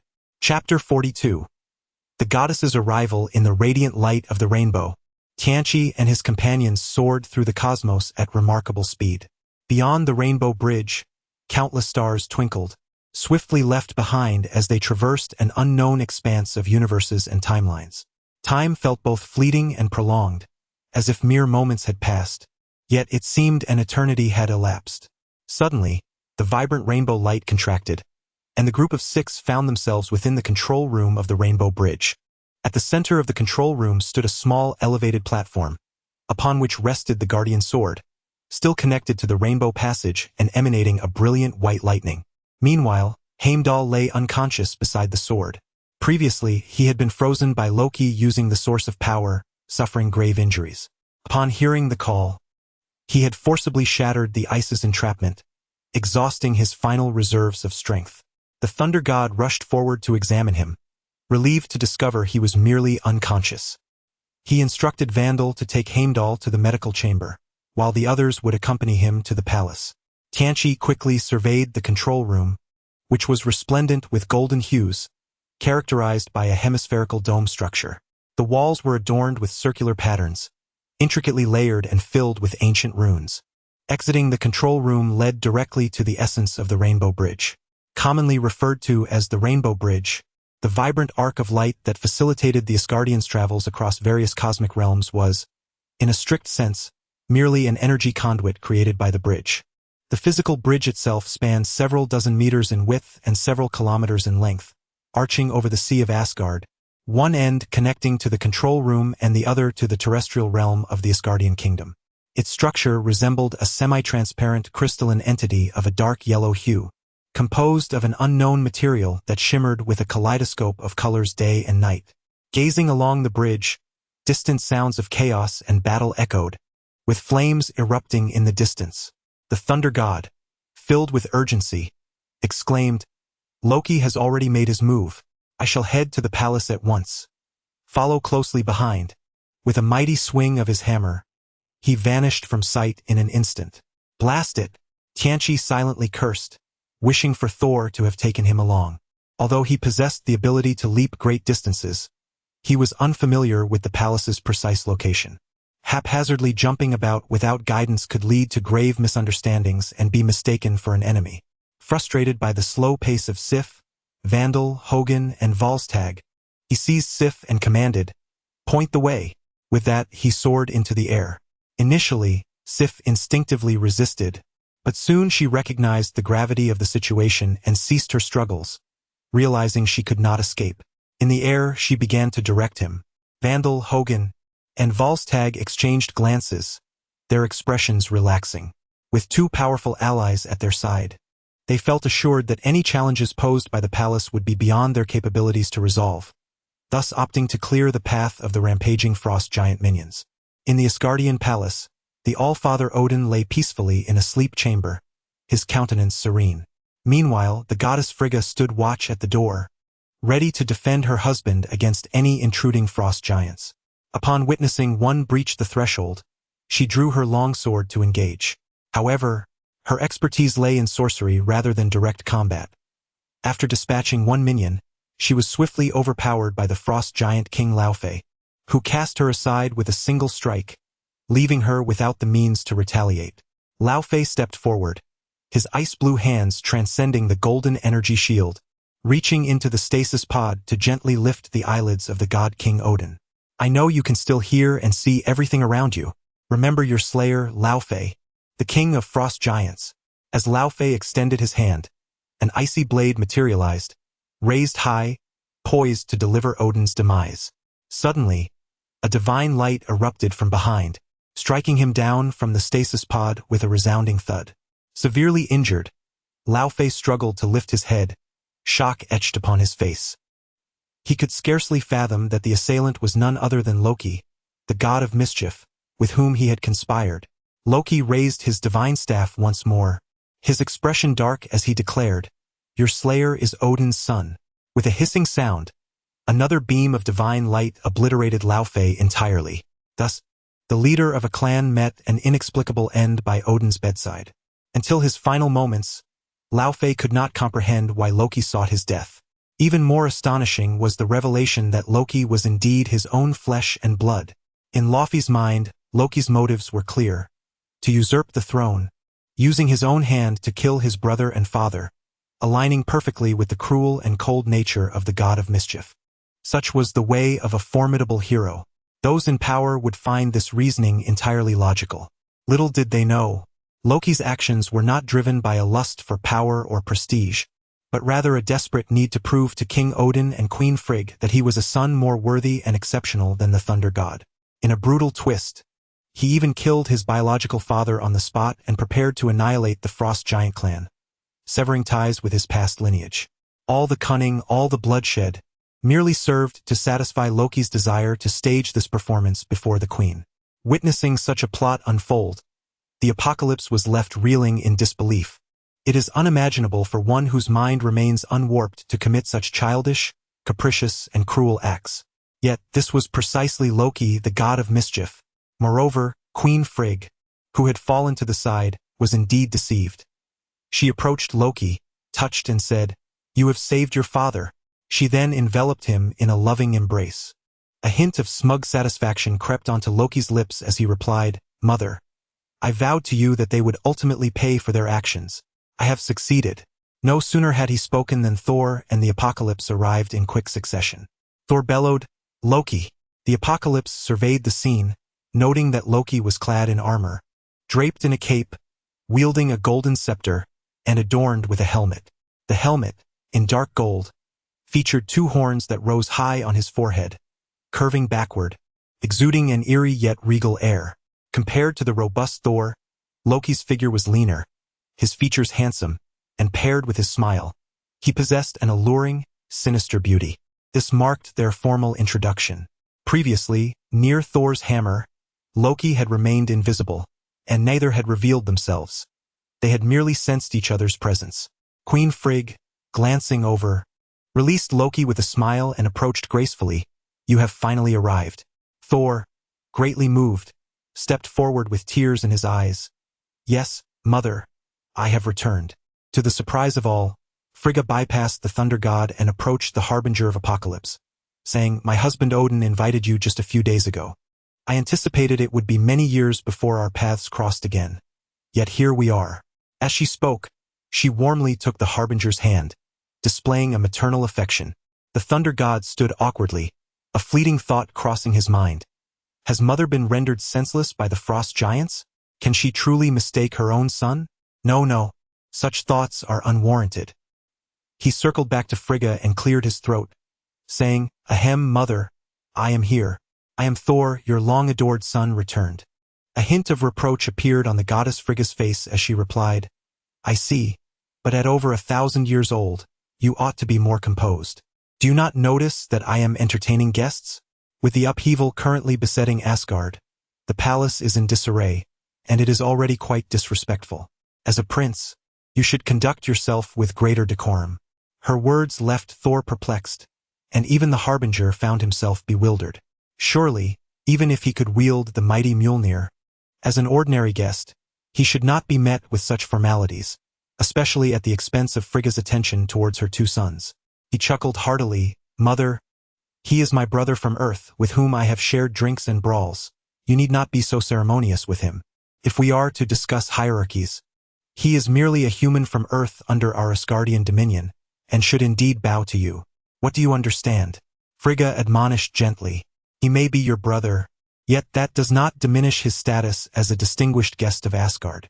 Strictly speaking, while he is of Earth, he also transcends it, hailing from a higher dimension, a realm of greater authenticity. Chapter 43. The noblest truth. Frigga gestured towards Sif, who was still clinging to the waist of the apocalypse, and inquired, "What is this?"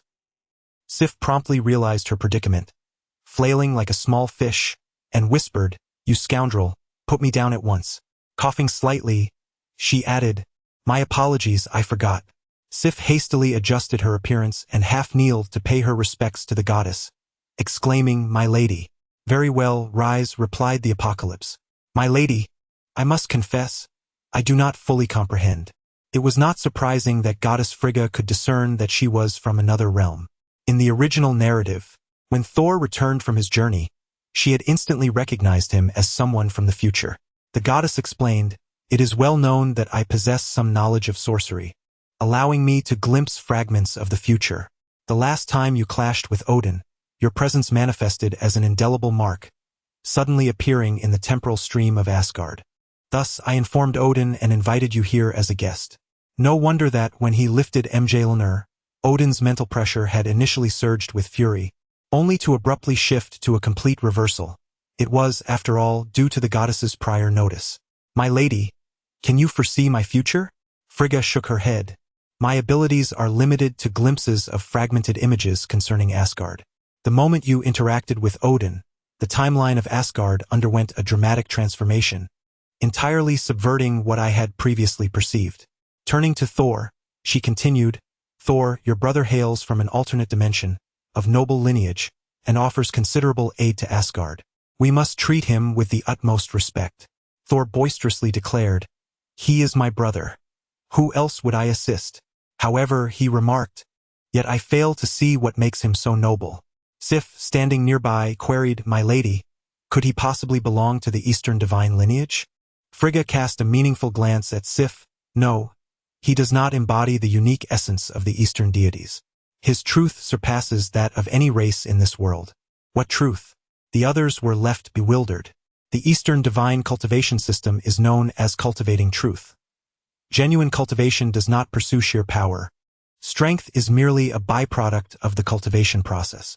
The ultimate goal is to transcend through the pursuit of true essence. Each of us lives within a facade, and even this world exists as an illusory veil.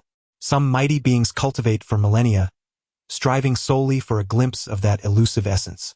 Yet, Mr. Tang's essence far exceeds any formidable being I have encountered. If Mr. Tang were a precious gem, our truths would be but mere smoke, insignificant in comparison. Flattered by the goddess's praise, Apocalypse felt somewhat bashful. Am I truly that remarkable? I cannot even vanquish the destroyer. In contemplating truth and illusion, Apocalypse found some resonance. This world, from the perspective of his previous life, appeared merely as a fabricated dimension, yet everything felt so palpably real. But was his former existence necessarily genuine? In a previous life, many scientists proclaimed that, based on various signs, the universe in which humanity exists is highly likely a holographic simulation. Everything around us is merely a manifestation of a program from a higher dimension. The intricate structure of the universe, the precision of its constants, and the elegance of its equations do not appear to be products of nature. If this is true, then our false selves inhabit a false world. Yet within this illusory realm, we are the truest versions of ourselves. Should the inhabitants of this world have the opportunity to return to their former lives, which would then be the reality? How does one reconcile the layers of truth and illusion? Furthermore, there are ancient sages who contemplated notions such as there is nothing outside the mind, there is no reason beyond the mind, and the universe is my mind, and my mind is the universe. Did these sages foresee that the world of their previous existence was a holographic simulation? Consequently, many practitioners emerged.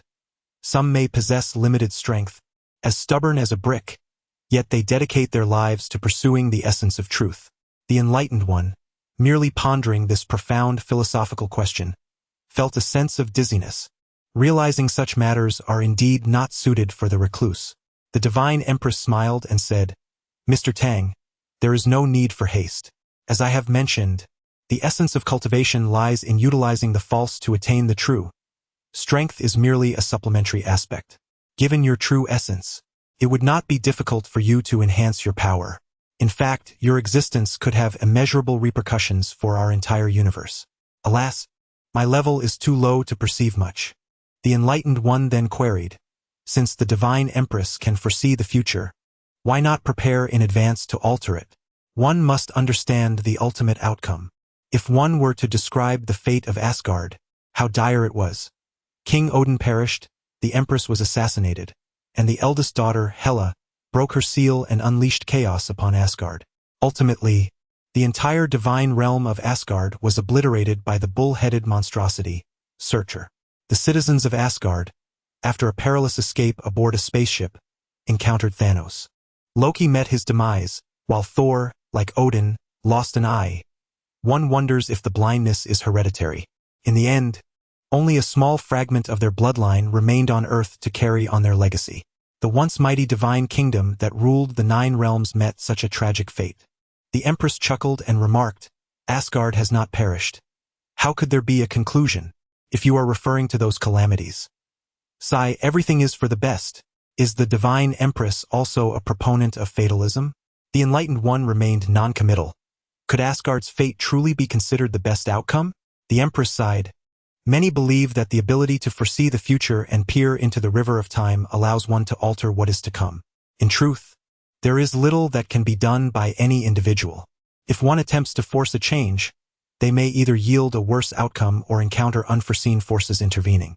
The enlightened one recalled the time variance authority depicted in Loki. Is this the unpredictable force? If the future is irrevocably predetermined, what then is the significance of Doctor Strange peering into countless possibilities to discover the singular chance of success? One might as well relinquish all efforts and allow the time variance authority to toil relentlessly in maintaining the timeline. Would this not transform into fatalism? If change were possible, what significance would the existence of the Time Management Bureau hold? These thoughts perplexed the seer, who chose to abandon them. At the very least, the seer now understood that glimpsing the future does not equate to omniscience. Much like Frigg, one can only perceive fragmented images of Asgard. Other matters are merely speculative, their accuracy uncertain. The god of thunder observed the queen and the seer engaged in a silent riddle, unable to comprehend their exchange. Growing impatient, he seized a moment of the seer's silence and exclaimed, Mother, I wish to inform you that this is all part of Loki's scheme. Upon mentioning Loki, the seer became alert. Something was amiss. After conversing with the queen for so long, Loki had not uttered a single word. This silence was utterly unbecoming of his character. The seer reached out, unsheathing Sif's sword with a swift motion, and with a resounding clang, hurled it towards Loki. The god of thunder gasped, crying out, Thor, what are you doing? The sword swiftly pierced through Loki's form, embedding itself in the wall behind. Loki slowly began to shimmer, fading from sight. Indeed, it was an illusion. Given Loki's nature, how could he remain idle and await his demise upon the arrival of 2 formidable powers like the seer and the god of thunder? The seer was unaware of when Loki had slipped away. It was likely he had quietly departed as soon as the seer entered. At that moment, a vibrant kaleidoscope of colors erupted outside, a blinding brilliance illuminating the palace. Alarmed, the seer recalled the original narrative and turned to the god of thunder, stating that Loki intended to harness the power of the Rainbow Bridge to annihilate Jotunheim. Chapter 44. Do not. Upon hearing this, Thor became anxious, swinging his hammer, and vanished from the spot. We shall discuss this later, Mother, he said hurriedly. Sif quickly bowed and followed suit. At the Rainbow Bridge, the brilliance was at its zenith, with countless streams of energy surging towards the rainbow control room within the translucent crystal. A circular device within the control room emitted a blinding beam of light, traversing the expanse of the Asgardian cosmos, disappearing into the dark void of the universe. The energy levels were 1,000 times more potent than during the teleportation process. It was evident that this radiant multicolored light was destined for the frost giant's stronghold, Jotunheim. The 7-colored light could be both fierce and gentle. If properly controlled, it could establish a rainbow path to transport individuals across the cosmos. However, with the amplification of 1,000 times, anyone entering would be torn to shreds, not a passage of transportation, but a pathway of demise. Suddenly, a divine light descended upon Jotunheim, striking the frost giant's temple, causing the very earth to tremble. As the energy from the 7-colored light surged, the crust of the earth was upheaved, and if uninterrupted, it would breach the surface, igniting the core. At that moment, the entirety of Jotunheim would explode into fragments like a balloon. Loki, what are you truly intending? Thor demanded sternly. What am I intending? Loki replied. I wish to prove to Father that I am worthy to be his son. I saved his life and obliterated the detestable frost giant race. Henceforth, we need not fear war between our realms. You are far too reckless. We lack the right to determine the fate of a race. Cease this at once. On Earth, Thor could sacrifice himself for ordinary humans. How could he allow the destruction of an entire race? Ha ha ha. It is already too late to stop, Loki exclaimed.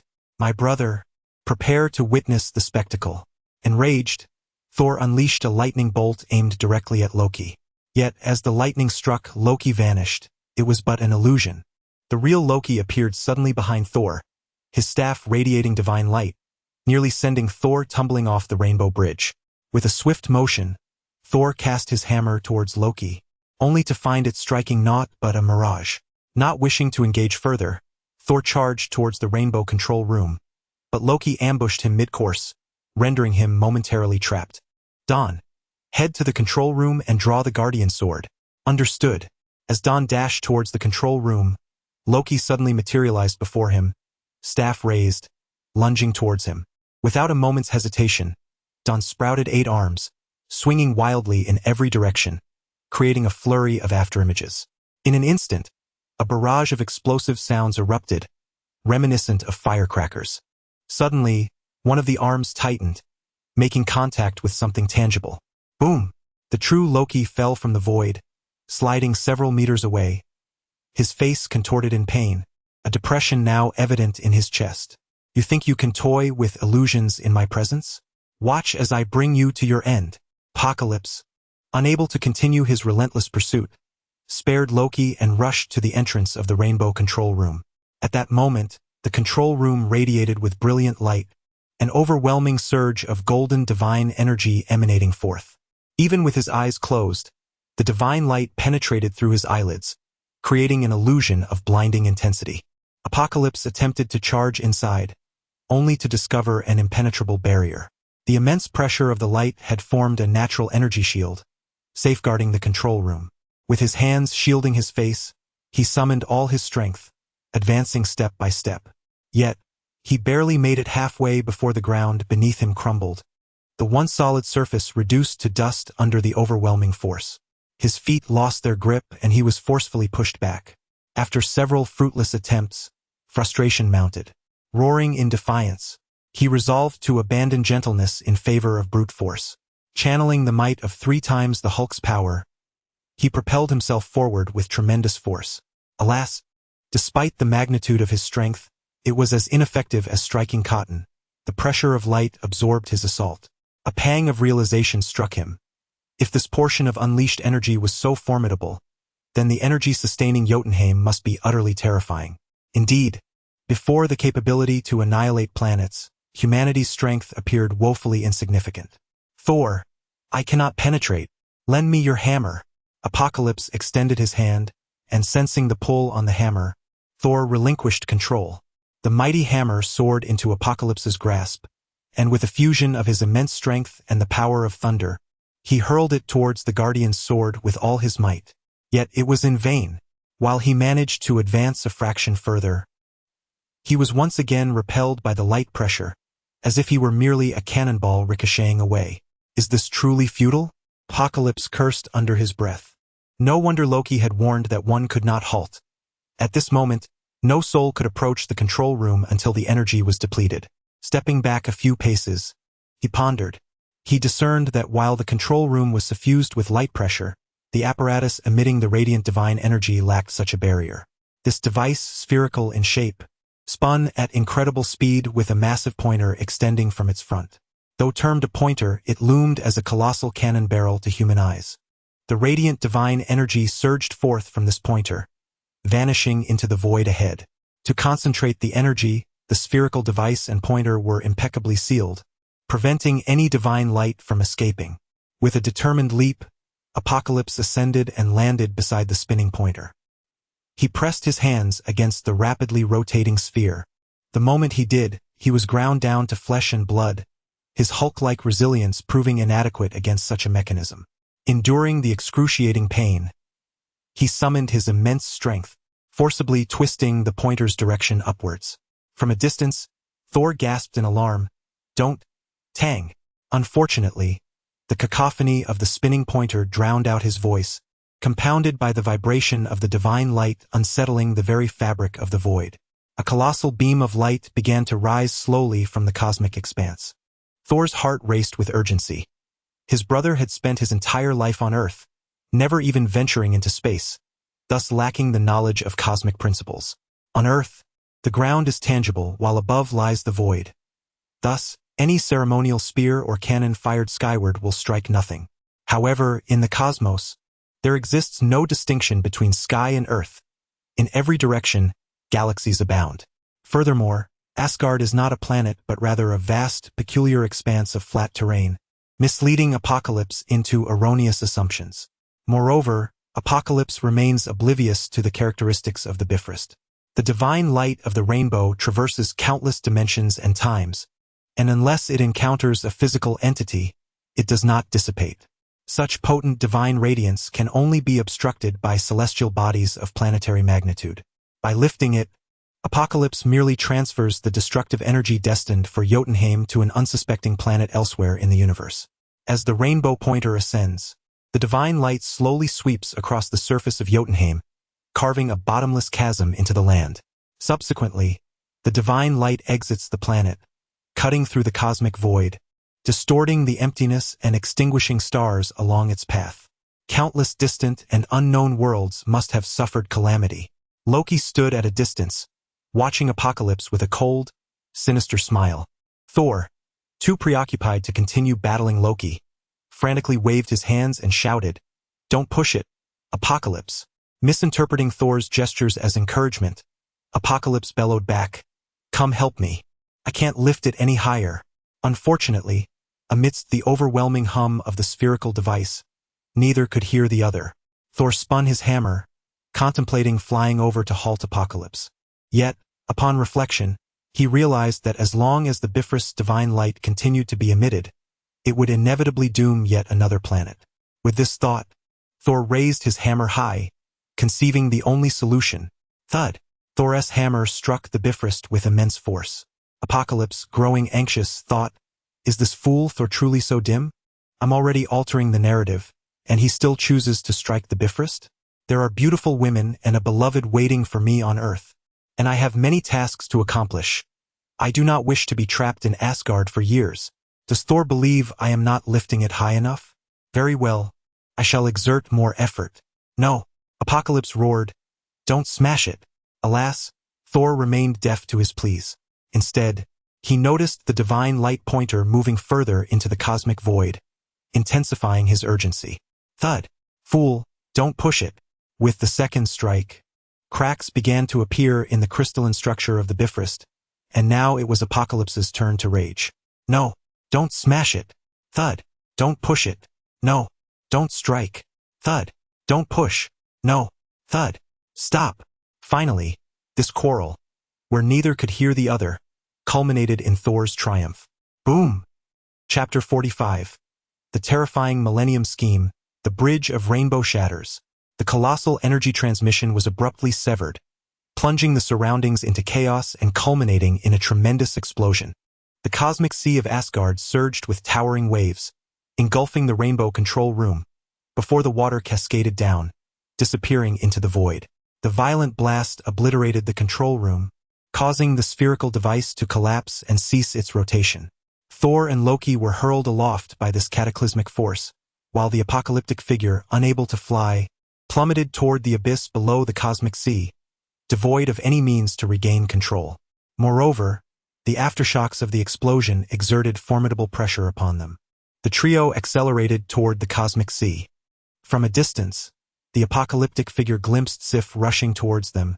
Yet the residual shockwave repelled her before she could cover much ground.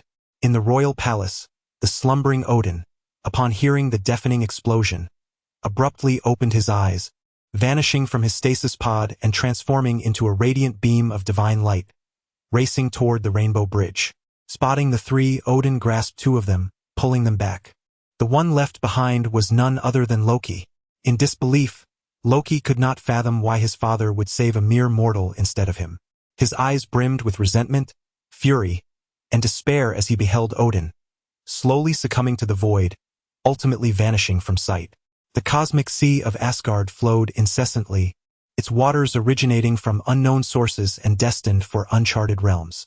The apocalyptic figure was oblivious to what lay beneath the cosmic sea, but judging by the reactions of Odin, Thor, and Loki, it surely boded ill, potentially harboring life-threatening dangers. In the original narrative, Odin had simultaneously rescued Thor and Loki. Even in such dire circumstances, Loki had not forgotten to engage in witty banter with the All-Father, ultimately succumbing to frustration and choosing to let go, plummeting into the void. Subsequently, he had unknowingly allied with Thanos and returned to Earth to sow discord. However, this time it was not his choice to relinquish his grip. Rather, the All-Father had forsaken him. One could only imagine the depths of his resentment. Odin successfully retrieved the apocalyptic figure and Thor, letting out a sigh as he soared back to the palace. Thor remained silent for an extended period, lost in thought as he gazed toward the direction in which Loki had vanished. Their father had chosen to save him. What fate awaited Loki? A sense of guilt and pain enveloped Thor as he pondered aloud. Fear not, Loki possesses an uncanny resilience. I assure you he still lives. Really? The apocalyptic figure nodded emphatically, bringing Thor some solace and lifting his spirits considerably.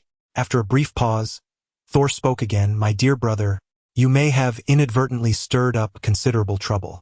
With a slight explanation, the apocalyptic figure finally comprehended why his prior attempts to manipulate the rainbow goddess Needle had only incited Thor's fervent strikes. He lamented his prolonged existence among Earthlings, having lost touch with cosmic realities. Yet, in the vast expanse of the universe, hitting a planet was not guaranteed. Even if a planet were struck, it might not be a life-bearing one, and if it were, it might not host intelligent life. Thus, he could only seek solace in this line of reasoning. The two men stood at the edge of the cosmic sea, amidst twinkling starlight and flowing waters, surrounded by the remnants of the explosion, which lent an unexpected poetic quality to the scene. The apocalypse gazed at the celestial expanse, recently illuminated by the radiant beams of the Bifrost, and inquired, Thor, do you perceive a reduction in the stars? After a moment of contemplation, Thor squinted and responded, I suppose there are none missing. You cannot truly discern, can you? Retorted the apocalypse.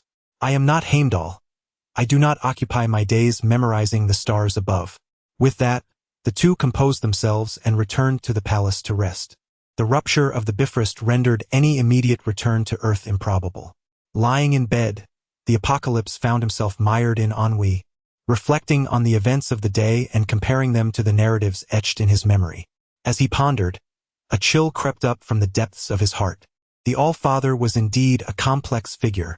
Over a millennium ago, Odin had discovered Loki in the Temple of Jotunheim, a bizarre occurrence by any measure. To storm an enemy stronghold and stumble upon an alien infant, only to be overtaken by maternal instincts and return to nurture him to adulthood. This scenario was decidedly abnormal. A king who had battled across the 9 realms, whose very existence had resulted in the demise of countless innocents, could hardly exhibit such maternal compassion. Even if he were to experience a sudden pang of conscience and bring a child back, it would be more reasonable to leave him in the care of ordinary folk, rather than raising him as a prince. It must be noted that this child was the son of Laufey, the king of the frost giants. Curiously, Laufey remained oblivious to this fact. Furthermore, during Thor's first coronation, the frost giants had stealthily infiltrated, eluding Heimdall's vigilance. Did no one harbor suspicions regarding Loki? It was understandable that ordinary subjects might hesitate to question a prince without evidence, yet Loki had been raised by Odin and Frigga, with the art of illusion likely imparted by Frigga herself. Surely they were aware of their son's capabilities. Throughout this entire affair, There seemed to be no inquiry into who had facilitated the entrance of the frost giants. Conversely, Thor's exile appeared excessively harsh. If the inhabitants of Jotunheim were to raise a ruckus, it would be reasonable for the Asgardians to respond similarly. There was no justification for such cowardice as to banish their own heir. Coincidentally, at this pivotal moment, the Allfather Odin fell into a stupor, granting Loki the freedom to act without restraint. Subsequently, he orchestrated a scheme to eliminate Laufey, enacting a tragic tale of patricide. Such narratives were not unfamiliar to the Apocalypse's recollections. Moreover, Loki contemplated the annihilation of the entire frost giant kingdom.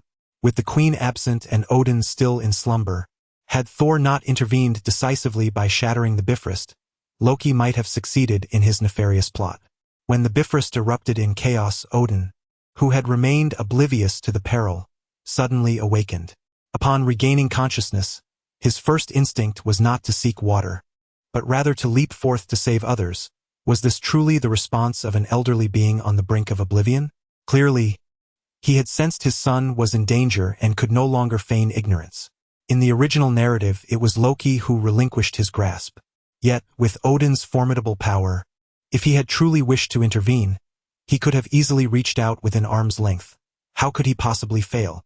The arrival of the Apocalypse prompted the Allfather to unambiguously choose to save Thor and the Apocalypse, allowing Loki to plummet into the void of the cosmos.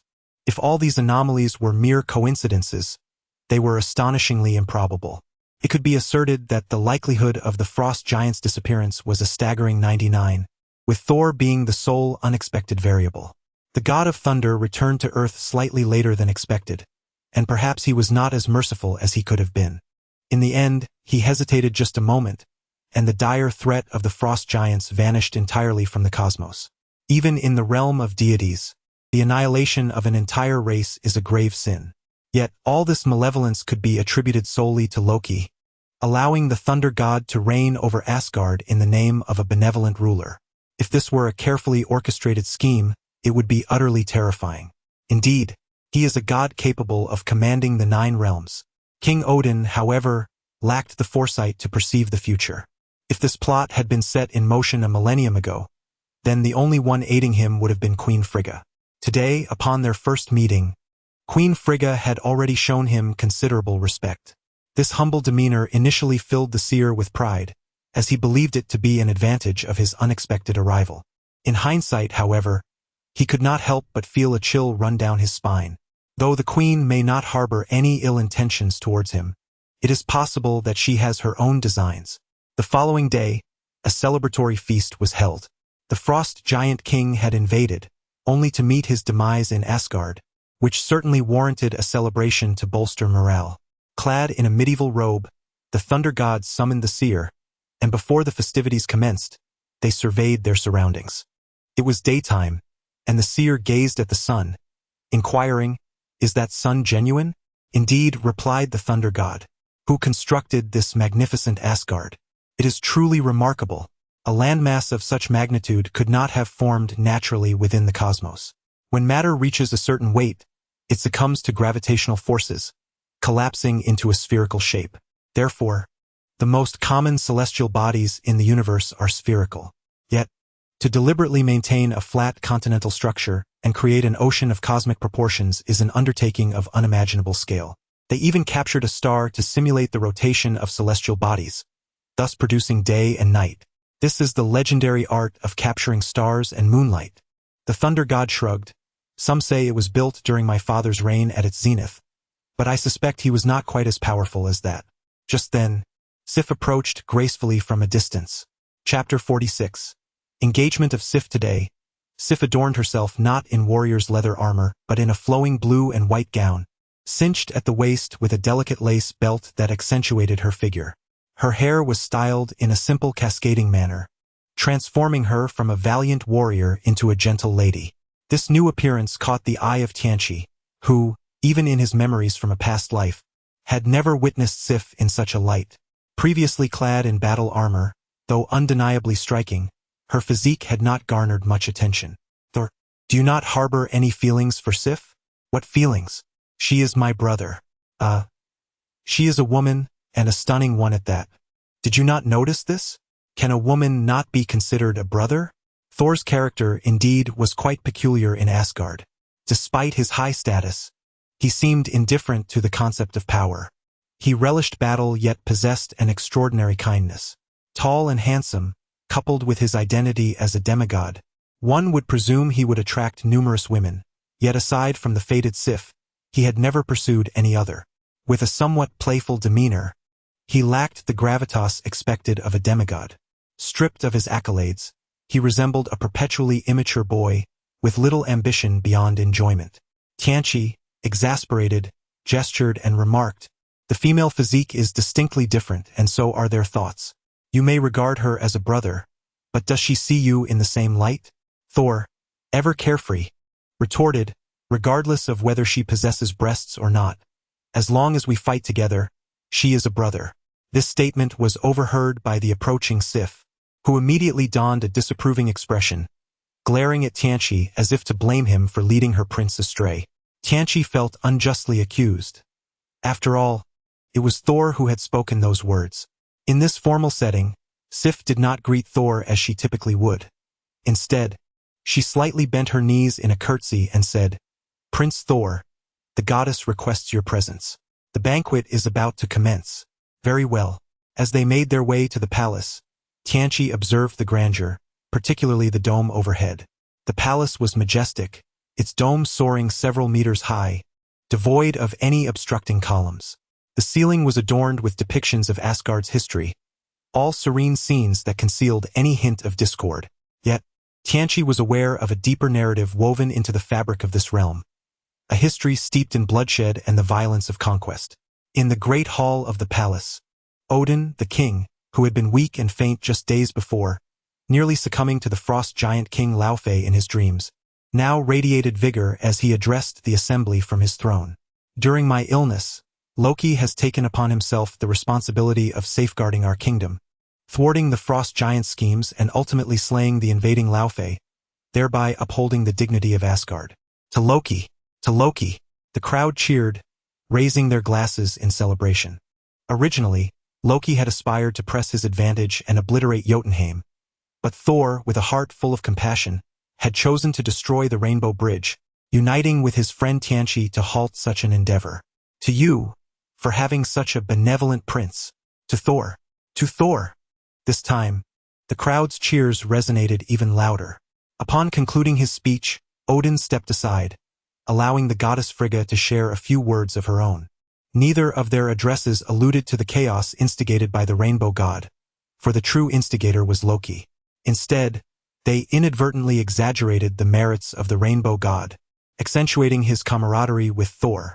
While this narrative appeared to remain truthful, attributing accolades to Loki shifted the implications significantly.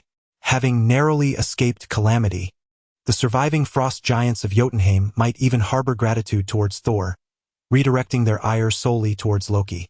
Had it not been for the revelations of the preceding night, the rainbow god would likely have been as blissfully ignorant as Thor. The latter would perhaps remain forever oblivious to the clandestine machinations undertaken by his parents to ensure his stable reign over the 9 realms. Clearly, the divine lineage was not only adept at showcasing their strength but also at orchestrating intricate schemes.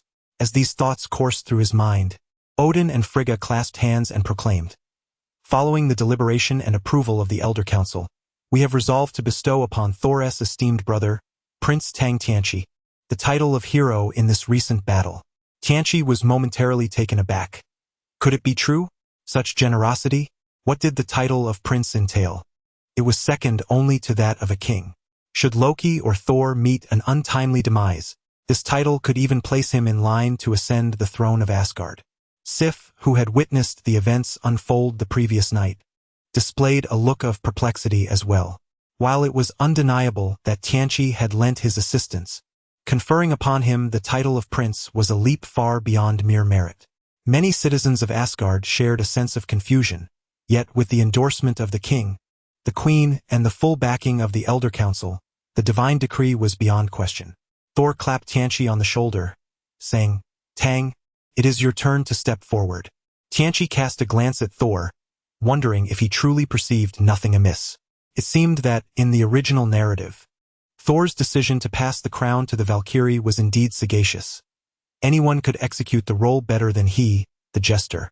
At that moment, applause erupted, with all eyes upon him in welcome. Tianqi felt a twinge of dissatisfaction. The overt condescension was far too conspicuous. Did they truly consider him as intellectually simple as Thor? To ascend the platform would signify acceptance of the goodwill from the king and queen, binding him to Asgard. Whatever transpired in Asgard would then become his concern. Conversely, to abstain from stepping forward would imply indifference towards Thor and Asgard's affairs. Faced with such a dilemma, it seemed wiser to embrace the goodwill extended to him. After all, one should seize opportunities when they arise. Tianqi stood up, gesturing towards the applauding crowd. Countless citizens of Asgard scrutinized the peculiar newly appointed prince, many whispering inquiries about his origins. As he grasped the scepter symbolizing his princely status, a wave of mysterious energy reverberated just beyond the palace walls. Casting a glance at the king and queen, he noted that they seemed unaware. Tianqi found it curious. How could he sense this energy fluctuation while the king remained oblivious? Was it perhaps a presence from Asgard? Yet, the characteristics of this energy were distinctly different. After the conclusion of the conferral ceremony, everyone indulged in feasting and merriment. Thor bellowed, "Tang, come here. Last time, in my mortal form, you bested me in drink. Now that I have regained my divine powers, let us engage in a proper contest." Suddenly noticing Frigga approaching from behind, his voice diminished to a whisper, "Mother." Frigga, clearly in high spirits, elegantly took her seat and said, "Prince Tang, since you are now a part of Asgard, I shall speak candidly. What do you think of Sif?" Tianqi pondered. Could Frigga be intent on persuading Thor herself? In the original narrative, it was King Odin who attempted to intervene, albeit unsuccessfully. He replied, "She is indeed admirable, both beautiful and formidable in battle. In that case, why not allow me to betroth her to you? What do you think?" "What? Me?" Tianqi was taken aback. This was not how the story was supposed to unfold. It should have been Thor. He glanced at Thor, who appeared disinterested, simply waiting to witness the unfolding drama. "Wait a moment, when you mentioned betrothal, I assumed that Asgard favored romantic freedom." Frigga smiled. "Indeed, we value the freedom to choose. The lifespan of Asgardians spans thousands of years. Without a deep mutual affection, how could couples remain together for such an extended period? I have already inquired about her feelings. It is now solely dependent on yours."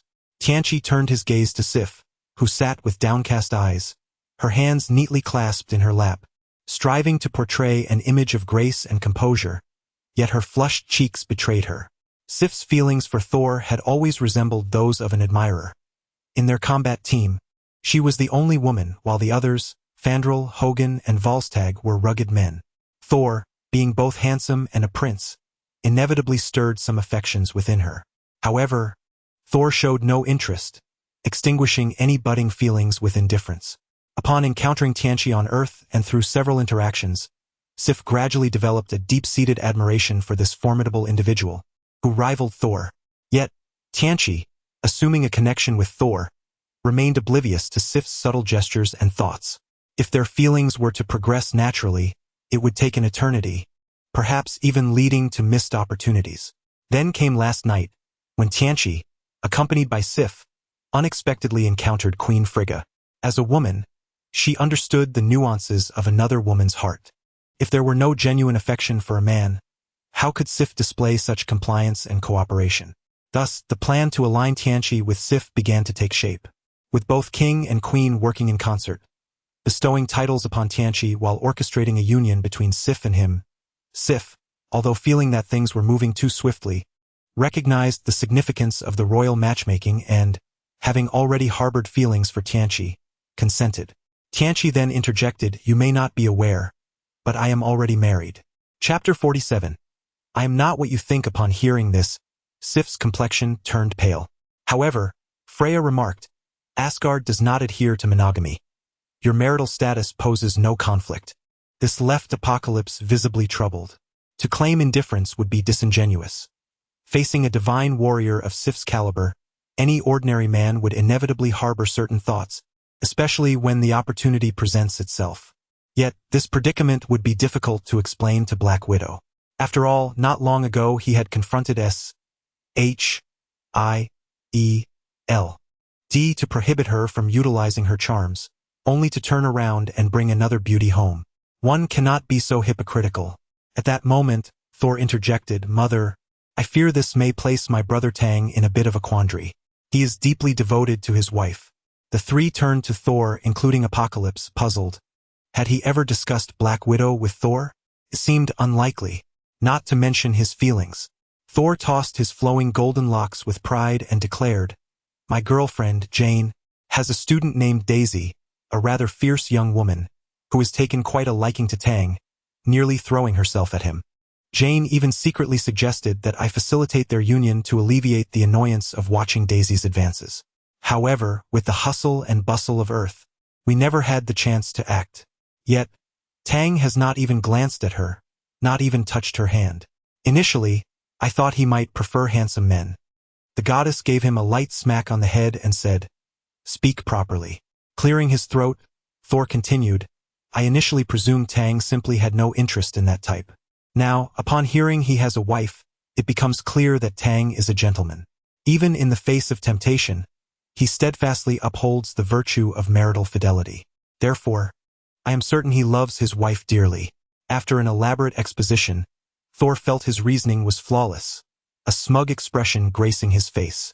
Apocalypse, astounded, thought, "Am I truly perceived so nobly by others?" He had been darting about, too preoccupied to attend to Daisy, having just battled the destroyer and scarcely had time to rest before arriving in Asgard, with no opportunity to assess his character. The goddess sighed. "In light of this, it seems we have been discourteous." Noticing Sif's pale countenance, she felt a pang of sympathy and inquired, "Is your wife of Eastern divine lineage, or of another kind?" "No," he replied, "she is rather an ordinary earthling. To earthlings, Black Widow is a superhero, but to Asgardians, she is merely an ordinary individual." The goddess continued, "If that is the case, earthlings have a lifespan of but a century.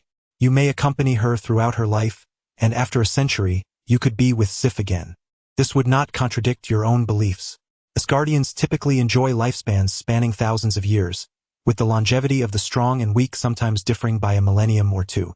Not to mention Thor and Jane. Barring any extraordinary circumstances, Jane could only accompany Thor for a mere 100 years. Whether Thor would seek a new partner thereafter is uncertain, but at the very least, in the eyes of an Asgardian, companionship is time-bound unless both lives are comparably lengthy." Sif tightly clasped the fabric of her dress with both hands and softly said, "Tang, I have at least 3,000 years left to live. I am willing to wait for you for 100 years. Such an exquisite and divine warrior has presented herself, and yet one must wait a century? Any man would find it unbearable." Tianchi steeled himself, contemplating whether to embrace the role of a scoundrel, lest he live a life of regret. There was no need to wait. Before he could finish his thought, Thor interjected, asserting that Tang was right. There was no need for delay. If one were to indulge in what was at hand while coveting what lay in wait, the bond with his current wife would lose its purity. And as for Sif, having squandered 100 years of youth, what if she encountered someone she truly cherished in the interim? Love should grant freedom to both parties, with the hope that they find happiness. Thor tossed his hair, feeling enlightened about the essence of love since meeting Jane. Queen Frigga sighed, remarking on Prince Tang's admirable qualities, expressing her envy towards his wife as a woman. She continued, stating that to speak further would be to disrespect their love. Tianchi felt a surge of confusion. "Please, I am not what you believe me to be." Frigga glanced at Sif and asked, "Sif, do you have anything to say?" Sif lifted her head, her expression resolute as she declared, "Tang, my willingness to wait is my own affair. I shall not disrupt your relationship. A century from now, regardless of your decision, I will respect it." With that, her eyes glistened, and she hurriedly departed. The queen rose and sighed, saying, "Let the matters of the youth be decided by the youth." With that, she too took her leave. This time, there was no matchmaking between Tianchi and Sif. The plan had not unfolded flawlessly. However, observing Prince Tang, newly bestowed with titles, embodying such a noble perspective on love, the queen felt a sense of satisfaction. Excessive pressure, Compelling someone to forsake their steadfast beliefs would ultimately prove detrimental. As he watched the two depart, Tianqi stood in stunned silence, his unspoken thought lingering. A century is far too long. It could happen now. Why must they deny me the chance to finish my statement? Sif, why not tempt me just a little?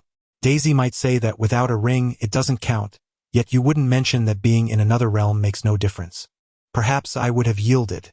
Now, Thor, in his jest, has elevated himself to a pedestal of nobility that even Frigga and Sif have bought into. Despite his thick skin, Tianqi could not openly rebel against the moment. Transforming from a romantic to a scoundrel, he could only stifle his words within. Noticing Tianqi's distress, Thor patted his shoulder with a hint of sympathy, saying, "Come, let us drink. No need for thanks. As your junior, it is indeed inconvenient for you to directly refuse the queen and put her in an awkward position. I have spoken on your behalf. You've effectively blocked my path to becoming a scoundrel, and you expect my gratitude." Tianqi gritted his teeth. Thor replied, "Just thank me and the king and queen. That scoundrel Loki requires no thanks." After sharing a round of drinks, Tianqi felt a mix of emotions. Had Thor not interrupted, would he have truly acquiesced to the queen's advances? Alas, human nature is indeed susceptible to trials. However, reflecting on Sif's striking and valiant beauty, he could not help but lament. TMD, primal instincts are even more difficult to withstand. After a brief respite, Tianqi recalled the energy fluctuations he had sensed earlier, which had yet to dissipate. Resolving to investigate, he ventured outside, lest he indulge too much and succumb to the urge to confront Thor on the spot. As he strolled, the people around him bowed in deference. Upon reaching the square, he beheld a semi-transparent rectangular prism standing upon the ground, emitting a faint yellow glow. In front of the prism stood a middle-aged African-American woman, her figure ample, clad in a snug anti-riot suit, holding a clipboard. It appeared that those around her were oblivious to both the prism and the woman, instinctively circumventing her presence. As Tianqi approached, the woman addressed him, "Mr. Tang, you have finally emerged." The sight of her struck a chord of alarm within Tianqi. The agents from the Temporal Variance Authority had arrived. There existed a timeline in which Loki had faced considerable tribulations at the hands of this very agency. Though he had endeavored to maintain the original narrative, he had altered so much that it was impossible for them to remain unaware. "Are you here to apprehend me?" he inquired. The woman quickly replied, "Not at all, Mr. Tang, you have misunderstood. Your esteemed status far exceeds my jurisdiction. I am here merely to convey a message." "What message?" Chapter 48. The Time Variance Authority. Your existence has profoundly altered the sacred timeline, resulting in a plethora of outcomes that should not exist. Initially, we presumed you were merely another time criminal, and were preparing to pursue you when we suddenly received directives from the highest echelon. Wait, the highest echelon?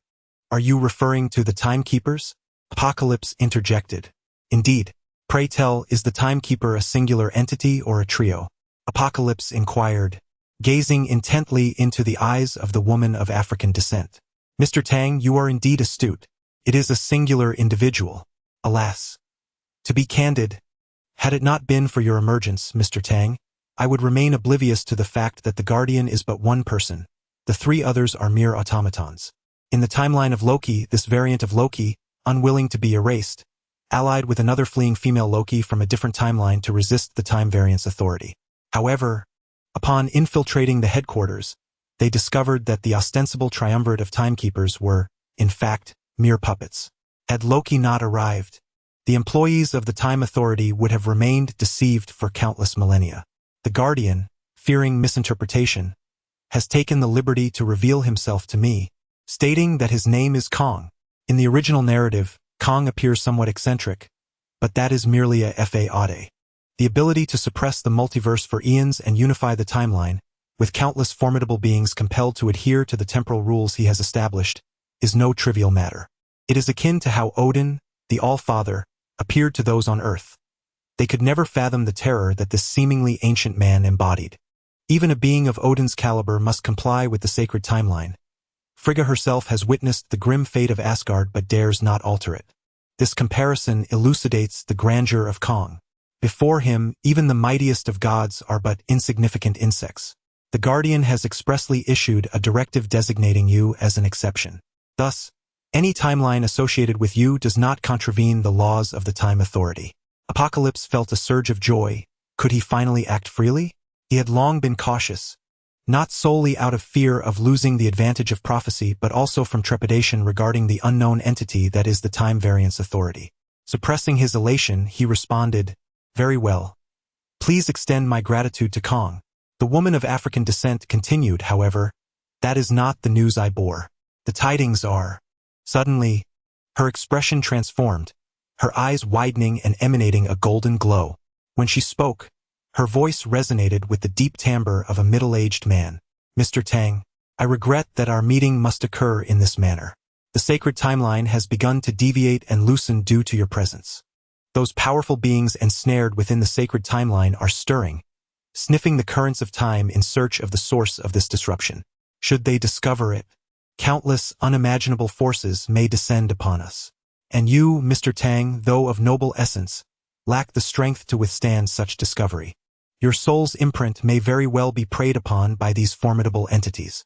When the sacred timeline is obliterated, diverging into countless chaotic timelines, it shall herald an era of great turmoil and suffering. Asgard, a formidable pantheon, has bestowed upon you its honor. This alone signifies a potent disturbance, suggesting that powerful entities may already be probing your existence. Advise Frigga to refrain from peering into the currents of time, for should she encounter a formidable being, her memories might inadvertently unveil your presence. Apocalypse inquires, "What course of action should I take?" The response is to swiftly enhance your prowess. "Can you assist me? Given that the Guardians of Time have extended goodwill towards you, it would be prudent to harness their strength for your protection when necessary, rather than facing the trials alone. We cannot aid you. The Time Bureau is a primary target for those powerful adversaries. Increased contact may swiftly lead them to your location." Moreover, a peculiar expression suddenly crossed the countenance of the woman of color. "While your existence is indeed a beacon of hope for this universe, should you perish, acquiring your soul's imprint would yield tangible benefits for us." With that, the glimmer in her eyes faded, and her voice returned to normal. "Very well, Mr. Tang. I have delivered the message. Farewell." With these words, she turned and entered a rectangular prism, vanishing from sight. Just as the prism disappeared, a divine light surged forth. Odin and Frigga materialized beside Apocalypse. "Prince Tang, what transpired?" "You vanished from my perception for 3 seconds," Odin remarked. Although the meeting between Apocalypse and the Time Bureau lasted over 10 minutes, under Odin's divine awareness, only a mere 3 seconds had elapsed. Clearly, the Time Bureau had adeptly manipulated time. However, the ability to conceal such a brief duration from Odin's scrutiny was sufficient to raise their alarms. Apocalypse addressed Queen Frigga. "The unpredictable force you spoke of has manifested." Frigga's countenance paled, and she trembled. "Is Asgard's fate truly immutable?" Apocalypse shook his head. "He permits me to alter Asgard, but under one condition. You must not probe into the river of time again, lest it summon great terror." Odin and Frigga rejoiced. Even Odin, the ancient All-Father, could not contain his elation. The title of prince was not conferred in vain. Such swift tidings were indeed promising. The allowance to alter future destinies opens vast avenues for them. "This is not a matter of difficulty. I shall simply refrain from peering," Frigga replied. "As long as Asgard improves, even slightly, I shall be content." At this moment, Odin spoke.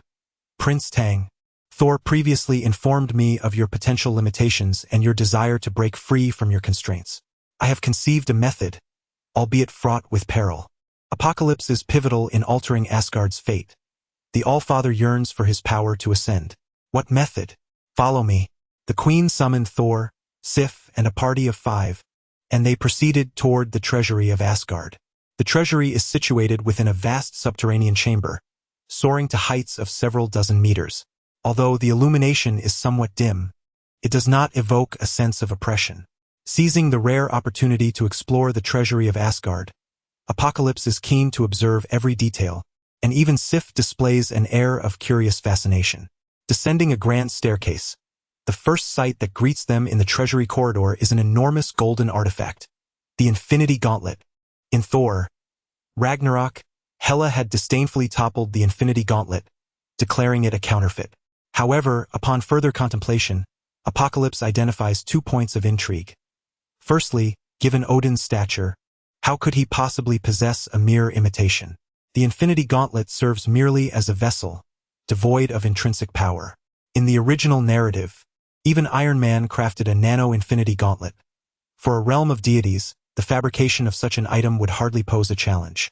There would be no need to harbor a forgery. Secondly, and most crucially, this gauntlet is for the right hand, whereas Thanos' gauntlet is for the left. If the dwarves indeed forged a pair, one for each hand, it would make perfect sense. Alternatively, it could be that they initially crafted only this right-handed gauntlet, and under duress from Thanos, subsequently created a left-handed counterpart. Nevertheless, Apocalypse could not discern its authenticity. After inspecting it closely, he inquired, Odin, is this gauntlet genuine or not? Thor was the first to protest, exclaiming, how could there be a counterfeit in the treasury of Asgard?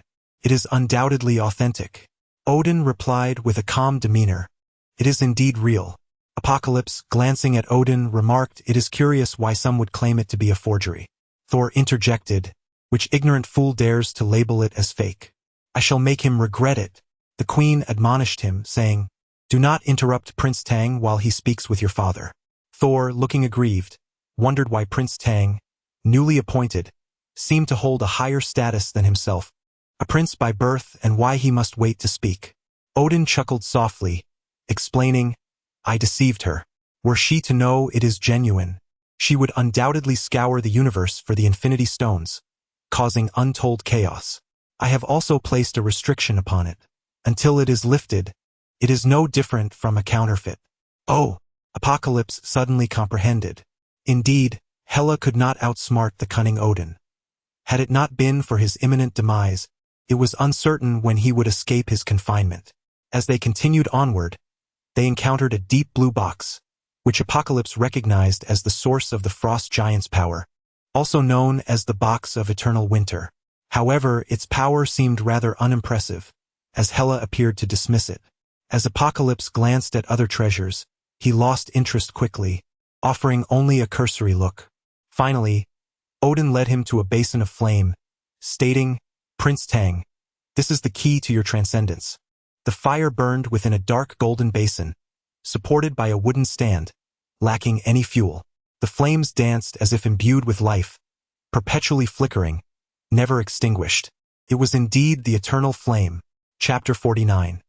The eternal flame of body refinement. Apocalypse instinctively reached out to touch it, but the God King hastily restrained him, saying, Prince Tang, do not touch it recklessly. The eternal flame, when unleashed, can incinerate all things, reducing everything to ashes. Yet, if wielded correctly, it can transform into a source of vitality, nourishing life and promoting perpetual existence. In the original narrative, after Hela's escape, she utilized a spark from the eternal flame to resurrect an army of thousands of ancient corpses, including Fenrir, the colossal wolf capable of contending with the Hulk. The ability to awaken thousands of corpses indeed signifies an abundance of life force. If a man were to experience any form of dysfunction, would a mere spark of this flame not elevate him to unparalleled heights? Furthermore, the Minotaur Searcher, who was left with only his head, was placed under the eternal flame by Loki and rapidly grew into a towering giant. This life force is more nourishing than swine feed. Hey brother, why the sly grin? What are you pondering? Thor nudged Apocalypse, pulling him back from his reverie. Ahem. I was just considering that once my strength increases, I shall give you a thorough beating. I have yet to avenge the grievances you have caused me, and you dare to disturb me? Odin and Frigga were not anxious. Witnessing Thor and Apocalypse sharing light-hearted banter was indeed comforting. The God King continued, however, the method I propose today is not merely to enhance vitality, as that would yield minimal results. The human body has its limits. Odin's fingers lightly grazed the eternal flame, coaxing a small flame to dance upon his fingertip. My approach is to first harness the ferocity of the eternal flame to incinerate the body entirely, refining all impurities and expanding physical potential. Then, I shall transform the eternal flame into gentle vitality to replenish this potential. In this manner, not only will all shackles be burned away, but an inexhaustible life force will remain, paving a smooth path for future cultivation. The process of replenishing vitality poses little trouble. However, the real danger lies in the refinement of impurities. A moment's carelessness could lead to instant obliteration. At this point, both the God King and the goddess displayed expressions of concern. It was not that they held a deep regard for Apocalypse's life, but rather, having finally glimpsed a chance to alter the fate of Asgard, they could not afford to let it be consumed by flames. Yet they had no choice but to proceed. Although Apocalypse appeared formidable, in the face of celestial adversaries, he was woefully inadequate. Moreover, relying solely on physical strength without divine power or magical means would render him helpless if cast into the vastness of space. Apocalypse inquired, "Have you ever attempted this method, God King?" Odin smiled, a hint of pride shining through. "I have achieved the third refinement and third replenishment to attain my current strength." And Thor? After a brief hesitation, Odin remarked, "In his youth, I safeguarded him through one refinement and one replenishment. Beyond that, I did not dare to proceed further. If our divine lineage faces such challenges, Prince Tang, as a mortal from Earth, I remain somewhat apprehensive regarding your first refinement." Initially, Thor felt disheartened upon hearing that he had only managed one refinement and one replenishment. However, upon realizing that Apocalypse might struggle even with the first refinement, his spirits were instantly lifted. He comforted, "Brother, it's all right if you cannot do it. I, your elder brother, will shield you in the future. If you encounter an enemy that you cannot defeat, I shall lend you my hammer." Apocalypse disregarded the thunderous deity, addressing Odin, "Regardless of the outcome, we must at least make an attempt." The King of Gods showed no hesitation, and in the presence of Sif, imparted a segment of the incantation for wielding the eternal flame to Apocalypse. The goddess Frigg remarked, "I shall step outside to guard against any interruptions. Sif, you remain here." Apocalypse familiarized himself briefly with the incantation and reached out to the eternal flame, extracting a small flicker. The sensation was warm and entirely unlike the heat of fire. He could feel a faint vitality seeping into his palm. However, this vitality was too feeble, serving merely as a cosmetic enhancement, insufficient for bolstering his strength. As he rotated his hand slightly, the temperature of the flame gradually intensified, causing Sif, standing several meters away, to feel the searing heat on her face. The heat continued to escalate until, with a sudden hiss, Apocalypse's flesh was seared. Before blood could even flow, it was rendered to nothingness. The blaze grew fiercer, transforming into a ring of fire that spread from his palm to his arm, incinerating flesh and blood, leaving only white bones in its wake. The King of Gods, alarmed, shouted, "Your mortal form cannot withstand this. Quickly sever your hand." His arm was perilously close to his shoulder, neck, and head. Once the flames reached these areas, it would be too late to act. Sif drew her sword, eager to assist, but Apocalypse halted her, saying, "Do not rush. Allow me to attempt another method." With that, he retrieved a vial of restorative potion from his storage compartment and consumed its contents. A surge of green light enveloped him, and in the blink of an eye, his arm, previously reduced to mere bone, regenerated flesh anew. This flesh was translucent and distinct from his other arm, clearly refined by the eternal flame. Yet, the eternal flame showed no signs of extinguishing, continuing its relentless consumption towards his shoulder. Seeing this, Apocalypse quickly took another vial of restorative potion. Relieved that he could heal, he contemplated the need to conserve the potion, waiting for a larger area to be consumed before using it again. However, as the eternal flame approached his neck and mouth, he attempted to pour the potion into his mouth, only to find it incinerated upon contact with the flame. After several attempts with no success, his neck and mouth were reduced to stark white bones.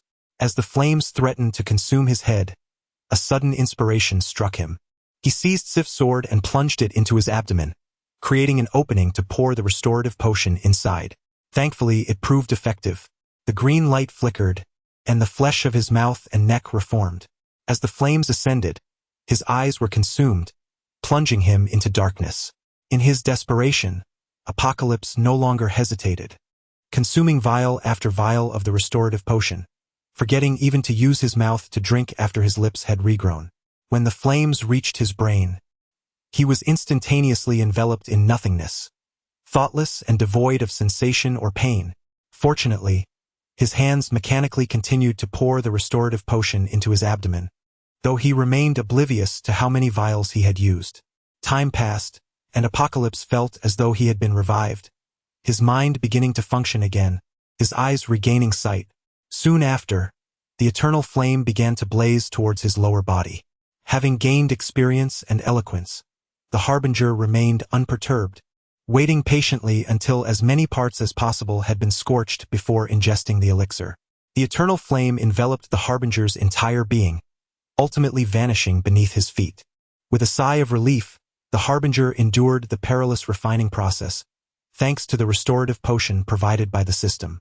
At this moment he felt invigorated, the discomfort previously caused by his immense power dissipating, leaving him in a state of harmonious flow, as if his meridians had been unblocked.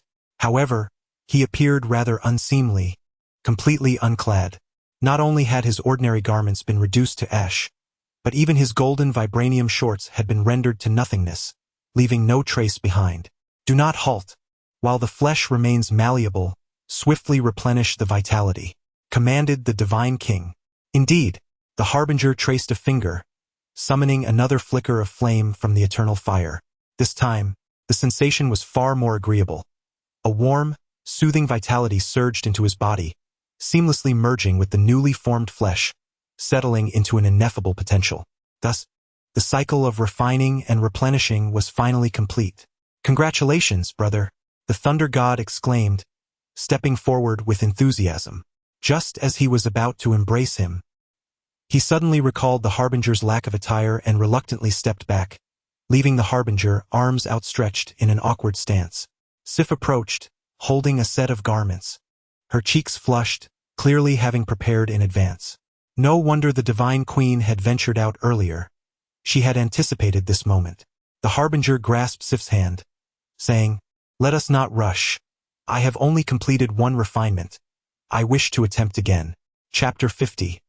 The 9th refinement and supplement. She frowned, unable to meet his gaze. Yet, the very spot she looked down upon seemed even less appropriate, prompting her to quickly raise her head, only to find the mischievous smile of Tianqi. Frustration welled within her. "Release me at once." She clutched her garments and hurriedly retreated, turning her back to him. Tianqi chuckled heartily, confident that time was on his side. "God King, I am prepared to continue my bodily refinement." The elixirs provided by Prince Tang were indeed miraculous. However, each refinement grew increasingly intense, necessitating a greater quantity of elixirs. Tianqi nodded affirmatively. "I am well aware of the limits." Previously, in a small western town, he had thwarted the destroyer and saved a substantial portion of its inhabitants, amassing a considerable stockpile of restorative elixirs, now totaling in the thousands. The first refinement had consumed over 300 bottles, yet he still possessed many more, though he wondered if future refinements would require even greater amounts. Second refinement. Commence. This time, the flames were noticeably larger than before. Otherwise, they would not be sufficient to dissolve flesh and blood, and the effectiveness of the restorative elixirs had evidently diminished. It was apparent that higher-grade flesh required increasingly more elixirs. At this rate, once his strength reached a certain threshold, the restorative elixirs would lose their efficacy. Yet, Tianqi had no time to dwell on such trifles. Upon completion of the second refinement and supplement, a faint sheen emanated from his flesh. Third refinement and supplement. Fourth refinement and supplement. Fifth refinement and supplement. God King Odin and Thor had become desensitized. Each advancement in refinement shocked them anew until they were left numb. What manner of creature is this? Was it not said that earthlings might struggle to complete even a single refinement? Yet here he was at the 9th refinement. The intensity of the eternal flame escalated with each stage. By the 9th refinement, the blaze engulfed a significant portion of the treasury, incinerating countless treasures into nothingness. Ultimately, the flames pierced through the treasury, soaring hundreds of meters into the air. Fortunately, the fire's intensity progressed gradually between each refinement and supplement. Sif had long distanced herself, and both Thor and the God King had taken precautionary measures, or else the unsuspecting souls traversing the ground would have suffered greatly. Suddenly, the flames receded, signaling the completion of the 9th refinement. The eternal flame visibly contracted. Tianqi radiated an unblemished, pure white light, akin to the descent of an angel. This was a manifestation of a corporeal vitality so rich that it could not be contained within his skin, bursting forth as resplendent brilliance. Tianqi gradually regulated his breath, drawing in the excess radiance until only a thin layer of luminescence remained on his surface, which he could not absorb further. Sif, where are my garments?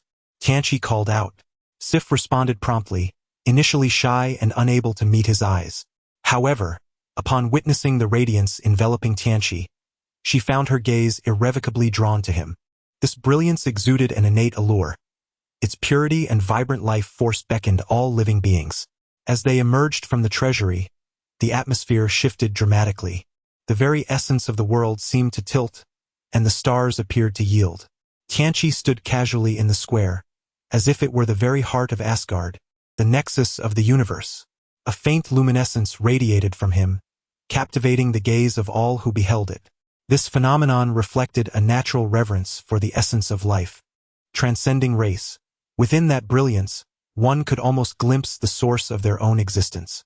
The celestial approached slowly, and many of his subjects, touched by his glow, prostrated themselves in reverence. As he passed, a corridor of supplicants formed in his wake. The celestial softly inquired, Sif, I presume that in Asgard there exists no ritual of foot-kissing? For I am currently unshod. This remark jolted Sif from her state of adoration, and she retorted, Bah! Who would engage in such a repugnant custom?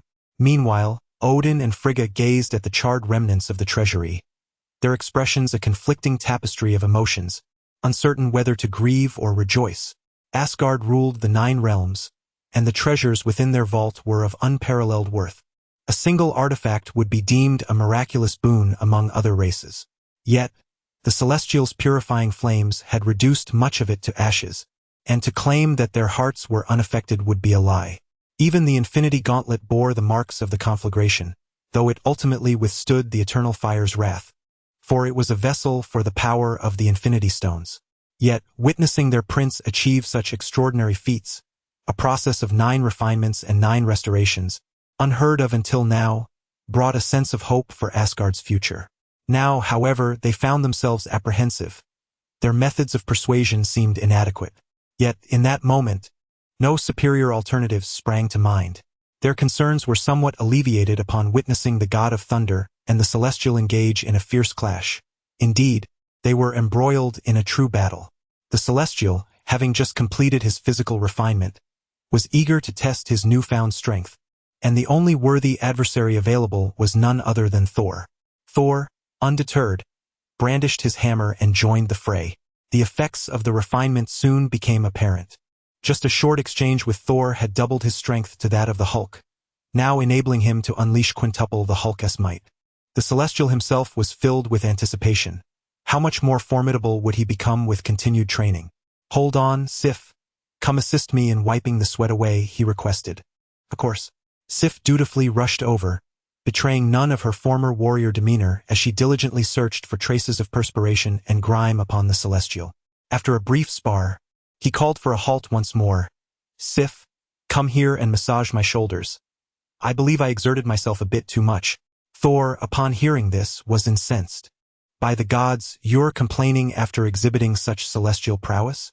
You were merely handling a few exchanges and now you're fatigued? After several rounds of back and forth, Thor finally grasped the irony of fate. Not long ago, he had been in a bar brawl with the Celestial, where Jane had tended to his wounds while he flaunted his affection, silently mocking the Celestial for his solitary state. Now, with Jane absent, it was the Celestial's turn to bask in romantic display. Adding to Thor's vexation was the fact that Sif, once a formidable warrior in her own right, seemed to have lost all semblance of dignity, attending to the Celestial's whims as if he were a mere mortal. Thus, the Celestial engaged in martial practice, playfully teasing the god of thunder, all while enjoying the serene companionship of Sif amidst the passing days. In Asgard, there were neither spring nor autumn, and the passage of time was an enigma. One fateful day, Heimdall approached the All-Father, bringing forth a troubling report. Loki had resurfaced on Earth. The revelation startled the God-King. While he held little regard for the mortals' lives, the presence of his son's beloved and Prince Dong's wife on Earth was a significant concern. Given Loki's treacherous nature, there was a substantial risk that he might target them. The Allfather was already grappling with insufficient means to forge alliances and could not allow Loki to instigate a rift between him and Prince Dong. Unfortunately, the Bifrost remained in disrepair, and traversing space via spacecraft would be a lengthy endeavor. By the time they arrived, Earth could very well be beyond salvation. Thus, Odin summoned Thor and Apocalypse to elucidate the gravity of the situation. Thor, upon hearing the news, became agitated and clamored to venture to Earth. Apocalypse understood that Loki had undoubtedly allied himself with Thanos, acquiring an army to wreak havoc on Earth. Thus commenced the narrative of the Avengers. The Allfather sighed and declared, "Given the circumstances, we must resort to dark energy to transport you to Earth. However, transporting two individuals requires an immense amount of this energy, and I will need a few days to prepare with the Council of Elders." Apocalypse was uncertain about the nature of dark energy. In the original storyline, Thor had witnessed Loki's chaos on Earth and, in a moment of desperation, had been transported there using dark energy. Even Loki had remarked, "Father truly spares no expense. How much dark energy did it take to bring you here?" This indicated that dark energy was either exceedingly rare or exorbitantly costly. Meanwhile, on Earth, in a desolate factory, Black Widow had bound several arms dealers to chairs, administering harsh lashes with a whip, their mouths silenced by tape as they whimpered helplessly. In the original tale, Black Widow had feigned capture, using her perceived vulnerability to extract information. However, with Apocalypse's arrival, her seductive tactics were curtailed, resulting in a drastic shift in her approach over the past 2 years. Previously, she would have masked her intentions with a guise of innocence, but now she resorted to brute force, instilling fear in her colleagues. Moreover, with Apocalypse missing for 2 years, her anxiety intensified. After all, they were headed to Asgard, the fabled realm, to confront legendary beings. Though Apocalypse was formidable, no one dared to declare victory as certain. The destruction wrought by 2 annihilators in the small town remained vivid in memory. One had been nearly equal to Apocalypse, and together they had nearly bested him. Now, with 2 years of silence, their fate was uncertain. Iron Man, Black Widow, and their companions both yearned for news of him and dreaded what that news might entail. In her frustration, Black Widow unleashed her wrath upon the unfortunate arms dealers. The dealers were overwhelmed with despair, thinking, "Lady, please, just ask us what you want to know. Binding us and taping our mouths while you beat us. Surely, you must be some sadistic agent." Just then, a phone call interrupted the proceedings. Black Widow answered eagerly, "Is it Apocalypse returning?" On the other end, Fury sighed, "Natasha, I have already told you, if Dong returns, I will notify you at the first opportunity. Moreover, you are his wife. Naturally, he would seek you out upon his return. Well, since it is not news from him, do not trouble yourself to call me." Fury silently chastised himself, thinking, "I am your director. Am I not permitted to call you?" However, he recognized that it was not the time to stoke the flames and merely stated, "I have a new mission for you. My current assignment remains unfinished." Nearby, several arms dealers despaired, wailing as they questioned whether her notion of unfinished business meant she had not yet accumulated enough. Fury sighed and declared, "Barton has defected." In an instant, Black Widow grasped the gravity of the situation. It was conceivable to eliminate Hawkeye Barton, but the prospect of his defection was nearly unfathomable. Yet, since Director Fury had spoken thus, it must pertain to a matter of immense significance. Suppressing her impatience, she inquired, "Do you wish for me to pursue him?" "No, I require you to summon someone." A photograph was transmitted. Upon opening it, Black Widow beheld a name inscribed upon it. Dr. Bruce Banner. Chapter 51. The secret weapon. After Black Widow dealt with the arms dealers, she returned to S.H.I.E.L.D. "Director, do you want me to summon the Hulk?" "No, Natasha, we need Dr. Banner. This time, we require a wise mind rather than a monstrous transformation to assist us in locating the Tesseract." Director Fury elaborated on the recent events. A few days prior, during an experiment in the West District, Dr. Eric observed that the Tesseract emitted bursts of energy every 4 hours. Just as they were concerned about the potential dangers of this energy, the Tesseract unexpectedly opened a portal, from which emerged a formidable figure. He not only seized the Tesseract but also corrupted Dr. Eric and Hawkeye. The energy surge from the Tesseract caused the base to collapse, leading to its submersion underground. Agent Hill, the deputy director, was trapped in her vehicle due to the debris, but fortunately, she sustained no life-threatening injuries. Fury stated, "The energy level of the Tesseract is sufficient to easily obliterate Earth. We must retrieve it before it erupts. It continuously emits gamma rays, which we can track to locate it. In this world, no one understands gamma rays better than Dr. Banner." Black Widow responded, "Director, Dr. Banner's condition is highly unstable. If he transforms into the Hulk, I doubt anyone except Apocalypse could contain him." "We have anticipated this issue," Fury replied. "You must avoid provoking him. Should he inadvertently transform, we have prepared a secret weapon for you." "What secret weapon?" Black Widow asked, genuinely intrigued. She had thoroughly reviewed the Hulk's dossier and, aside from her husband, could not fathom any weapon capable of truly restraining him. Moreover, his innate ability made him stronger with anger, leaving his limits unknown. It was conceivable that one moment the weapon might hold, and the next the Hulk could rend it to shreds. Fury produced a folder and a recording device, handing them to Black Widow. "This is the culmination of years of research by our psychological expert team regarding the Hulk. Should he transform, utilize this." Black Widow opened the folder and surveyed its contents, her expression a mixture of amusement and disbelief. "Director, are you serious?" Fury replied solemnly, "This is war. Idono jest." According to the psychological expert's assessment, based on the Hulk's psychological traits, the success rate of this secret weapon was an impressive 90. A 90 success rate is exceedingly high for agents who often navigate the precipice of life and death. In the original narrative, Black Widow employed psychological techniques to guide the Hulk. However, the risks remained substantial. She would need to remain acutely aware of the Hulk's micro-expressions, adjusting her tone, content of speech, expressions, and even the slightest gestures to gradually soothe the enraged giant back into the form of Dr. Banner. The situation demands an exceptionally high level of skill. As a spy and agent, Black Widow possesses specialized training in this domain, which is unattainable for the average person. Later, when Thor encounters Hulk on Sakaar, he attempts to mimic her approach.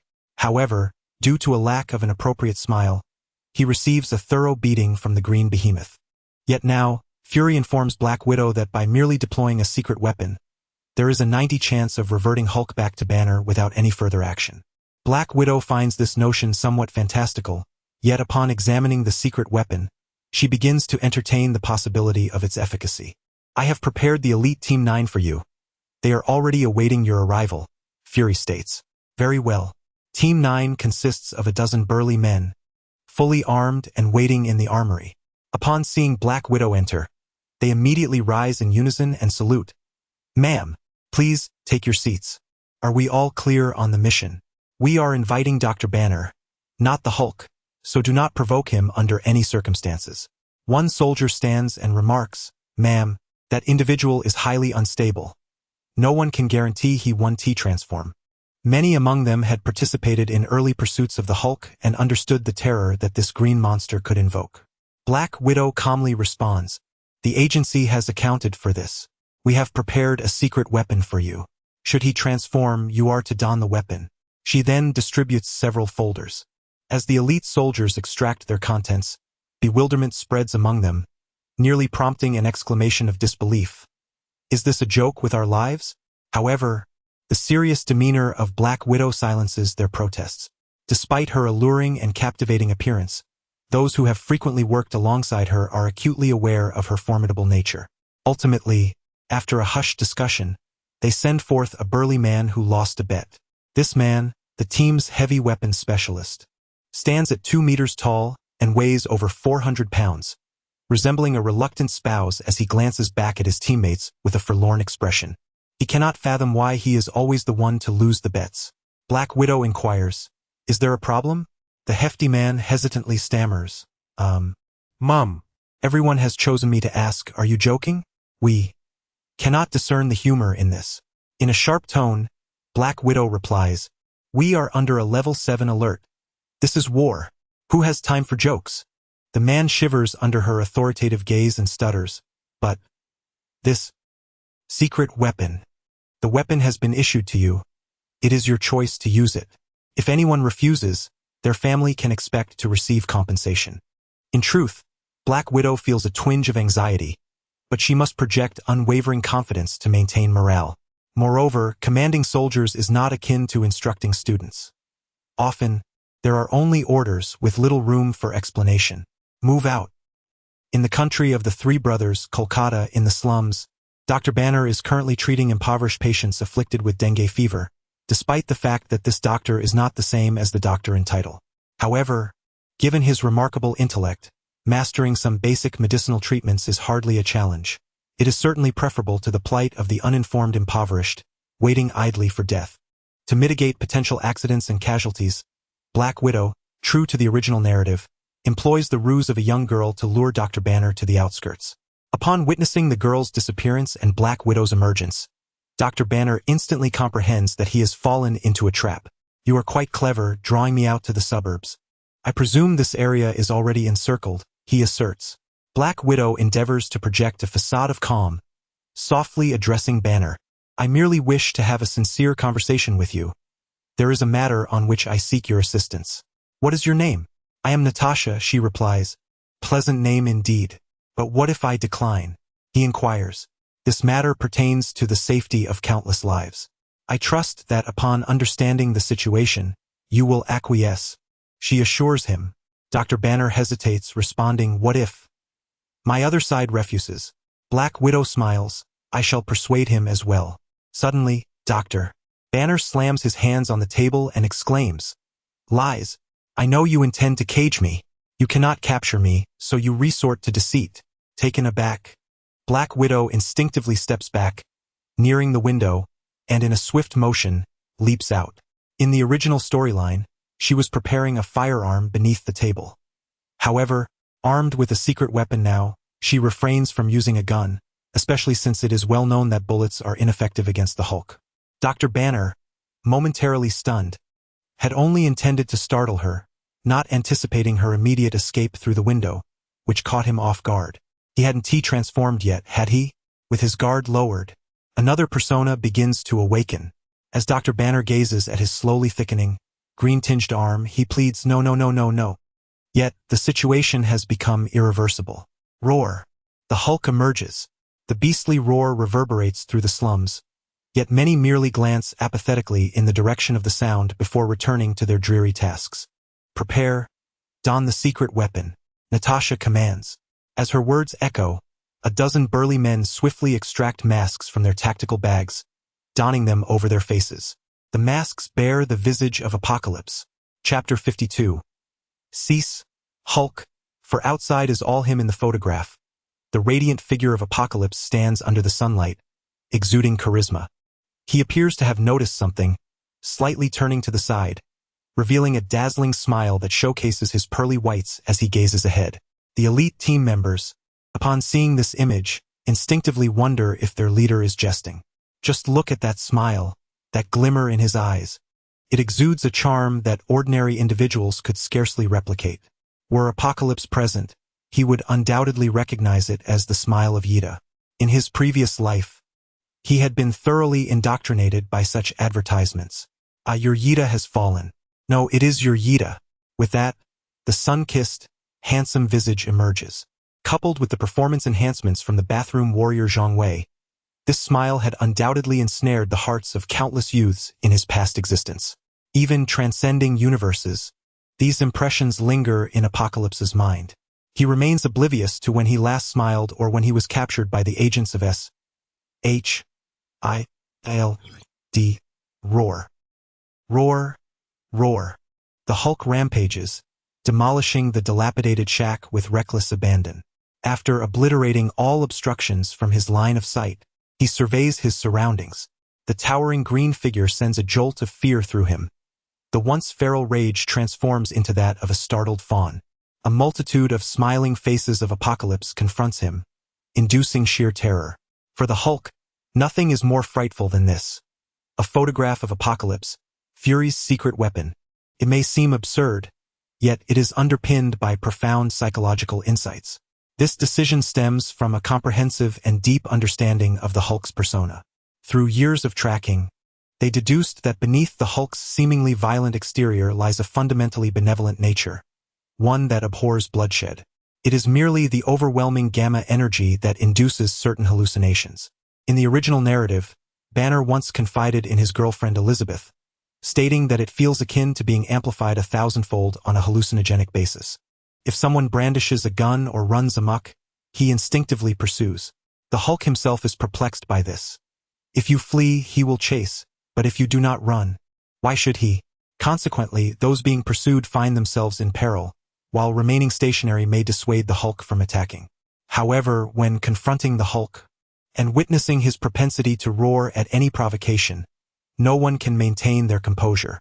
Furthermore, despite the Hulk's ferocity, psychologists have discerned that his personality resembles that of a 5- or 6-year-old child. If you cannot restrain him, he will only become more mischievous and unruly. Yet, if someone capable of containing him is present, he becomes submissive, wary of mischief. In the original storyline, the Hulk was felled by Thanos' martial prowess, leaving him psychologically scarred. Later, when his participation in battle was required, the Hulk persona hesitated to emerge, even in the absence of Thanos. During the climactic battle on the streets of New York, Apocalypse himself had beaten the Hulk to a pulp, instilling profound fear. If fear were the sole factor, Fury would not have dared send Black Widow with the photograph. Alas, Apocalypse had once saved his girlfriend, establishing an instinctive bond with him. Roar. My friend. No. I cannot fight. I am unable to. Roar. Under the intense hallucinogenic influence of gamma energy, the Hulk finds himself unable to distinguish between reality and illusion. Confronted by a dozen apocalypses, he is neither willing nor courageous enough to engage in battle. The members of the 9th Elite Squad, initially riddled with uncertainty, were unexpectedly reassured by this turn of events. They suddenly perceived the absurdity of their world. Why had they risked their lives for a resolution that could be achieved with a mere photograph? The colossal form of the Hulk huddled into a ball, resembling a distressed child, bewildered by the nightmare that enveloped him. I have committed no wrongdoing. Why am I plagued by such a dreadful dream? One of the squad members instinctively raised his weapon, inadvertently alerting the Hulk. Roar. The Black Widow swiftly positioned herself in front of the soldier, softly commanding, "Everyone, put down your weapons. Remain calm. Do not move." She then extended her hands in a gesture of reassurance, saying, "The sun has set, my friends. It is time for you to rest." Thud, thud. With each step, the Hulk's immense form loomed closer, casting a shadow over the Black Widow. Observing her well-defined physique, he curiously extended a finger, questioning, "You do not resemble a friend." The Black Widow steadied herself, knowing she must not falter. If she fell, the Hulk's instinctual fear of the weak would surely emerge. Secretly, she retrieved a recording device from behind her, pressing play. "Come find me once you revert to Banner. If you do not return to Banner, what will become of your girlfriend?" These were the final words spoken by Apocalypse during the Battle of New York. A surveillance recording device on the helicopter had captured the audio, initially faint but now restored to a volume comparable to that of an ordinary voice. Roar. Roar. The sound stirred the Hulk's memories, the haunting voice of Apocalypse resurfacing with terrifying clarity. The Hulk began to whirl, desperate to escape this nightmare, yet he was surrounded by the grinning visage of Apocalypse, feeling trapped despite his ability to leap dozens of kilometers. The voice echoed in his mind, "Revert to Banner. Revert to Banner. Revert to Banner." After a struggle, the Hulk's persona finally relented. His low growls gradually diminished to an inaudible whisper, his bones creaking as his form shrank, the vibrant green fading away until he transformed back into Dr. Banner. Awakening with a start, Dr. Banner opened his eyes to find a multitude of identical smiling faces staring back at him, nearly causing his heart to stop. Oh my goodness! If he had not just transformed, this fright would surely have triggered another change. One of the team approached, draping a blanket over Banner. The Black Widow remarked calmly, "We have persuaded the Hulk. Let us proceed." With no other option, Banner resigned himself to follow the Black Widow, knowing that without the Hulk, he could hardly contend with even an ordinary adversary. Meanwhile, Confusion lingered in his mind. What had just transpired? Observing the surrounding devastation, with buildings collapsed and the remnants of the Hulk's enormous footprints evident, he realized he had indeed transformed, yet it appeared no one had been harmed, a fact that brought him a measure of relief. Dr. Banner and the Hulk possess disparate memories that do not intertwine. On Sakaar, the Hulk has known Valkyrie for several years, yet upon reverting to Banner, neither recognizes the other, only feeling a vague sense of familiarity. Aboard a helicopter, members of the elite 9th Squad scrutinize a photograph repeatedly, struggling to discern any significance within it. One speculates that the figure depicted might be a deity, noting the individual's Eastern heritage. What of the East? Can one not be a deity? It is not that, but rather our Western disbelief. Without faith, there is no power. Another interjects, suggesting the peculiarity lies in the smile. Look, who among us can produce such a smile? Indeed, a dozen heavily armed men grimace at the photo, yet something essential eludes them. Is it the absence of a head toss, or is there something beyond? After a moment of laughter, one reflects, this smile is rather extraordinary. We find ourselves unable to replicate it. Precisely, another concurs.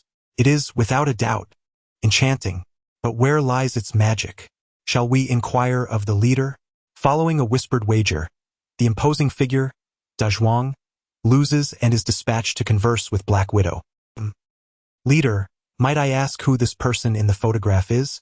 Unbeknownst to him, Black Widow takes great pride in her man's prowess, and since the photo has already been shared with the team, confidentiality becomes less of a concern. Thus, she reveals he is my partner. A collective gasp escapes the squad as they absorb this revelation. The formidable Black Widow, feared by many, has a partner, and her demeanor resembles that of a smitten young woman.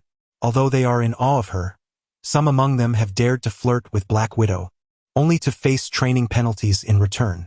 This incident only reinforces their belief in the smile's enchanting quality. Alas! Even the Hulk and our leader cannot resist the allure of that smile. Imagine if we could master it. We would be unstoppable in romance. One muses. Had we learned this smile sooner, perhaps the leader and I would have shared something already. During a task handover, other colleagues observe the most peculiar sight. The 9th Elite Squad, a dozen men with bizarre smiles, grinning at anyone they encounter, particularly the women. Black Widow, having arranged for Dr. Banner, is yet to rest when news arrives. H.I.L.D. has located Loki. More precisely, Loki has deliberately allowed them to discover his whereabouts. Chapter 53. Grief upon his arrival on Earth, Loki succumbed to darkness, corrupting a number of individuals, including Hawkeye, to further his sinister agenda. He emerged in various cities, unleashing his pent-up rage. From the moment his father chose to save that Earthling, Loki harbored an unrelenting hatred for the planet. Even without Thanos' instigation, he would have orchestrated chaos here in due time. In the original narrative, he made a singular public appearance at a concert, feigning defeat before allowing himself to be captured. However, this time he chose not to conceal his presence. Directly manifesting in multiple locations, he brandished his dagger-like scepter, utilizing the embedded Mind Stone to corrupt everyone present. It was evident that Loki had no need for these mortals. He sought their vengeance upon other Earthlings. The corrupted individuals, devoid of moral compass, exhibited a terrifying lack of fear, rendering them more horrifying than criminals. In a brief span, crime rates surged across numerous European cities, plunging them into chaos. Black Widow arrived in the conference room, where Director Fury and Agent Hill awaited her, accompanied by several technicians poised for instructions. Fury approached her, his tone grave. "Natasha, prepare yourself for what you are about to witness." Black Widow furrowed her brow in confusion. Why would she need to brace herself for a video? Was it gruesome? Those in their line of work were no strangers to bloodshed, and the notion of preparing psychologically seemed absurd. Nonetheless, adhering to Fury's request, Black Widow nodded in acquiescence. "Let us proceed," Fury commanded, prompting the technicians to play a video on the holographic screen. The footage displayed Loki in the midst of robbing a precious metals bank, standing defiantly in the center of the hall as he delivered his speech. "In the name of divinity, I command you, Kneel. Once you kneel, does the world not become clearer? Ah! Such is human nature, yearning for conquest, submitting to the powerful. You feign a desire for freedom, yet inwardly dread shattering the constraints of your existence, leading monotonous lives that rot and decay. You chase power and desire, merely seeking validation from others. How utterly repugnant is this existence! I, Loki, the god of mischief, in the name of divinity, grant you true freedom. With a flourish of his scepter, a radiant light enveloped the gathered crowd. In an instant, their eyes turned pitch black, resembling two gaping voids, before they numbly turned and departed. Subsequently, this throng ignited an unprecedented wave of crime throughout the city. Murders ensued, buildings were set ablaze, and the air was filled with screams. In the final frames of the footage, Loki glanced at the surveillance cameras, a wicked smile playing upon his lips as he vanished into thin air. It was evident he had intentionally left these images behind, indifferent to whether others recognized his presence. He identified himself as Loki, the god of mischief. Black Widow's complexion drained of color. She stepped forward, pushing aside a technician to operate the computer herself, opening a file video. This footage was captured by Coulson during the battle in a western town. Black Widow fast-forwarded until she reached the moment Thor approached the destroyer. Loki, I know you are watching me. Is this what you truly desire? The massacre of innocents serves no purpose for you. If you must kill, then take my life. Otherwise, when I return to Asgard, I shall deliver a severe reckoning. Dear brother, at this juncture, the Black Widow's countenance drained of color, her stability faltering. Agent Hill hastily stepped forward to support her. Fury remarked, Natasha, I fear that Apocalypse will never return. I understand your grief, but we require you to remain rational and not act impulsively. The crisis facing Earth is far from over. The Black Widow's eyes were void of life, her spirit seemingly extinguished, her voice as frigid as iron. I shall not act impulsively. My husband, with such immense power, could not vanquish him, and I shall not meet my end in vain. I will exhaust all means and strength to extract his heart. With that, she staggered slightly and turned to depart. Fury gestured for Agent Hill to follow her. With Hawkeye, her closest ally, having succumbed to darkness, the Black Widow found herself isolated within SHIELD, leaving only Hill, a fellow woman, to temporarily watch over her. The recent two videos, according to SHIELD's deductions, had already indicated that Thor and Apocalypse had failed. It was no wonder there had been no news for over 2 years. From Thor's enraged shout, it was clear that he had clashed with the god of mischief, Loki. This was a matter of deep enmity. Otherwise, he would not have sent puppets to pursue them to Earth, striking with ruthless intent. This implied that Thor and Apocalypse's journey to Asgard would inevitably conclude with the demise of one party. Now, with Thor, Apocalypse, and others silent for 2 years, Loki, their adversary, brazenly roamed Earth, unrestrained. The outcome was evident. According to Fury's analysis, Thor and Apocalypse were inherently the disadvantaged side. Otherwise, how could Thor have been cast down to Earth previously? Entering Asgard, the realm of the gods, facing divine beings, though Apocalypse was formidable, the odds were not in his favor. Indeed, failure had ensued. Fury sighed, for now Loki began to harvest Earth in the manner of a victor. It was hardly surprising that Fury and the others harbored such thoughts. With the vastness of the universe separating them, information was scarce. The current reasoning was undoubtedly the most plausible. Who could have anticipated that the victorious Thor and Apocalypse were ensnared in Asgard due to the rupture of the Bifrost? Unable to return? Meanwhile, the defeated Loki had not perished, but instead opened a passage from another cosmic realm, arriving on Earth faster than they could. Loki had rightly surmised that the Bifrost would not be mended swiftly, hence his audacity, further creating an illusion of triumph. After 2 arduous years of waiting, to arrive at such a conclusion left the Black Widow in a state of desolation. She believed her heart had long since perished, remaining in SHIELD, merely to seek a semblance of home. Unexpectedly, during a mission, encountering Apocalypse reignited the flickering warmth within her icy heart. She even began to explore advanced treatment options, dreaming of the day she might bear children. Had one never encountered apocalypse, nor felt the flicker of hope ignite within, Loki would merely be a formidable invader. Yet now, he has stripped away all that I cherished and all semblance of hope. In her profound sorrow, Black Widow has not succumbed to despair. Rather, she has grown colder than ever before. Sighing, Fury lamented, I must once again embrace the role of the villain. With that, he dispatched the 2 video segments to Iron Man Tony. I implore you to maintain your composure after viewing these videos. The Earth is in dire need of you. The videos were swiftly consumed, and with his unparalleled intellect, Iron Man grasped the situation immediately. The enigmatic man who had once delivered food during his darkest hours, rescuing him time and again from peril, and who had consistently demanded nothing in return, had perished in a foreign realm? Had he truly vanished from his world?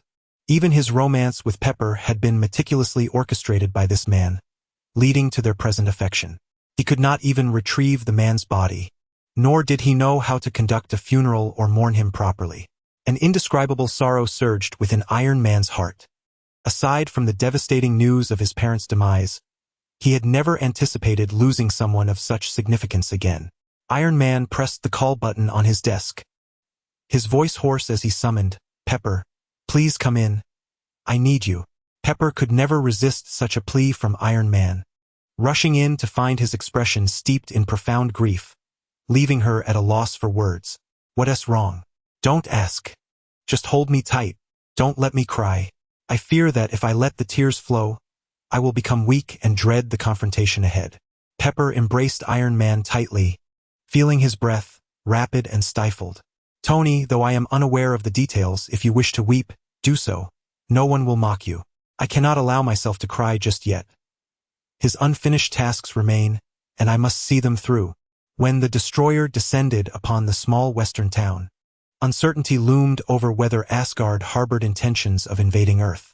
Yet, objectively, it posed a grave threat to the safety of its inhabitants. Were it not for Apocalypse, countless lives would have been lost. In both public and private regards, Apocalypse's engagement with Asgard was a protective measure for Earth. Time passed, and eventually, Iron Man's breathing steadied. Thank you. I am all right now. His countenance was grave, eyes bloodshot, causing Pepper's heart to race. Gently, he pushed her aside, declaring, I must step out for a moment. With resolve, he strode towards the lab where his suit was kept. Where are you going? To slay a god. Chapter 54. The Avengers. Fury sat at his desk, opening a confidential document titled The Avengers Initiative. This document had been established during the last century, shortly after Captain Marvel's departure. Had observed a growing number of extraterrestrial civilizations, with increasingly formidable beings descending upon Earth, treating it with utter disregard, engaging in battles, and even committing mass slaughter. Fury realized that conventional weaponry and combat philosophies were insufficient to confront these formidable foes. Only through strength could they repel the extraterrestrial threats and retaliate, ensuring that Earth would not be underestimated. This was the essence of the Avengers Initiative, named after a fighter jet belonging to Captain Marvel. The document simply listed several names: Captain Marvel, Carol Danvers; Captain America, Steve Rogers; Iron Man, Tony Stark; Hulk, Bruce Banner; Hawkeye, Clint Barton; Black Widow, Natasha Romanoff; War Machine, Colonel James Rhodes; and the Eastern figure, Tang Tianchi. These names were subject to change based on evolving circumstances. Fury's finger hovered heavily over the delete key as he meticulously erased the name Tang Tianchi. He then retrieved an unassuming pager, upon which a gold-red emblem appeared, featuring a golden star flanked by abstract red wings. This was the intergalactic pager that Captain Marvel had entrusted to Fury.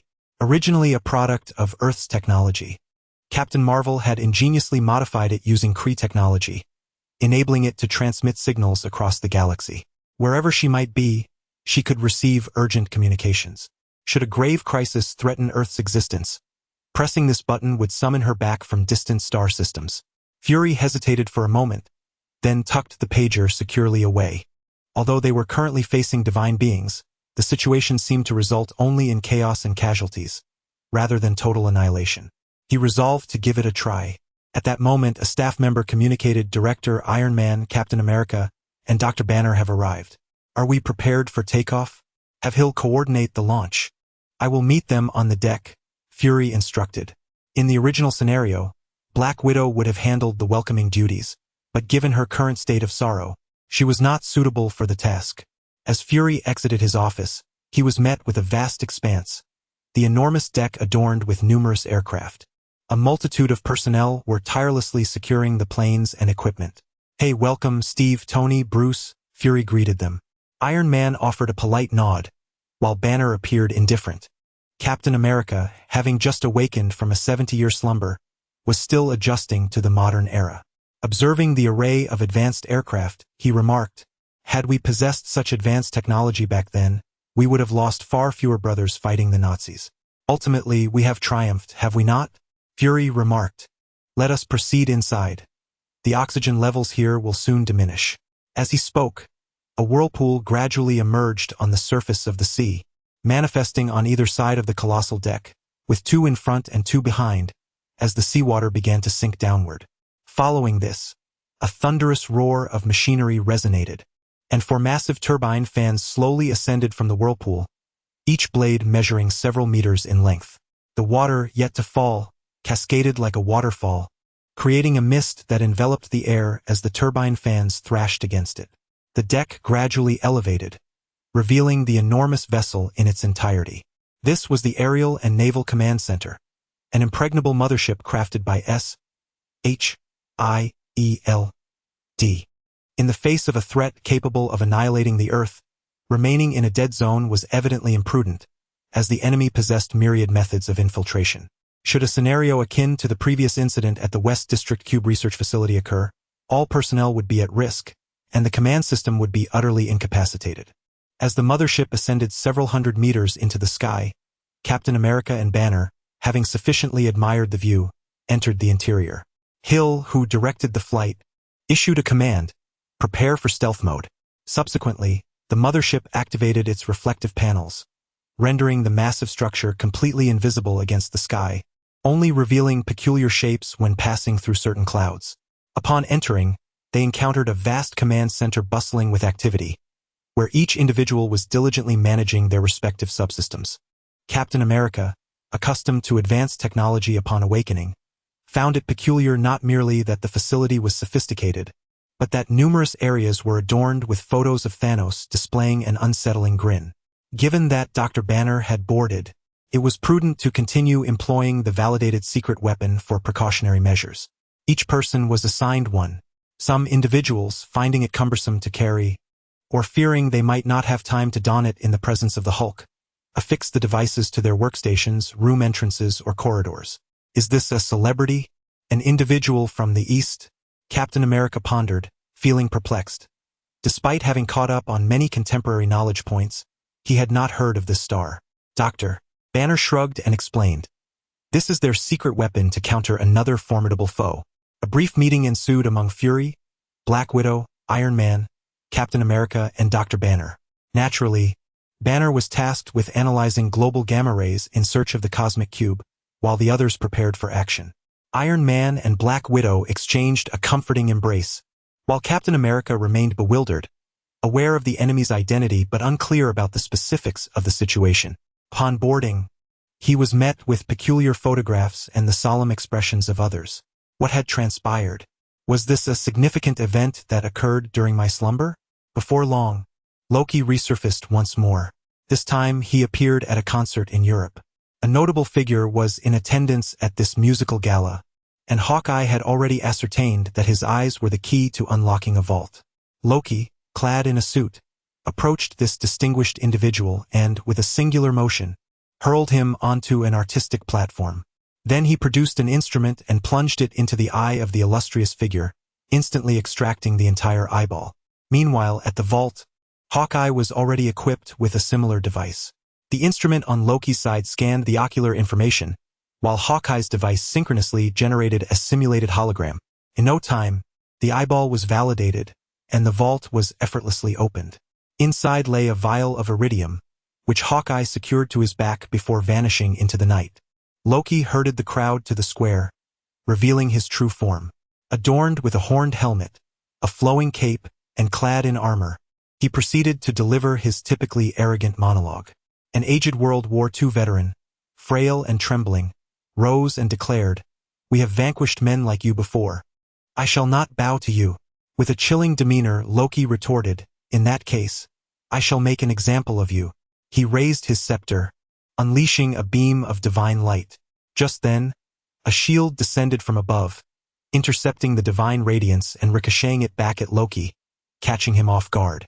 The newcomer, of course, was Captain America. Upon recognizing Captain America's silhouette, Loki couldn't help but mock.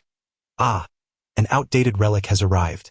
At that moment, Captain America was still clad in his old-fashioned combat uniform, particularly the mask that obscured his eyes and hair, appearing somewhat foolish in the modern era. Yet Captain America remained unfazed, calmly stating, "As long as it is to protect the people, veterans never go out of style." With that, he charged forward. The surrounding crowd screamed and scattered.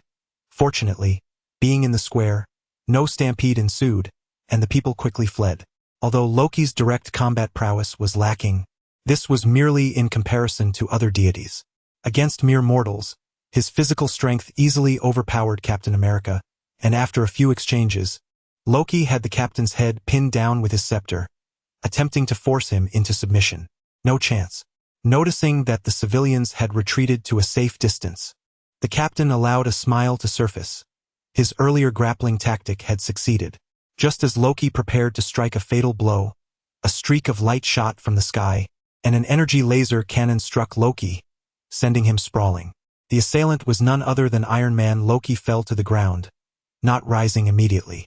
According to his plan, he intended to feign capture after a few skirmishes, then locate the aerial mothership to obliterate the Earth's command center in one fell swoop.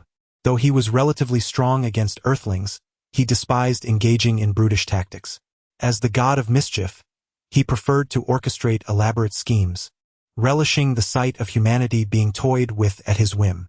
In the original narrative, Iron Man and Captain America indeed did as he wished, taking him aboard their aircraft, back to the mothership.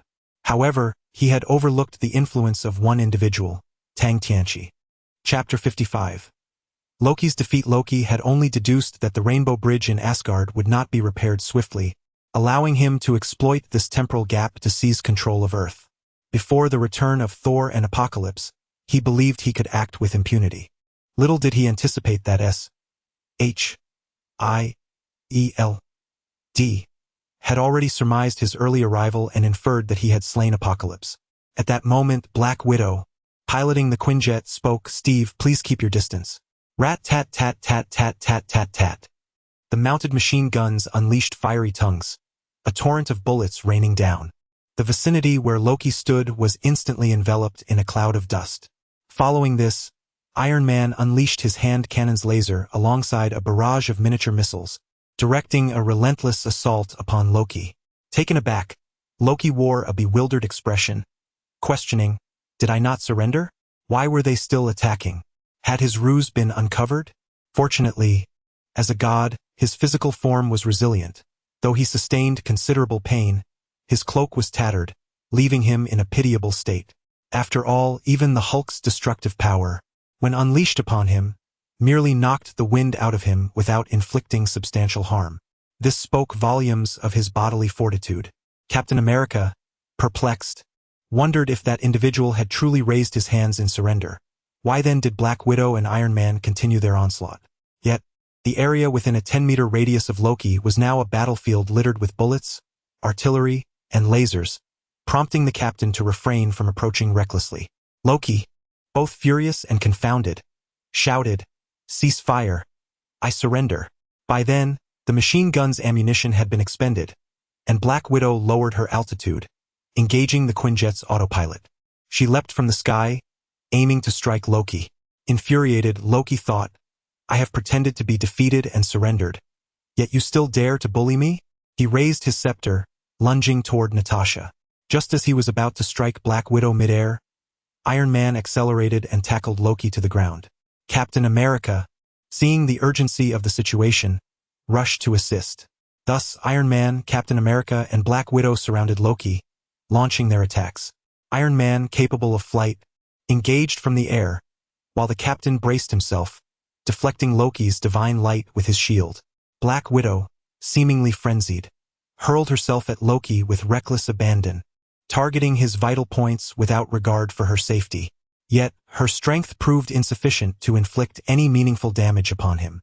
Fortunately, with Iron Man and Captain America's coordinated defense, he remained largely unscathed. As they fought, Captain America shouted, "Hey, Loki! Did you not claim you surrendered? Why do you still fight back?" Loki retorted, "I have proclaimed my surrender. Why do you persist in attacking?" The captain replied, "If you do not retaliate, we shall cease our assault." "Bah! I would be foolish to trust you. If you refrain from striking, I shall not retaliate. You have surrendered, yet you must first refrain from attacking. You are despicable. You must not strike first." "I have surrendered. You are despicable." In that moment, a verbal stalemate ensued, each party trapped in a cyclical argument, with neither side able to claim victory in the skirmish. Loki found the humans of Earth truly incomprehensible. His usual cunning and deceitful tactics had utterly failed against these three simpletons. Throughout his life, he had deceived and betrayed countless beings, often with great success. His previous deceptions against Thor and the Frost Giant King were noteworthy, and even in the original narrative yet to unfold, he had managed to gain the trust of the Dark Elves and Thanos through similar ruses. It was only in the case of Thanos, where the disparity in strength was insurmountable, that his plans faltered. To his astonishment, his first attempt at betrayal on Earth ended in failure, as they blatantly disregarded him. The frustration he felt was palpable. Raising his hands would only invite punishment, yet fighting back would still lead to blows. Such violence was unbecoming of the god of mischief. At that moment, Loki found himself engaged in a fierce exchange with Iron Man and his companions, an authentic confrontation rather than mere pretense. His direct combat prowess was limited. He might struggle against Iron Man alone, let alone with Captain America and Black Widow joining the fray. Fortunately, his divine form was robust enough to withstand the onslaught, though his injuries continued to accumulate without significant consequence. Realizing this could not continue, Loki seized an opportunity and absorbed a blow from Captain America's shield to his face, retaliating with a burst of divine energy directed at Black Widow's abdomen. The divine light pierced through her, leaving a gaping wound the size of a bowl, nearly severing her in two as she collapsed to the ground. "Natasha!" Captain America exclaimed in shock, halting his assault to check on her. Iron Man coldly remarked, "You needn't concern yourself with her. Continue the fight and don't let Loki escape." Captain America retorted angrily, "Do you have no humanity to neglect a comrade?" Iron Man continued his assault, muttering, "Humph. Antiquated fool." Kneeling beside Black Widow, Captain America grasped her hand, saying, "Natasha, you must hold on." He knew the severity of her injuries meant her chances of survival were slim, but he was at a loss for words beyond offering comfort. Reflecting on his valor during World War II, where he saved countless comrades, he was haunted by the many who had perished by his side. Overcome with sorrow, he felt as if he had returned to that era, gripping Black Widow's hand tightly. "Why you?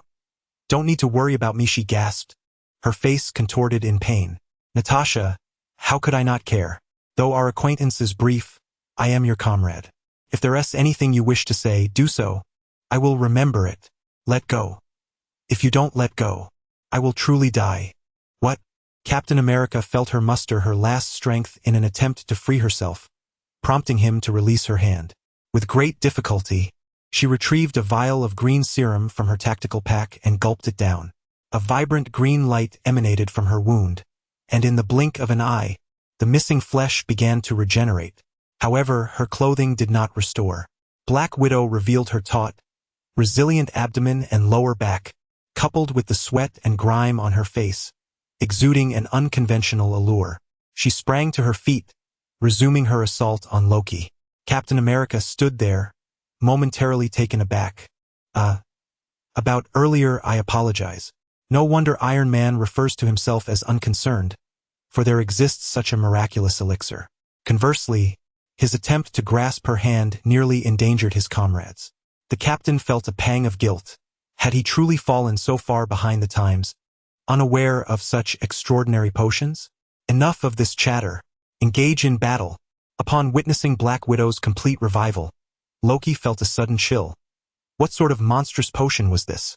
With such capabilities, what chance did he have in combat? If this continued, injuring them would merely lead to their swift recovery, while his own wounds would accumulate, potentially leading to his downfall. Contemplating this, Loki resolved to disengage from the fight. In a flash, he conjured a multitude of illusions of himself, simultaneously fleeing in all directions.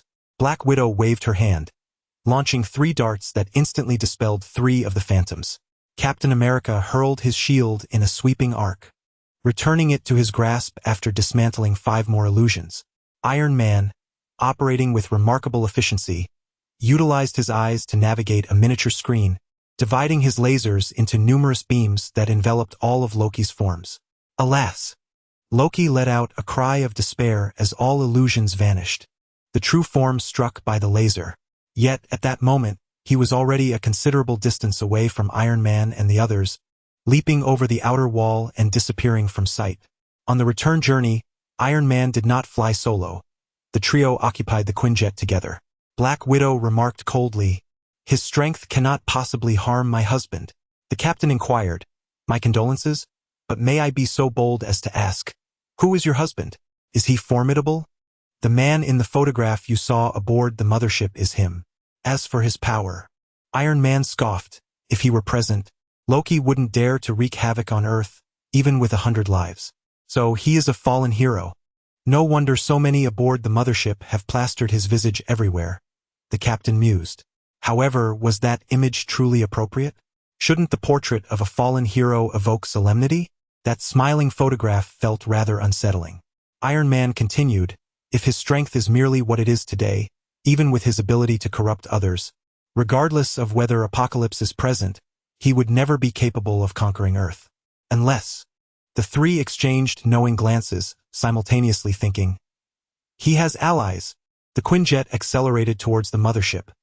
They intended to confer with the director and discern Loki's true scheme. According to the original narrative, Loki was meant to feign surrender aboard this aircraft, but due to Apocalypse's insidious influence, the timeline here had already deviated significantly. In an unknown realm of time, the Time Variance Authority monitored the sacred timeline, noting the emergence of an additional branch, leading to a sense of overwhelming frustration. The mysterious man, deemed a rogue by the timekeepers, had severely disrupted Earth's timeline, even from the far reaches of the cosmos.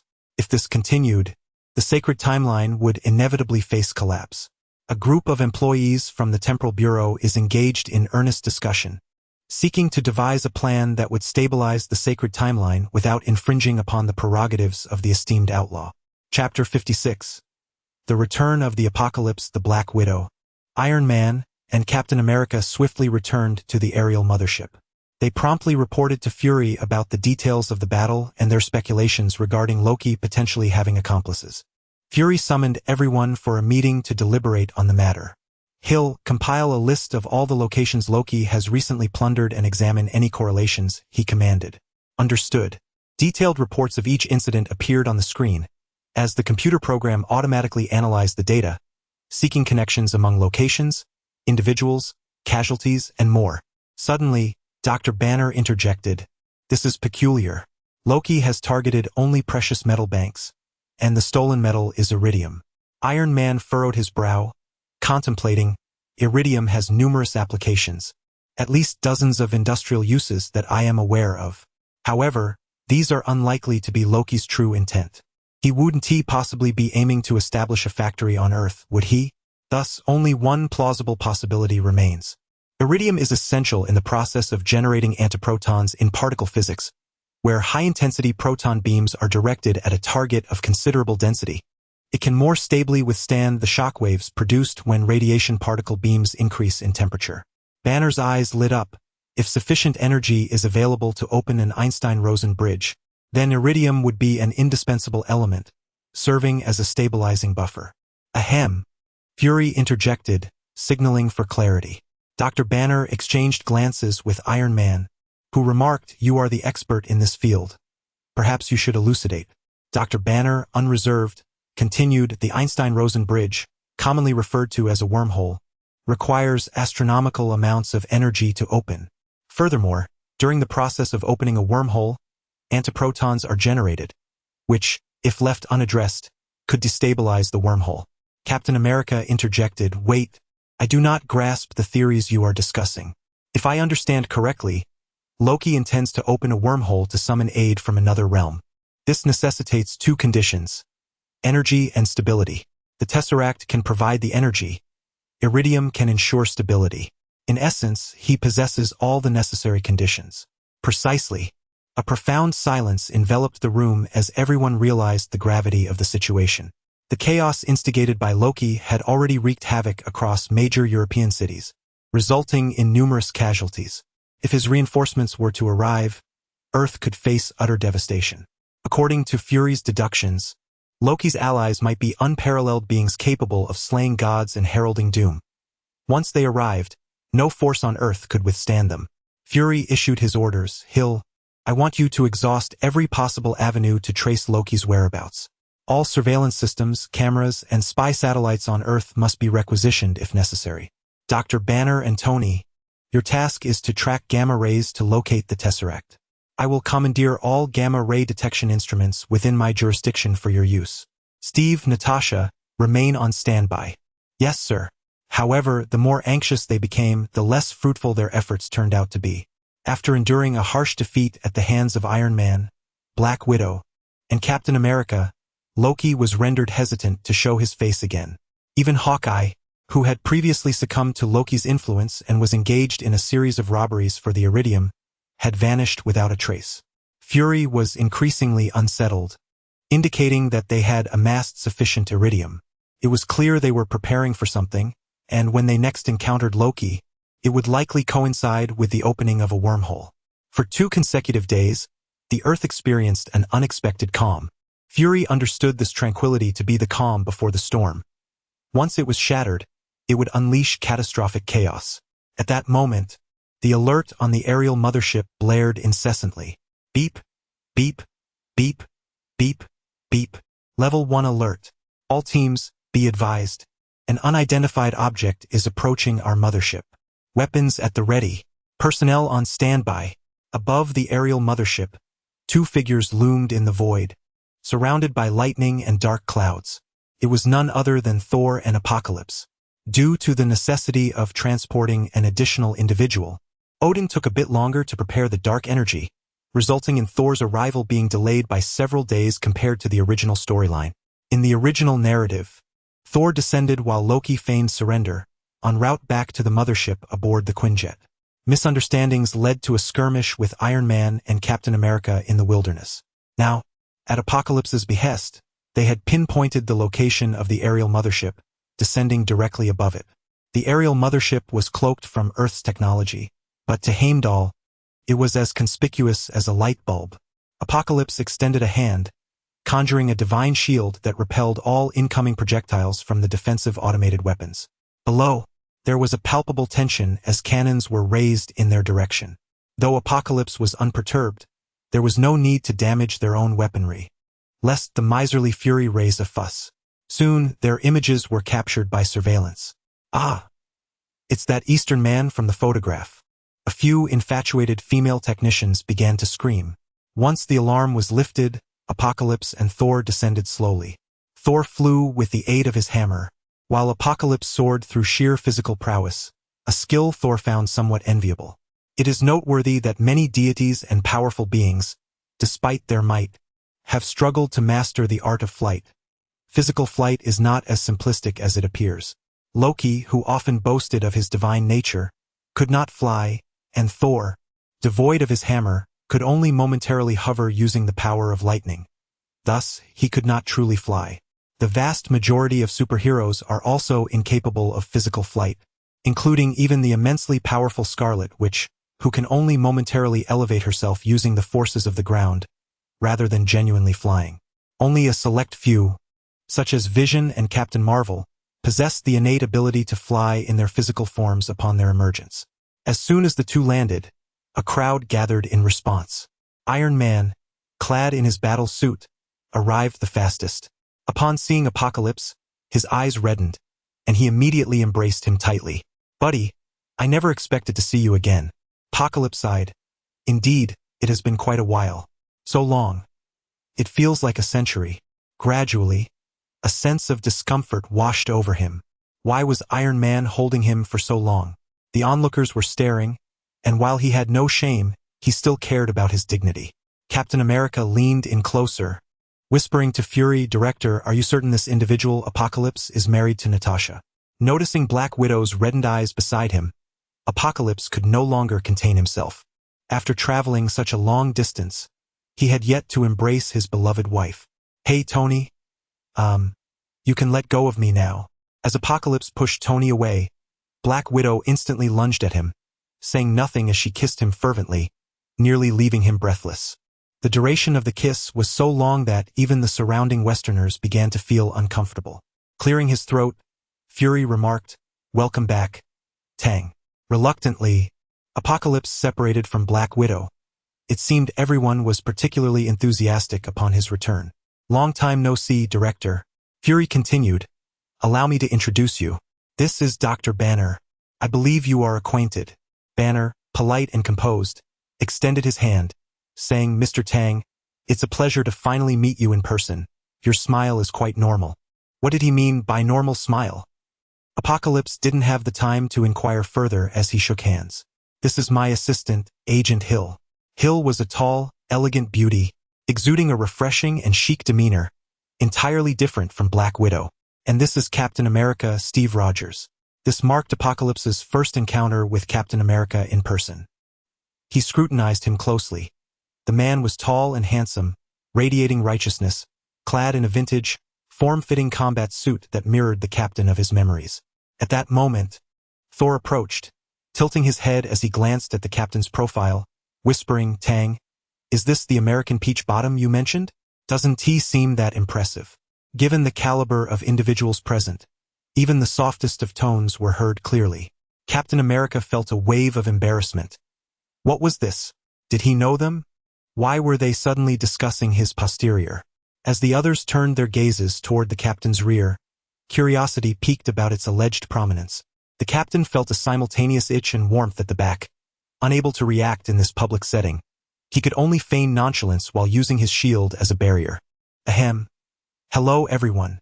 Stepping a few paces away from Thor, Apocalypse greeted the crowd. "I'm not very familiar with this fellow." Upon entering the premises, he noticed his likeness plastered everywhere, with some photographs adorned with small flowers. This baffled Apocalypse. Wasn't his information supposed to be confidential? Or had he inadvertently traversed a different timeline while journeying through the cosmos? Thor, with envy, remarked, "Tang, I didn't realize you were so popular on Earth. I have no such accolades in Asgard." He then turned to Agent Hill and inquired, "Hey, beautiful, may I ask who is responsible for these photographs? The Prince of Asgard and the God of Thunder might consider sharing my photograph as well." Hill cast a glance at him and remarked, "Everyone believes that Mr. Tang has passed away, and the photograph serves as a memorial to him. Are you certain you wish to display it?" "Well, it is not entirely out of the question." Once both sides exchanged intelligence, all uncertainties were ultimately resolved.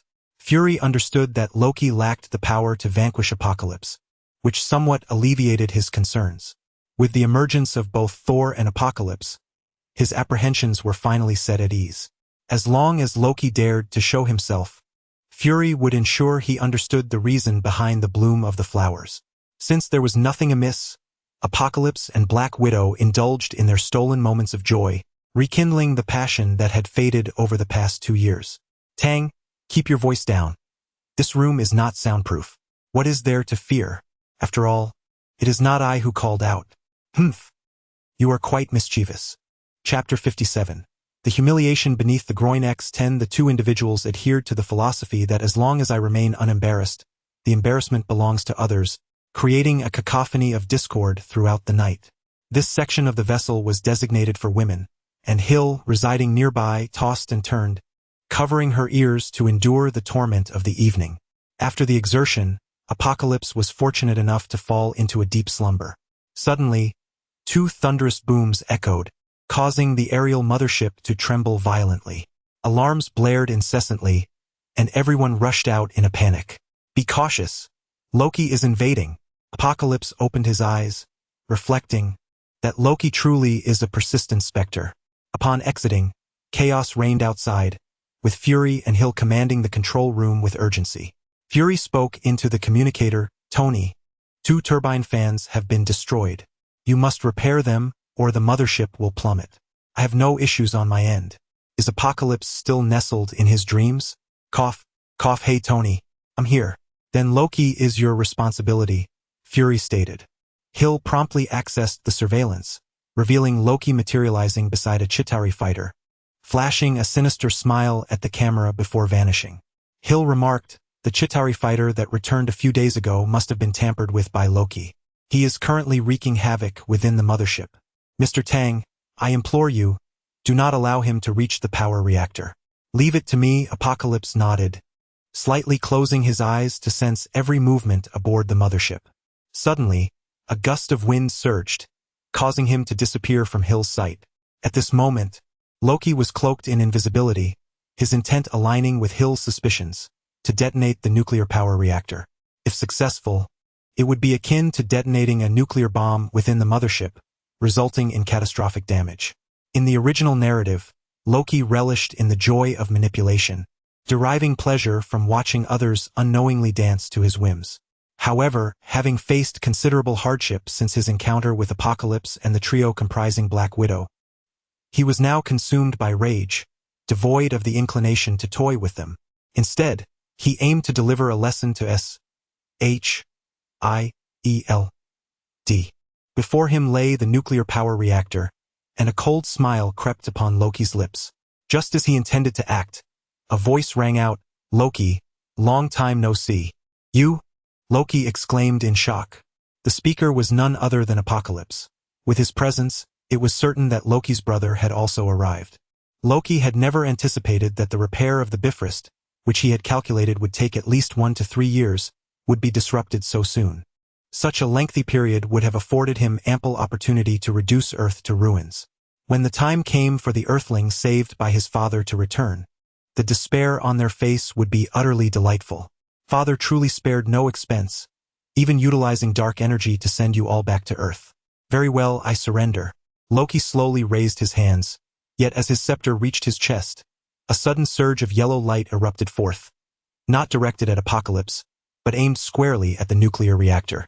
A faint smirk of triumph curled at Loki's lips as he contemplated the searing temperatures at the core of a nuclear explosion, capable of melting any substance into fundamental particles, regardless of one's prowess.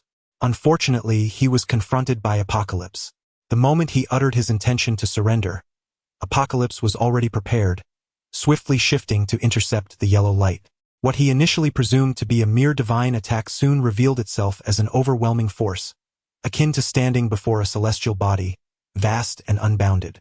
Caught off guard, Apocalypse skidded across the hard alloy floor, etching 2 long grooves until his back pressed against the nuclear reactor, finally coming to a halt. "This is not your power," he thought, having endured the eternal flames trials, his divine form now perfected after 2 years of rigorous training, exponentially more formidable than before. Even if Loki had made progress, could not have been so exaggerated. As Apocalypse glanced at Loki, he noticed the light emanating from Loki's scepter had dimmed. The chamber housing the Mind Stone lay hollow. So it was the power of the Mind Stone. While not renowned for its destructive capability, being an infinity stone, even a fraction of its strength wielded by Loki proved formidable. Had it been Thor attempting to thwart him instead, Loki may have indeed succeeded. However, given the void in his scepter, it was evident he had only borrowed that power without transporting its essence. Truly, the god of mischief exhibited remarkable caution. Loki laughed heartily. "Let us do this again and see if you can withstand it." No sooner had he spoken than another beam of yellow light shot forth, and he suddenly transformed into a multitude of figures, scattering into the surrounding corridors. With a casual gesture, Apocalypse dispersed the yellow light, recognizing it as merely an illusion of Loki's divine power, not the genuine strength of the Mind Stone, which he had already sensed. Observing the multiple fleeing manifestations of Loki, Apocalypse chose not to pursue any single one, instead reaching forward into the void. A humanoid form gradually materialized from the air, undoubtedly Loki himself. A few days prior, during his encounter with Black Widow and her companions, Loki had suffered significant losses while trying to escape. This time, He had learned from his mistakes, creating multiple avatars while rendering his true self invisible. Yet, to his dismay, Apocalypse saw through the ruse and apprehended him effortlessly. Loki felt a surge of despair. Why had he never triumphed over Earthlings? From the moment he sent the destroyer down, to his father choosing to save Earth rather than himself, and every subsequent scheme, escape, or sabotage of the celestial mothership had ended in failure. As Apocalypse regarded Loki, a lethal intent flickered in his eyes. Throughout their encounters, Loki had consistently engaged in nefarious deeds, and the number of Earthlings who had perished by his hand was incalculable. Why not eliminate him now? After all, he had no fear of altering the timeline. As he prepared to strike, Loki seemed to sense the impending doom, exclaiming, "I am Thor's brother, one must concede." Loki possessed a profound understanding of human nature. Hearing this, Apocalypse sighed inwardly. The god of thunder regarded him as kin, and Asgard had named him Prince, refining his body through the eternal flame, a relationship, albeit tinged with self-interest, that bore tangible benefits. To act rashly and slaughter a family member without having repaid such a debt would indeed be indefensible. Especially Thor, who continues to regard Loki as his brother. Now that he has captured him, it is likely that Loki can no longer incite the battle in New York. First, Thor will take him up and inquire further. Thus, a surge of divine power immobilized Loki, lifting him onto the deck as one might a small chick. At this moment, the other factions had nearly resolved their own matters. Any minor adversaries were naturally dealt with by the protective forces aboard the mothership. Due to Loki's deliberate sabotage this time, one additional engine was destroyed compared to the original plot, drawing the attention of Thor, Iron Man, and Captain America. As for Hawkeye, he was currently being restrained by Black Widow, who was out of breath. Hawkeye's strength primarily lay in his archery. In close combat, he was inferior to the modified Black Widow. Whether in the original storyline or now, he was undeniably defeated by her. Casting Loki onto the deck, Apocalypse approached, taking over Hawkeye and stating to Black Widow, "You take a moment to rest. I will handle Barton." With that, he lightly pressed his finger against Hawkeye's forehead, a trickle of divine energy seeping in. The influence of the Mind Stone over Hawkeye was feeble, a stark contrast to the overwhelming force encountered during the recent nuclear reactor battle, yet this energy coiled around his mind, compelling Apocalypse to proceed with utmost caution. Before long, Hawkeye's darkened eyes returned to normal, his consciousness restored. "Thank you. You're welcome," replied Black Widow, supporting him. "Barton, do you remember what happened?" Hawkeye nodded. "I recall everything. It seems I harmed quite a few people." Apocalypse reassured him, "You need not feel guilty about that. You were under the control of the Mind Stone. These transgressions should not be attributed to you. The true culprit lies over there." At this moment, with various issues resolved, Thor, Iron Man, Captain America, Fury, Hill, and others gathered around, scrutinizing Loki. Fury, alarmed, realized that had it not been for Apocalypse's timely return, the mothership would have certainly faced destruction, and all would have perished in a nuclear explosion. The god of mischief remained the same, and although he had not ascended to the mothership through subterfuge, he had nonetheless left his mark on the Quinjet. Thor exclaimed sternly, "Loki, you are truly reckless. What right do you have to lecture me?" Loki grimly smiled. "Father would rather save that Earthling than come to my aid.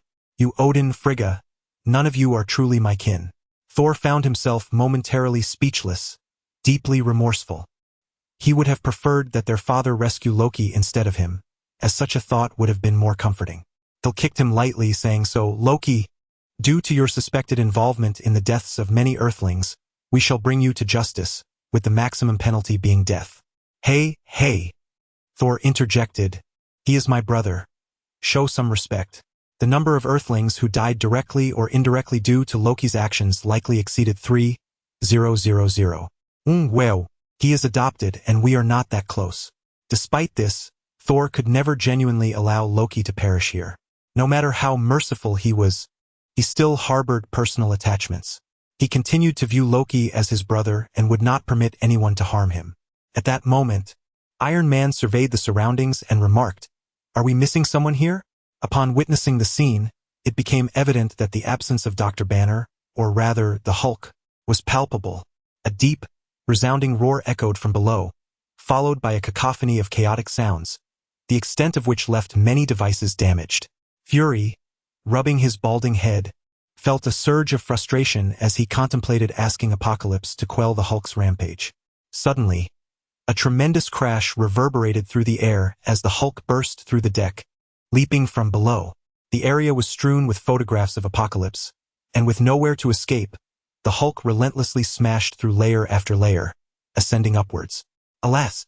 Loki let out a strangled cry, having found himself directly beneath the Hulk's landing spot.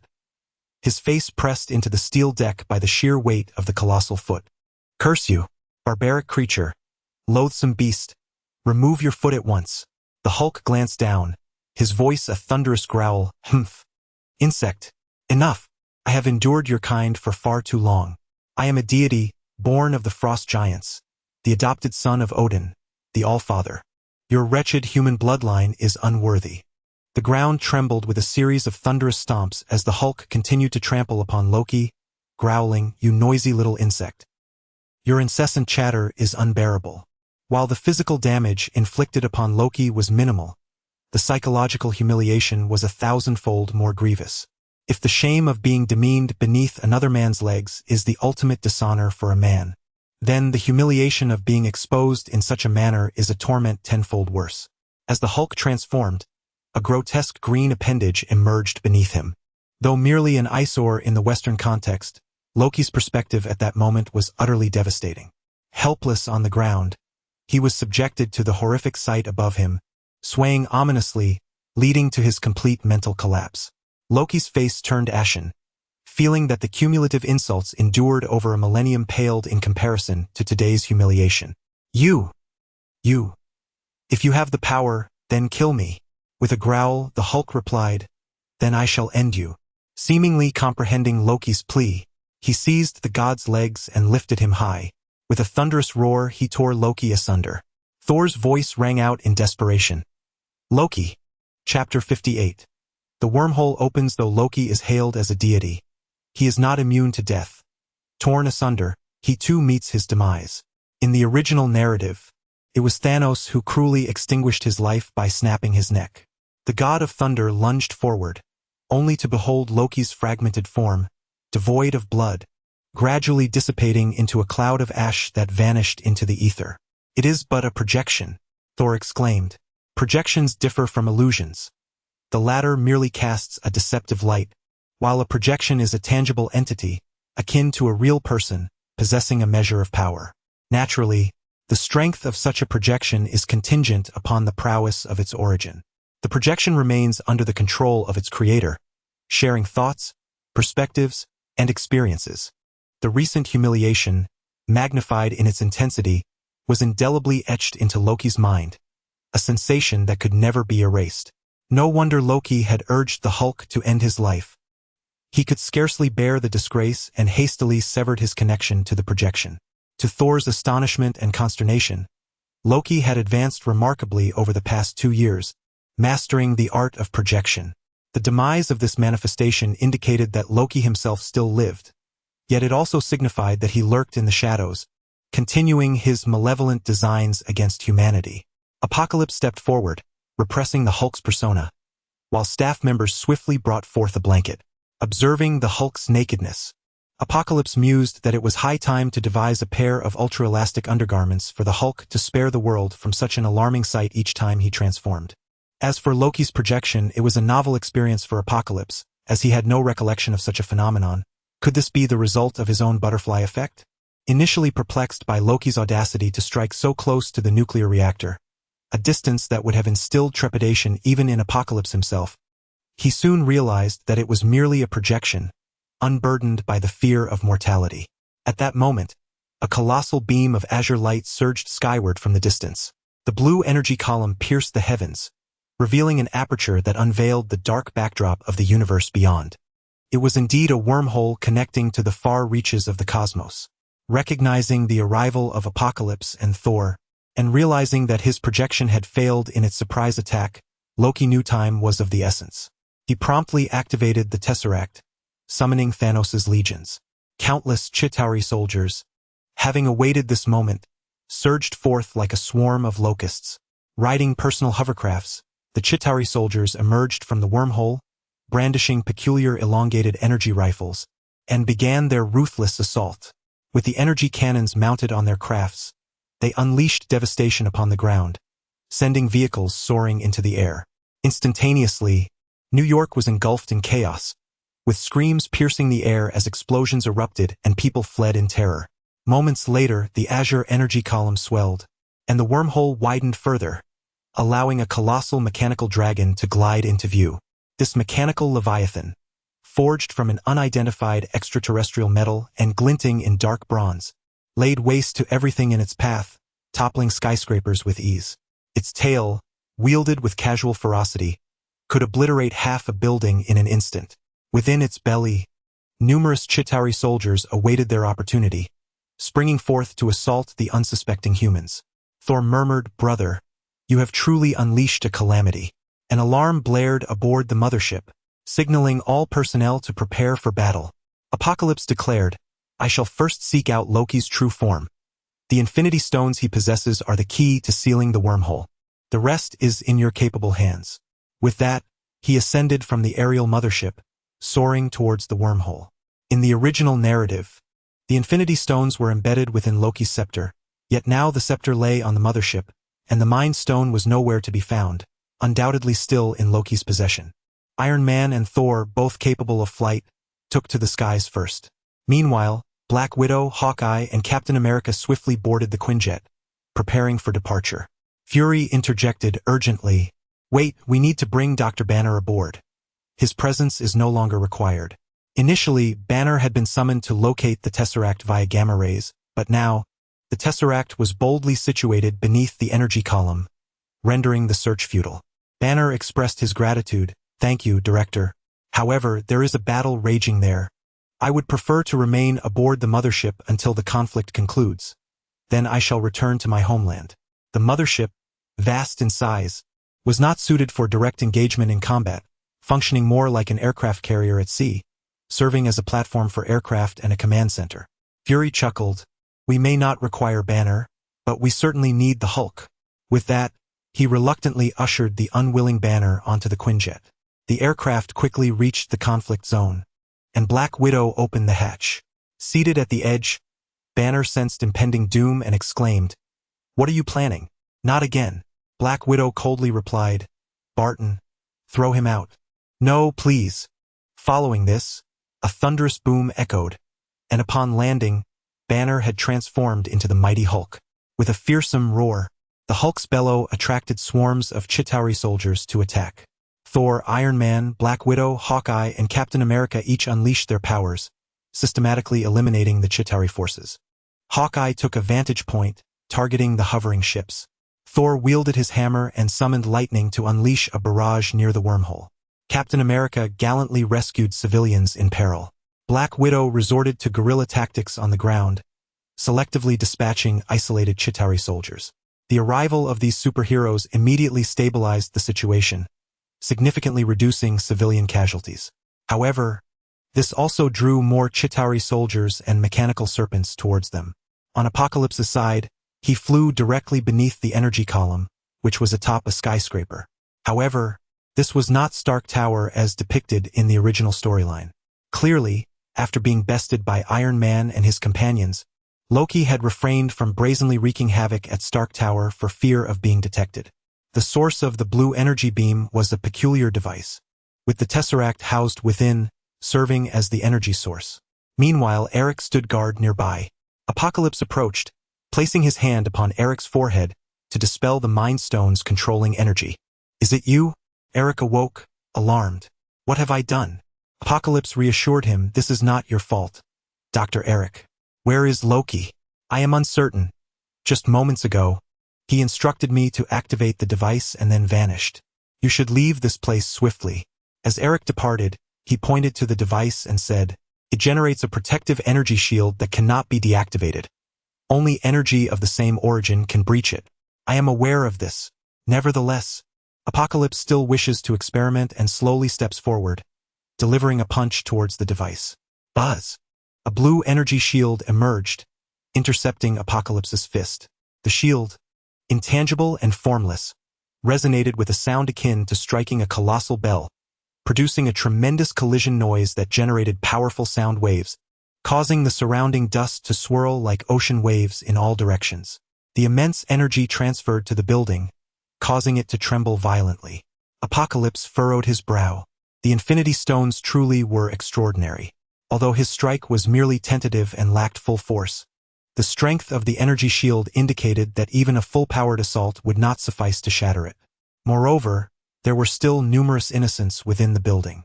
Another punch without breaching the shield would likely result in the structure's collapse. It seems that a visit to Loki is imperative. At this moment, Loki had shed the arrogance he once exhibited in the original narrative. Upon seeing Apocalypse's arrival, he had likely hidden himself away. However, Apocalypse was certain that Loki was somewhere near the energy pillar. With his twisted psyche, he would undoubtedly want to witness it all firsthand, to hear the wails of the people and to see the earth in ruin, for that would bring him joy. Chapter 59.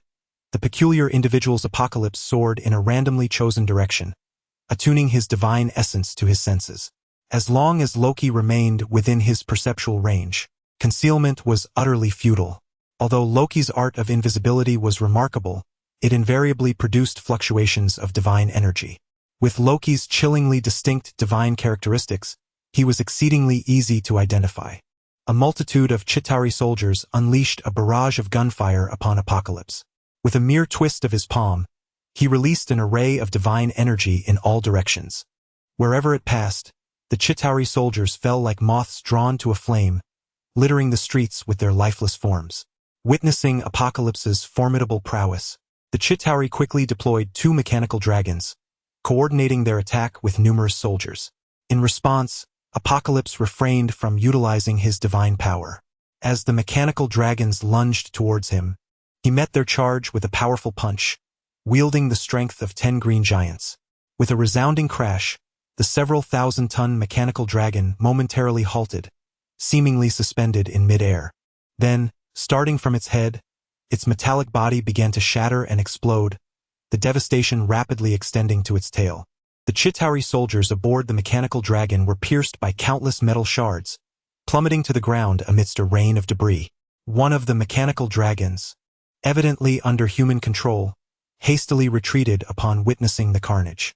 Yet, having arrived, Apocalypse was determined not to let it escape. Accelerating, he swiftly reached the dragon's tail.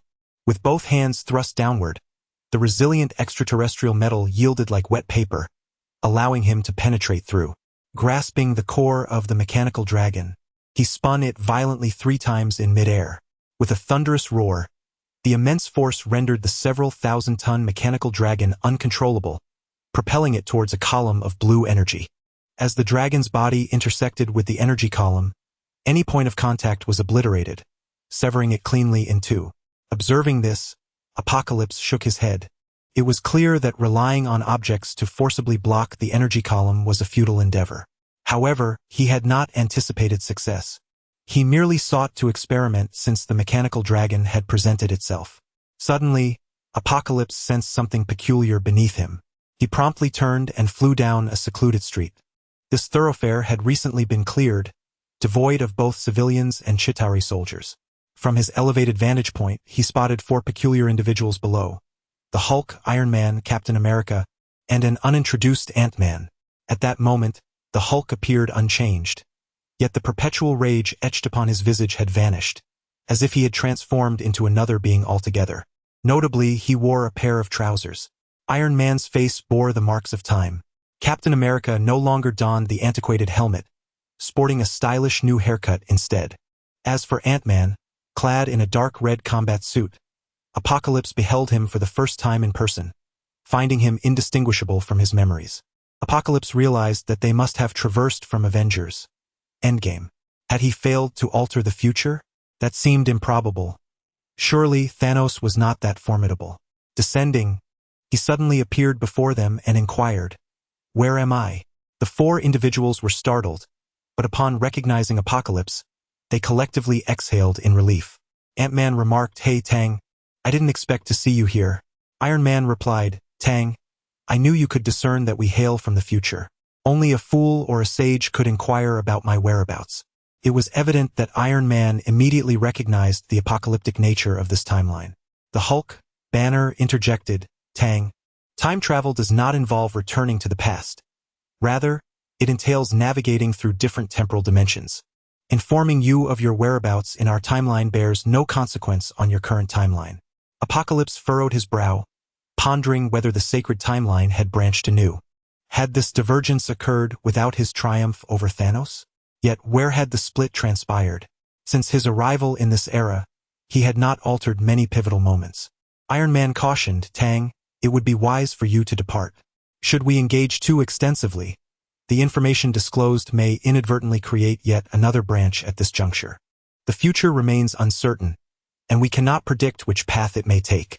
Apocalypse, though not entirely versed in the intricacies of time travel, understood that from the original narrative, traversing the past does not modify the future. It merely generates a new timeline. For instance, in the original storyline, the Hulk's snap restored those turned to ash, yet they returned missing 5 years of existence. This was vastly different from the notion of altering the past. If there were but a singular timeline, any minor alteration, akin to the notion presented in the butterfly effect, would directly result in a drastic transformation of the future. Consequently, Apocalypse opted against excessive interference, placing his trust in Iron Man's words. His discretion must serve the greater good of the present reality. He resolved to exercise caution when confronting Thanos in the future. Very well, I wish you success. Is there anything I can assist you with? If only you had Pym particles. It seems we have strayed from our intended timeline. Now, we lack sufficient Pym particles to return to our original timeline, Ant-Man lamented. Apocalypse, devoid of Pym particles, pondered briefly before casually tracing symbols atop a vehicle. He remarked, I do not possess any, but I have faith that you will devise a solution. With that, he turned and soared into the sky. Ant-Man shrugged. Tang always remains so enigmatic. Only the silent Captain America noticed Apocalypse's actions atop the vehicle. As the others gathered to observe, they saw inscribed the year, 1970. In the original narrative, their failure in New York had left them in a precarious position, either to concede defeat and return or to risk a journey to 1970, the period shortly after Dr. Pym had discovered Pym particles. Uncertain of which timeline the four belonged to, Apocalypse sensed they had yet to consider their options and decided to offer a subtle nudge. As the wormhole in the sky widened ominously, they needed to close it swiftly. Otherwise, the arrival of the cosmic battleship would spell greater troubles. Just then, a resounding roar from the Hulk echoed. Ha ha ha, little bug. I see you. Ha ha ha. Apocalypse hastily accelerated towards the source of the commotion.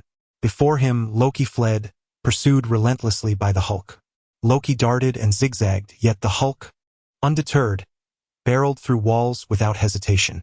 Alas, Loki lacked the gift of flight, leaving him momentarily unable to elude his formidable pursuer.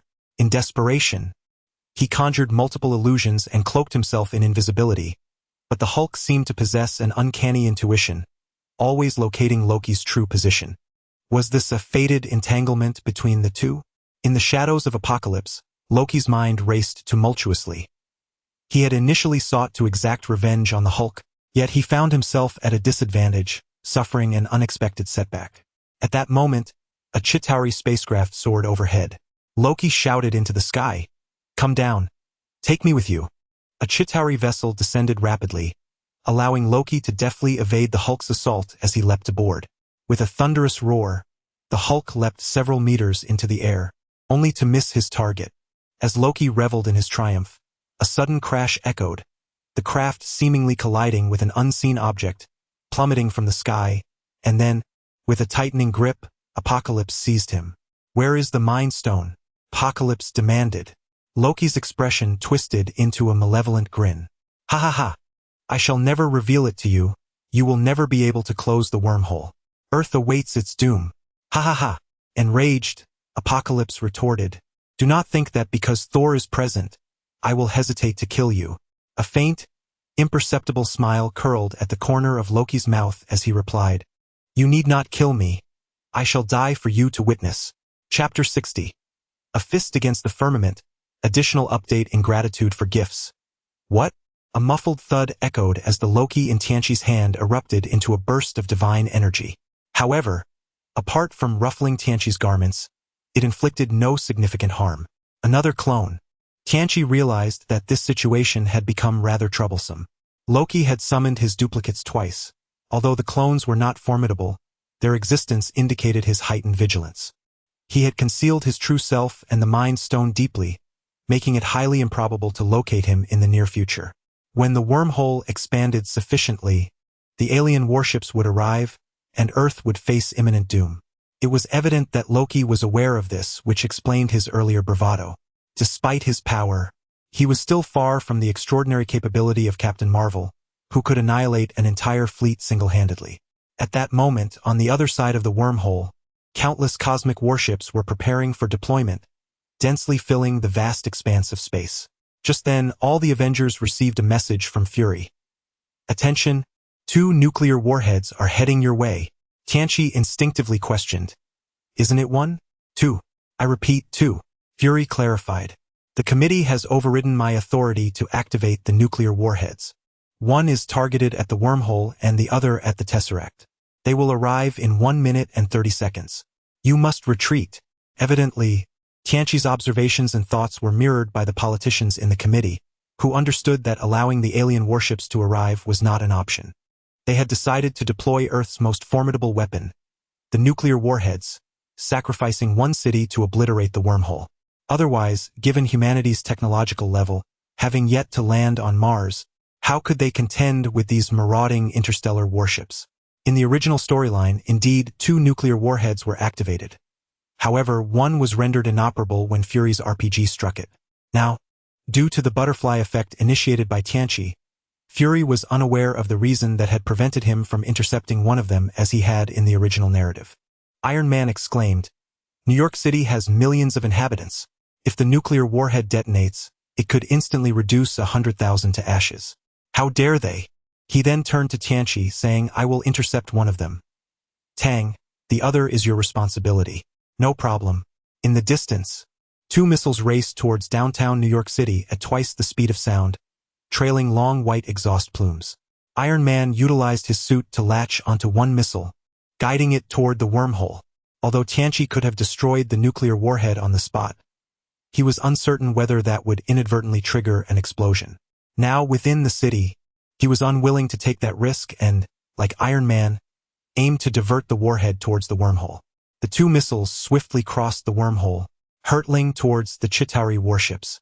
Soon, 2 fireballs ignited in space, their intense radiance resembling twin suns, flooding the city through the wormhole, rendering visibility nearly impossible. When the fireballs dissipated from a distance, it appeared that only one warship had sustained minor damage, while the entire fleet remained unscathed. Tianqi mused to himself, this is more like it. In numerous science fiction films, nuclear weapons are portrayed as the ultimate armament of Earth, capable of neutralizing any extraterrestrial threat, regardless of the size of their battleships. However, upon deeper reflection, how plausible is this notion? Humanity has yet to depart from its home planet, and the disparity in technological advancement compared to those cosmic civilizations remains unfathomable. While nuclear weapons may serve as devastating tools for primitive societies, advanced alien races have likely developed means of defense long ago. They may not resort to nuclear arms, possibly deeming them obsolete, akin to humanity's abandonment of black powder. A sigh from Fury echoed with resignation, urging the team to withdraw. New York City cannot be preserved. If we do not sacrifice it, humanity itself may perish. Prioritize your safety. The next wave will bring over 10 nuclear missiles, which we cannot intercept. The only ones capable of such a feat are Apocalypse, Iron Man, and Thor, and they might manage to handle 3 or 5 missiles at best. Even Apocalypse would struggle to control more than 5 nuclear warheads simultaneously at subsonic speeds. Must we truly witness an entire city with millions of lives fall victim to our own weapons? A wave of desolation washed over the group, their hearts heavy with helplessness.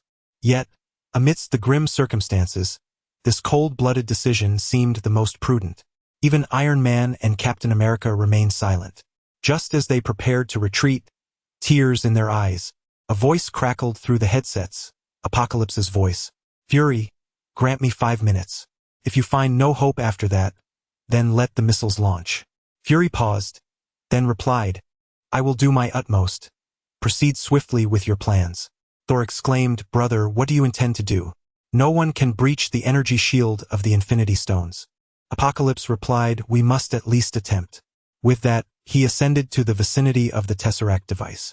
Placing his hand upon the Tesseract, he began to attune himself to its energy shield. Though resilient and impervious to destruction, the shield bore no offensive capabilities. As long as he controlled his strength, he would remain unharmed. Apocalypse aimed to absorb the Tesseract's energy. Since achieving his divine form in Asgard and mastering the arcane arts, he had pondered the possibility of harnessing the power of the Infinity Stones. After all, Captain Marvel merely crashed once and inadvertently absorbed a fragment of the Space Stone's energy, resulting in her extraordinary abilities. Apocalypse was exceedingly envious. If he could directly draw energy from the Infinity Stones, he would not need to tirelessly seek methods to break through his limitations. Moreover, the Tesseract possesses the unique ability to export energy using appropriate technology, indicating its utility. As for whether a human body could absorb and enhance this energy, it depended on individual fortitude. Apocalypse focused on harmonizing his divine power with the energy of the Tesseract, diligently searching for a resonant frequency. A minute elapsed. 2 minutes. 3 minutes. Even with Apocalypse's formidable strength and extraordinary constitution, he was drenched in sweat, veins protruding.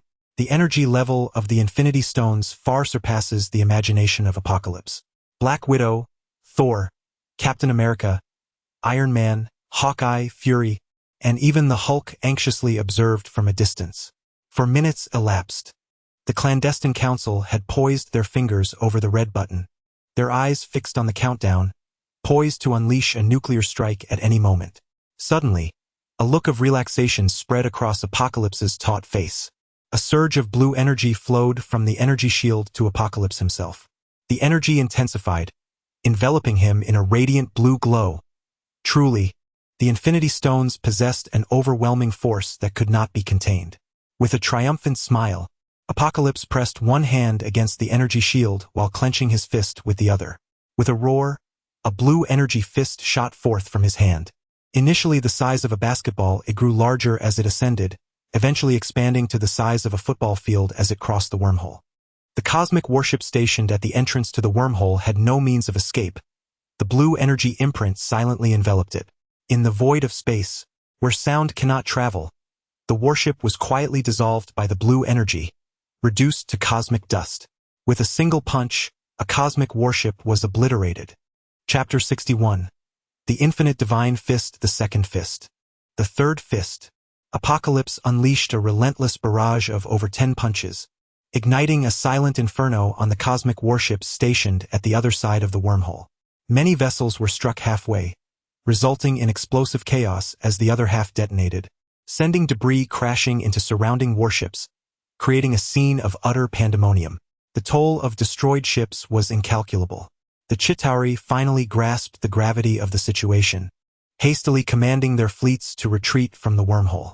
From the vantage point of Earth, the wormhole appeared desolate, littered only with scattered fragments of wreckage.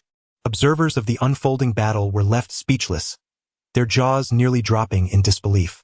Just moments ago, they were contemplating sacrifices for the greater good, and now, an extraordinary figure had emerged. Particularly in the committee, fingers hovered over red buttons, forgotten in their astonishment. The alien warships, which had proven impervious to 2 nuclear strikes, were now being dispatched one by one, as if they were mere playthings. What kind of celestial martial art was this? As they began to regain their composure, frustration surged within them towards Fury. How could he keep such a peerless warrior hidden from them? It compelled them to initiate nuclear strikes, casting them in the role of the villain. Even more infuriating was the fact that this formidable powerhouse had claimed he needed 5 minutes, teasing their anticipation for 4 of those minutes, only to unleash his power at the last moment. Was he perhaps dissatisfied with the committee? Did he resent their nuclear bombardment and disregard for civilian lives? The mere thought of such a being harboring discontent sent shivers down the spines of the committee members. Yet, they reasoned, it was not their fault. It was Fury's incessant secrecy that left them in ignorance of the situation at hand. As the higher-ups of the committee spiraled deeper into their anxious musings, they found it increasingly implausible that a force so seemingly powerless 5 minutes prior could transform into an extraordinary powerhouse in a mere heartbeat. Surely, transformation must entail a process? They had witnessed the evolution of various superpowered individuals before. But this was not the end. The energy from the cosmic cube seemed to have found an outlet, continuously flowing into Apocalypse's hands. Naturally, he dared not let this energy stagnate within him, and thus unleashed his punches one after another. However, as the warships on the other side of the wormhole had evaded his strikes, his subsequent punches fell into the void. Apocalypse pondered whether these punches could be manipulated to curve like his divine power. The ability to redirect attacks stemmed from the presence of his consciousness, allowing for a degree of flexible control. With this in mind, Apocalypse endeavored to infuse a portion of his consciousness into the punch imprint. As the next colossal punch imprint surged through the wormhole, it gradually altered its trajectory, albeit slightly, failing to contact any target. It appeared that his consciousness was insufficient. The punch's might was overpowering, lacking the necessary propulsion. With renewed determination, he delivered another punch. This time, Apocalypse exerted all his strength, finally achieving a minuscule arc in the blue punch imprint, which struck a nearby warship, obliterating yet another vessel. After a moment of chaos, the Chitauri began to regroup and retaliate. A small spacecraft swiftly traversed the wormhole, plunging into a round, pitch-black sphere before quickly retreating. The enigmatic orb descended towards Earth silently. Apocalypse felt a sudden pang of anxiety. This sphere was no ordinary object and must not be allowed to cross the wormhole. With a thunderous strike, he unleashed 2 powerful punches, leaving behind massive imprints that entirely sealed the wormhole. Boom! The heavens reverberated. The sound of an unparalleled explosion echoed at the mouth of the wormhole. For the first time, the power of the blue imprints was thwarted, mingling with a dark energy that erupted across the sky. Fortunately, the energy level of the Infinity Gem was extraordinarily high, preventing the dark energy from overpowering it. Instead, it transformed into a cloud as dark as ink, spreading across the sky and extending for over 100 kilometers. Instantly, New York City was engulfed in darkness, as if the apocalypse had arrived. The only beacon of light was the towering blue energy pillar rising from Apocalypse, no longer a harbinger of destruction but a symbol of hope for salvation. In the midst of the inexplicable darkness, the people gazed toward the pillar, finding solace in the figure standing beneath it, seemingly calming their tumultuous hearts. The recent explosion had largely occurred on the other side of the wormhole, with only a fraction leaking to Earth, yet even that was terrifying enough. Apocalypse could scarcely fathom the devastation that would ensue if that sphere were to land on Earth. Its power had surpassed that of a nuclear bomb, reaching levels capable of annihilating planets. As another explosion resonated from the opposite side, Apocalypse's gaze shifted, sensing another surge of Infinity Gem energy. This energy was identical to that of Loki's scepter. It became clear that Loki's true form had long been hidden on the other side of the wormhole, observing Earth through the aperture. Had it not been for the explosion of the star-destroying missile, which compelled him to utilize the Mind Stone for self-preservation, Apocalypse would have remained oblivious. Truly, he was the god of mischief, having chosen an excellent hiding place. Now that Apocalypse was aware of his presence on the other side, he dared not cross the wormhole to pursue him. Loki had evidently calculated that remaining on Earth would make it difficult to evade Apocalypse's pursuit, thus leaving a doppelganger on the surface to create chaos. His true self had already escaped the moment the wormhole opened. Initially, he had indeed been lurking near the wormhole to watch the spectacle, but Apocalypse's strike with the infinite fist had obliterated a cosmic battleship, sending Loki into a panic as he fled far away. When the star-destroying missile later detonated at the wormhole's entrance, the backlash swept away the remnants of the battleship. Fortunately, he possessed the Mind Stone given by Thanos. Otherwise, he too would have been reduced to ashes. Now the Chitauri fleet, poised to conquer Earth, had left him as the sole survivor. After the explosion subsided, a spacecraft approached from the distance, ready to retrieve Loki. As he entered, he was met by a gaunt alien resembling a desiccated corpse. Its skin was shriveled, with sparse, eerie white hair atop its head. giving it the appearance of moldy hair sprouting from a cadaver. The figure's nose was prominently raised, yet devoid of nostrils. This was none other than Ebony Maw, a formidable lieutenant in Thanos' service. How powerful was Ebony Maw?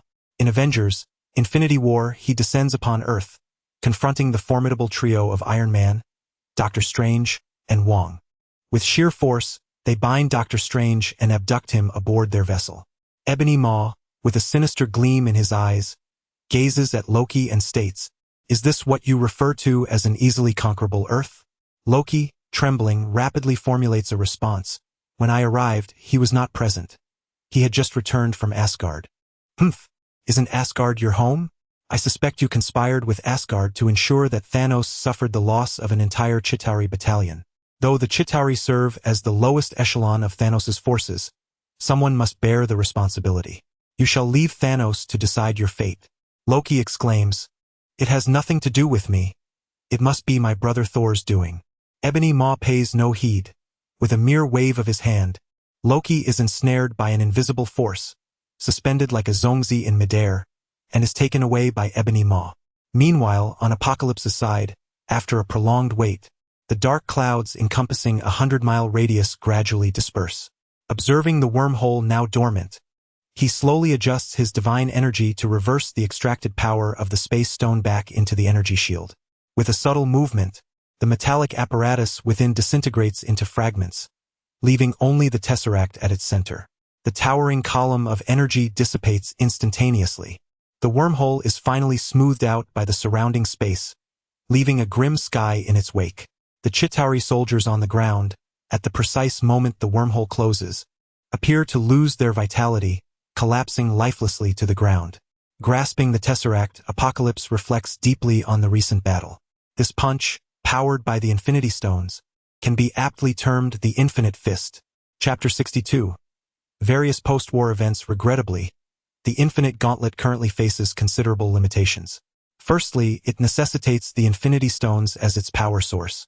Secondly, the sheer magnitude of energy it wields makes it challenging to control with finesse. Any attempt to unleash its power would undoubtedly result in cataclysmic consequences. Engaging in battle on the ground could potentially obliterate an entire city with a mere strike, rendering its use precarious.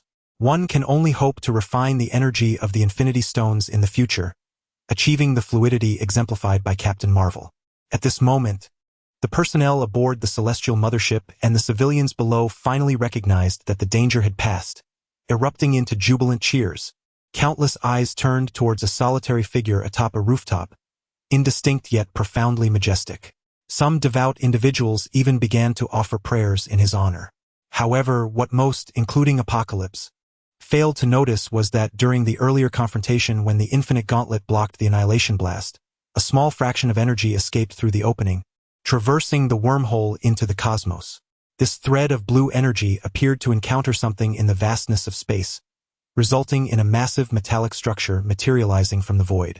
Following this, an enormous spacecraft emerged from its cloaked state, its jagged edges momentarily disrupting its stealth capabilities.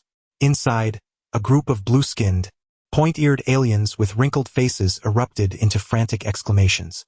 Fortunately, someone managed to regain control of the ship, swiftly restoring its invisibility. Nonetheless, numerous satellites had already begun to detect the anomalies in the vicinity. Only a handful of Earthlings were aware of this vessel, with Fury being one of them.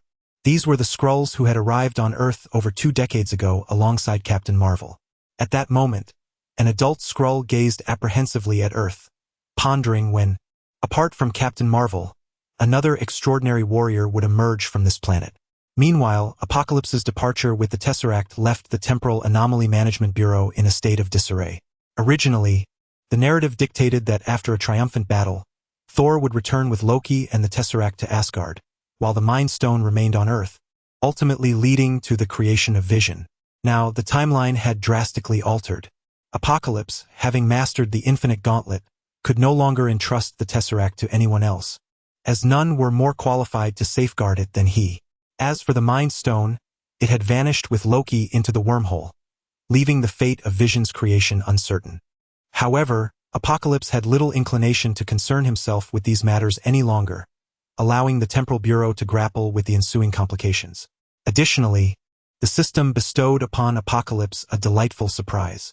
At the moment the wormhole sealed, a series of notification sounds chimed, indicating the number of lives he had saved, as well as an increase in trust from all superheroes, leading to shared fortune. The previously unfamiliar Captain America's trust level surged to an impressive 50.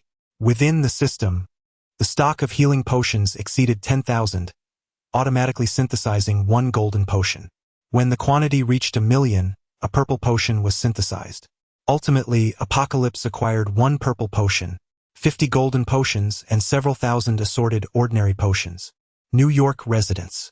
Since the acquisition of this residence, Apocalypse has not returned to inspect it. Upon entering, he immediately discerned numerous concealed mechanisms. Attempting a forceful intrusion would either result in incapacitation or disorientation, undoubtedly set by Black Widow. Such trivialities posed no challenge to Apocalypse, who proceeded to indulge in a luxurious bath and reclined on the sofa, momentarily transported back to his former life as a reclusive man. The ramifications of the recent conflict were profound, rendering superheroes unable to conceal their identities. Nick Fury, abandoning previous tactics, opted to steer public perception. Captain America, having saved numerous lives over the decades, garnered immense popularity among the populace. Many women, during news interviews, recounted their rescues by the Captain, their unabashed infatuation reminiscent of Daisy's admiration for Apocalypse. Iron Man, already a prominent figure, ascended to even greater fame, transforming from a playboy into a veritable savior. Even the Hulk attracted a significant following, as muscular heroes have always captivated enthusiasts in the West, particularly one of his formidable stature. Since Thor's divine identity was unveiled, he has become the object of fascination for countless religious figures and various factions. However, he remains indifferent, soaring away with a mere flick of his hammer. Yet, one figure beneath the Great Pillar remains shrouded in mystery, virtually devoid of information. Aside from Fury's secrecy, Apocalypse had not engaged with ordinary people. His arrivals were often aerial, eluding cameras and obscured from the common eye. Eventually, as the battleground near the pillar had been evacuated, the safe onlookers could only glimpse a solitary silhouette, unable to discern any features. Thus, this most potent divine hero transformed into an enigma in the public's perception. Perhaps it was Fury's strategic dissemination of information, but many began to associate Apocalypse with the Asgardian gods, believing he had arrived alongside Thor. Apocalypse, however, was indifferent to such notions. Initially cautious of attracting the attention of formidable adversaries, he now found such trivialities beneath his consideration. When one possesses both strength and inner fortitude, the opinions of the public become inconsequential. After attending to her affairs, Black Widow returned home and leaped into Apocalypse's embrace, her legs entwining around him like serpents. Thus commenced a tumultuous exchange, lasting for a significant duration, with intervals observed as a mark of respect. Resting her head on Apocalypse's arm, her fingers absent-mindedly traced circles upon his chest. Apocalypse produced a vial of golden restorative elixir, stating, "Natasha, this should rectify your physical deficiencies, enabling you to bear children in the future." The Black Widow's face lit up with delight as she reached for the drink, but suddenly hesitated and said, "Tianchi, given the current turmoil, I believe this is not the right time." She cautiously glanced at Tianchi and added, "You wouldn't hold this against me, would you?" Tianchi chuckled heartily. "How could I? I had not anticipated becoming a father so abruptly. I still feel like a child myself. Men, after all, never truly mature until they are burdened with responsibility." Moreover, the Black Widow was indeed correct. The forthcoming years were likely to be the most tumultuous, making it ill-advised to bring a child into such chaos. It was only after the era of Thanos that Iron Man chose to have a daughter, Morgan. After a few days of this carefree existence, the Black Widow began to embark on missions more frequently. Tianchi cursed under his breath, lamenting that Fury seemed utterly oblivious. He resolved to demand a hefty consulting fee next time, enough to drive Fury to bankruptcy. Finding himself bored, Tianchi decided to take a leisurely stroll through the streets. While sipping coffee at a CAF, he was utterly unprepared to encounter an old acquaintance, the smuggler from the crossing shop in New York. The smuggler, accompanied by two henchmen, was indulging in hamburgers when he spotted Tianqi and burst into laughter. Well, an Oriental. Didn't expect to see you here. Tianqi remembered him well, especially since he had pilfered $2,000 from him. The smuggler, too, recalled Tianqi not only for the stolen money but also due to his distinct ethnicity. The smuggler and his two companions brazenly approached and surrounded Tianqi. Look at you, dressed so well. You seem to be doing quite well for yourself. Tianqi, uninterested in engaging in idle chatter, saw 3 drops of brown liquid slowly rising from his coffee cup, preparing to eliminate the trio on the spot. Chapter 63. A minor trouble. The smuggler, oblivious to the peculiarities of the coffee cup, approached Tianqi and playfully draped an arm over his shoulder, exclaiming, "Ha ha ha, my Eastern friend, do smile a little. You're doing quite well now, aren't you? It's all thanks to me for helping you cross over." Still thinking about that 20,000. In this world, one must rely on their own abilities. It's best to let go of such thoughts. I recently acquired a batch of women, some fair, some dark, and even some Eastern ones. Would you care to choose one? Buy one, get one free, and you can enjoy double the fun. With a wink, he nudged Tianqi. Upon hearing about the Eastern women, Tianqi's heart skipped a beat, and he inquired, "Where are these Eastern women from?" The United States is rife with opportunities for fortune. Countless individuals seek to come here each year. In our line of work, we often encounter some valuable finds, if you catch my drift. The smuggler was not a transport company. There were no services or constraints to speak of. To him, the 20,000 that Tianqi had lost previously was merely a trifling matter. Among the myriad of undocumented migrants, youthful women with even a hint of beauty, if unprotected, could be singled out and sold to various corners of the world, reduced to servitude or worse. Yet, this was not even the most tragic aspect. Smuggling was not a leisurely journey in comfortable sleeper cars with air conditioning. It often entailed being crammed into a suffocating container, crossing oceans. News of individuals starving, succumbing to heat, or dying of thirst surfaced nearly every year. This was merely the tip of the iceberg. Countless souls perished along this dark path, their fates forever unrecorded. Tianqi sighed inwardly. Despite his strength, he felt utterly powerless against the world's evils. Many of these atrocities seemed insurmountable, perhaps. This was humanity's original sin. However, now that he had encountered this situation, especially with Eastern individuals involved, he could not stand idly by. "Very well," Tianqi said. "Lead me to them." The smuggler beamed with satisfaction, replying, "According to our customary practice, a deposit of 10,000 is required first." "Is card payment acceptable?" Tianqi asked. "What are you thinking, brother? In our line of work, transactions are always in cash."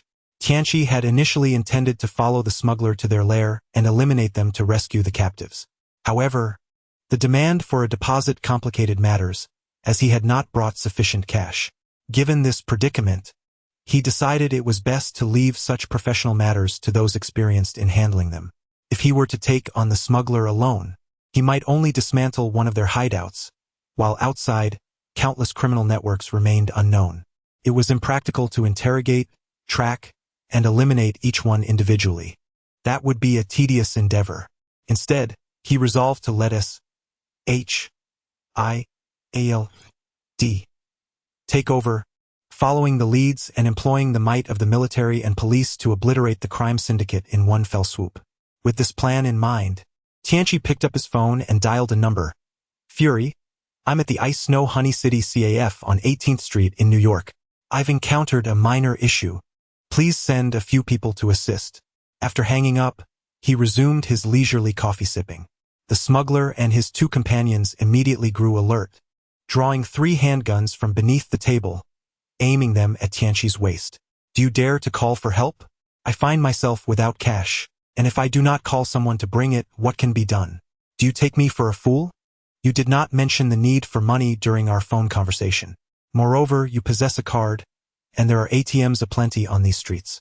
As he spoke, he feigned the act of drawing a gun. Tianqi spread his hands, striving to maintain his composure, fearful that he might succumb to the urge to reduce the 3 men before him to mere pulp, thereby severing any clues. "Very well, you have seen through me. What do you intend to do?" The 3 snakeheads exchanged glances and smirked, believing this oriental figure before them to be cowed. and thus they pressed their advantage. Hand over the card and the password. Tianqi tossed the card onto the table, stating, "The password is 6 zeros. Do not attempt to deceive us.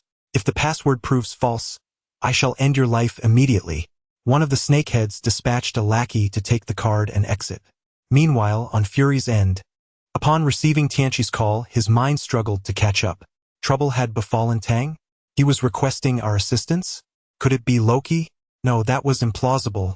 Loki lacked the strength to pose a challenge to someone as formidable as Tang. Might it be an unparalleled powerhouse from the other side of the wormhole? Had they dispatched someone so swiftly? Given Tang's prowess, he could obliterate an entire fleet with ease and was unlikely to fear them. However, upon examining the location, 18th Street, situated in the bustling city center, he recalled the previous wormhole battle which had only affected a few streets, allowing others to resume operations quickly. Clearly, regardless of whether Tang could triumph, he was certainly facing an extraordinary opponent. Should a confrontation arise, even if victory were achieved, the city would likely be left in ruins, with countless lives lost. Who could possibly be so terrifying that even Tang felt uncertain? It was worth noting that the Hulk, previously deemed the pinnacle of destructive power, had been reduced to a docile kitten by merely a few photographs. Now, with Tang himself present and requesting our aid, it was evident just how formidable their adversary was. Tang, much like Tony, bore a haughty demeanor, casually asking for help. Fortunately, I, the astute Fury, discerned the underlying urgency in your words. With that thought, Fury wiped the sweat from his balding head and abruptly pressed the red button on the table. Instantly, a piercing alarm echoed throughout the entire base. Level 7 alert. Level 7 alert. All personnel mobilize. In an instant, countless agents of S. H. I. L. D. surged forth. Tanks and aircraft roared to life, entering a state of readiness. Simultaneously, Iron Man, Captain America, Black Widow, Hawkeye, War Machine, and the still-present Dr. Banner received the news. Only Thor, disinclined to don Earth's communication devices, was unaware of the unfolding situation, likely reveling somewhere with Jane. In his urgency, Fury was unable to reach him, hoping only that he would see the news and hasten to our side. Tension enveloped the entire city. Ordinary soldiers began to evacuate crowds from several blocks away from 18th Street, anticipating the potential chaos of an impending battle impacting the innocent. A multitude of civilians screamed while obediently following the soldiers' guidance to escape. Given the proud and defiant nature of Americans, it was no small feat to disperse such a large crowd under normal circumstances. Yet, only a few days had passed since the cataclysmic conflict with the wormholes, during which countless alien soldiers descended, resulting in untold casualties. Coupled with the astonishing final battle, the entire city witnessed the devastation firsthand. At this moment, the military issued a stern warning, and no one dared to defy it. In an instant, a multitude of civilians fled the nearby streets with unprecedented urgency. In stark contrast, the epicenter of the storm, 18th Street, remained eerily tranquil. Some individuals, hearing distant disturbances, assumed another shooting incident had occurred, dismissing it nonchalantly. After all, in the land of the free, gunfire was an everyday occurrence, a grim facet of their existence. Meanwhile, the Harbinger grew increasingly impatient. Was it so difficult for Fury to dispatch a few agents? He had already finished a cup of coffee, yet there was no sign of them. Soon, a subordinate returned, clutching a brown paper bag, and upon opening it, the head of the operation found it brimming with dollars.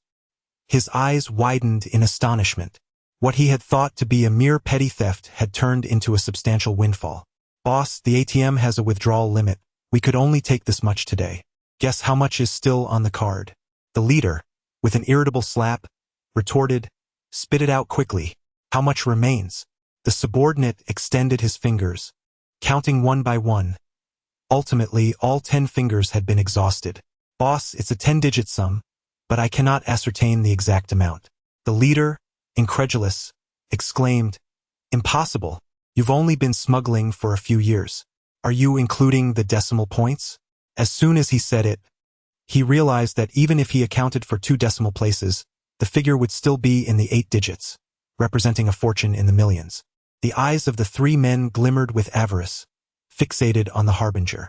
They had not considered the implications of the wealth amassed in merely a few years. Could they truly afford to provoke such a person? At that moment, the evacuation efforts had reached 18th Street. Suddenly, a tremendous roar echoed through the air. Chapter 64. A great blunder. The formidable Hulk, with his robust physique, thundered through the wall with a resounding crash. Upon witnessing the three serpent-headed individuals brandishing firearms at Apocalypse, he didn't pause to consider the logic of the situation. Anyone aiming a weapon at his friend was undoubtedly an adversary. Thus, he unleashed a prolonged, furious roar, his cavernous mouth wide open. The force of his voice created a shockwave that swept through the air, straightening the hair of the three foes and distorting their facial features as if subjected to the winds of a high-speed aircraft. Meanwhile, the other superheroes had arrived. Iron Man and War Machine flanked him, their suits belching flames as they hovered 3 meters above the ground, their laser cannons primed for action. Captain America shielded the fleeing employees within the establishment, while Black Widow deftly guided the crowd to safety. Hawkeye, from a distance, drew his bow, the string taut as a crescent moon, aiming at the scene before him. "Wait, Hulk, do not engage." Apocalypse urgently intervened as the Green Giant prepared to strike the unfortunate trio. He needed them alive to extract information and dismantle the entire criminal network. The three serpent-headed individuals, nearly paralyzed with fear under the Hulk's thunderous roar, dared not move. Surveying the surroundings, they noticed an array of superheroes, and the atmosphere seemed to resonate with a dramatic score. They recognized all of them. Barely days had passed since the Wormhole War, and news reports had inundated the airwaves with their exploits. Faced with such a formidable assembly, the serpent heads were utterly bewildered. Who am I?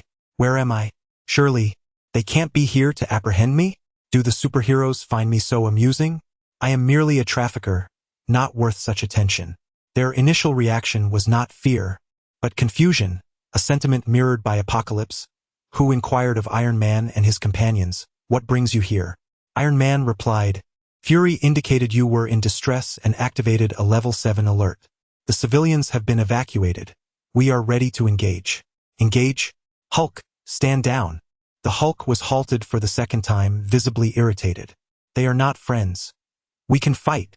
Cornered by the Hulk, the three captives huddled together like frightened rabbits, and the serpent head pondered whether his past misdeeds had finally caught up with him, plunging him into a waking nightmare. Though the Hulk was not the most powerful of all superheroes, he undeniably exuded an overwhelming presence. His ferocious temper instilled fear even in ordinary men, let alone when one was confronted by his towering figure. After some communication, Apocalypse found himself in a state of bemusement, realizing a significant misunderstanding had occurred. "Fury, get over here." Fury rushed over, breathless, and asked, "Tang, have you already subdued the enemy?" "What enemy? They are merely 3 traffickers. I called you to send someone to apprehend them." Upon grasping the full context, Fury was displeased. "Tang, that was rather unkind. You didn't articulate the situation clearly, leading to this massive misunderstanding." "I was quite clear. I said it was a minor inconvenience, just send a few people," Tang retorted. Fury was momentarily at a loss for words. It seems the original words were thus, "Yet, for a formidable being like Apocalypse, what constitutes a mere triviality? The Hulk might be considered a minor inconvenience to you, but who would dare disregard him?" Fury could only respond, "Although that may be true, why not simply eliminate them? If they are eradicated, the underlying criminal network will vanish as well. You could report it to the authorities. Such a trivial matter, and you call me? When you enlisted me as a consultant, you assured me you would handle trivialities, and this certainly qualifies as one. Are you now attempting to renege on your promise?" Fury was momentarily rendered speechless, recalling that he indeed made such a commitment. "So, by that logic, it appears I am still at fault?" Fury turned away, directing his pent-up fury toward the 3 heads of the snake, commanding the soldiers sternly, "Bring forth the strongest restraints. This is a supervillain personally ordered apprehended by King Apocalypse. Everyone must exercise utmost caution." Subsequently, several restraints, as thick as tires, were used to bind the snake heads. The snake heads lamented in silence, inwardly exclaiming that such restraints were meant for the Hulk. They felt undeserving. Unfortunately, They were unable to vocalize their grievances, for their mouths were sealed with metallic fasteners, and their eyes were obscured by specialized masks to prevent exposure to any rays. Bound by such formidable restraints, the three could barely move and were ultimately hoisted onto an armored vehicle, escorted under heavy firepower, ominously unaware of their destination. The entire process was not a result of Fury's childish antics, but rather a necessity. The preceding commotion had evacuated a significant portion of New York City's civilians and summoned all superheroes. And you dare tell me this was merely to apprehend 3 ordinary traffickers? If the truth were to leak, Apocalypse might remain indifferent, but Fury would be inundated by the scorn of both the populace and the elite. For now, he could only treat the falsehood as truth. A reasonable explanation must be provided to the public. Often, the public seeks not the truth, but rather a narrative that appears plausible. It was for the first time that Apocalypse learned from Fury that he had acquired the moniker of King Apocalypse, though he was unaware of its origin. However, this nickname was derived from the English term apocalypse, which bears no relation to the Chinese phonetics of his name. In the eyes of the Western populace, this nickname was strikingly apparent. When the entire city was shrouded in the ominous clouds of annihilation, the sole beacon of light was the energy pillar emanating from Apocalypse.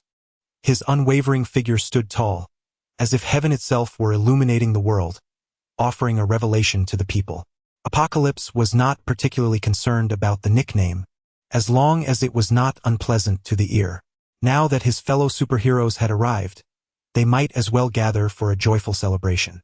Particularly the Hulk, who, in his transformed state, was marvelously indulging in food, exclaiming in wonder, occasionally roaring like a child. Had it not been for Apocalypse seated nearby, few would have dared to linger in his presence, including Thor. While merriment ensued on one side, Fury found himself in dire straits. As soon as the conflict concluded, countless magnates and news agencies bombarded S.H.I.L.D. with inquiries regarding the specifics of the events. How grave was the threat? What was its level of severity? Is it an extraterrestrial powerhouse or merely a human from Earth? What precautions should be taken to prevent a recurrence? Fury initially contemplated concocting a few excuses to deflect the inquiries, but ultimately, overwhelmed by the burden, he decided to abandon all pretense. At the press conference, he brusquely declared, "No comment. This is a supervillain apprehended personally by the Apocalypse King. Any questions should be directed to him." Others, not only unaware of the true identity of the Apocalypse King but also too intimidated to inquire, remained silent. Amidst the perfunctory applause that echoed around him, Fury endeavored to maintain an air of pride as he gradually retreated from the spotlight. Given the extensive attention this matter garnered, second only to the wormhole war incident, it would be unwise for Fury to eliminate the serpent's head directly. After some reflection, he resolved to stage a complete charade, transporting the serpent's head to a supermax prison to evade scrutiny, intending to eliminate him when the opportunity arose. The supermax prison, officially known as the Isolation Island Prison, is an artificial underwater metal structure shrouded in secrecy. Typically submerged beneath the waves, its location remains unknown, surfacing only briefly to receive inmates or supplies. Currently, it is overseen by General Ross, the seasoned officer responsible for capturing the Hulk, who has spent much of his life contending with superhumans. In addition to developing various weapons against such beings, he constructed this supermax prison specifically to confine supervillains. In the subsequent film Captain America: Civil War, it briefly housed heroes like Hawkeye, Ant-Man, and Falcon. As General Ross perused the inmate dossier sent by Fury, he noted the ominous entries: threat level unknown, danger level unknown, abilities unknown, a series of uncertainties. Only at the bottom of the file, in faint type, was a cautionary note, seemingly intended to evade notice, captured by the Apocalypse King himself. Ross's hand trembled as he attempted to sign the acceptance, but frustration led him to abandon the task entirely, instead dialing Fury's number. "Fury, you old scoundrel. You intend to imprison such a formidable criminal in my facility? Are you trying to get me killed?" Fury reassured him, "Don't worry. He's just an ordinary inmate. You can handle him just fine."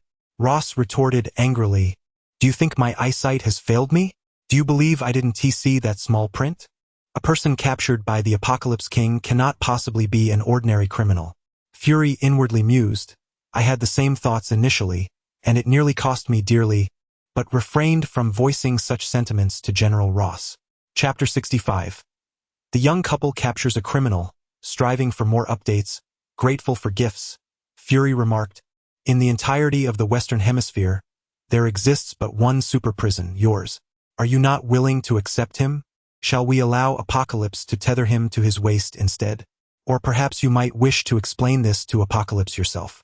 General Ross, filled with indignation, thought, is he attempting to leverage Apocalypse against me? Very well, I concede.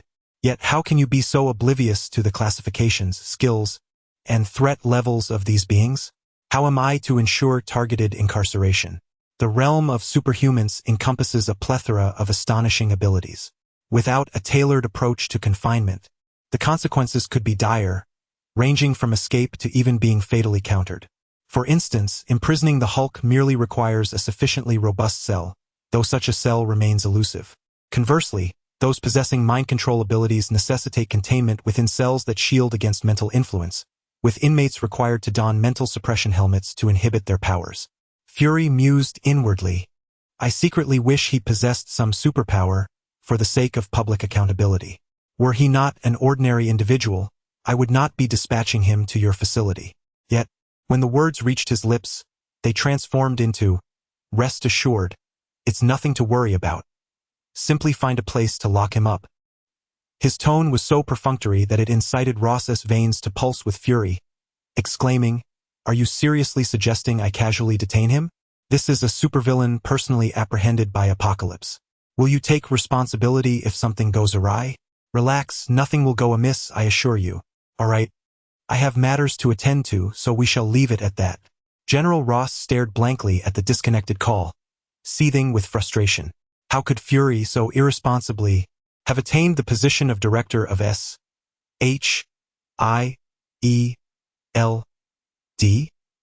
How does he safeguard the Earth? I cannot afford to be as dismissive as he is. Thus, General Ross activated the highest security cell within the super prison and incarcerated the Serpent Head. Having committed a lifetime of malevolence, he had contemplated the many ways he might meet his demise, yet he could never have anticipated a fate so wretched. Not only was he bound in the most grotesque restraints, rendering movement nearly impossible, but he was also confined within the most secure prison, his eyes shrouded upon entry. His mouth remained sealed except during mealtimes, resulting in an overwhelming stench. Even the mere act of passing gas necessitated the presence of personnel equipped with gas masks to ascertain against toxic gas attacks. Meanwhile, Apocalypse, having checked on the status of the hostage rescue, did not linger on the matter, redirecting his focus to the pursuit of other hideouts, confident in the expertise of his operatives. Each day was consumed by either tender moments with Black Widow or delving into the mysteries of the Cosmic Cube. The tranquility was palpable. As the ramifications of the Wormhole War unfolded, it not only revealed the existential threat posed by extraterrestrial species but also showcased the remarkable prowess of superheroes. More significantly, it appeared that becoming a superhero was not an insurmountable challenge. For instance, with a suit akin to Iron Man's, any ordinary individual could instantly transform into the next Iron Man or even a new war machine. Consequently, those with wealth and talent began to experiment with various eccentric equipment. Others, reminiscent of Blonsky's initial ambitions, sought to undergo mutations, hoping to achieve the stature of the Hulk. Regarding Captain America, the super serum he possesses has been a subject of clandestine study by numerous leading companies for over 70 years. Unfortunately, while some effects have been observed, a perfect replication has remained elusive. With an increasing number of attempts, various results have emerged. Yet, the nature of Westerners, often disinclined to adhere to modesty, compels them to pursue grandiose achievements. Consequently, there has been a notable rise in supercriminal incidents across the globe. Although these supervillains are often lacking in true prowess, falling far short of the likes of Black Widow, they nonetheless surpass the capabilities of the majority of ordinary military and law enforcement personnel, rendering them formidable adversaries. Thus, as one of the few superheroes under Nick Fury's command, Black Widow began to take on more frequent missions. The advantage of partnering with a woman like her is her independence. However, this very trait can also be a disadvantage. After a moment of intimacy, she would declare her need to go to work and depart. This left Apocalypse with a sense of being used, stirring frustration within him towards fury. That morning, upon receiving a new assignment, Black Widow did not leave immediately. Instead, she approached the bedside and gently awakened Apocalypse with a kiss. "Darling, this task may concern you," she said. Apocalypse took a glance at the tablet she handed him, revealing a suspect named House, a burly man primarily accused of trafficking superpowered gear, resulting in a surge of supercriminals. Although these criminals were originally ordinary individuals, the possession of such gear significantly enhanced their destructive capabilities. It is known that, in America, many individuals with even the most rudimentary weapons dare to rob supermarkets and convenience stores. Now, equipped with superpowered armor, their ambitions have swelled dramatically. As a result, cases involving individuals wearing similar super gear began to emerge in abundance. The SHIELD agency swiftly connected the dots to House. Black Widow presented a photograph, stating, "Isn't this an Asgardian mark? I have seen it in Jane's records. Every set of gear this House character provides bears such a symbol." After being titled a prince, Apocalypse had acquired some knowledge of Asgard, and he recognized the distinct mark, confirming it as indeed Asgardian. These symbols are ubiquitous among Asgardian artifacts, serving as a hallmark of their divine realm. It leads one to ponder. Is the criminal an Asgardian? Why does he remain on Earth instead of summoning Heimdall back to Asgard? If he truly is from Asgard, given their physical prowess, Black Widow might find herself in peril. With this thought, Apocalypse nodded, affirming, "Indeed, it is an Asgardian mark. I shall accompany you to investigate. After all, holding the title of prince obliges me to oversee any misdeeds committed by the subjects of Asgard." Instantly, Black Widow's spirit soared. Instead of donning her black combat suit, she opted for casual attire, linking arms with Apocalypse as they exited, resembling a couple on holiday. With Apocalypse's involvement, her task was simplified to sipping tea while awaiting the criminal's arrival. Thanks to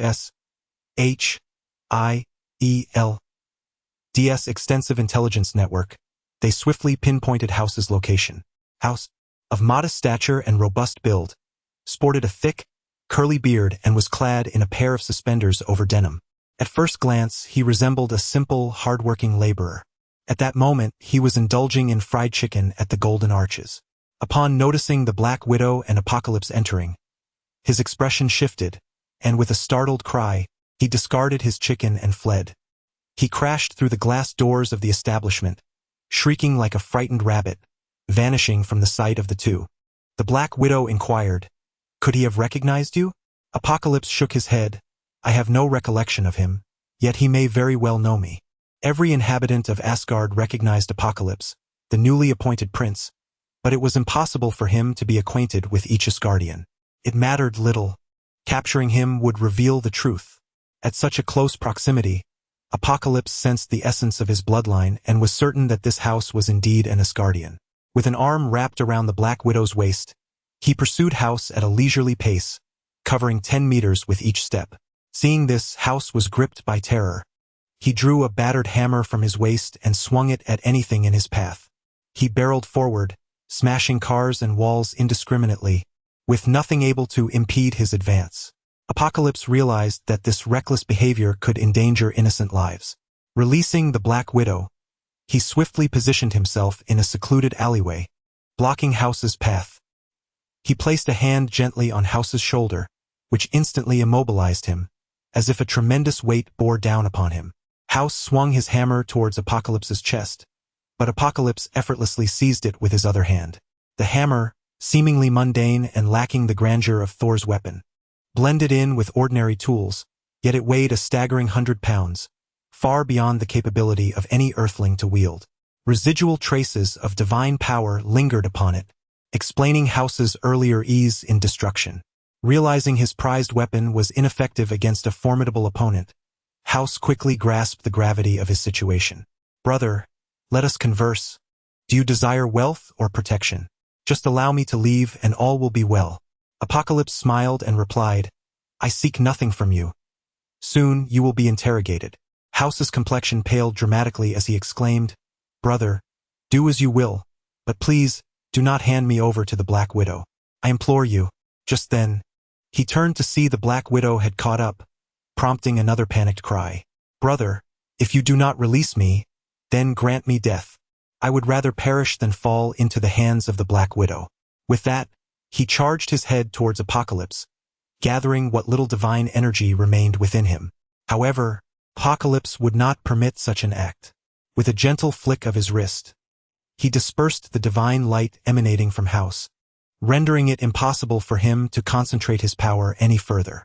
With tears streaming down his face, House pleaded, "Brother, I implore you, do with me as you wish, but please do not let me fall into the hands of the Black Widow. I am terrified." Hearing this, Tianchi furrowed his brow. How could this burly fellow appear so effeminate? Is the Black Widow truly that fearsome? Chapter 66.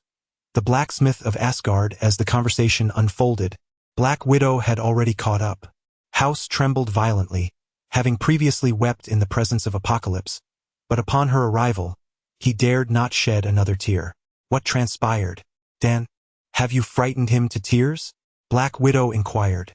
"No, judging by his demeanor, it seems you have scared him," came the reply. "How could that be?" "I am quite gentle," she retorted, winking at House as she turned her back to Apocalypse, subtly urging him to speak favorably of her, lest she lose face before her man. However, House, being the rough sort he was, failed to grasp such delicate hints. Instead, he shouted, "You lie! Many criminals have been captured by you. You neither interrogate nor kill them, but instead, you torment them to the brink of despair. They cannot even surrender." A fleeting glimmer of cold light crossed Black Widow's eyes, causing House to shrink back in fear, muttering, "What do you intend to do? Is there more?" she asked through clenched teeth. They say you possess immortality, and that you relish severing men." You know, Black Widow exclaimed in anger. "Where did you hear such a vile rumor? Immortality refers to the restorative elixirs, but that other notion is utterly unfounded. I have never committed such a grotesque act. I wonder which fool mistook a lewd jest shared among men for credible intelligence." "Well, it's what the brothers on the street say," he stammered. "Which brother? What is his name? Where is he?"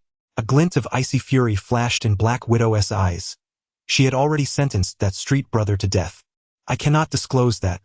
In our line of work, one must uphold some loyalty," House replied.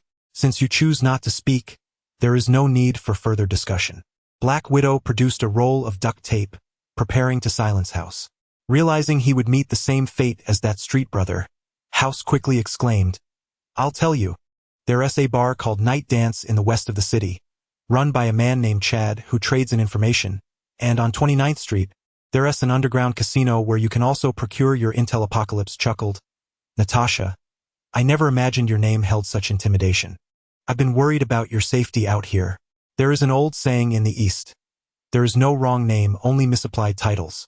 Black Widow was inherently formidable, yet her beauty and previous methods had led many to mistakenly believe that those who fell under her sway were merely inadequate. The more powerful the criminal, the more pronounced their machismo. Just because others failed to conquer this dangerous seductress did not imply that one could not. Once they took the stage, they believed they could sway her, hoping to reap the rewards of both beauty and information. The outcome was clear. Those who harbored such illusions often met unfortunate ends. When confronted by Apocalypse, Black Widow could no longer rely on her charms. Her only recourse was to resort to severe interrogation. Moreover, during her 2-year stay in Asgard, she channeled her anxieties into strength, becoming particularly ruthless. After all, the criminals who could invoke Black Widow's wrath were no trivial offenders. They were steeped in sin, and even if they were killed S.H.I.E.L.D., would not utter a word of protest. Gradually, the Black Widow came to realize that her direct and assertive approach proved far more effective than the previous facade of fragility and allure, which had been painfully slow. Consequently, her demeanor became increasingly decisive and formidable. Many criminals, when interrogated, attempted to resist initially, refusing to answer during their first questioning. However, they soon found that subsequent opportunities to respond were entirely absent. While some criminals plotted resistance and set traps, causing the Black Widow some injury, a lesser agent might have required months of recovery, hesitant to act with such audacity thereafter. Yet, upon consuming her recovery serum, the Black Widow swiftly rejuvenated, rendering any escape attempts futile, ultimately leading to even harsher torture for the wrongdoers. Thus, word spread through the underground intelligence network, painting the Black Widow as a figure of terror. This underground information was rife with both truth and fabrication, lacking the rigor of state institutions. It resembled gossip, often exaggerated or fictionalized to create an illusion of exclusive insights, compelling others to seek out their intelligence. Consequently, the Black Widow's notoriety proliferated within these circles. Apocalypse, whether in the present or through memories of his past life, stood firmly by the Black Widow's side, perceiving no fearsome qualities within her. Only those opposing her could truly grasp the terror embodied by this alluring vixen. When Apocalypse posed a question, the Black Widow, fearing he might uncover her true nature during investigations, swiftly shifted her tone to that of a demure girl, saying, "Tang, it's not as you think. Some criminals only respond to force. Reasoning with them is futile, hence my harsher methods." House, witnessing this transformation, was left agape. Was this truly the infamous Black Widow? At that moment, clad in casual yet alluring attire and holding a cup of milk tea, she appeared to soften her demeanor, concerned that the man beside her might misinterpret her actions, as she sweetly explained, resembling a delicate woman. She might as well have been playfully tugging at his arm and calling him brother. Such mastery of disguise was indeed formidable. Had it not been for my recognition of her visage, I might have been deceived. Concurrently, a wave of disdain washed over me. She hadn't afforded us an option to be gentle either. Apocalypse chuckled. "I am rather curious to see what your harsher tactics entail." Upon hearing this, House felt a chill run down his spine. Clearly, they were allies, perhaps even a male counterpart to the Black Widow. He quickly exclaimed, "I'll tell you everything, just don't silence me. Why did you mark this insignia on your equipment?" At this, House's face bloomed with pride as he replied, "This is a symbol of a great and divine nation. You earthlings simply do not comprehend." "Is that so?"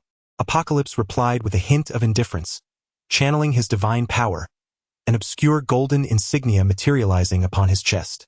"So, do you recognize this mark? The prince's seal?" "Tach, this is impossible. I have never heard of any prince in Asgard. Are you suggesting that my prince's seal is a forgery?" House internally wrestled with doubt. Although he had never heard of a prince in Asgard, the formidable presence before him could easily reduce him to mere pulp with a single strike, making it seem unnecessary to fabricate a false seal to deceive him. Moreover, the imitation of the divine seal is not something easily accomplished. Aside from the Asgardians, outsiders might not have even laid eyes upon it, let alone contemplate its forgery. Contemplating this, House knelt on one knee, performing a ritual of Asgard. "How long have you been on Earth?" asked Apocalypse. House initially considered fabricating a story, but upon meeting Apocalypse's imposing gaze, he felt a tremor within and resolved to speak truthfully. 1,200 years. How did you arrive? At that time, the realm of gods required certain metals from Earth, so they dispatched a small team to mine in Northern Europe. I am a blacksmith, and that is when I came. Humph. It seems you have lived rather comfortably over these past 12 centuries. House responded, "I dare not presume, my prince. I am merely a humble blacksmith in Asgard, lacking in the innate talent for cultivating divine power, destined to toil as a blacksmith for life. I am but a minor figure. If I were to vanish, no one would seek me. Otherwise, if Heimdall wished to find me, how could he not? So, you wield power on Earth as you please, is that it? Are you aware of the harm caused by the divine armors you have sold? My prince. Those armors were crafted rather carelessly, with only a minimal infusion of divine power. I merely sought to earn a meager sum. After the Wormhole War, the demand for such armors suddenly surged. So I." Chapter 67. Injury of Happy Apocalypse had perused the details of those protective gears, some of which were gauntlets capable of penetrating thick concrete and steel with a single strike. Others were armors that enveloped the entire body within a divine shield, rendering one impervious to conventional bullets until the divine energy was depleted. While such gear might not be considered formidable among superheroes, it was nothing short of extraordinary for ordinary mortals. These were merely hastily crafted inferior products. One could only imagine the marvel of meticulously forged armors for Earth dwellers. What does it mean to stamp our Asgardian insignia on each piece of gear? Are you not concerned about tarnishing Asgard's reputation? House murmured. A person can feel quite solitary here. The wife I found could only accompany me for a brief time, and since then, I have not sought another. I hope that when fellow Asgardians see the insignia on the gear, I may not feel so isolated on Earth. In truth, the Asgardians on Earth far exceeded just the blacksmith house. Whether they had discovered him, however, remained uncertain. Even if they did, they might not wish to engage with him. After all, he was merely a lowly blacksmith, and the Asgardians who could freely traverse Earth might not regard him with esteem. Had this case not landed in Black Widow's hands, it was likely that Apocalypse, even if aware, would have had little inclination to seek him out. While the blacksmith's transgressions do not warrant death, allowing him to roam freely is unwise, Apocalypse mused, then inquired, Natasha, does S.H.I.E.L.D. have a need for someone like him? If needed, he could be sent to S.H.I.E.L.D. If not, he should be detained until the next return to Asgard, at which point Apocalypse would take him away. I will consult the director. Black Widow relayed the situation to Fury. Upon hearing that there was one capable of wielding superpowered gear, he naturally considered it a boon. Moreover, with Apocalypse himself overseeing the matter, it was unlikely House would act recklessly. House cautiously asked, Your Highness, does this mean Black Widow and I will be colleagues from now on? Can I use her name among my associates? Black Widow shot back with feigned ferocity. What? Are you intending to speak ill of me? Not at all. Using Black Widow's name will certainly make things much easier on the streets, and I need not fear anyone withholding payment. With a smile, Black Widow replied, You truly have a lack of discernment. Do you even know who he is? He is our Asgardian prince. However, aside from Odin and Thor, he lacks renown on Earth. Furthermore, who would believe me when I claim to have connections with a deity? Ha! He lacks renown? Where do you think the intelligence on the streets originates? House pondered. What reputation does the prince possess on Earth? I cannot. Suddenly, realization dawned upon House. The earlier leaks had indicated that the divine figure beneath the light beam hailed from Asgard. Could it be that? Apocalypse, you are indeed Apocalypse. House's eyes widened in astonishment, a wave of trepidation washing over him as he recalled his audacity in brandishing a hammer at him. Had he not been an Asgardian, he might not have survived such folly. With matters resolved and time still at hand, Apocalypse and Black Widow decided to indulge in a leisurely stroll and indulge in some shopping. As House diligently served as a laborer for the Black Widow, his demeanor suggested that he felt no discomfort in his role. After all, in Asgard he was merely a lowly blacksmith, and now being tasked as a runner for a prince seemed a significant elevation in status. Their leisurely outing was abruptly interrupted by a message. Happy had been injured and hospitalized. Upon receiving this news, Apocalypse felt a twinge of surprise. Although he had not directly administered the restorative serum to Happy, Iron Man had done so. Their relationship, though amicable, was somewhat distanced, for Happy was not a superhero and thus did not possess the same luck that Apocalypse required. Some favors, when extended by Iron Man, would carry greater weight. After all, regardless of their friendship, the nature of their connection remained that of employer and employee. Consequently, Apocalypse and the Black Widow had to part ways. She took House back to S.H.I.E.L.D., while Apocalypse proceeded directly to the hospital to visit Happy. Upon arriving at Happy's hospital room, Apocalypse found Iron Man and Pepper Potts already keeping vigil. Happy appeared somewhat taken aback by Apocalypse's presence and attempted to sit up. It was curious to reflect on the courage he mustered to challenge Apocalypse in the arena. No wonder Apocalypse had sought a weaker opponent to practice against. He truly feared inadvertently inflicting mortal harm. With a gentle motion, Apocalypse gestured for him to remain still and inquired, Why aren't you taking the restorative serum? Happy replied, It's nothing serious. I'll be fine after a month of rest. I can't waste such a precious serum. While the restorative serum held little value for Apocalypse, their relationship did not allow for the casual exchanges typical between Iron Man and the Black Widow. Apocalypse was not inclined to be overly generous. Things that come too easily are rarely cherished, and besides, Happy's injuries were not life-threatening. What caused your injuries? Apocalypse asked. I was outside the mall when I spotted two suspicious individuals. I thought to follow them to see what was going on, but one of them noticed me.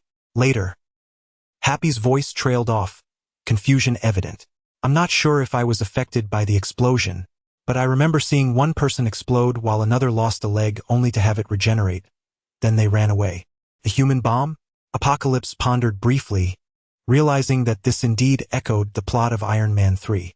This involved a scientist named Aldrich Killian, who had developed a serum capable of repairing human defects, allowing for the regeneration of severed limbs, and also endowed users with the ability to generate extreme heat, capable of melting most metals. Though Iron Man's armor was undoubtedly made from superior materials, it would still falter against such intense temperatures. The downside of this serum was its extreme instability. Individuals injected with it could spontaneously transform into massive human bombs.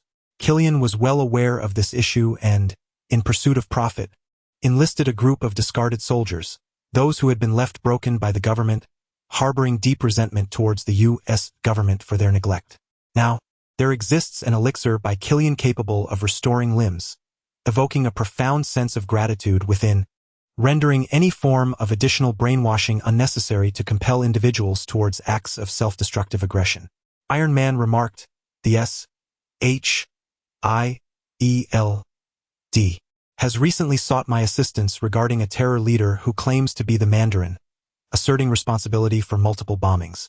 Their suicide bombings possess immense destructive power, yet no traces of explosives can be found. They wish for my analysis to determine if a new compound has emerged. If these are indeed human bombs, remnants of limbs should remain with the bomb carriers. Apocalypse shook his head, stating, Tony, broaden your perspective. When I say human bombs, I do not mean individuals carrying explosives. Rather, the human body itself is the bomb. Iron Man was taken aback, rising to his feet. How is that possible? If this is the case, then the explosion sites could indeed be elucidated. Has the Mandarin truly mastered such advanced technology? The original Mandarin was a malevolent caricature crafted by Americans in the early days, characterized by a pointed chin, slanted eyes, and wispy facial hair, clad in the official garb of the Qing dynasty, a visage capable of inducing nightmares with a mere glance. In America, the Mandarin is a name known to all. However, the Mandarin referenced by Iron Man is a Westerner and not the true mastermind. Chapter 68. A brief revelation of the conspiracy. The so-called Masterman is merely a puppet orchestrated by Killian, who has ensnared him with seduction and narcotics, compelling him to produce menacing videos that lead the world to believe he is the mastermind behind it all. It appears that he exploits the name of Masterman to generate a sensation while simultaneously diverting the attention of organizations like SHIELD. This actor playing Masterman seems to have stumbled into a fortunate situation. As a puppet, he is surrounded by beautiful women, and although he is under house arrest, he enjoys a remarkably carefree life. Intriguingly, amidst such significant events, he has not only survived but has also spent little time in prison. Later, in Shang-Chi, he even becomes friends with an Eastern mythical beast, Di-Jiang. With this in mind, Apocalypse inquired of Pepper Potts, has Killian approached you? Pepper, taken aback, replied, you know about that? He indeed sought me out. I was worried Tony might misunderstand, so I haven't mentioned it to him yet. He showcased a neural network technology to me, but I sensed it was overly geared towards weaponization. Since Tony has prohibited the company from developing weapons, I dismissed him. Apocalypse chuckled. Do you not realize that he is the true puppeteer behind it all? The Masterman is merely a diversion he has created. Iron Man, Pepper, and Happy exchanged incredulous glances. Iron Man asked, how could this be? Why would he do such a thing? What benefit does it bring him?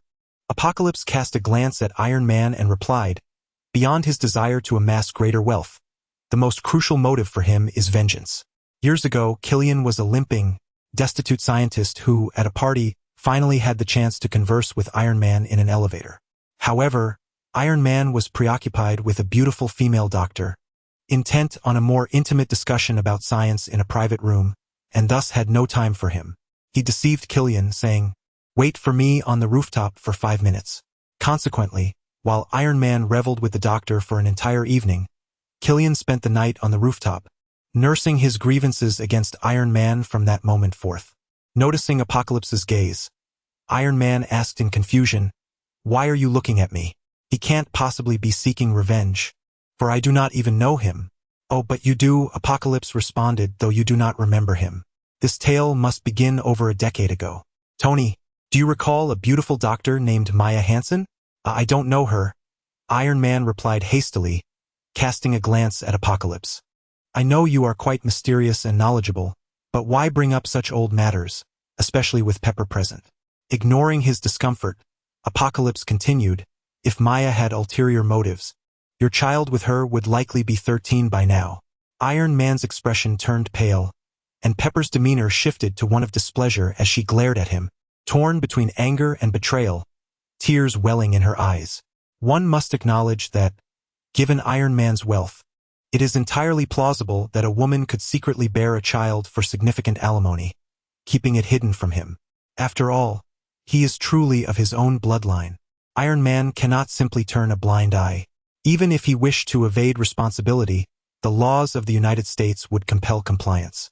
Ironically, Iron Man, known for his numerous romantic escapades, scarcely remembers the women with whom he has shared intimate connections. If even one or two were to come forward, it would not be out of the realm of possibility.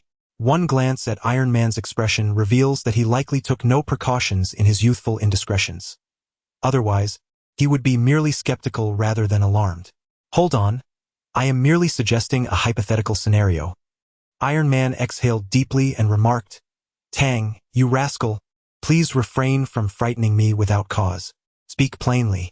Do you recall that time with Dr. Maya in the elevator when a limping man attempted to pitch a technology to you? Indeed, now that you mention it, there was such an individual. What became of him? I cannot recall. I believe I sent him to the rooftop? That man was Killian." With Iron Man's intellect, the pieces of the puzzle swiftly fell into place. Once a down-and-out youth, he now seeks to flaunt his success and exact revenge upon those who once belittled him. The thought that this individual had previously visited Stark Industries to seek out Pepper made Iron Man increasingly uneasy. "Tang, are you here to assist in eliminating them?" "No." Apocalypse shook his head.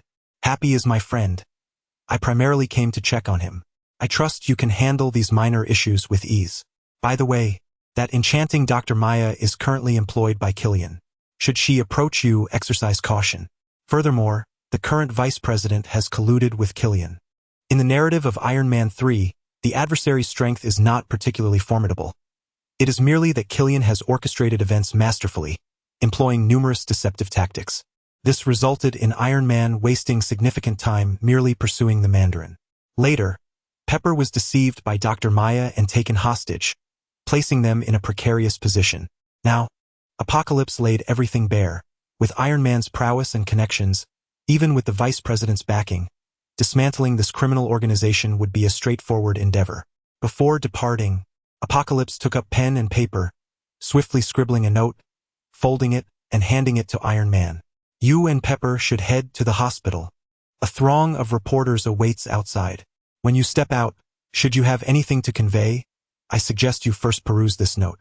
Iron Man inquired, "Is this akin to the clever stratagems of Eastern legends?" "Not quite a stratagem, merely a small reminder. I must take my leave now. Happy, do take care." "Where are you off to?" "Thor and Jane have uncovered something intriguing in London, the capital of the Kingdom of Great Britain. I wish to see it for myself." Once Apocalypse had departed, Happy could no longer contain his excitement, his heart racing uncontrollably. Startled, Pepper nearly summoned a doctor, but Happy quickly interjected, "No need for a doctor. I am perfectly fine, just elated. The King of Apocalypse referred to me as his friend. Ha ha ha. I even had a scuffle with him. When we next drink together, we shall see whose tales are more grand." Pepper, placing her hand upon her forehead, felt exasperated. She found it exceedingly difficult to comprehend why men seem to consider boasting as an integral part of drinking. It seems that boasting about one's drinking prowess holds little significance. Iron Man, sharing the same gender, can indeed comprehend Happy sentiments, remarking, "While remarkable, one must also be believed." With that single statement, Happy found himself ensnared in the vexation of happiness. If Iron Man were to declare himself a friend of Apocalypse, no one would doubt him, especially given their camaraderie during the New York wormhole battle. However, what merit does Happy possess? He wouldn't even qualify for a mere glance from Apocalypse, who would dismiss him as inconsequential. Happy mused, perhaps he should claim to have fought against Apocalypse. That might lend some credibility. But alas, even that would hardly be believed. As Iron Man and Pepper concluded their visit and exited the hospital, they were met by a throng of reporters, effectively blocking their passage. Iron Man harbored both anger and dread regarding Happy's bombing. Even with Apocalypse's restorative serum, it was futile if, like countless innocents, one was obliterated on the spot. Frustrated by the reporters, he contemplated publicly revealing his address to challenge his adversaries, only to suddenly recall the note Apocalypse had given him. Upon opening it, he read, "Do not disclose your address." Iron Man was taken aback. How astute was Apocalypse? The words he had nearly uttered, mere moments before, had been anticipated. Thus, his intended declaration transformed into, "Come at me, if you dare. My address is 365 Malibu Road. A man should not show fear." The following day, Killian did indeed dispatch a helicopter for an assault. Little did they know, it was merely an abandoned villa where Iron Man did not reside. As Killian's armed aircraft approached, it was swiftly neutralized by the remote-controlled battle suits lying in wait. Enraged and concealed in the shadows, Killian seethed. Having been outsmarted once over a decade ago, he found himself ensnared yet again. Consequently, he resorted to the original script, sending the enchanting Maya Hansen to approach Pepper. However, as soon as Maya made her appearance, she was apprehended by agents linked to Iron Man. They subsequently sent Killian false information, claiming they had captured Pepper and discovered the location of his lair. Within mere hours, a swarm of remote-controlled suits and countless soldiers surrounded Killian's stronghold. Killian could scarcely believe that his meticulously crafted plan was so easily unraveled. Aside from claiming a few innocent lives, he had stirred not a single wave of consequence. He even began to doubt his own intellect, questioning if he was too foolish in the realm of scheming. Meanwhile, Apocalypse, upon exiting the hospital, ascended into the sky. His corporeal form soared across the Atlantic, swiftly reaching the grand capital of the United Kingdom, London. This time, he sought the reality stone imbued with ether particles. Yet, acquiring this infinity stone proved to be a formidable challenge. Chapter 69. Ether particles. When the Apocalypse arrived, the exterior of the abandoned building was already swarmed with police officers. Nearby, several police vehicles lay overturned, shards of glass littering the ground, while a group of anxious officers sheltered behind their cars, nervously aiming their firearms at the vacant space before them. Thor was vigilantly guarding Jane, rendering him oblivious to the surrounding officers. As long as they refrained from firing, Thor had no intention of causing them harm. At that moment, Jane lay on the ground, her eyes tightly shut, unconscious. A faint dark red fluid coursed through her body, the very essence of the ether particles, a different manifestation of the reality stone. Given the circumstances, it appeared that Jane had discovered the gravitational anomalies of the abandoned building and approached to investigate. As in the original narrative, she inadvertently entered a rift in time and space, acquiring the ether particles. Upon her emergence, Daisy, concerned by Jane's prolonged absence, reported her missing, prompting the police to intervene. The ensuing contact resulted in a rebound of etheric energy, which not only overturned vehicles, but also rendered Jane unconscious. Now, the ether particles flowed incessantly, seemingly transforming her very being. It was likely that this very encounter would contribute to her future ascension as the goddess of thunder. However, being human, Jane's body could not indefinitely harbor the ether particles without mastering their control, posing a potential life-threatening risk over time. This was precisely why Thor was apprehensive. He could sense Jane's life force waning slowly. Apocalypse stepped forward, bypassing the police, and declared, "You should leave. This is beyond your capacity to manage." The officers, upon noticing an individual of Asian descent, were reluctant to heed his words. Just as they were about to intervene, they realized that Apocalypse merely walked forward, gliding through the throng without anyone managing to impede his passage. In an instant, they understood that a superhuman had arrived. Since the battle through the New York wormhole, law enforcement worldwide had become aware of the existence of superhumans. With the rise in extraordinary criminal activity, ordinary police officers recognized their limitations. The most prudent course of action upon encountering supercriminals was to report the incident to specialized departments, including SHIELD. Moreover, the individuals before them were not classified as criminals. At most, they were superhumans in a state of uncontrolled energy, and thus the police had no incentive to provoke a confrontation. "Tony, you've arrived," said Thor. "How is Jane faring?" "She is stable for now, but these peculiar entities residing within her are causing her vitality to diminish. If this persists, I fear she may not withstand it." Apocalypse assessed the situation. Jane appeared to be in distress. Even the slightest increase in contact intensity would trigger an immediate backlash of ether particles, repelling external forces while simultaneously inflicting harm upon Jane herself. This was why Thor dared to forcibly extract the ether particles. The ether had now intertwined with Jane, and unless manipulated by the Dark Elves' arcane methods, it could only be extracted upon her death. "Thor, I have a method that may be worth attempting, though I cannot guarantee its success," Apocalypse proposed. "As long as we can ensure Jane's safety, do proceed," Thor urged. "Very well, I shall commence." Apocalypse extended his hand to rest upon Jane's dantian, gradually channeling the powers of the cosmic cube. A soft azure energy began to seep into Jane's body. Under the guidance of Apocalypse's consciousness, it patiently intertwined with the dark red etheric particles. The energy from the Infinity Stones shared a common origin, and the etheric particles appeared to embrace the energy of the cosmic cube without resistance. Slowly, a tapestry of dark red and pale blue hues began to form upon Jane's physique. Seeing that the intertwining was nearly complete, Apocalypse summoned his consciousness to extract the blue energy, attempting to draw forth the etheric particles.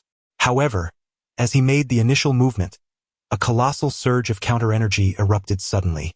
With a thunderous boom, dark red and pale blue energies exploded outward from Jane's center, sweeping across the surroundings. In an instant, the encircling police cars and officers were toppled to the ground. Fortunately, having anticipated Jane's earlier outburst, they were prepared, incurring only minor injuries. The officers quickly retreated, moving back 20 meters while urgently calling for reinforcements. However, Jane's condition was dire. The two massive energies detonated within her, shattering her internal organs and causing her to spit blood, teetering on the brink of death. Apocalypse swiftly produced a restorative potion, administering an entire vial to mend her injuries. At the very moment of the etheric particles and cosmic cube energy's explosion, in a remote and desolate void of the vast universe, the energy lights of a spaceship began to glow faintly. In the blink of an eye, the entire ship transformed from its former gloom into a shade of dark red. A pale-skinned dark elf opened his eyes. He was Malekith, the Dark Elf King. It seemed he was either conversing with himself or addressing others, exclaiming, "Ha ha ha! The etheric particles are awakening us. The convergence of celestial bodies has begun again. Our era is upon us." Following this, the vast chamber within the spaceship illuminated with dark red light as countless sleeping pods of dark elves activated, rousing all the dormant dark elves from their slumber. Thor, oblivious to the events unfolding in the cosmic abyss, was solely concerned for Jane. "We cannot attempt this any further," he remarked. Apocalypse nodded. This minor endeavor had nearly cost Jane her life, fortunately aided by the restorative potion. Should they amplify the energy further, she would likely perish on the spot, rendering any amount of restorative potion futile since even the violet elixir could not grant resurrection. "I shall take her back to Asgard and see if my father possesses a remedy." "Very well, for now that is all we can do." Apocalypse understood that even Asgard might not have a method to extract the etheric particles, but according to the original storyline, the emergence of the etheric particles signified the awakening of the Dark Elves. It would not be long before they would track the energy of the etheric particles, leading to an inevitable clash. Earth's technology was far too primitive, lacking adequate defenses against the Dark Elves, which would likely result in heavy casualties. Thus, it was preferable to seek refuge in Asgard, a realm that had once triumphed over the Dark Elves, possessing a wealth of strategies. Just as Thor was about to summon Heimdall, a voice interjected, "Wait." Apocalypse turned to see it was Darcy. "Take me with you." Heaven's revelation furrowed his brow and inquired, "What are you up to?" Noticing his apparent displeasure, Daisy's tone softened as she replied, I can take care of Jane. You two strong men surely know how to look after someone, right? Though she claimed to care for Jane, her gaze was fixated on Heaven's revelation, the unspoken affection between them evident even to the most oblivious observer. Thor remarked, "That seems reasonable. You are her friend and a resident of Earth, which would indeed make the care more convenient." Clearing his throat, Heaven's revelation sought to subtly hint to Thor, questioning whether Asgard was so advanced that it could not even tend to a single individual. Did he not comprehend Daisy's intentions toward him? Was he inadvertently creating complications for himself? However, Thor remained oblivious to his insinuations. At that moment, he was consumed by urgency, eager to arrange anything that might assist his girlfriend. Left with no choice, Heaven's revelation gestured for Daisy to come closer. Instantly, her face lit up with a radiant smile as she approached and wrapped her arms around Heaven's revelation's sturdy arm, an embrace so practiced it seemed she had done it countless times before. Upon her touch, Heaven's revelation felt a comforting warmth and softness, yet he could not help but ask, "Ahem, what are you doing holding on to me? I fear I might fall when the rainbow descends." Indeed, this was a valid concern. In Thor, Ragnarok, Thor and Loki were cast out of the rainbow energy conduit by Hela, ultimately landing on Sakaar. Being an ordinary human, Daisy could be easily frightened. If she were to fall, whether from outer space or even just a couple of stories high, it could prove fatal. Sensing that she had successfully persuaded Heaven's revelation, Daisy tightened her embrace. He sighed inwardly, finding himself in this delightful predicament, unsure of how to navigate it. Thor, holding Jane, called for Heimdall, and soon enough, the rainbow appeared, whisking the four of them away, leaving behind only an ancient rune. Chapter 70. The calamity of the goddess. Upon their arrival in Asgard, Daisy clung to the arm of Apocalypse, reluctant to let go. It was only after he gently reminded her of their destination that she finally released her grip, casting her gaze toward the approaching Asgardians who had come to greet them. Thor ensured Jane was comfortably settled before asking Daisy to remain by her side, while the royal medical staff attended to her. Once he felt assured, he proceeded to the temple where he gathered with Apocalypse, King Odin, Queen Frigga, and others. As the assembly was complete, Apocalypse spoke candidly, addressing Odin. "Your Majesty, the ether particles have awakened the Dark Elves.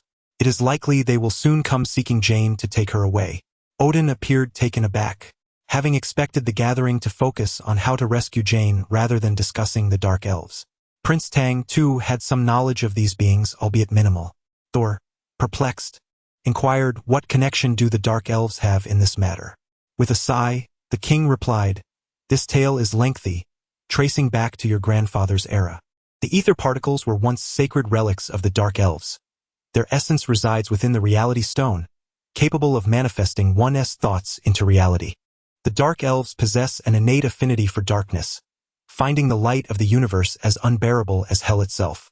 In the primordial universe, before many stars had formed, darkness reigned. It was during this epoch that the Dark Elves thrived. However, the emergence of the Aesir brought forth a multitude of stars, illuminating the ancient cosmos. As Odin spoke of the Aesir, Apocalypse recalled that deep beneath Earth's surface, a new being of divine lineage was gestating. Should it emerge, the Earth would rupture like a placenta, reducing everything to desolation and leading to the demise of humanity. Yet, Apocalypse remained uncertain about how to address this impending dilemma. His only hope was to strengthen his powers in the future and unite with the Eternals to avert such a tragedy. Noticing the unusual expression on Apocalypse's face, Odin inquired, "Does Prince Tang possess knowledge of the Aesir?" Apocalypse acknowledged his limited understanding but insisted they first address the immediate crisis before contemplating future strategies. A thought crossed his mind.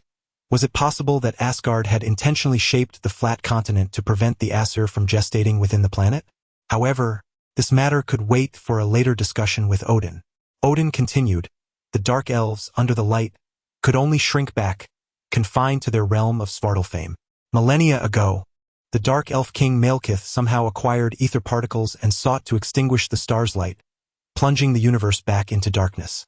My father, King Bor, upon learning of this, initiated the first war against the Dark Elves, thwarting this catastrophe and securing millennia of peace among the 9 realms."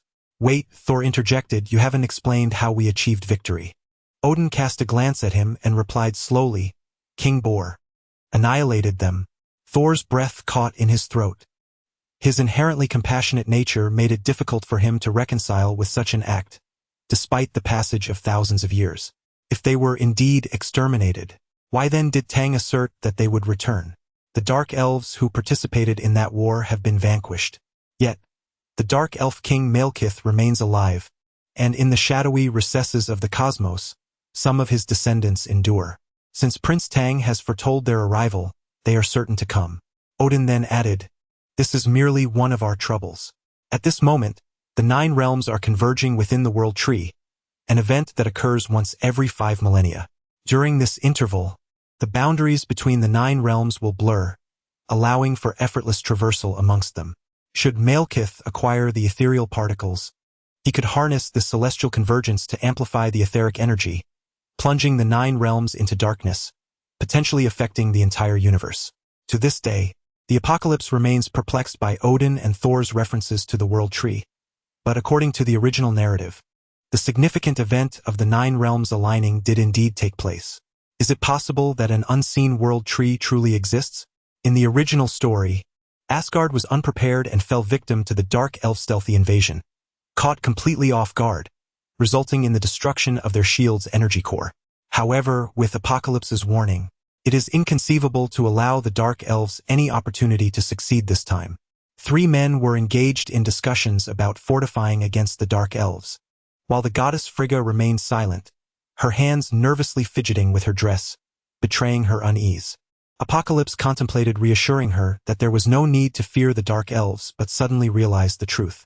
In the original narrative, the Dark Elves' invasion coincided with the day of Frigga's demise. Frigga had long foreseen her own death. Later, the portly thunder god returned through time, attempting to reveal her fate to help her evade it. Frigga, however, had simply responded with indifference, declining the well-meaning intervention of the rotund deity. It was not that she wished to remain unchanged or that she had accepted her fate. Rather, she was paralyzed by fear. Possessing the ability to glimpse the currents of time, she had come to understand the existence of the sacred timeline and the unpredictable forces that safeguard it. Frigga dared not alter it, fearing that doing so might precipitate even graver consequences for Asgard. Perhaps she had previously attempted to change her fate, only to find herself entangled in the tragic ending of the original narrative. If she were to attempt another alteration, it could spell utter ruin for Asgard. Regardless, Frigga had resigned herself to facing her own mortality. Now, having promised Apocalypse not to peer into the river of time, she was uncertain if her fate was still destined to unfold as it once had. In the face of life and death, no one can remain completely indifferent.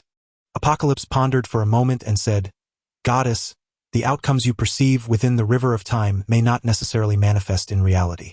Over the past few days, you and Jane have been together, while I have stood by your side. I shall refrain from engaging in battle outside. The goddess was overjoyed. With Apocalypse safeguarding her, he represented far more than just an extraordinary warrior. He was the key to altering Asgard's destiny, and with him personally guarding her, it was plausible that she might alter her fate, transcending the profound threshold of life and death. As for the battles beyond, in the original narrative, they were merely caught off guard. The Dark Elf strength was not truly formidable. With the formidable power of Thor and the defense forces of Asgard, along with their preemptive preparations, they were more than capable of handling the situation. After all, the once nearly annihilated race was now reduced to mere remnants.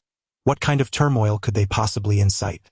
In the original narrative, had it not been for the intent to rescue Jane, Loki and Thor would have devised a trap to lure the Dark Elf King into extracting the ether, which would have kept him far from even touching its essence.